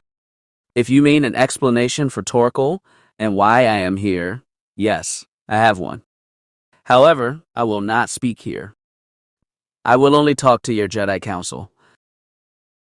Gale sighed heavily before placing his lightsaber back on his belt. "Very well. As promised, I shall take you before them. Follow me." Gale walked toward his swoop bike and waited for Raen to hop in the passenger seat before heading toward the Enclave in dutiful silence. Chapter 15. The bridge of the Hound Sapphire was eerily silent. None of the crew was in their assigned locations, and the tall, grandiose captain's chair, towering over the rest of the bridge on its small roost, was vacated. The lights of the command deck were malfunctioning, shining off and on in varying, unpredictable intervals, causing the deck to be swept away by harrowing shadows every so often. Only the viewport, with its mosaic of darkness, littered with the flickering lights of distant stars and glowing nebulae, provided a constant light source for the Lethis-class freighter's abandoned bridge. The silence on the deck was pierced by a single automated door.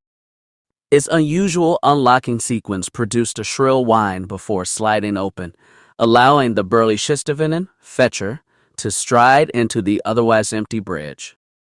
The remainder of the crew, the very same crew that had served on board the Cerulean Wolf, had retired to their respective quarters for the night. This gave Fetcher the benefit of working alone without being disturbed or distracted by others, surrounded by the stillness of the bridge and the emptiness of space. It was very relaxing for the Shistavinin, who had been born, raised, and eventually made a living in space. The hulking pilot had carried a cumbersome box of tools in his left hand and a dirty mechanic's rag in his other. The Shistavinin slinked carefully by the varying computer consoles and desks that had been set up around the deck, hoping to keep everything intact and undisturbed. Eventually, Fetcher walked up to Manda's station, containing the communication monitors, logs, and primary sensors, and set down his supplies. Bypassing her desk, Fetcher reached a single computer terminal that was erected on the right side of the Daveronian's workspace. Fetcher knew that this terminal controlled the cooling systems from the bridge. It was a convenient tool. This terminal could effectively adjust the temperature of the entire ship with a few buttons presses. It greatly aided the smuggling crew, and it allowed them to work in comfort while not having to head to the back of the ship to adjust the ship's internal cooling unit.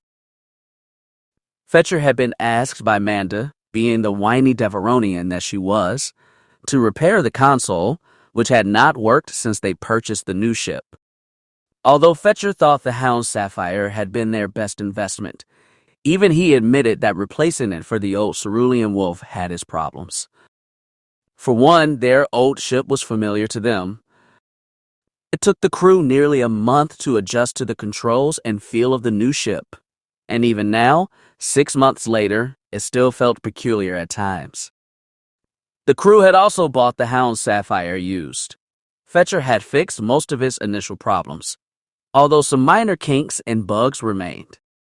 This temperature-adjusting console was one of the more annoying pratfalls that the ship contained. Ever since Halindet, the ship's youthful, if somewhat antisocial mechanic, had died during their mission on the luminous Daybreak, Fetcher's duties around the ship had increased. He had taken over most of Halindet's old jobs, although Rallina and the rest of the crew had forced him to focus on repairing the ship's internal systems. The middle-aged Shistavenin did not mind. He had once been the mechanic of his own ship, long ago when his mate was still alive. Fetcher reluctantly pried the console's base away with his power wrench. Starting at the bottom of the computer system, the smuggler began scanning the internal wiring, making sure that each coil and plug was properly used and laid out. When everything appeared normal on first glance, he armed himself with a small pinpoint laser light to peruse the electrical organs more tediously. During his monotonous overview of every wire, memory cartridge, and conduit, Fetcher heard the soft hum of the ship's overhead speakers. After a few moments, the Shistavenin could hear the faint sound of a song's introduction. The song was playing on the bridge of speakers.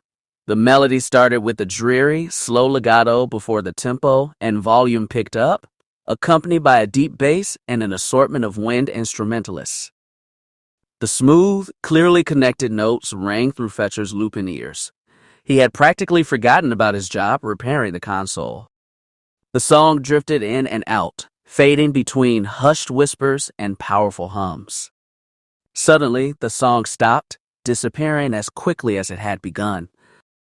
The Shistavenin's eyes glistened, stuck in memories long since gone, and he lingered there for several minutes alone in the dark.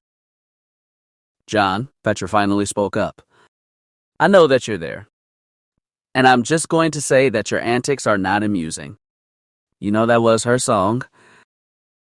If I upset you, Federalius, I apologize. I did not want to bring up old memories of her. I just wanted you to have a suitable work environment," John explained. The Shistavenin scoffed. "You were trying to anger me? It is not in my programming to anger. Remember, Federalius, you made me, and I am instructed to do anything my emotional unit dictates to assist you. Sometimes I regret giving you such a wide array of skills," muttered Fetcher. "And my name is Fetcher now." Federalius died with her. "Sir, with all due respect, that would be like a young girl naming her pup. You're not Rallina's puppy, are you?" John said, teasing. "What's this about a little girl?" A silvery, if infuriated, voice shouted from across the bridge. Fetcher snorted as Rallina Vinley made her way across the bridge toward the Shistavenin. Whenever she was off duty, Rallina gratefully did away with uniforms, our armor, and donned casual attire. Fetcher would have gladly sympathized with anyone who saw her in such clothing and could not understand how she was a seasoned smuggler or even a starship captain at all. Her tenebrous, satin-like hair was neatly combed back from her bronzy face, racing down her neck and halting near her supple shoulders. She wore a rough, roguish leather jacket over her upper body. Coupled with red shorts and green slippers, she was neither imposing nor respectable. Rallina stormed across the bridge and hammered her clenched fist into Fetcher's right arm, causing him to yelp in pain and drop his wrench. "Don't you dare call me a little girl," she snapped.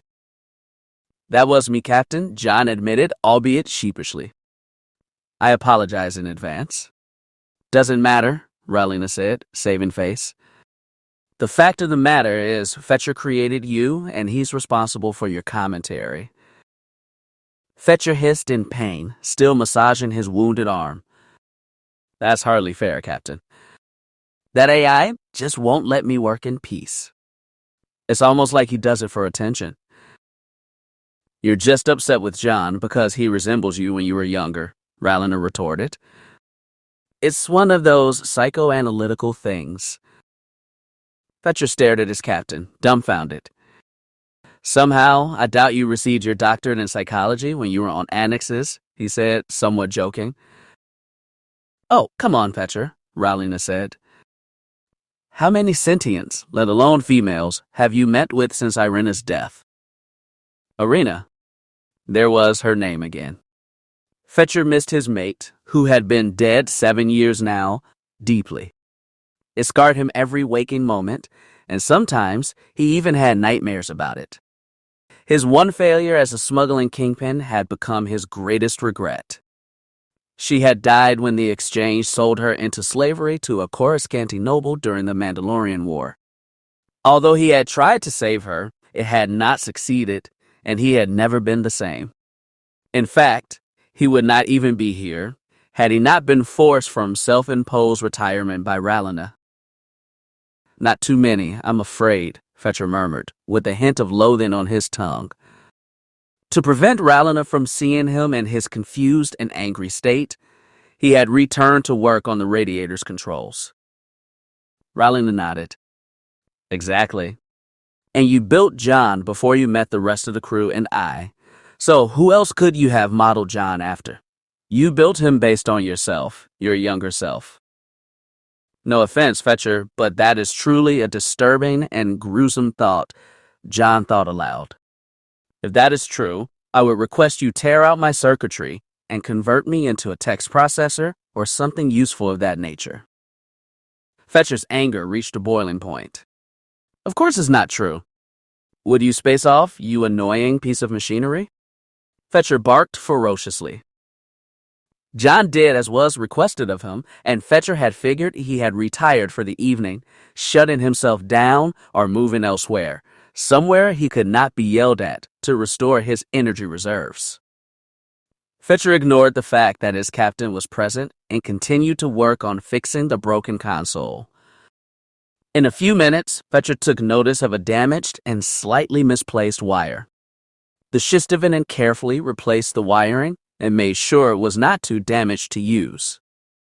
Peeking his head out of the computer console's internal area, Fetcher hit a few buttons on the console's monitor.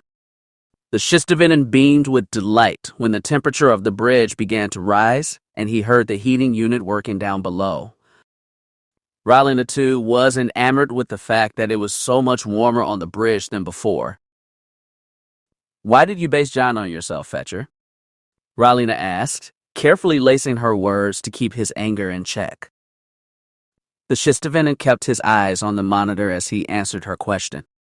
I guess he's a testament to what I was. Who I was? Before she died, I was someone.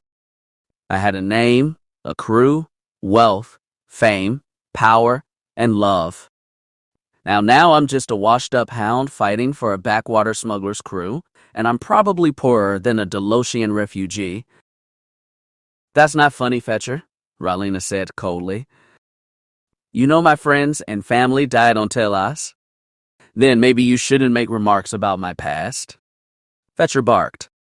It's bad enough that I have to serve you because of some damn gambling debt, but I don't need you rubbing it into my face either. You can leave, you know, Rowlina offered, pointing toward the elevator door in the distance. No one's keeping you here. No, Fetcher said, growling. I gave my word to serve you until I paid back my debt. So that is what I'll do. Fetcher climbed to his feet and wiped off his hands and knees with the rag he had brought with him. The Shistavan mechanic carefully reattached the last few casings that protected the console he had repaired before putting his supplies back in the toolbox by his feet. Once the console was fixed and returned to his former state, Fetcher picked up the box with a loud sigh and placed the rag over his shoulder. He passed by his captain and headed for the same elevator she had pointed at earlier. Captain, Fetcher said, I don't have a problem with you or your crew, except Manda, but you need to be a bit less blunt. My past is my own business, as is yours. I would appreciate it if we did not go digging around and bringing back spectral memories. Rowlina nodded quietly, not responding to her pilot's request. She knew he was right, and she agreed with him, so for now, she would let him be. Once Fetcher had her reply, he headed into the ship's elevator. Hitting the button to descend to the lower level, Fetcher watched the elevator door close with a groan and slam before the elevator actually started to move. The elevator ride itself was rather short, so Fetcher allowed the door to pull itself open and reveal the lower deck before he moved on. The exhausted repairman dropped the box of tools and the rag accompanying it into the janitorial closet across the halls from the barracks. Once his supplies were safely replaced, Fetcher struggled back into his room, where he collapsed into his cot and fell into a deep slumber. Rowlena marched from her quarters to the mechanized door on the other side of the short hallway. The captain was already equipped in the crew's newest set of armor, purchased and upgraded by Fetcher. Her helmet contained a single slit that served as a transparent steel visor, which covered her face and most of her hair. She had light durasteel combat armor over the skin-tight bodysuit her crew had primarily used before, darkly colored for reconnaissance. She had a vibroblade attached to the belt across her waist, and 3 blaster pistols calmly rocked back and forth alongside them. In addition to her smaller weapons, the captain was equipped with an upgraded high-caliber combat rifle across her back that was designed to do significant damage to organic targets. Her armor contrasted with her normal garb, and she certainly appeared to be a veteran combatant now. The captain ignored the rapping noise of her armored boots against the red-colored floorboards of the Hound Sapphire, despite the fact that she absolutely hated the noise. She would usually find herself infuriated with the click-clack of her feet, but her mind was elsewhere. Ever since Rowlena had lost Hallandet on board the luminous Daybreak, the captain of the smugglers had become preoccupied with finding ways to protect the rest of her crew. The upgrades to their armor were only the first of many precautions Rowlena took to protect her crew. Updated shielding, new weapons, and new plans of attack were all involved in the captain's overzealous preparation for each mission. Finally reaching the room at the far end of the hall, the room that would have been Hallandet's, Rowlena stopped before the door and removed her helmet. The captain hovered her face in front of the keypad, completing the retinal scan necessary to unlock the room. The door itself opened with a loud swishing noise on Rowlena's command, revealing the inside of the room. Stepping inside, Rowlena placed her hand on one of the pistols on her belt. She cautiously took a few more steps inside the room itself before flipping the switch that powered the interior globinals. As soon as the pale, blue lights illuminated the room, she saw him. He was sitting in the farthest corner of the room, as he did every time she had come to visit him for the past year. His blonde hair was long, nearly as long as hers, and it could only be described as a disaster. He had the skin of a phantom. He was malnourished, and his bones were visible in several places, including his sharp cheekbones, which almost pierced through the fine skin that pressed against it. His nose was small, almost compressed, and gave him a crafty appearance. He wore white clothes that had become sodden with sweat and tattered around the edges, contrasting his cyan eyes. This man was Cern Delarain, the same assassin that they had seen on the luminous Daybreak. Although he had once served as a mercenary for the Sith Empire, Rowlena and her crew had captured the hapless sellsword and imprisoned him in their own ship. Her initial methods of interrogation proved useless against him, and he was unwilling to divulge any information to the captain. Assured that he was useless to them, Rowlena contacted the Bounty Hunters Guild and tried to receive a ransom for him. However, the guild insisted they had never heard of him, and no such bounty hunter had ever worked for them. After she had received that revelation, Rowlena nearly killed him, but Cern admitted that he knew of a treasure that could make the captain and her smuggling crew richer than kings. Intrigued, Rowlena kept him alive, although the captain had found that his cooperation was severely lacking. "Welcome back," the individual whispered hoarsely. He noticed that Rowlena had her hand by her blaster. "When will you learn that I'm not going to hurt you?" When I trust you. Show me your hands, snapped the captain. The captive did as he was told, extending his hands so that Ralina could see them both. Pulling out a pair of binders, the captain restrained the individual's wrists, preventing him from lashing out or trying to attack without warning. Once he was securely shackled, the individual returned his hands to his lap, twiddling his thumbs absent-mindedly. Where did we finish last time, CERN?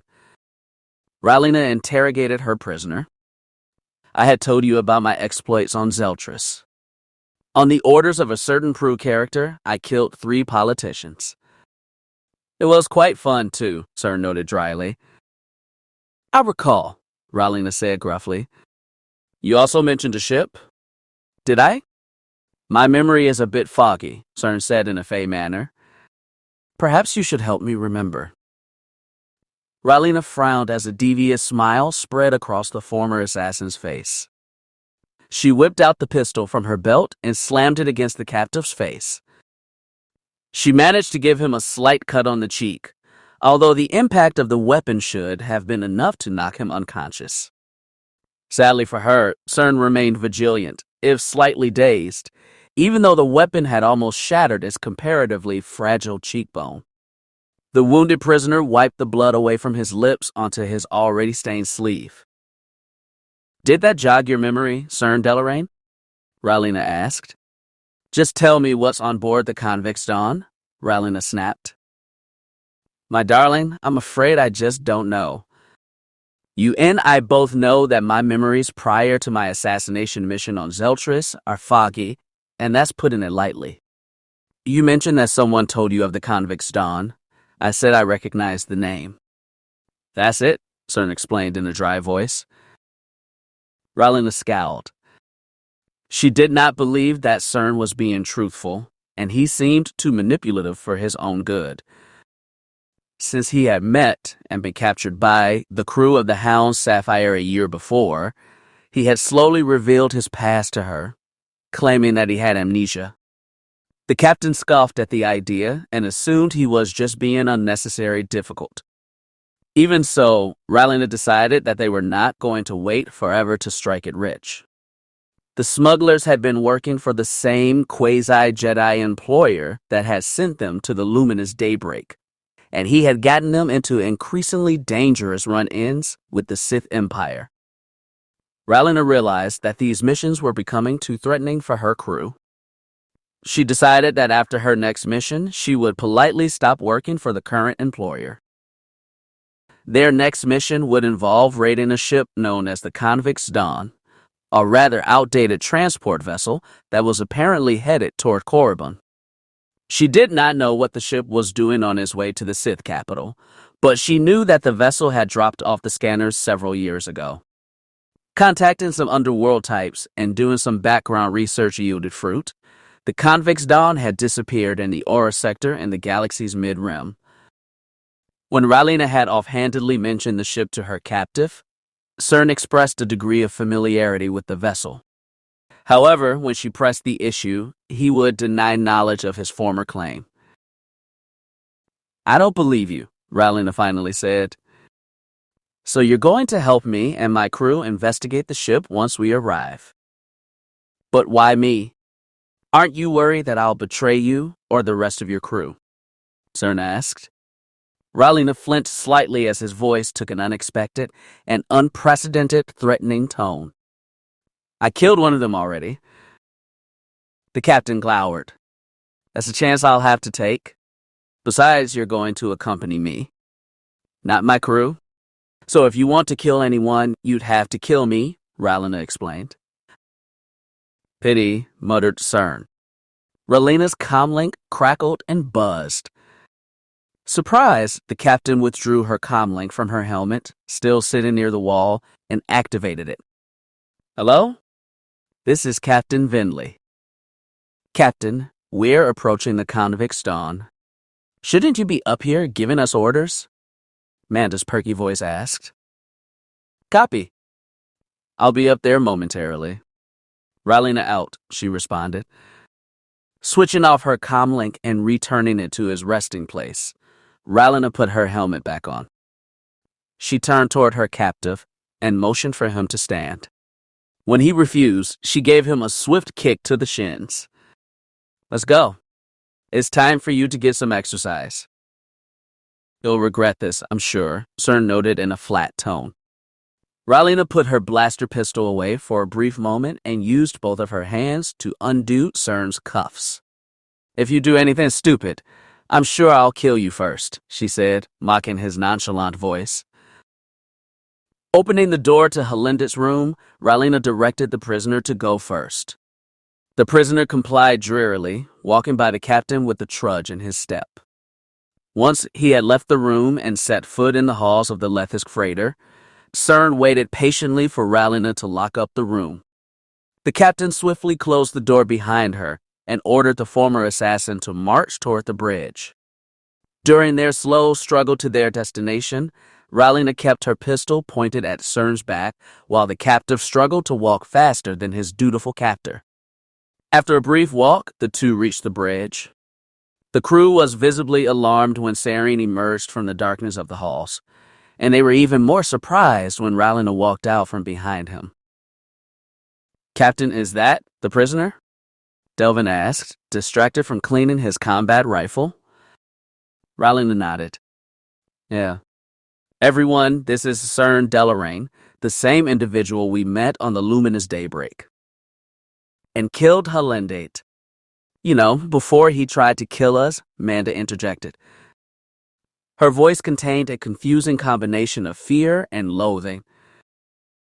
The eyes of Ralina's crew were focused on the assassin. They were right to be dubious of his loyalty. He had killed Halendate. He had threatened to kill them. If Ralina was not there, it was likely each of them would have tried to kill Cern themselves. Their reaction, however much Ralina frowned upon it, was entirely logical and suspected. Listen, he's going to help us steal goods from the convict's Dawn. That way, he can prove his loyalty to us, and you can see that he is not a threat, Ralina remarked. To you, Cern corrected her.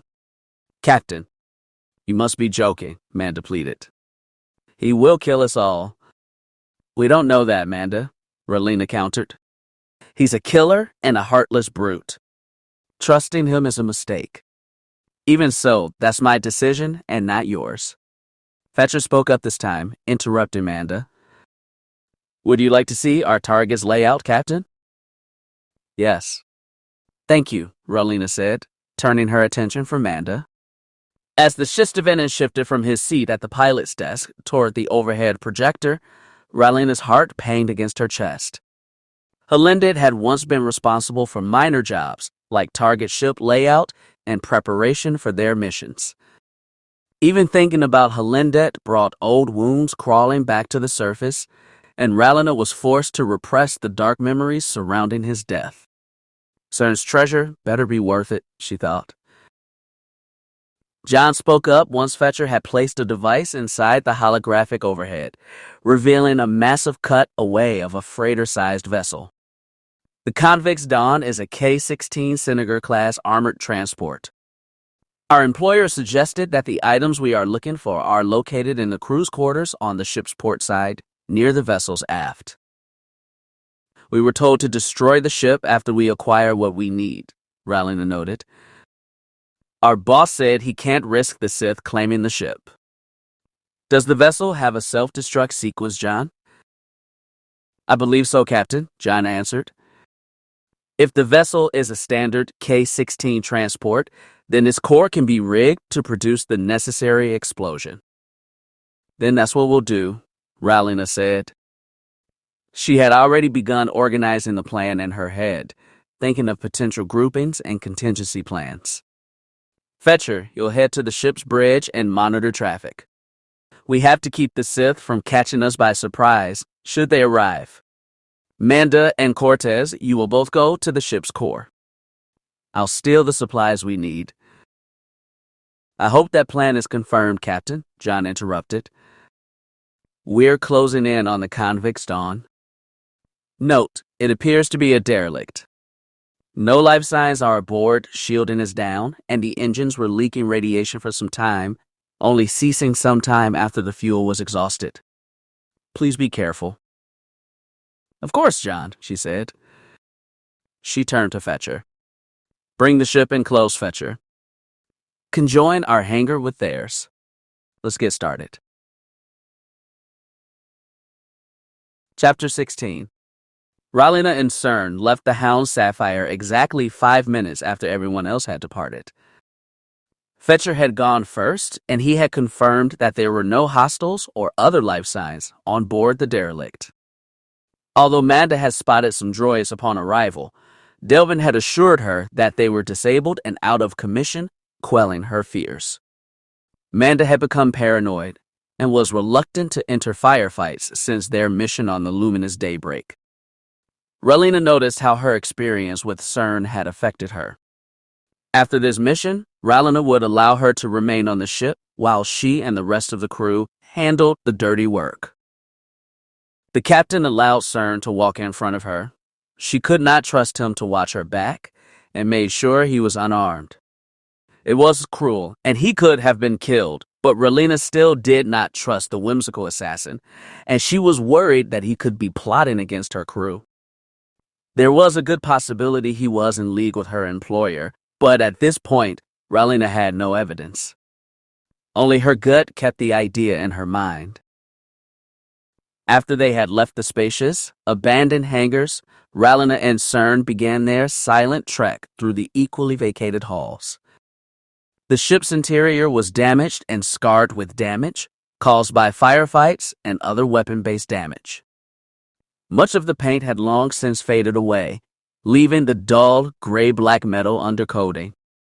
The alarm system on the ship was malfunctioning, still trying to warn its dead crew of a long-absent danger, even though there was no sound. Instead, the alarms caused the walls and surrounding area of the ship's interior to flash between varying shades of red and darker red. The constant flashes of color began to drive Ralina insane, and she almost shouted for joy when the pair reached the barracks, where the alarms were not functioning at all. The barracks were simplistic and seemed to have taken less damage than the rest of the ship. A single, long hallway, lined with several locked doors on either side of the wall, stretched up and down the aft of the ship for several meters. At Ralina's end of the hall, there was a garbage chute, and at the opposite end, there was a metal grating large enough for Ralina to enter. Our employer mentioned that the goods we need are in room 7, Ralina noted, glancing at her chrono and mission logs. Cern mumbled to himself before returning his attention to the captain and her comment. Enlightening, he said, clearly sarcastic. Just get the stuff, wherever it is, so we can leave. Ralina ignored her captive's commentary. She could not afford to reprimand him every time he said something idiotic or morose. Approaching the 7th door in the hall, she realized that this durasteel door seemed to have been locked by a thumbprint scanner instead of a traditional keycard lock. The captain hit it with her fist, despite protests from Cern, hoping that it, like everything else on the ship, was broken. Once she removed her hand, a clicking noise was heard from the ceiling above, and a low screech emerged from the grate across the hall. Cern took action immediately, tackling the captain and sending them both to the floor as several blaster shots flew through the air, where Ralina's torso had been seconds before. A massive tank-like droid emerged from the grating that had been destroyed by his blaster. It had 6 durasteel legs that looked like metal pillars attached to a large missile-shaped chassis. Armed with a powerful primary cannon amidst several smaller rocket launchers, it was clearly meant to guard the barracks from unnecessary intrusion. The droid lumbered toward the pair while his main weapon recharged from his first set of attacks. I believe you owe me, Captain, Cern purred triumphantly.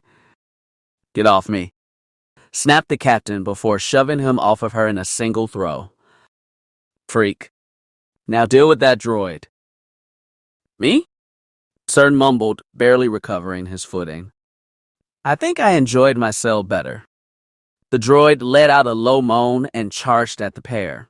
However, its attempt to plow through the 2 invaders was halted as it approached Cern. Retinal scan. Match. Facial recognition.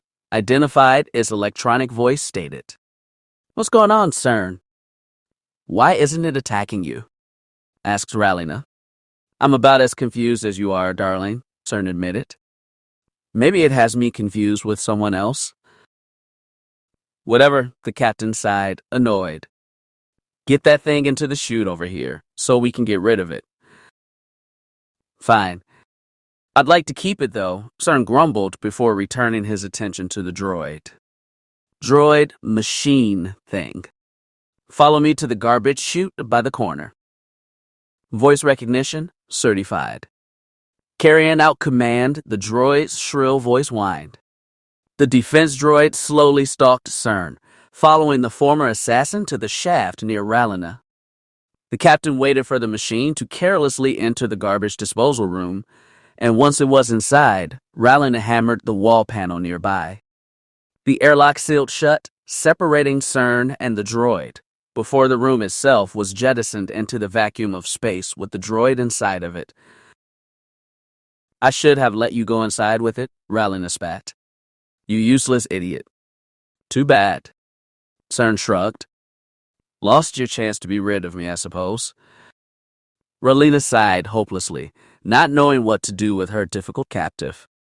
While she was still contemplating their next action, CERN approached the thumbprint lock, despite protests from Ralina, and was about to apply his thumb before he suddenly stopped. What's wrong? The captain asked, still irritated. There's a hull breach beyond this door. It disabled the artificial gravity and life support. Can your suit survive in those conditions? CERN asked. Sure. But how did you know that? Intuition, CERN said, avoiding the actual question. Ralina attached the plastic tubes from her helmet to the oxygen canister on her back and closed off her helmet, keeping her entire body safe from being exposed to the inherent pressures of vacuum. At Ralina's confirmation, CERN opened the door with his thumbprint, and the first door opened, allowing Ralina to step inside without exposing CERN to the vacuum. Once she was inside, the captive closed the door behind her, which automatically opened up the second door, allowing the captain to enter the room proper. Floating a few centimeters above the ground, Ralina attempted to get a feeling for her surroundings. Room 7 was silent. The emptiness of space tended to do that, but the captain enjoyed the absence of sound. It was actually relaxing for her. The room's walls had been punctured in several places, and the protective shielding around the hull had long since faded, exposing the room to the harsh environment of deep space. Several dismembered skeletons floated about in the weightlessness of the room, unnerving the usually reserved captain. Glancing about, she finally spotted the footlocker where the goods she was supposed to steal were located. The captain got to work, prying and picking at the storage device's outdated lock with the pick she had brought with her. When her generic lock-picking skills failed her, Ralina pulled a security spike from her belt and applied it to the lock. After several turns and failed attempts later, the crate opened, revealing its contents, a plethora of Jedi and Sith holocrons. Ralina used the ornate cloth located at the base of the footlocker to collect all the holocrons before they floated off into space, a treasure trove of knowledge and power collected in a makeshift bag. Once all the storage devices had been acquired, Ralina floated back to the door that separated room 7 from the rest of the ship. Rapping on it several times in the stillness of space, she waited for CERN to feel the vibrations and open the door. As soon as Ralina left the cryptic room behind, the captain noticed that CERN looked even paler than usual. Before she could ask him about it, she was interrupted by the crackling of static from her comlink. Captain? Captain? Ralina Venley, are you there? Petra asked. Ralina could tell that the Shistav in him was agitated by something. I'm here, Fetcher. What's wrong? Where are you, Captain? Petra asked. We've lost contact, and, well, forget it. Anyway, we have a Sith interdictor coming in, alongside a small corvette and several waves of Sith fighters. They're headed right for us. Set the detonation of the core to 5 minutes. Ralina shouted back. We can't let them steal anything from this ship. Tell everyone to fall back to the Hound Sapphire. A confirmatory bark from Fetcher allowed the captain to switch off her comlink. She returned her attention to CERN, who had regained his previous coloration. He appeared as bored as ever as he leaned against the wall opposite of her, and he did not appear too interested in what was going on elsewhere in the ship. Well, he asked. We're leaving. Follow me, Ralina ordered. Me? Follow you? CERN asked. Are you sure I won't stab you in the back, Anne? Shut up and move. Ralina snapped. She was tired of having to repeat herself. Turning away from the assassin, Ralina stormed away from him and ran back the way they had entered. CERN complied with an apathetic sigh. He chased after the sprinting captain to the best of his ability, but he was having trouble keeping up with the captain.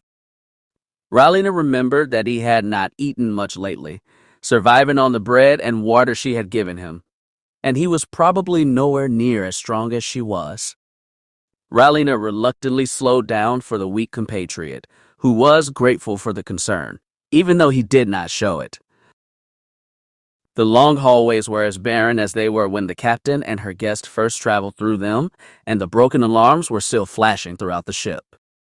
Pulling her blaster rifle off of her back, Ralina prepared herself for any boarding parties the Sith decided to launch. Hull breached. Warning: Deck 3, Room 6, Deck 3, Room 14, Deck 4, Room 9, artificial atmosphere disabled, the ship's automated interface announced over the craft's intercom. Ralina ignored the warning and continued her advance. A shout from CERN caused her to slow down, and she turned to see what the prisoner was screaming about. CERN pointed toward the other end of the hall, where a Sith soldier emerged from one of the rooms further down. Unlike generic Sith troopers, this warrior was wearing coal-black armor, and it was significantly heavier and more imposing than the suit given to standard soldiers. A military-grade carbonite rifle was resting across his back, but that was not what CERN or Ralina were worried about. They were more worried about the lightsaber in his hand. The two thieves ducked around the corner they had just walked by, escaping the soldier's line of sight.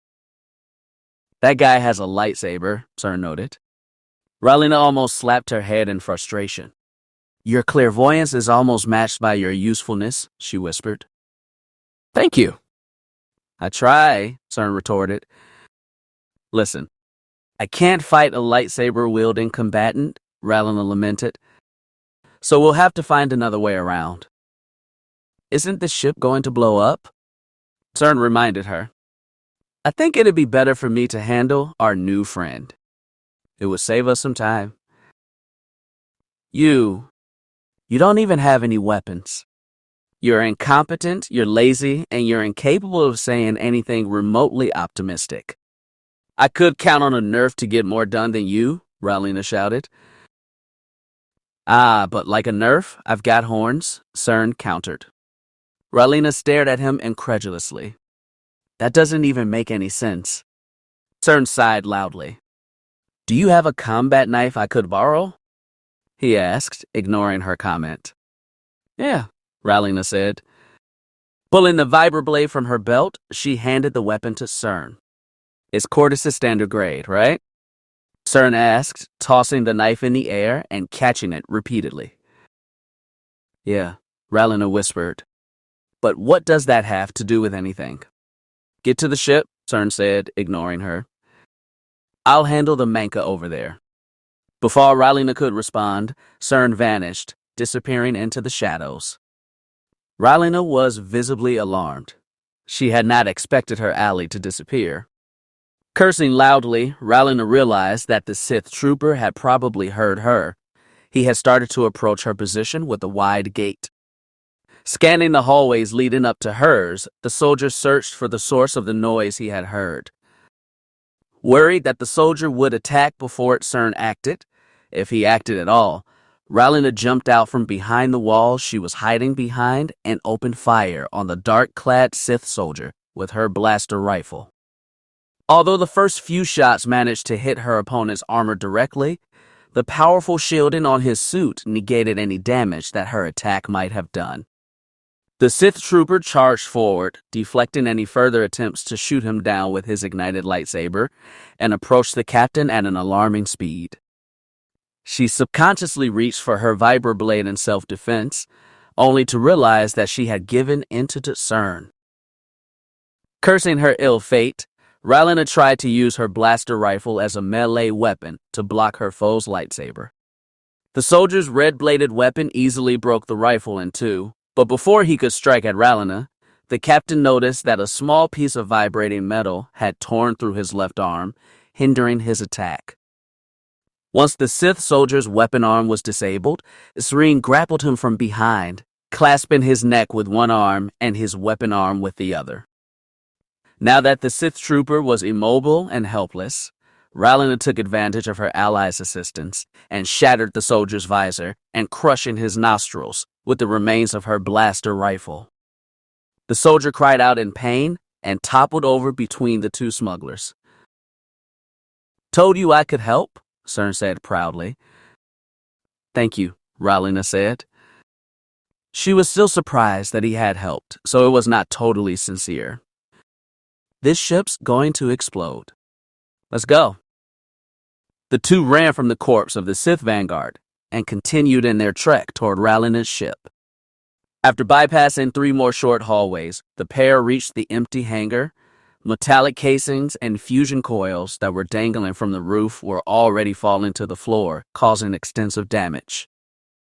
Rallena entered the Hound Sapphire first, and her squad mate followed suit right behind her. Once the two were safely inside, Cern sat against the wall, exhausted and unwilling to move, while the captain ran toward the bridge.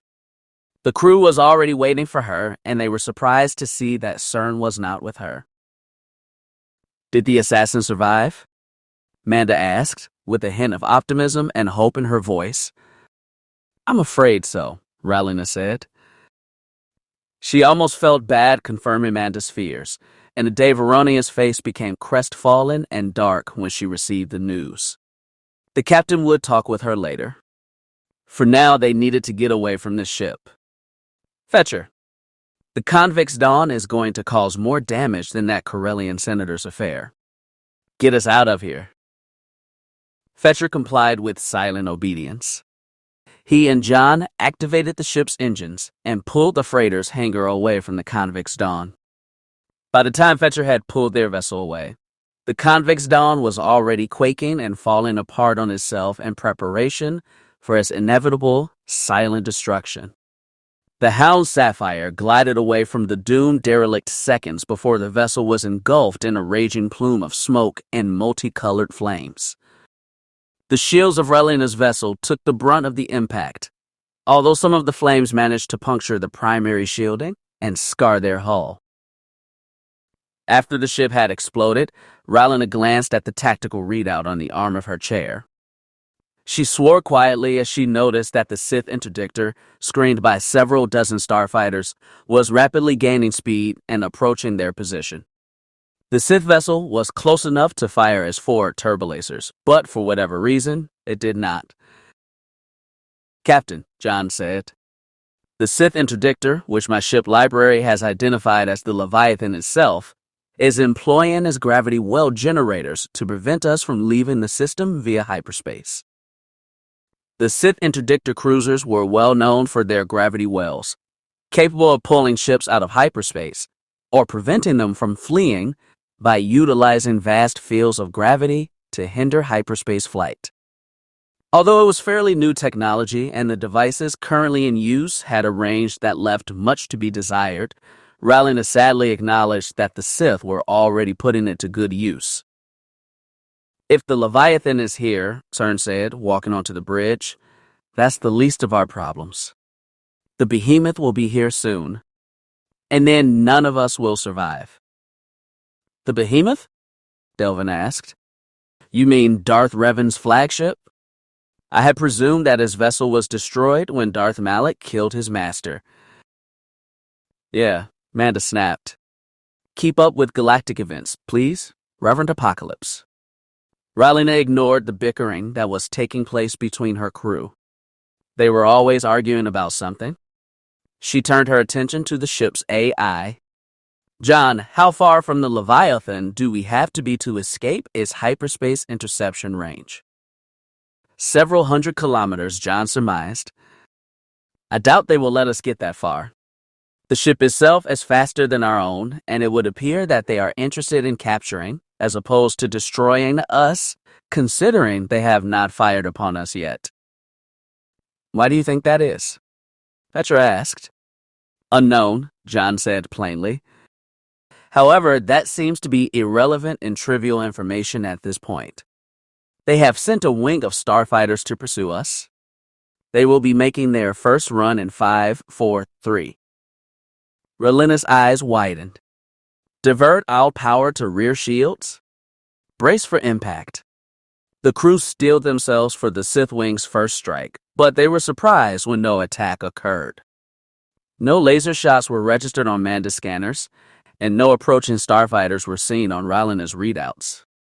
Instead, the ship shook very slightly, and a single Sith starfighter was seen racing across the primary viewport. It appeared to be fleeing from something before it was struck by a blast of green energy, ripping through the rear engines of the starfighter and destroying it entirely. Hostile wing destroyed, Manda announced, much to her confusion. We've got multiple unknown contacts. They appear to have destroyed the Sith fighters that were approaching us and are now engaging the Sith forces. 4 more vessels of unknown allegiance just jumped out of hyperspace. They are situating themselves between us and the Sith dreadnought. Who are they? Rylena asked, finally recovering her bearings. I'm unsure. Visuals point toward Republic ships, but John's database doesn't have any records on their identification codes, Manda explained. She paused for a moment and reached for her earpiece. Turning her chair, she faced the captain before continuing. They're hailing us. Should I patch them through, Captain? Go ahead, Rylena said. The transmission, which was audio only, crackled and hummed momentarily. Eventually, the pseudo-static cleared and a male's voice was heard on the other side, giving orders to the crew on his bridge. Rylena waited for a moment until their contact realized his comlink was on and acknowledged them. This is the cruiser Sagacity. We're the head of the Jedi Strike Force here. Are you Captain Rylena Vendley? I am. Let us distract the Sith. During the meantime, you must escape and flee to Dantooine. Our master will meet you there, the voice commanded. Rylena considered on the voice's instructions. Even though the Jedi had brought several wings of starfighters and 4 cruisers, Rylena knew they were no match against the power of a Sith interdictor. The Sith dreadnoughts could match Republic hammerheads head-to-head in most cases, and best them in others. She was eager to accept the Jedi's invitation to retreat. Their deaths were meaningless to her, even though she knew that they were sacrificing their lives to save 5 smugglers. You do realize that you are dealing with the Sith's flagship. You won't survive, she finally said. That may be, the commander of the Sagacity replied, but the Force wills it. I go to die for a noble cause, one that transcends my personal welfare and that of my crew. We cannot allow your cargo to fall into the hands of the Sith. Now go. Very well. Hound Sapphire out, the captain said and motioned for Manda to cut off the signal. Pulling off her helmet, Rylena allowed her hair to spill out across her tan face and armored shoulders before cupping her sweaty head in her gloved hands. Get us out of here, she added. Will do, Petra said. We're almost out of the Sith's interdiction range. Any particular target? Dantooine, Rylena responded wearily. We're going to Dantooine. Chapter 17. Raen Benax knelt in the center of the Jedi Council chambers on Dantooine. His arms and legs were locked together with binder cuffs for the protection of the Jedi in the room. Before him, at the farther end of the chambers, sat the 4 Jedi Masters of the Dantooinian Council. They had assembled together to determine his fate after murdering the Jedi Master Torchel. Gale and several Jedi guardsmen were situated behind Raen, intent on restraining him should he try to resist. The Alderaanian had no intention of causing trouble. The Jedi had taken him in, though not in a way he had planned, and he could finally share his story with 4 sensitives who could help him. Master Vander Taker, Raen figured he was the leader of their council, sat in the center seat amidst the 4 Jedi Masters. To his immediate right was a Jedi who had been introduced as Vrook Lamar. Vrook was an aging human male with a receding gray hairline and a scowl on his face that reflected his stern demeanor. He wore red Jedi robes underneath a flowing brown cloak that were both kept in good condition. Raen noticed that he had positioned his folded hands by his face, meditating on the story Raen had just told. On Vrook's right sat Sahar Leston, a pink-skinned Twi'lek clothed in the same blue-colored robes that were worn by Gale. Although Raen did not recognize him, Gale knew that he was a respectable master who had trained Revan, Baluk, Balea, and many others. Raen was pleased that he had a friendlier disposition than Vrook, but his face was still stolid and imposing. On the left side of Vander sat Master Dorak, the chronicler of the Jedi Enclave on Dantooine. He was a dark-skinned, aged male who was probably younger than Vrook and Vander, but older than Sahar. He wore a ruffled, tan-colored robe without a cloak, and he was the only member of the council to forego the brown apparel. He had said the least of the 4 throughout Rain's story, and he had remained mostly silent while the other Jedi attempted to clarify details or challenge Rain's point of view. "You spin an odd tale," Sahar said once Raen had finished. "One that is difficult for us to believe." "It is true. Once I had landed on Dantooine, I was attacked. I was injured, and I would have died if not for the mercy of Abidius and his wife," Raen said. "Your first attackers," Vander began, "are the same rogue Jedi that assaulted you and the settlers later?" Raen nodded, although any sort of movement was difficult in his current position. "When I was staying with Abidius and his wife, the rogue Jedi, who called themselves members of the Jedi Watch Circle known as Dominus, attacked. They killed Abidius and his wife, and I barely escaped with my life." "And from then on you wandered the Dantooine grasslands?" Dorak inquired. Raen nodded again. "Impossible," Vrook spoke up. "Myself and others on this council were personally responsible for the dissolution of the Jedi Covenant in its entirety and all of its Watch Circle subsidiaries during the Mandalorian War. Its leader, a Jedi Master named Averin, was killed before the Mandalorian War during an attack on his escort craft," Dorak added. "I can only attest to what I have seen," Raen insisted. "I'm sure you can trace my mind. You know I am not lying to you." "You are not lying." "We know that much," Vander agreed. "There is still a chance that you are a threat," Vrook noted. "You have yet to answer for Torchel's death." "I was the one that killed him," Raen admitted. His voice was hushed, and Gale could tell that the Dark Jedi was feeling regret for his actions. "I cannot bring him back. Instead, let me make it up to you. Let me avenge his death. Let me return to my homeworld and bring the Sith there to justice." Vander glanced at the other members of the council, trying to gauge a reaction. However, each of the other counselors was deep in thought, meditating on Rain's request. Gale could not determine their emotions from where he was standing near the entrance of the Verdant Council chambers. Raen, too, was unable to register their decision based on his inability to sense feelings through the Force. The leader of the council remained silent, pondering Rain's suggestion, possibly communicating with the other Jedi through telepathy, and how they should respond. The Alderaanian did not understand why they were delaying their reply, but there was very little he could do. It was Sahar who finally broke the silence. He opened his eyes and addressed Raen. A Jedi does not act based on vengeance and cannot allow retribution to cloud his judgment. Such ideas are dangerous, and such actions can lead to the dark side of the Force. And we can sense the powerful connection you have to the dark side, Vrook added. Your mind is filled with confusion and doubt, Raen Benax. We Jedi have long acknowledged the possibility of a Sith threat on Alderaan, but your comments were the first to confirm our fears. We will send Jedi Shadows to investigate the planet, if it is indeed as bad as you say. But there is little more we can do, Vander said. Our numbers are few and our order has been fractured. We do not have the manpower to engage the Sith on multiple fronts. Why don't you consult the Republic? Raen asked. Their military is still strong. They can aid you. We would have to go through the Senate, Vrook explained. They enjoy bickering more than feuding Dantooinian settlers. It takes months to go through the bureaucratic trappings and necessities to launch a military force.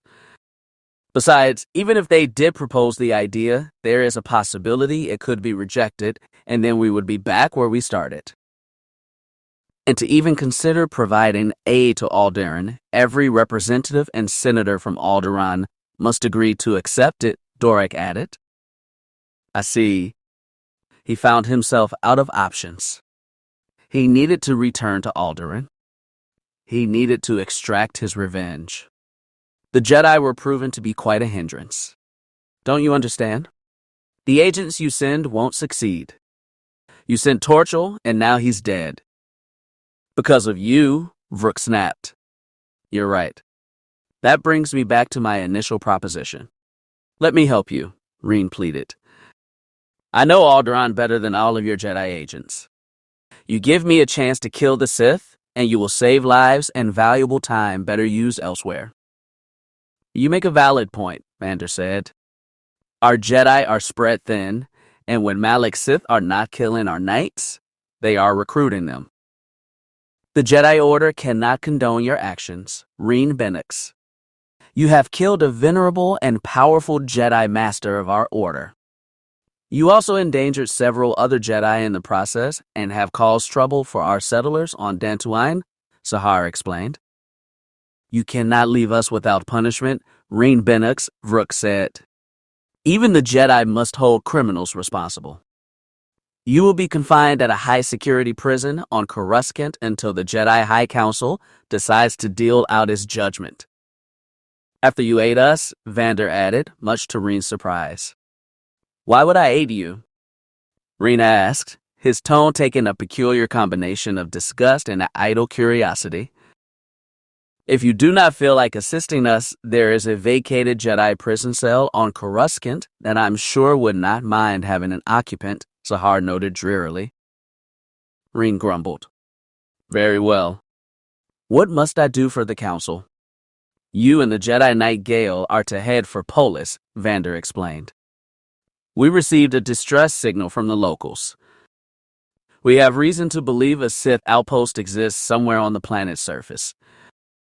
We would like you and Gale to investigate it and take appropriate action when necessary. I understand, Raen said. I shall do as you wish. After you have completed your mission, you and Gale will go to Coruscant. You shall face trial there, Vrook stated. Once he was sure Ron understood, he turned to the Jedi guardsman standing behind the Dark Jedi. Release the prisoner. Raen nodded, although he was hesitant to go through with his death trap.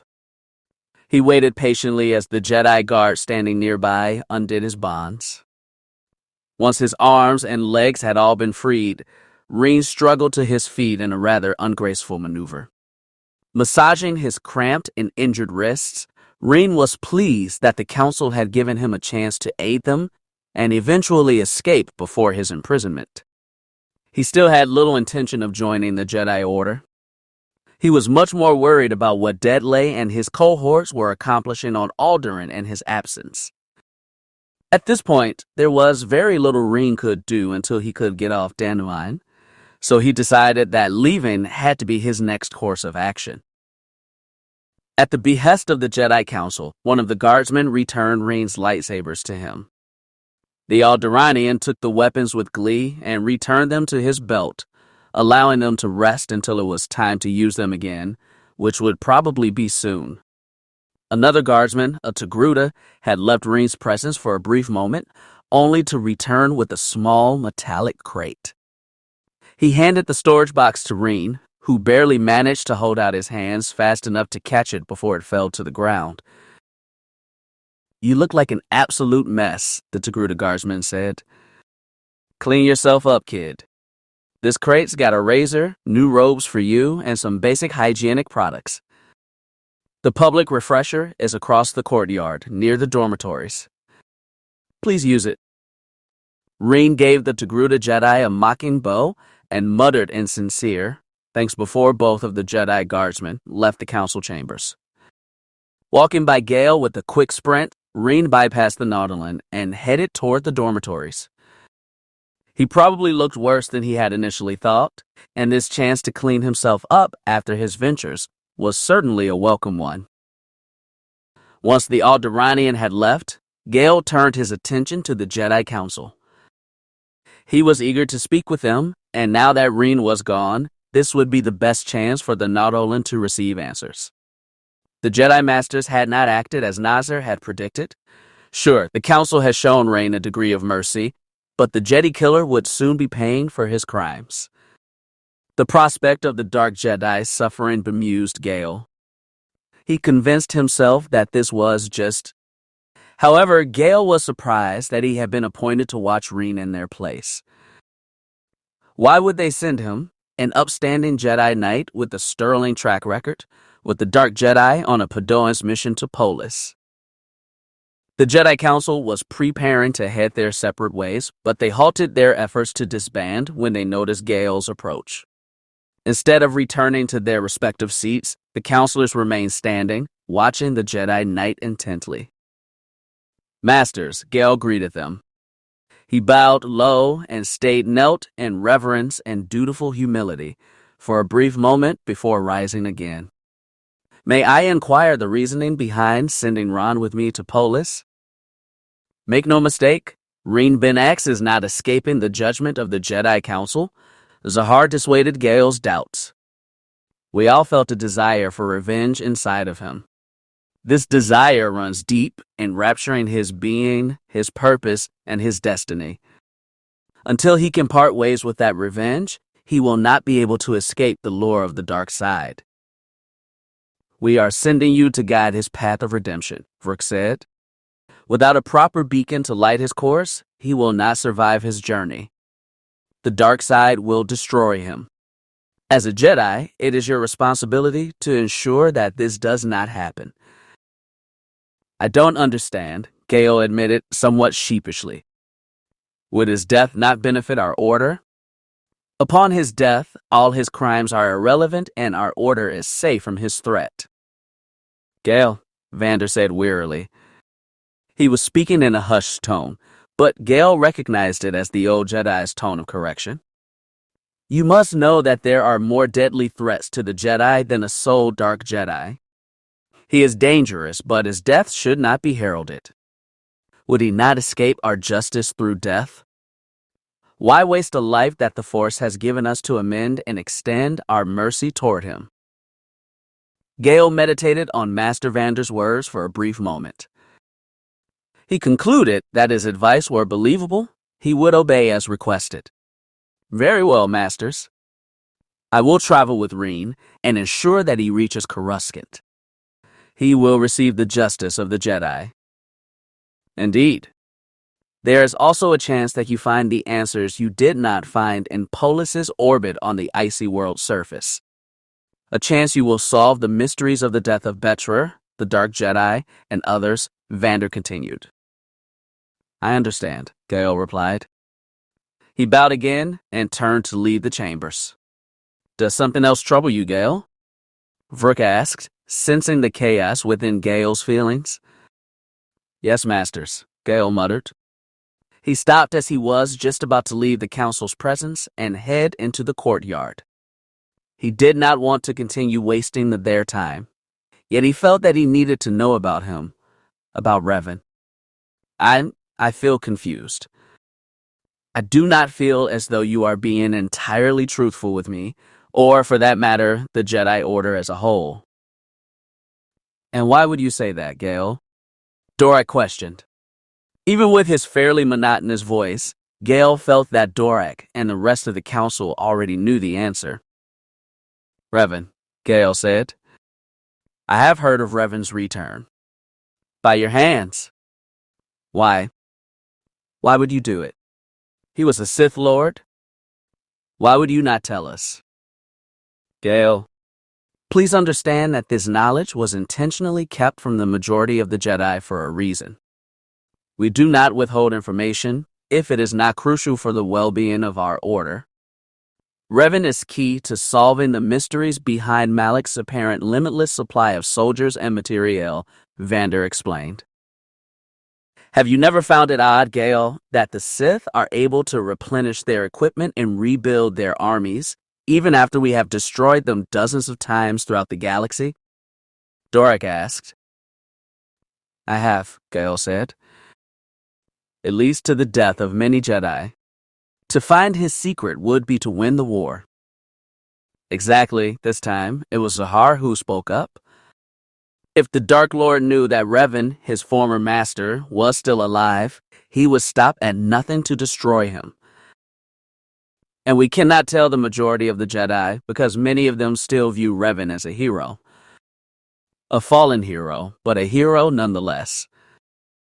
Do you think it would be wise to expose him now?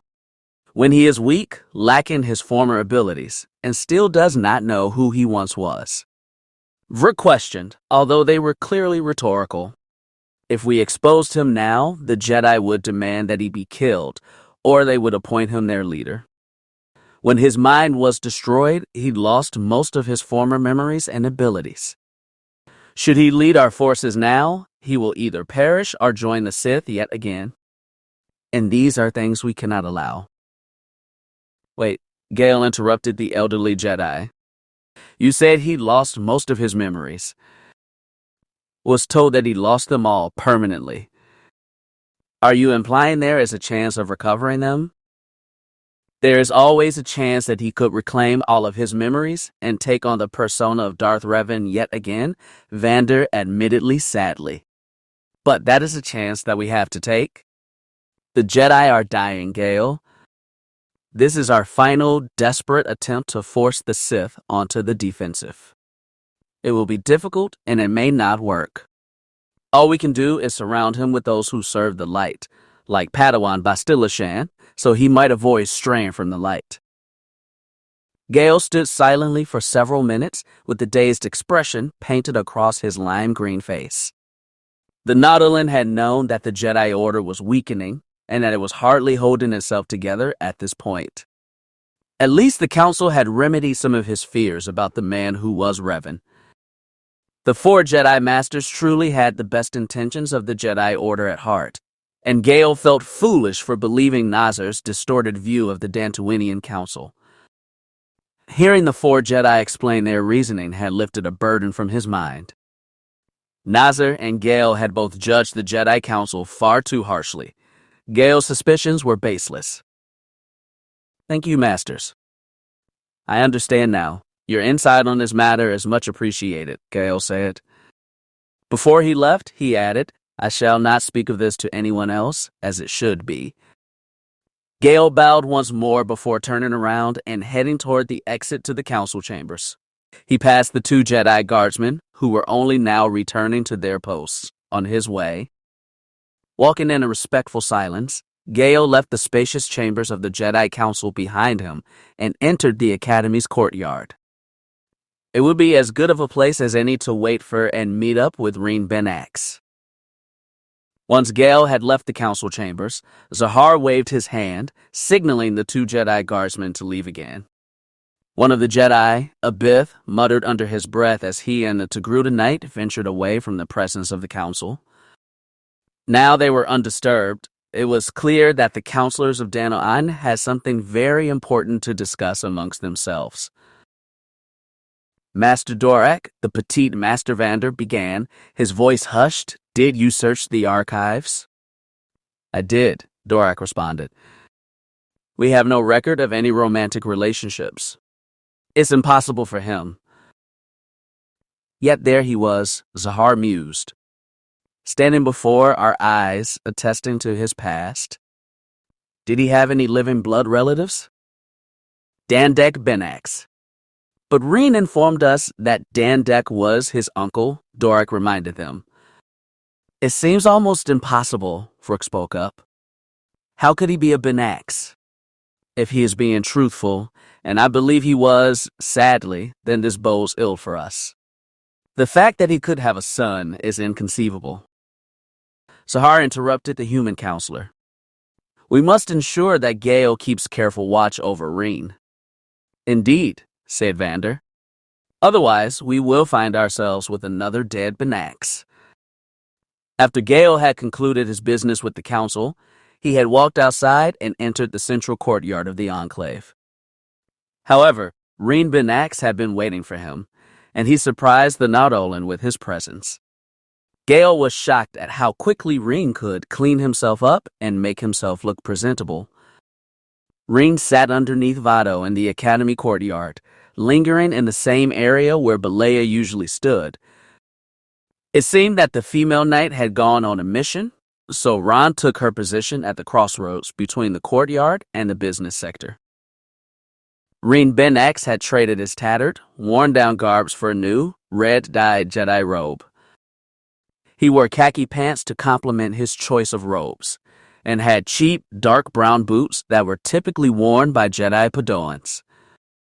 He had cut off most of his long black hair, so it was neatly cropped on the top of his head. Not only did Raen like his hair better shorter, but he found it kept the hair out of his eyes and off his shoulders. He had taken the liberty of shaving off his facial hair, and he was now clean-shaven. Both of his lightsabers rested inconspicuously on his new belt, and if he had acquired a cloak, Raen could have concealed the weapons quite easily. The few scars across Rain's face and lower arms were much easier to see now that his facial hair had been trimmed, although they did not so much call attention to the fact that he was a Jedi. Instead, it stereotyped him as a fighter. The golden amulet resting near his chest, dangling from a chain on across his neck, managed to draw the most attention away from his apparel. That's a beautiful emblem. Were you not wearing it before? Gale asked, approaching his traveling companion. No, Raen answered. Did you steal it? Gale asked, bemused. Of course not. Raen snapped. It's none of your business how I acquired it. Gale scowled. Listen, I don't need you making this more difficult for me than it already is. If you give me trouble, this will be a long trip. For both of us. Only if you keep whining about how horrible it is that you're paired up with me, Raen said, scoffing. You don't have to come with me, you know. I could just leave for Alderaan right now. We'd never have to interact ever again. I'd get my revenge, you'd get your peace. The Nautolan grumbled. He had underestimated the effort and care that was necessary to babysit this arrogant, violent Dark Jedi. At this point, Rain's idea sounded excellent to the weary Jedi Knight, and he was about to take him up on that offer. However, he realized that the Council would never let him live it down if he did. Besides, this Dark Jedi would cause more trouble without Gale's guidance. Above all, he had to keep his attitude from flaring up. Gale had not become famous for a cool head and a kind tongue. He only feared that this Alderaanian would cause him to exhaust his patience before the two left Antoine. I don't think so, Gale retorted. We're going to the Garang spaceport. It's the largest port and the largest city on this planet. I assume it will have a few spacers for hire that would be happy to take us to Polis. Sounds good, Raen replied. Gale was pleased that Raen was not completely impossible and requested that the young Force-sensitive follow him out of the courtyard. The Jedi Knight led the way to the sub-levels of the Enclave while Raen followed silently. The two passed by several Jedi on their way to the sublevels, and a few of them shot passing glances at the pair, primarily at Raen.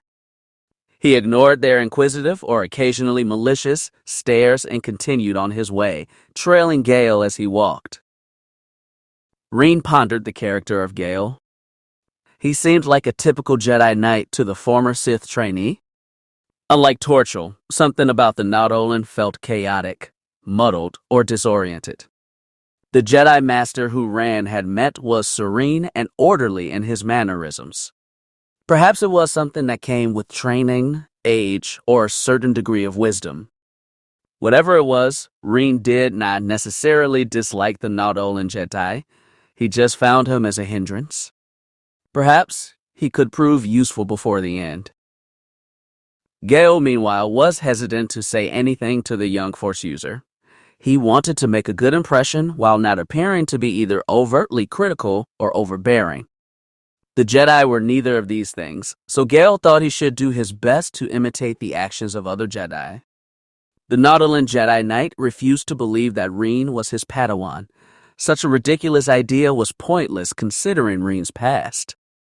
Nevertheless, should Raen ask for help, Gale would be happy to provide it, leading Raen toward the light as carefully and successfully as he could.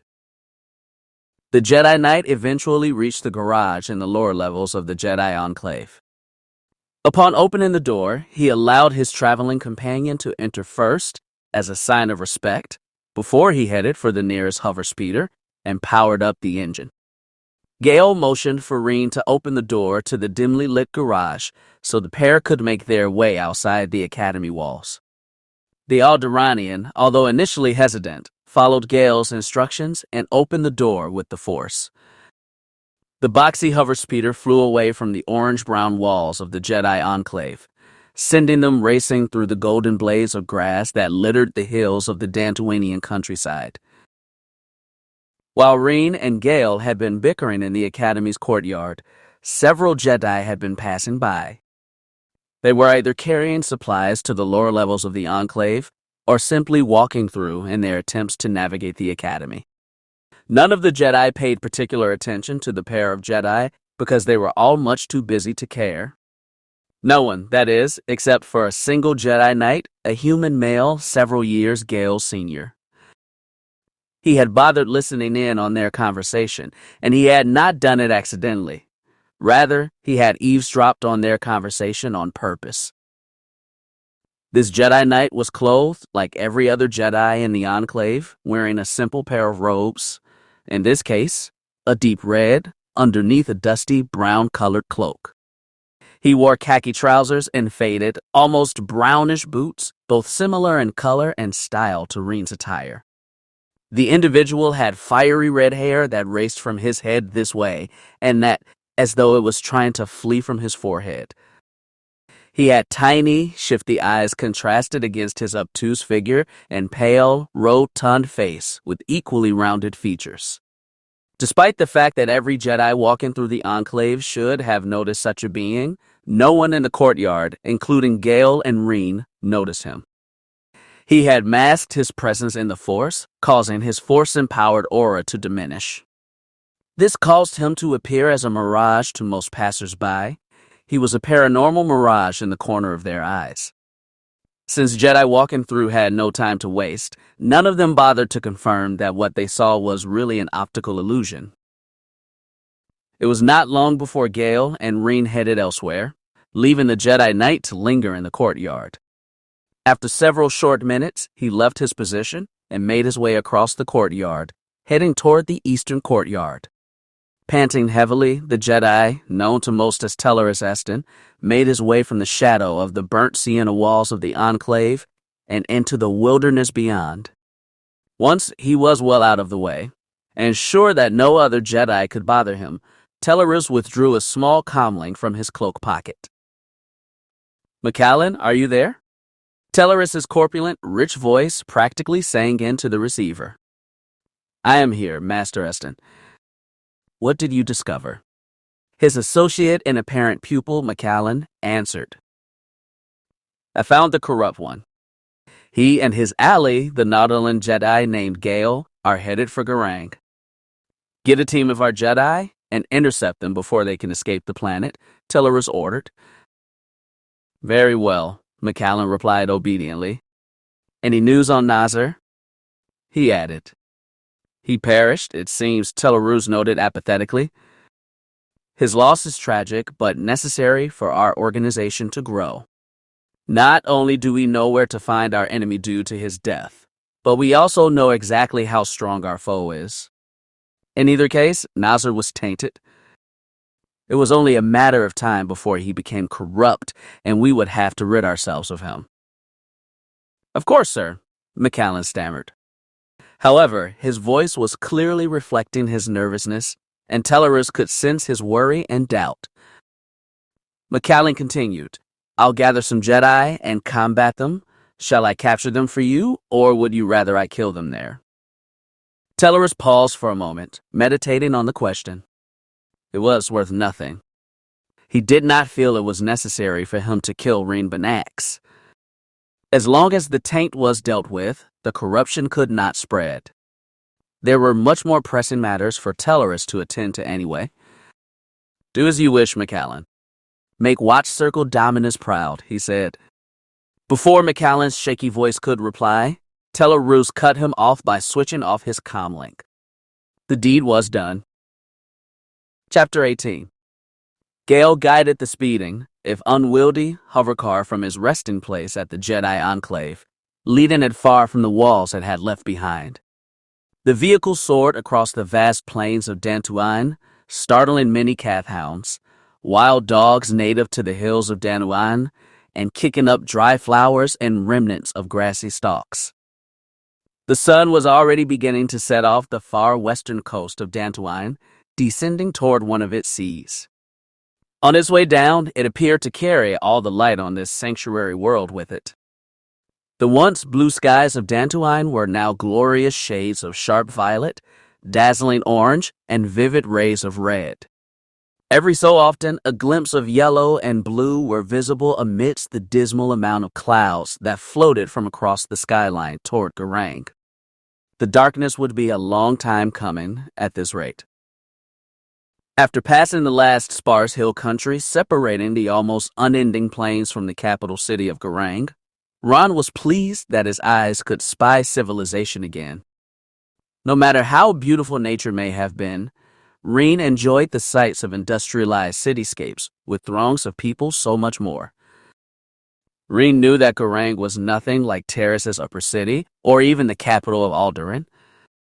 The city was nested in between a sparkling river of healthy blue, toxic waste was scarce on this planet, and several large mountains that possessed an autumn visage.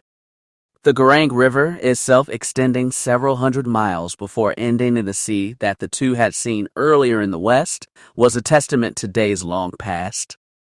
The city of Garang had once been a sprawling seaport before spaceflight had been introduced to this still developing agrarian world. Even now, the city was not very populated and was only frequented by spacers, rogues, and occasionally Jedi or natives of the planet. Raen and Gale entered the city in their speeder. Customs did not give them any trouble, and the two Jedi drove through the confined, musty streets of Garang searching for the house of the Jedi Master Tuka. A wizened, old Jedi mentor, he had taken a liking to the settlers of Dantooine and enjoyed solving cases and mediating in disputes between them. In fact, he had preferred to spend time on Garang instead of the Enclave for this very reason. Gale had heard of Tuka's location and drove their vehicle into the small lot at the back of his estate. The two Force users left a piece of flimsy asking him to return this vehicle to the Jedi as soon as possible and continued toward the spaceport on foot. "Follow me and stay in the crowd," Gale said. "We'll attract less attention that way." The two Force sensitives entered the crowd of pedestrians trudging through the branching streets of Garang that made their way toward the center of town and inevitably the spaceport.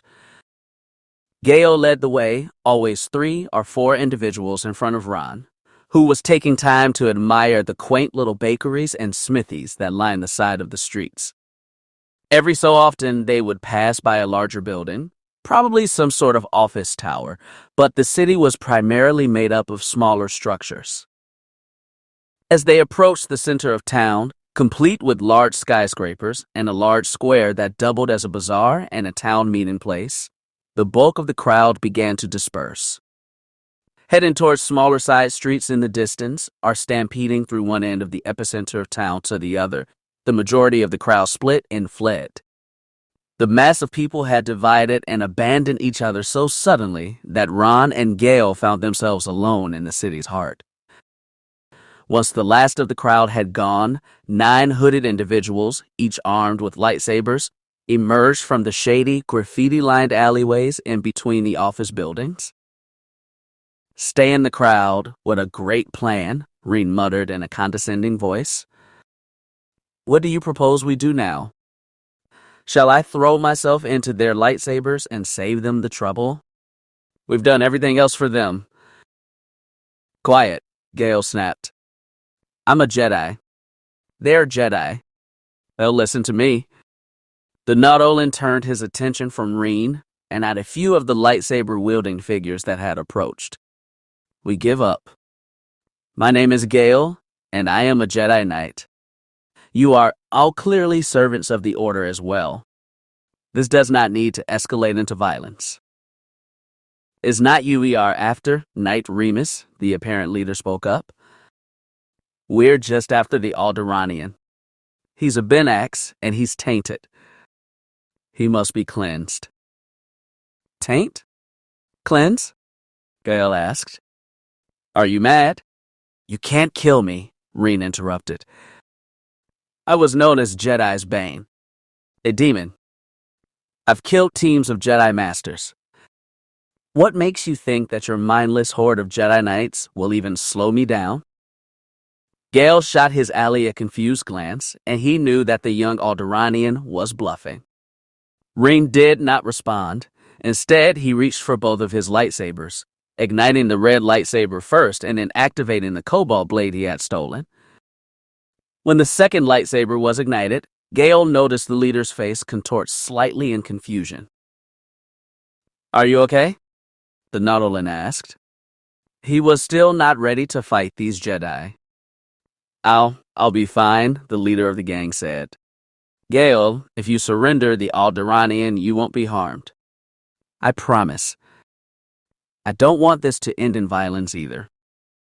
The leader of the gang threw off his hood, revealing his facial features to Raen and Gale. He had yellow-brown skin and hair darker than Raen's, although it was cut in a similar fashion. He had white irises, and Raen thought he might have been blind. However, Gale knew that the Jedi probably saw through the Force, meaning his abilities were not hindered at all. "What guarantee do I have that you won't hurt me? And why do you want Raen?" Gale questioned. "As long as I, Macallan, draw breath, I swear to you that neither my men nor I will harm you," the opposing Jedi Knight explained. "Raen Benax is a threat to the Jedi. He is tainted with the corruption. His death will benefit the Jedi Order. You don't see this, Knight Remus?" "Don't bother, Gale," Raen said tersely. "He's a smooth talker, but he's no different from Nazar. They're a bunch of rogue Jedi. They have no desire to help the rest of you Jedi. They just get off to killing dark Jedi or Sith while dancing with the dark side themselves." "No," Macallan countered. "You're wrong.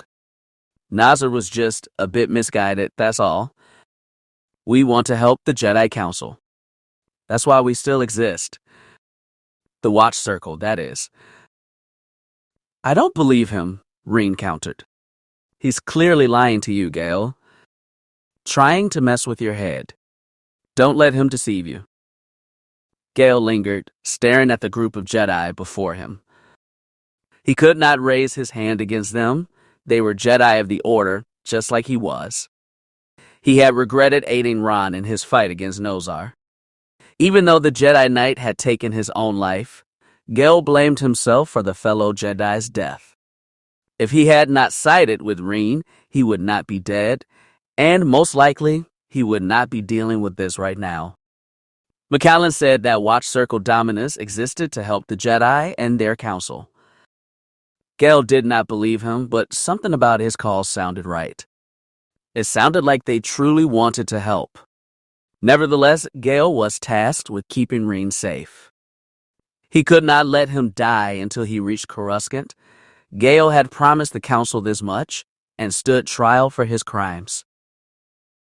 Gale withdrew his weapon without igniting it, but several of the opposing Jedi did ignite their own. To the surprise of the Jedi, Gale threw his weapon to the ground. Standing with his arms outstretched, Gale stood between Raen and the 9 Jedi intent on capturing him. I won't fight you. We're all Jedi. But I won't let you take Raen Benax either. He's my responsibility, and I could never live with myself if he died before I fulfilled the Council's will. I understand, Knight Remus, McCallan said. Brandishing his own weapon, the enemy Jedi Knight allowed his orange-colored blade to spark to life. But I must fight for the greater good. You're standing in our way. You will die. The other 8 Jedi, still robed and cloaked, rushed at Gale and his ally, who still had his lightsabers activated. While they were charging forward, Raen threw both of his activated weapons at McCallan, hoping to kill him before the fight actually began. The enemy knight managed to avoid the attack, spiraling away from the weapons while keeping his own lightsaber activated. Raen found himself defenseless, but this was exactly what he wanted.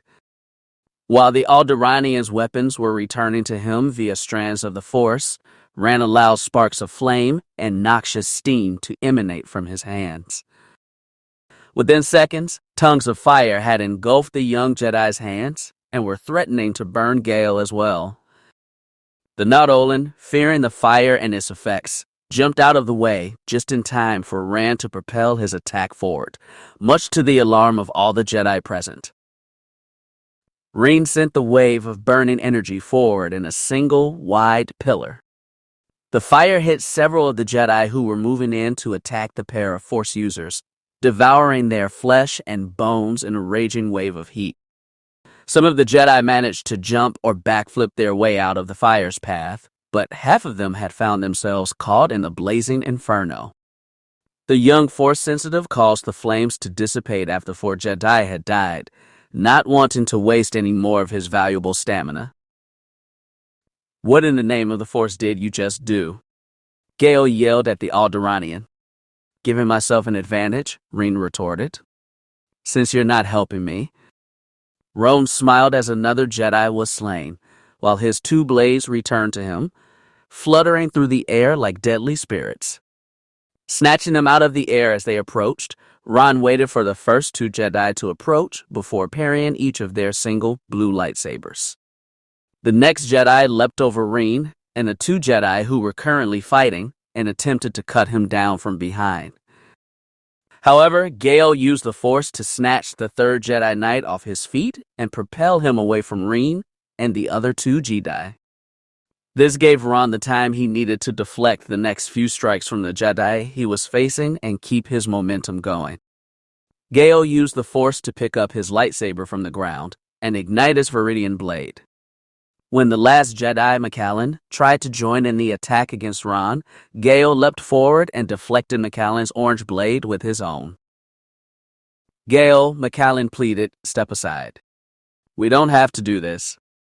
The Jedi Order will collapse if we keep allowing people like him to join our ranks. No, you don't understand, Gale said, barely keeping McCallan's blade at bay with his own. He's not a Jedi. He will never be a Jedi. He's just coming with me to Polis as part of his punishment. Once we conclude our business there, he's going to Coruscant. What? McCallan questioned, somewhat surprised. He allowed his lightsaber to separate from Gale's weapon, and the 2 Jedi Knights stood before each other, blades activated but at their sides. My master told me that he was a member of the Jedi now. But if he's not, then you don't have to kill him. You just have to make sure that he doesn't remain with the Jedi. And he won't. The council will imprison him and may even execute him on Coruscant. Isn't that reasonable? Gale asked. Yeah, McCallan said. Yes, it is. McCallan turned his attention from Gale to the two Jedi who were still fighting Raen. Jedi, stand down. We're done here. One of the Jedi attacked the Alderaanian's upper left side with his lightsaber, and Raen was forced to defend it with his red lightsaber, while the other Jedi did the exact same thing on the other side of his body. The exiled Sith had blocked each of their vicious strikes with relative ease, although he was quickly tiring due to the ferocity of their attacks. He was relieved when McCallan called them to stand down. They stopped fighting almost immediately and turned toward their leader. This gave Raen the chance he needed.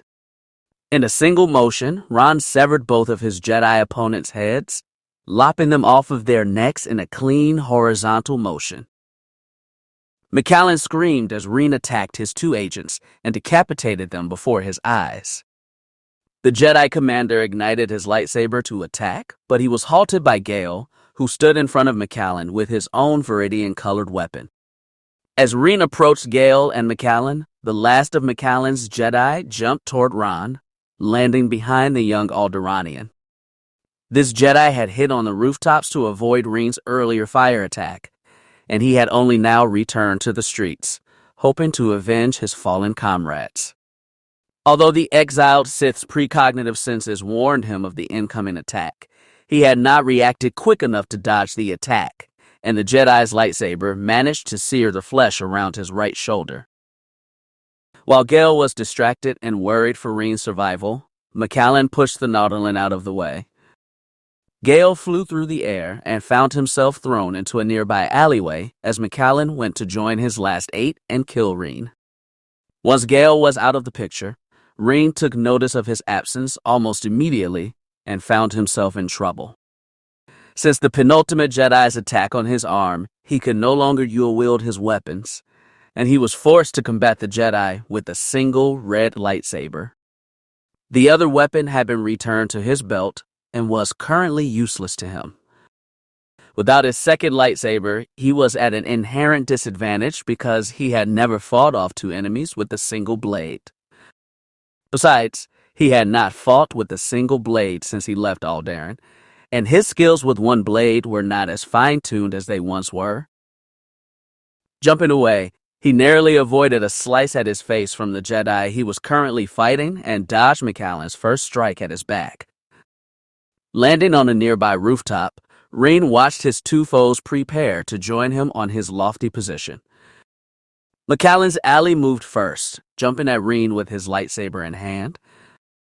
Raen exploited the Jedi's vulnerability during flight and used the Force to strangle the Jedi in midair. As the Jedi stopped his mid-air advance and found himself being asphyxiated by the Dark Jedi, he struggled and gasped for air before dropping his lightsaber. Now defenseless, the Jedi could not defend himself against Raen's lightsaber toss, which effortlessly severed the Jedi's upper torso from his waist. While the Jedi's corpse fell to the ground in 2 parts, McCallan attacked Raen in his moment of distraction.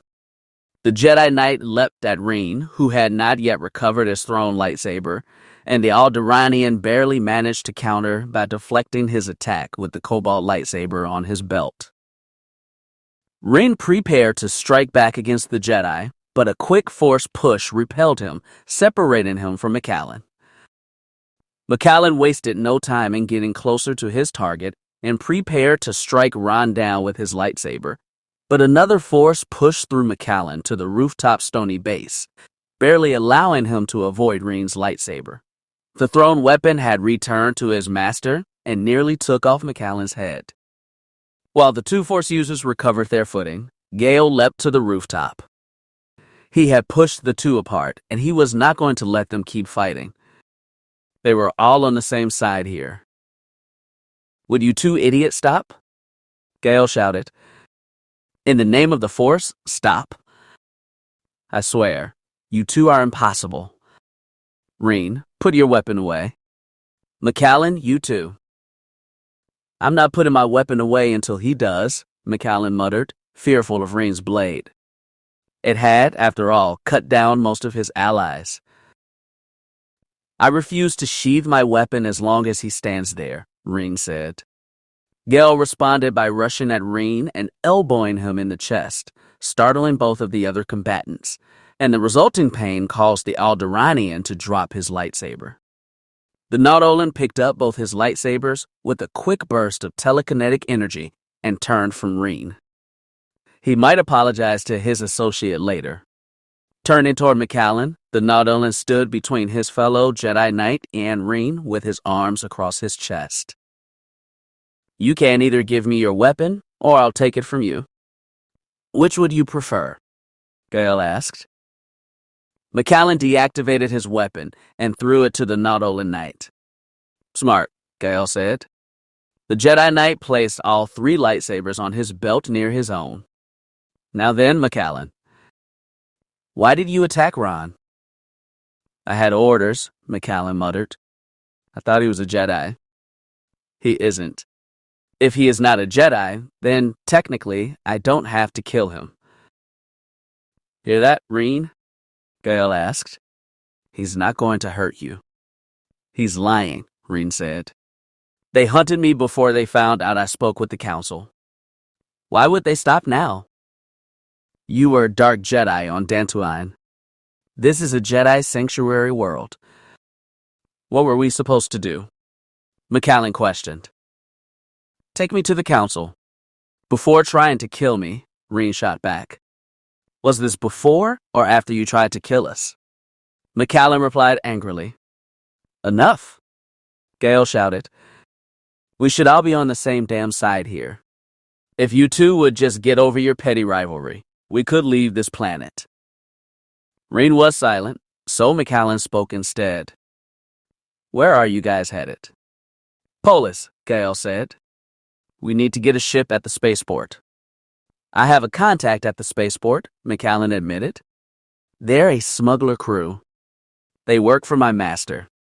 If I recall correctly, they just got back from a mission. You can meet them at the spaceport's cantina. I don't recall all of their names. I never met them, but one of them is named Cortez. He's a scruffy guy with messy black hair, dark skin. Thanks, Gale said. Let's go, Raen. We're leaving. We're just going to let him get away, Raen said. This is clearly a trap. Don't be stupid, Gale retorted. We're on his side and he's on ours. He wouldn't have any reason to trap us. Let's go. Best of luck then, Macallan said. You're not coming with us? Gale asked. I couldn't stomach sticking around that dark Jedi. Even if he isn't going to be a part of our order, I couldn't bring myself to stick around him. Sorry, Gale. Very well, Gale murmured. Gale, Macallan added, could I have Nazar's saber? He and I, we knew each other. Old friends, ya know? That's not too much to ask, is it? I suppose not. Here, take it. Gale unclipped the cobalt blade from his belt and threw the deactivated weapon to the other Jedi. You're giving him my weapon? Raen questioned. And you are not even going to ask for my input. You don't have any input, Gale retorted. While they bickered, Macallan leapt from the rooftop and headed toward the entrance of town. He had to meet with his master. Telarus would want to hear the good news. Raen Benax was not a Jedi. This meant that they could devote men and time to other actual threats to the Jedi Order. Hopefully, his master would not be displeased by their losses. The 8 Jedi who had died today would not die in vain. Macallan would ensure that Nazar's memory, as well as the 8 other Jedi, each one of them Macallan knew personally, would live on through him. Despite his personal feelings, revenge was beyond the scope of a Jedi Knight and beyond the ability of a member of the Watch Circle. You're an idiot, Gale. Not only do you give away my weapon, but now we're going to trust his contacts. He's obviously leading us straight into a trap, Raen continued. You're too paranoid, Raen, Gale said. I trust Macallan. You should too. Only because he wasn't trying to kill you, Raen muttered. Gale ignored his ally's latest whining and jumped down from the rooftop, using the force to lighten the fall. Waiting for Raen to do the same, Gale headed for the spaceport, particularly its cantina. They needed a ship, and even if it was a trap, Gale could handle himself. He had to pause for Raen to discard his crimson lightsaber and replace it with the azure blade of one of the fallen Jedi. But once Raen was finished, Gale and the Alderaanian went on their way. Raen and Gale left the alleyways behind the rooftop by the town's epicenter rather quickly. The two Force users did not want to attract any more attention to themselves than they already had. After passing by the large building that served as the Garang spaceport, Gale directed Raen across the street toward the cantina with caution. Reaching out into the Force's ethereal field, Gale sensed that there were no Force sensitives strong enough to be Jedi inside the cantina. There did seem to be several new Force users roaming around near the city's entrance, however. Figuring that they were more Watch Circle Jedi, perhaps including Macallan's master, Gale and Raen did their best to remain inconspicuous as they passed through the crowd and into the cantina. The Nautolan had entered first with his head down, while Raen followed at a distance, occasionally bumping into a burly patron or some drunken cantina goers as he did so. The cantina's interior was not nearly as bad as the last one Ron had visited on Terrace. Like the rest of Dantooine, and by association, Garang, the cantina was painted in bright colors that reflected the natural colors of the planet's wilderness. This cantina's wallpaper, in particular, had energetic shades of yellow and brown, with traces of darker scarlet and purple skating along near the ceiling. Unlike the cantina Ron had visited in the lower city of Terrace, he hoped to never visit it again. This bar did not pervade with the smell of alcohol. Instead, the smell was confined to drinking areas, primarily around the tables and the bar itself. The aroma of alcohol was replaced by the rich scent of exotic spices and other drugs. Raen inhaled deeply, finding that the smell floated throughout the bar in a tasteful manner. Although the Alderaanian did not find the smell too much better than the scent of alcohol, it was a welcome change. Gale walked up to the bar and took a seat on one of the many fancy linen bar stools that lined the counter. Ordering a light drink from the Snivian bartender, Gale waited patiently for his drink while Rand lingered nearby.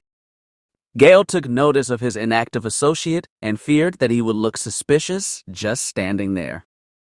It was bad enough that the Watch Circle's agents were probably here.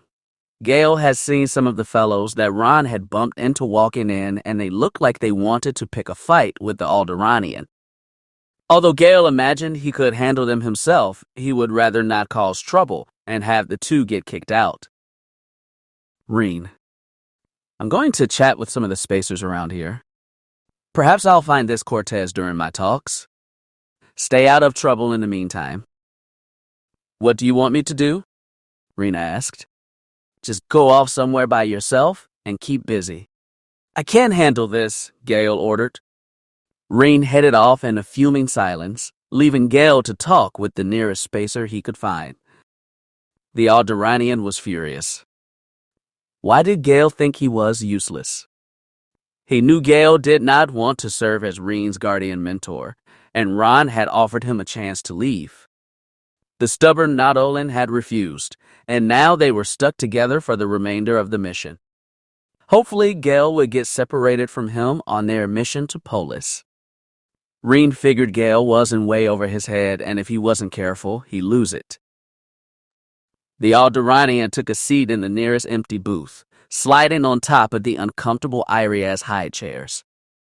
The Iriaz were a peculiar quadruped species native to Dantooine, and their hide was incredibly warm, but also famed for its scratchy texture and rough interior. He stomped on the floor out of frustration. Raen was contemplating all the ways he could get his guardian to give up on him when a small party of individuals made their way toward his booth. They all had drinks in their hand, and the human female at his head looked quite irritated, although Raen paid no attention to them, caught up in his own thoughts. Cern was scouting around the cantina for potential opponents, and Delvin was treating himself at the bar. This allowed Rallena, Manda, and Fetcher to have some free time to themselves. After spending some time and losing some of their hard-earned credits, in the game room, the smuggling trio left the area before Amanda's compulsive gambling caused them to lose all of their money. The three of them each grabbed alcoholic spirits from the cooler before they had left and made their way back to their booth. Luckily for them, the cooler provided free samplers to patrons, so they did not have to cough up any emergency funds.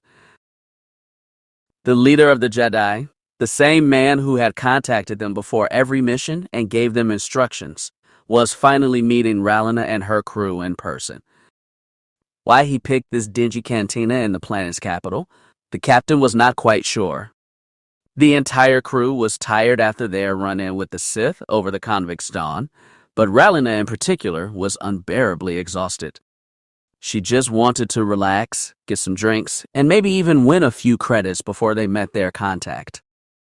By then, Rallena would very likely be a bit tipsy and might not even care enough to listen to the Jedi speak. She was righteously angry when she saw someone sitting in her seat.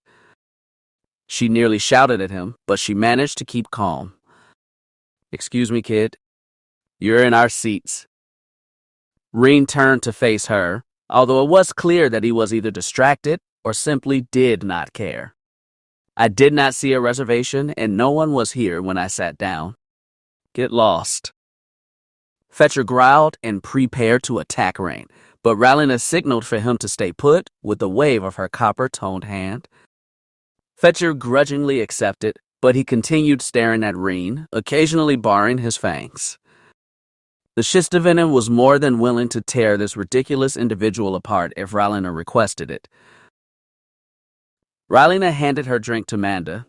Now both of the Devaronians' hands were full, so the captain could use both of her hands if necessary. She placed both of her fists on the table and glared at the young man. "Maybe you didn't catch what I said earlier," Rallena taunted him. "That's okay. You don't look too bright. I'll repeat. Get out of my booth, or I will make you." Raen hesitated for a brief moment. He was not scared of Rallena or worried about her threats. He was slightly alarmed by her titanic Shistavenin ally. However, Raen figured he could handle them all with ease. "Please, before you brag about how you're wanted in 5-star systems at least." Rallena did not wait for Raen to finish his sarcastic retort. Despite a warning from the Force, the Alderaanian could not avoid the captain's hands, which snatched the back of his head. He felt his skin and hair get pinched and clenched by Rallena, and then he saw the table get harrowingly closer until his face was smashed into the tabletop. Raen's eyes were engulfed by a dizzying array of dots and colored sparkles, and he found himself unable to focus and avoid Rallena's next strike. Before he could regain his composure, Rallena threw Raen out of the booth. The Alderaanian ended up on the metal floor of the cantina, and he felt a bit of blood on his lip. Raen was still a bit disoriented from Rallena's first attack, although the Force helped him stand and deflect a swift jab to his abdomen. Raen smiled as he repelled Rallena's attack, but she easily wiped the smile off his face by punching him with her free hand, sending him to the floor yet again. "I'm wanted in 6-star systems," Rallena said with a slight smirk. "And I don't brag. I prefer to let my actions speak for me." Raen struggled to stand, and he was glad that the Force had forced his vision to return to normal. He took notice of the crowd that had gathered around him and Rallena. Most of them were screaming obscenities, urging them to keep fighting, or simple yelling incoherent, drunken babble. The crowd caused trouble for the exiled Sith because he had planned on escaping the cantina before Rallena could continue her assault. Now he was forced to stay and fight her, an idea that did not seem too keen in his mind. The last time he had tried to fight a woman, he had nearly been incapacitated. Needless to say, He was not eager to go through a similar experience on Dantooine. Blocking the next few strikes from Rhalyna with his arms, Raen narrowly avoided a follow-up kick to the groin. He had learned how to avoid those strikes from previous encounters and was able to keep up an unarmed defensive. Rhalyna continued her strikes, mostly swift punches, and threatened to break Raen's arms as the attacks became increasingly severe. He did not want to fight back, lest he ignite the anger of the SWTOR, who was still watching the fight from afar. As Rhalyna was about to move in for a strong punch at Raen's chest, Gale pushed his way through the crowd. His lightsaber was in his hand, although it was not activated. He began to yell at the two fighters to stop fighting, pushing through Fetcher and Manda to reach a position between Raen and Rhalyna. Although the captain tried to make her way around the Nautolan Jedi, a light telekinetic push from Gale sent her backwards. Once he had positioned himself in between the two combatants, Gale felt the cold metal of a vibroblade against the back of his neck. Luckily, it had not punctured any skin, but it was startlingly close and could have done so with ease. He had sent several Force users in the city, but Gale had not presumed any were in the cantina. To add insult to injury, Gale had not detected his invisible opponent before he had decided to uncloak himself, revealing his position and weapon to the Jedi Knight.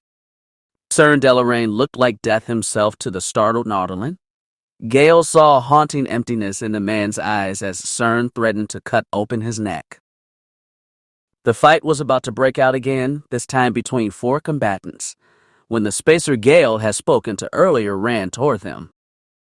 He had also run through the crowd, knocking over a few drunkards in the process, and was waving his arms. Stop fighting, and let Gale go, Cern. Gale's assailant reluctantly removed his weapon from Gale's neck and returned it to the sheath on his belt. Cern muttered something under his breath, and he snuck back into the crowd. Once the majority of the spectators realized that the fighting was over, they began to disperse and continue on their way. The majority of the patrons returned to their drinks, although some of them had been looking forward to someone dying and left the bar in disgust.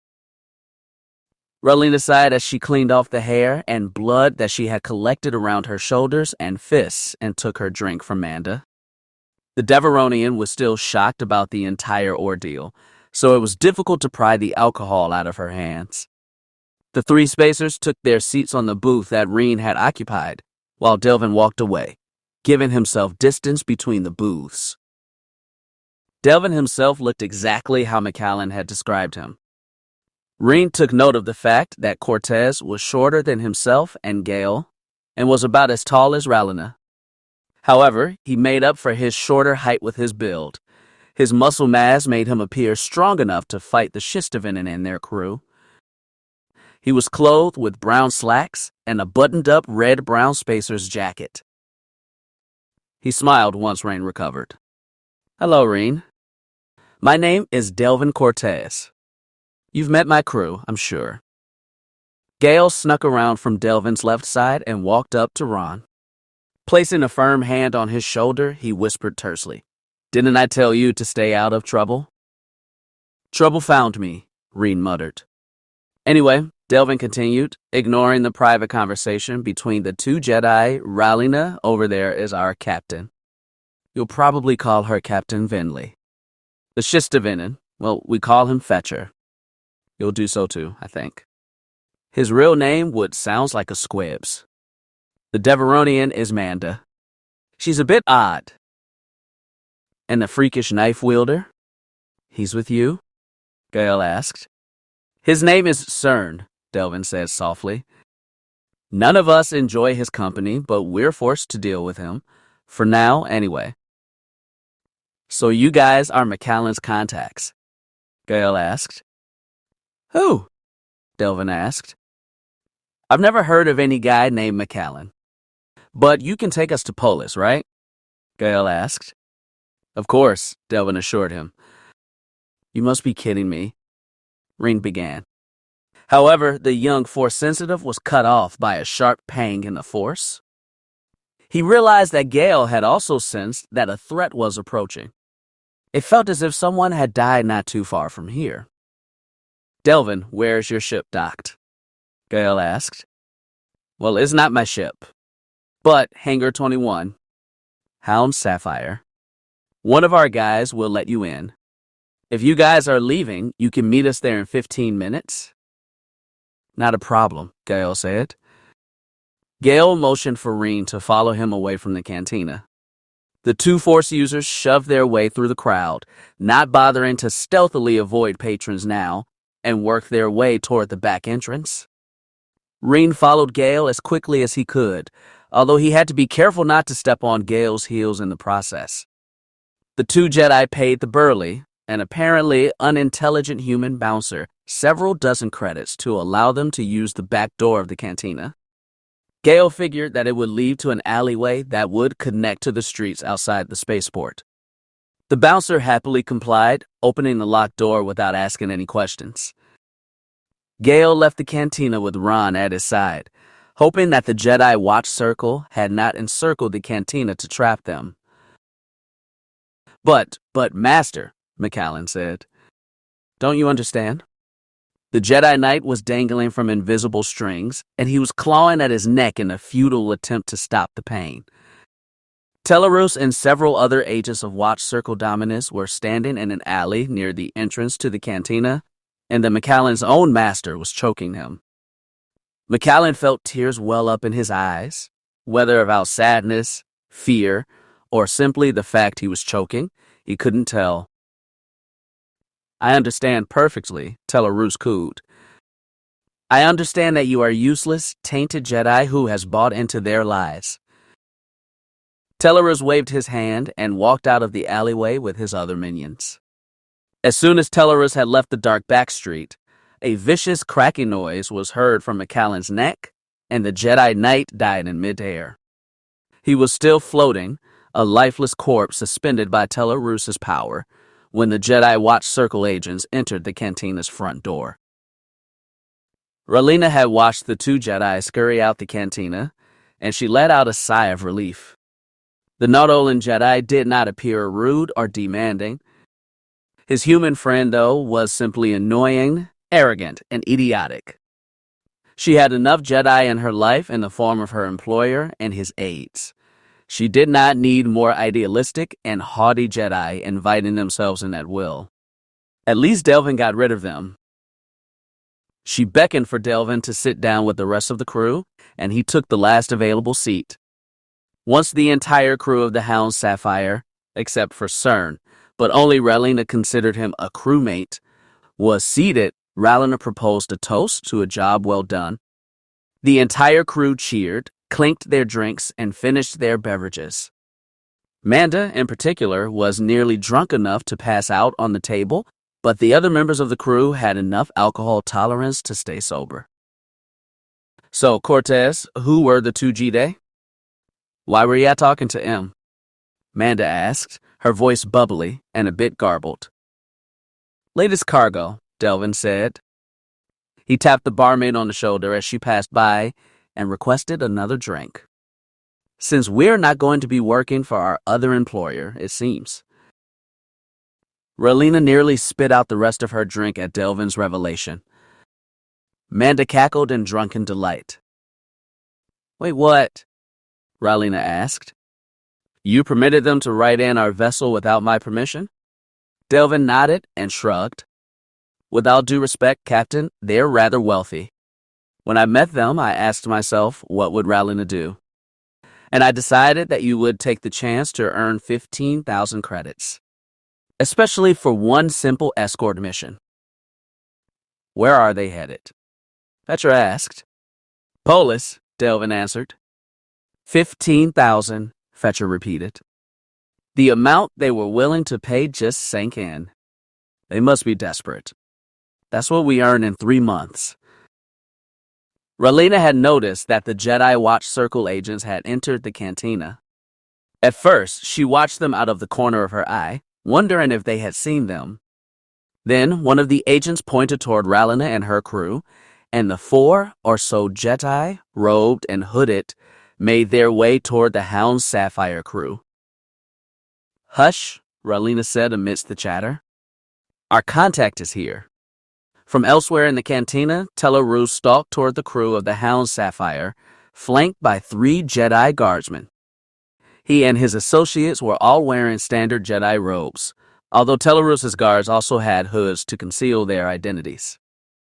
The plump Jedi Knight approached Ralina's crew with a disturbing smile on his face. Ralina assumed he had just kicked a dog and pulled up a stool. He sat near the booth itself, forcing an awkward silence upon the crew. The rest of the Jedi followed their commander, standing around him to shield him from harm. "It's a pleasure to finally make your acquaintances in person," Tellaroo chortled. "We are busy people," Ralina pointedly stated. "Let's hurry this along."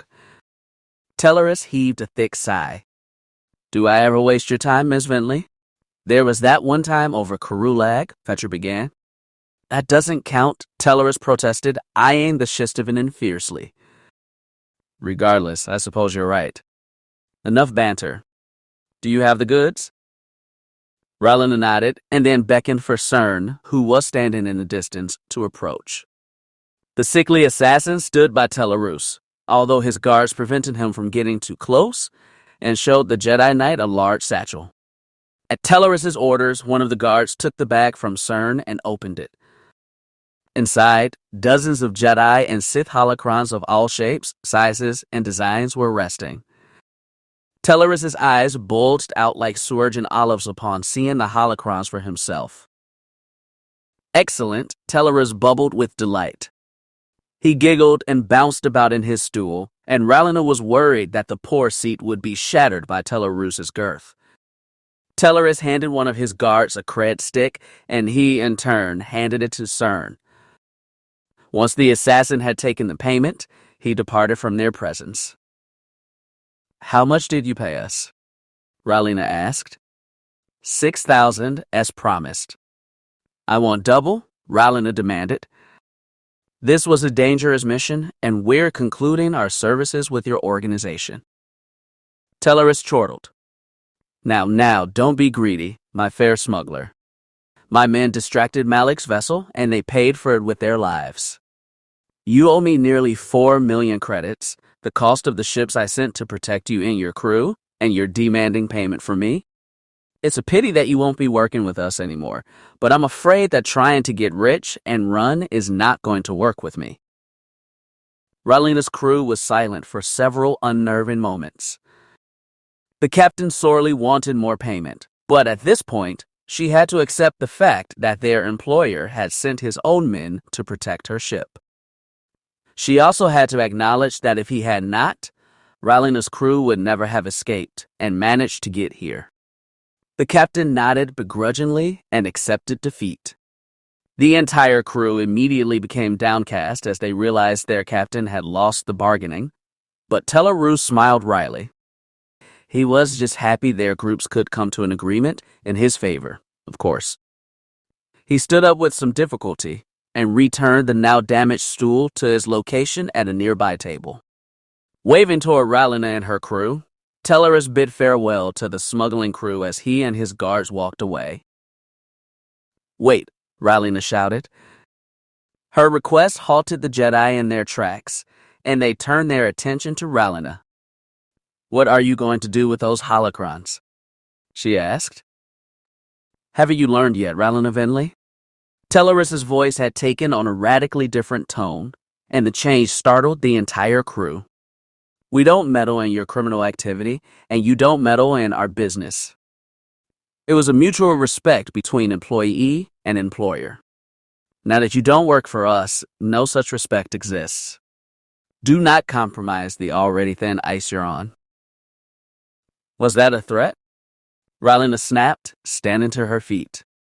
At this point, she was more than ready to take down this corpulent space slug. "Have you seen any Jedi around here?" Tellaroo continued in his normal, optimistic tone as he ignored the captain. "Besides us, of course."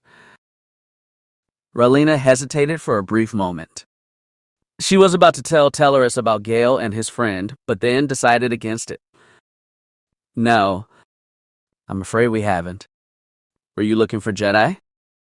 Tellerus eyed the smuggler carefully, glancing about her lithe body. Ralina shuddered as his small, faint eyes stared at her, and it was almost as though the Jedi Knight was trying to see through her. He was not interested in her, but rather in something beyond her. The Jedi Knight closed his eyes for a brief moment, giving the captain a brief respite, before opening them again. He whispered commands to his Jedi allies, and the three of them left the cantina in a hurry. Problems? Fetcher asked, not fazed by the Jedi Knight's inspection of their captain. Let's just say that a sheep needs to be returned to the shepherd's flock, Tellerus replied kindly. As he turned around, he muttered, and another to the slaughterhouse. As he concluded his business, Tellerus followed his agents out of the cantina. The crew of the Hound Sapphire was left alone at their table yet again. This time, there was no cheerful banter or curious dialogue. Instead, each of them sat at their table in a confused and slightly disturbed silence. Why didn't you tell them about those two Jedi? Fetcher asked. Ralina ensured that Tellerus had left the cantina entirely before replying to Fetcher's question. I really hate that hut of a Jedi now. He thinks he can mock me, my crew, and threaten me as well. I don't think so. My information is my own and not his. I never trusted him, Manta noted, still a bit drunk. And I always knew he was a rat. We should get going, Captain, Delvin spoke up. Those Jedi, or fake Jedi, seem quite perceptive. If they even sensed you were lying to them, they'll know. In fact, I think he did know you were lying. They probably have some agents prepared to follow us. The sooner we leave this place, the better. You're right, Ralina said. Cern, pay for our drinks. Everyone else, head for the hangar. We're getting off of this dull world. Once Roan and Gale had left the cantina, they made a maddeningly quick beeline through the city side streets and a few abandoned avenues on their way to the Garang spaceport. As the two Force users passed through the light crowd that occupied the street in front of the spaceport, someone in white clothes bumped into Raen. The young Alderaanian was knocked backward due to the force of the collision, and the other individual did not even bother turning around or helping Raen. Raen cursed at the individual, but to his surprise, the white-clothed being was already gone. Confused, Raen realized that the figure had slipped a holocron into his hands. Unlike most holocrons, or at least the ones Raen had been lucky enough to see, this device was octahedral in shape, possessing 8 faces of light gray coloration. It was small enough for Raen to hold it in a single hand, but it was significantly heavier than his lightsaber. The device exuded an aura of light, and it caused Raen to feel uncomfortable.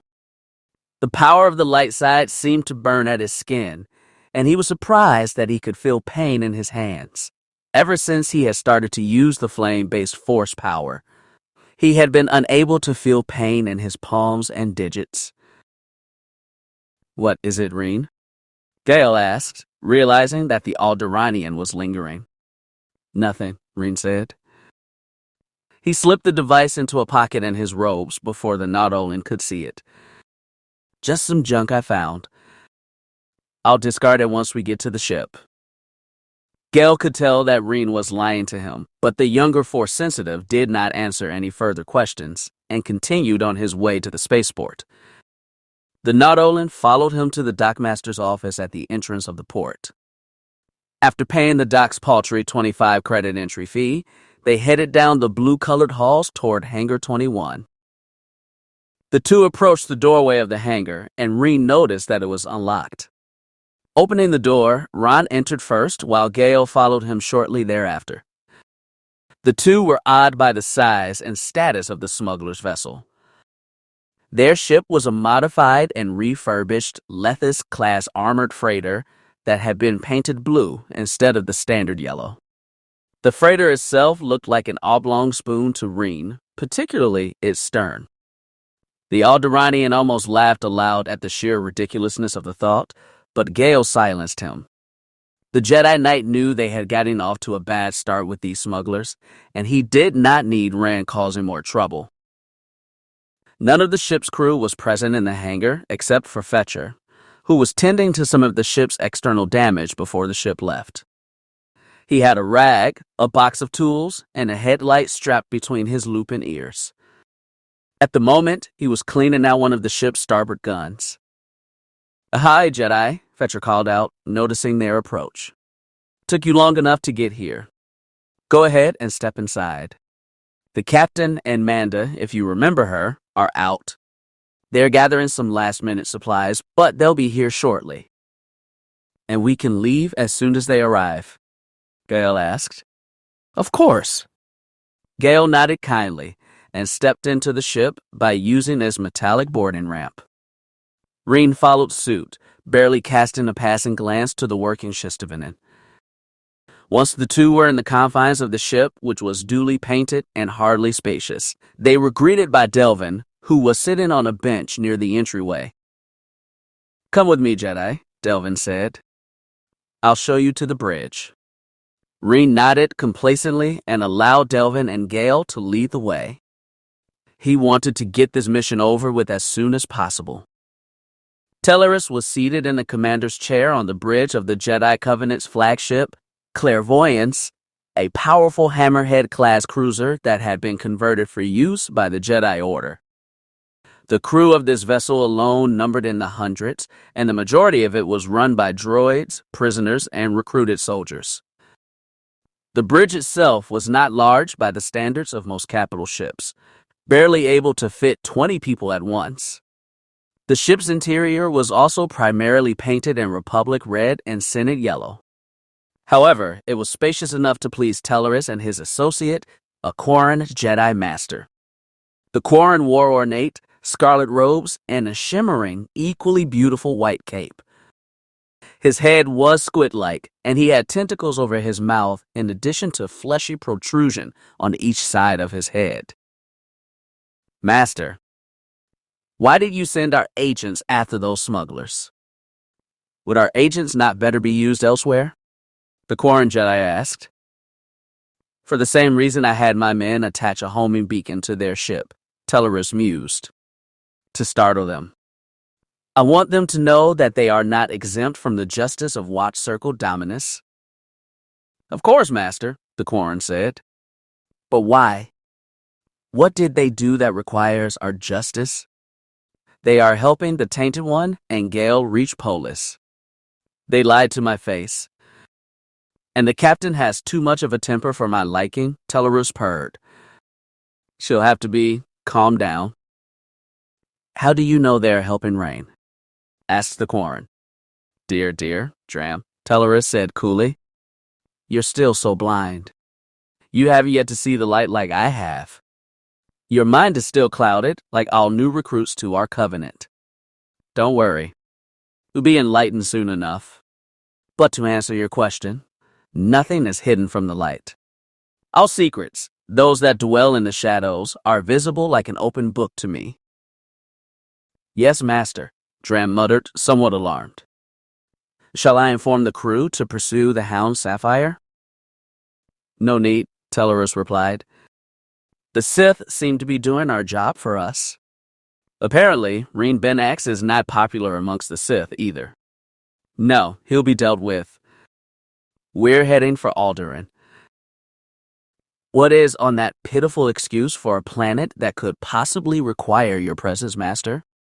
Dram questioned. "Surely you do not need to step foot on that corrupted planet." "I'm afraid I do, Dram." "But why?" Dram asked again. "Torkel is on Alderaan, and we must rescue him."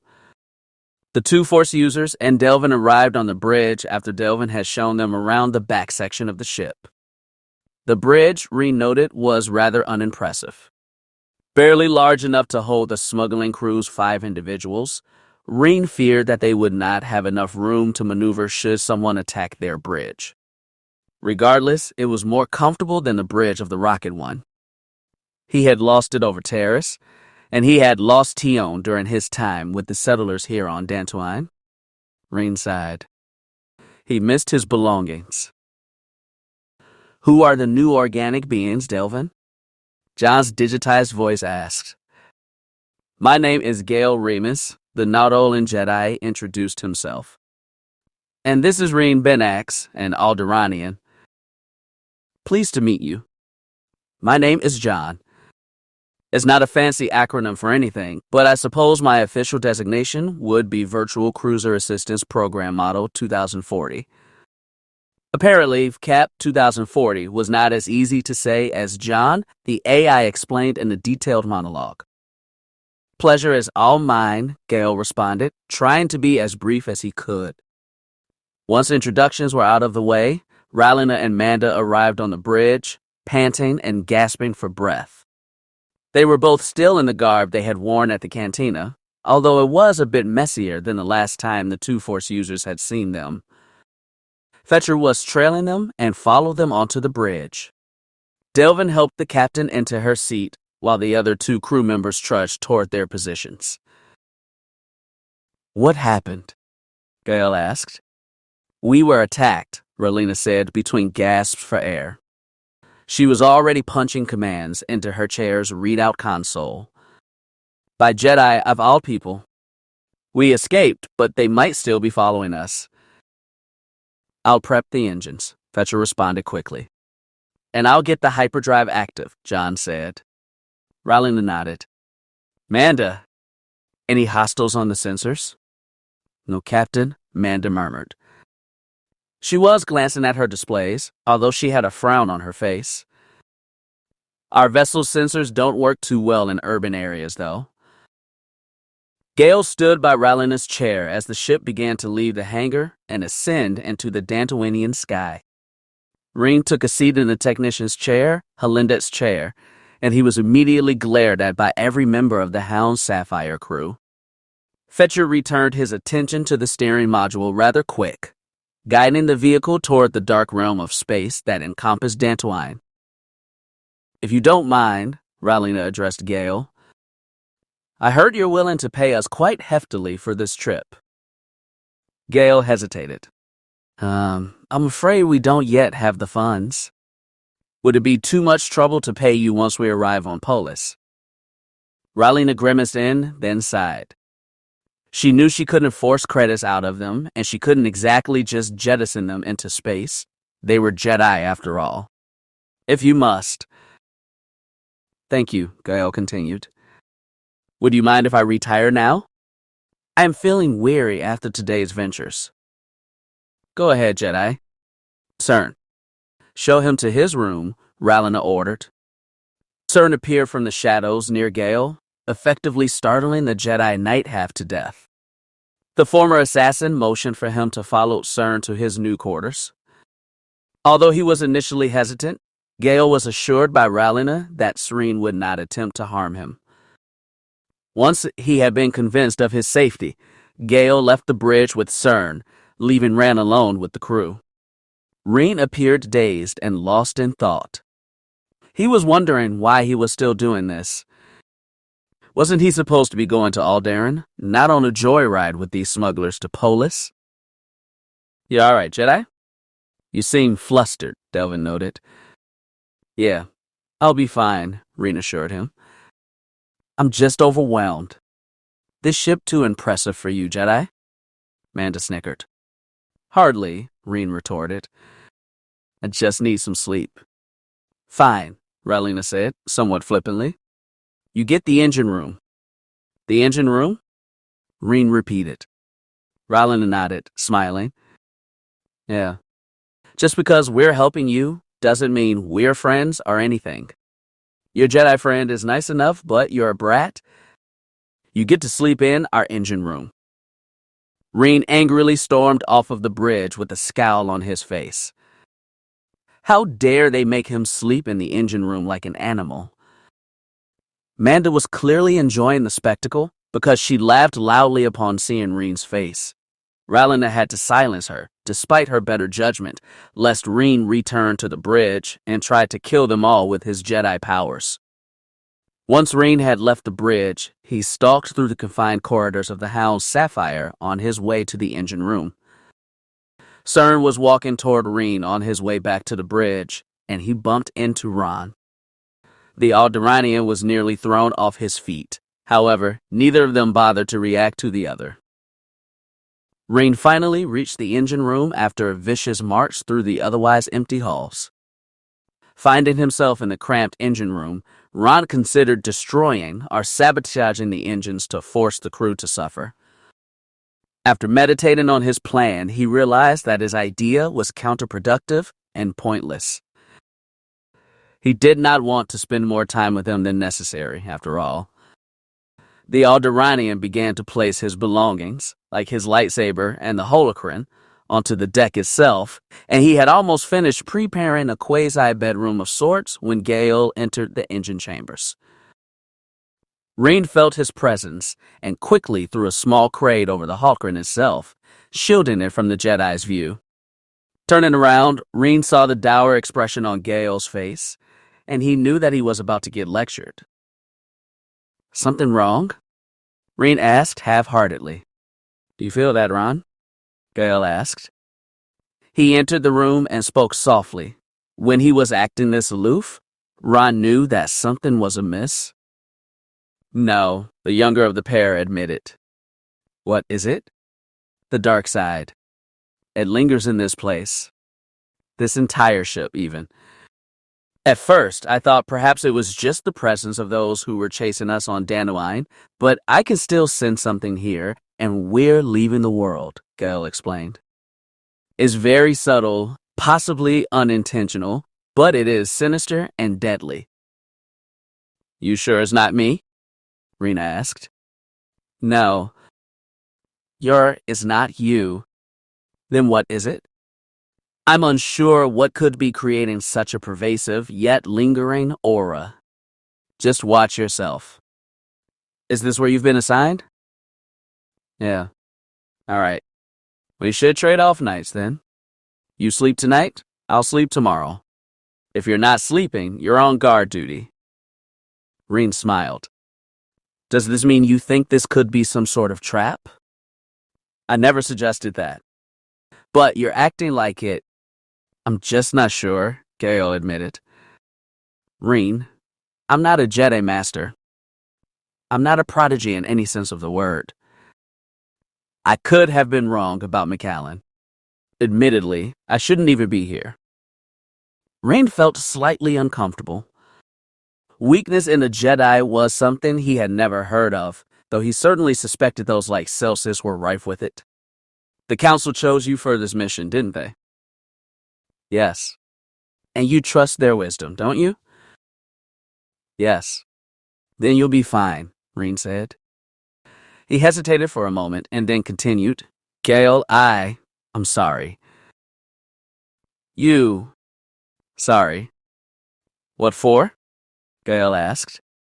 His expression betrayed his evident shock. "My actions and my attitude on Dantooine were out of line. Perhaps, maybe, we can both win. I've killed a lot of Jedi, Gale. They were strong, wise Jedi. And they really shouldn't have died." "Are you feeling regret?" Gale questioned. "Maybe." Gale smiled a toothy smile. "Then we're already one step closer to understanding each other, Raen Benax. I was not as patient with you as I should have been. I'm willing to forgive you for your actions on Dantooine, and I think we should start over, don't you?" Raen pondered this option for a moment. He still wanted to go to Alderaan, and he certainly was not ready to commit himself to a Jedi prison. But for the time being, he felt that he owed Gale something. He personally killed several Jedi. He could at least cooperate with Gale until their time together was done. "Very well. We'll start over," Raen finally said. "Excellent," Gale replied. "Then let's begin." "Begin?" "Your training, Raen." Gale activated his lightsaber. "If you are going to survive, you'll need someone to teach you." "I understand." "Then let's begin." "I heard you laughing from all the way down the halls," Cern told Manda, walking onto the bridge. "Just because you saved the captain and helped us on the Convict's Dawn, Don't think I forgive you for killing Holand, Manda snapped. And I'm not talking to you either. Enough, Rowlena growled.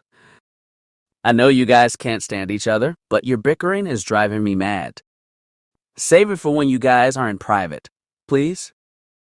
Manda nodded reluctantly, returning her attention to her duties. Cern moved from his position by Rowlena's chair to a corner of the bridge, hiding himself in the shadows. As the Hound Sapphire pulled itself from Dantooin's wispy atmosphere, the vessel raced through the emptiness of space and away from the planet's orbit. Rowlena watched the viewport and mused over their time on Dantooine. She would have to force Manda and Cern to cooperate and act cordial toward each other. In time, of course. Captain, are we prepared for the hyperspace jump? Petra asked. Yeah, Rowlena said. Bring us into hyperspace.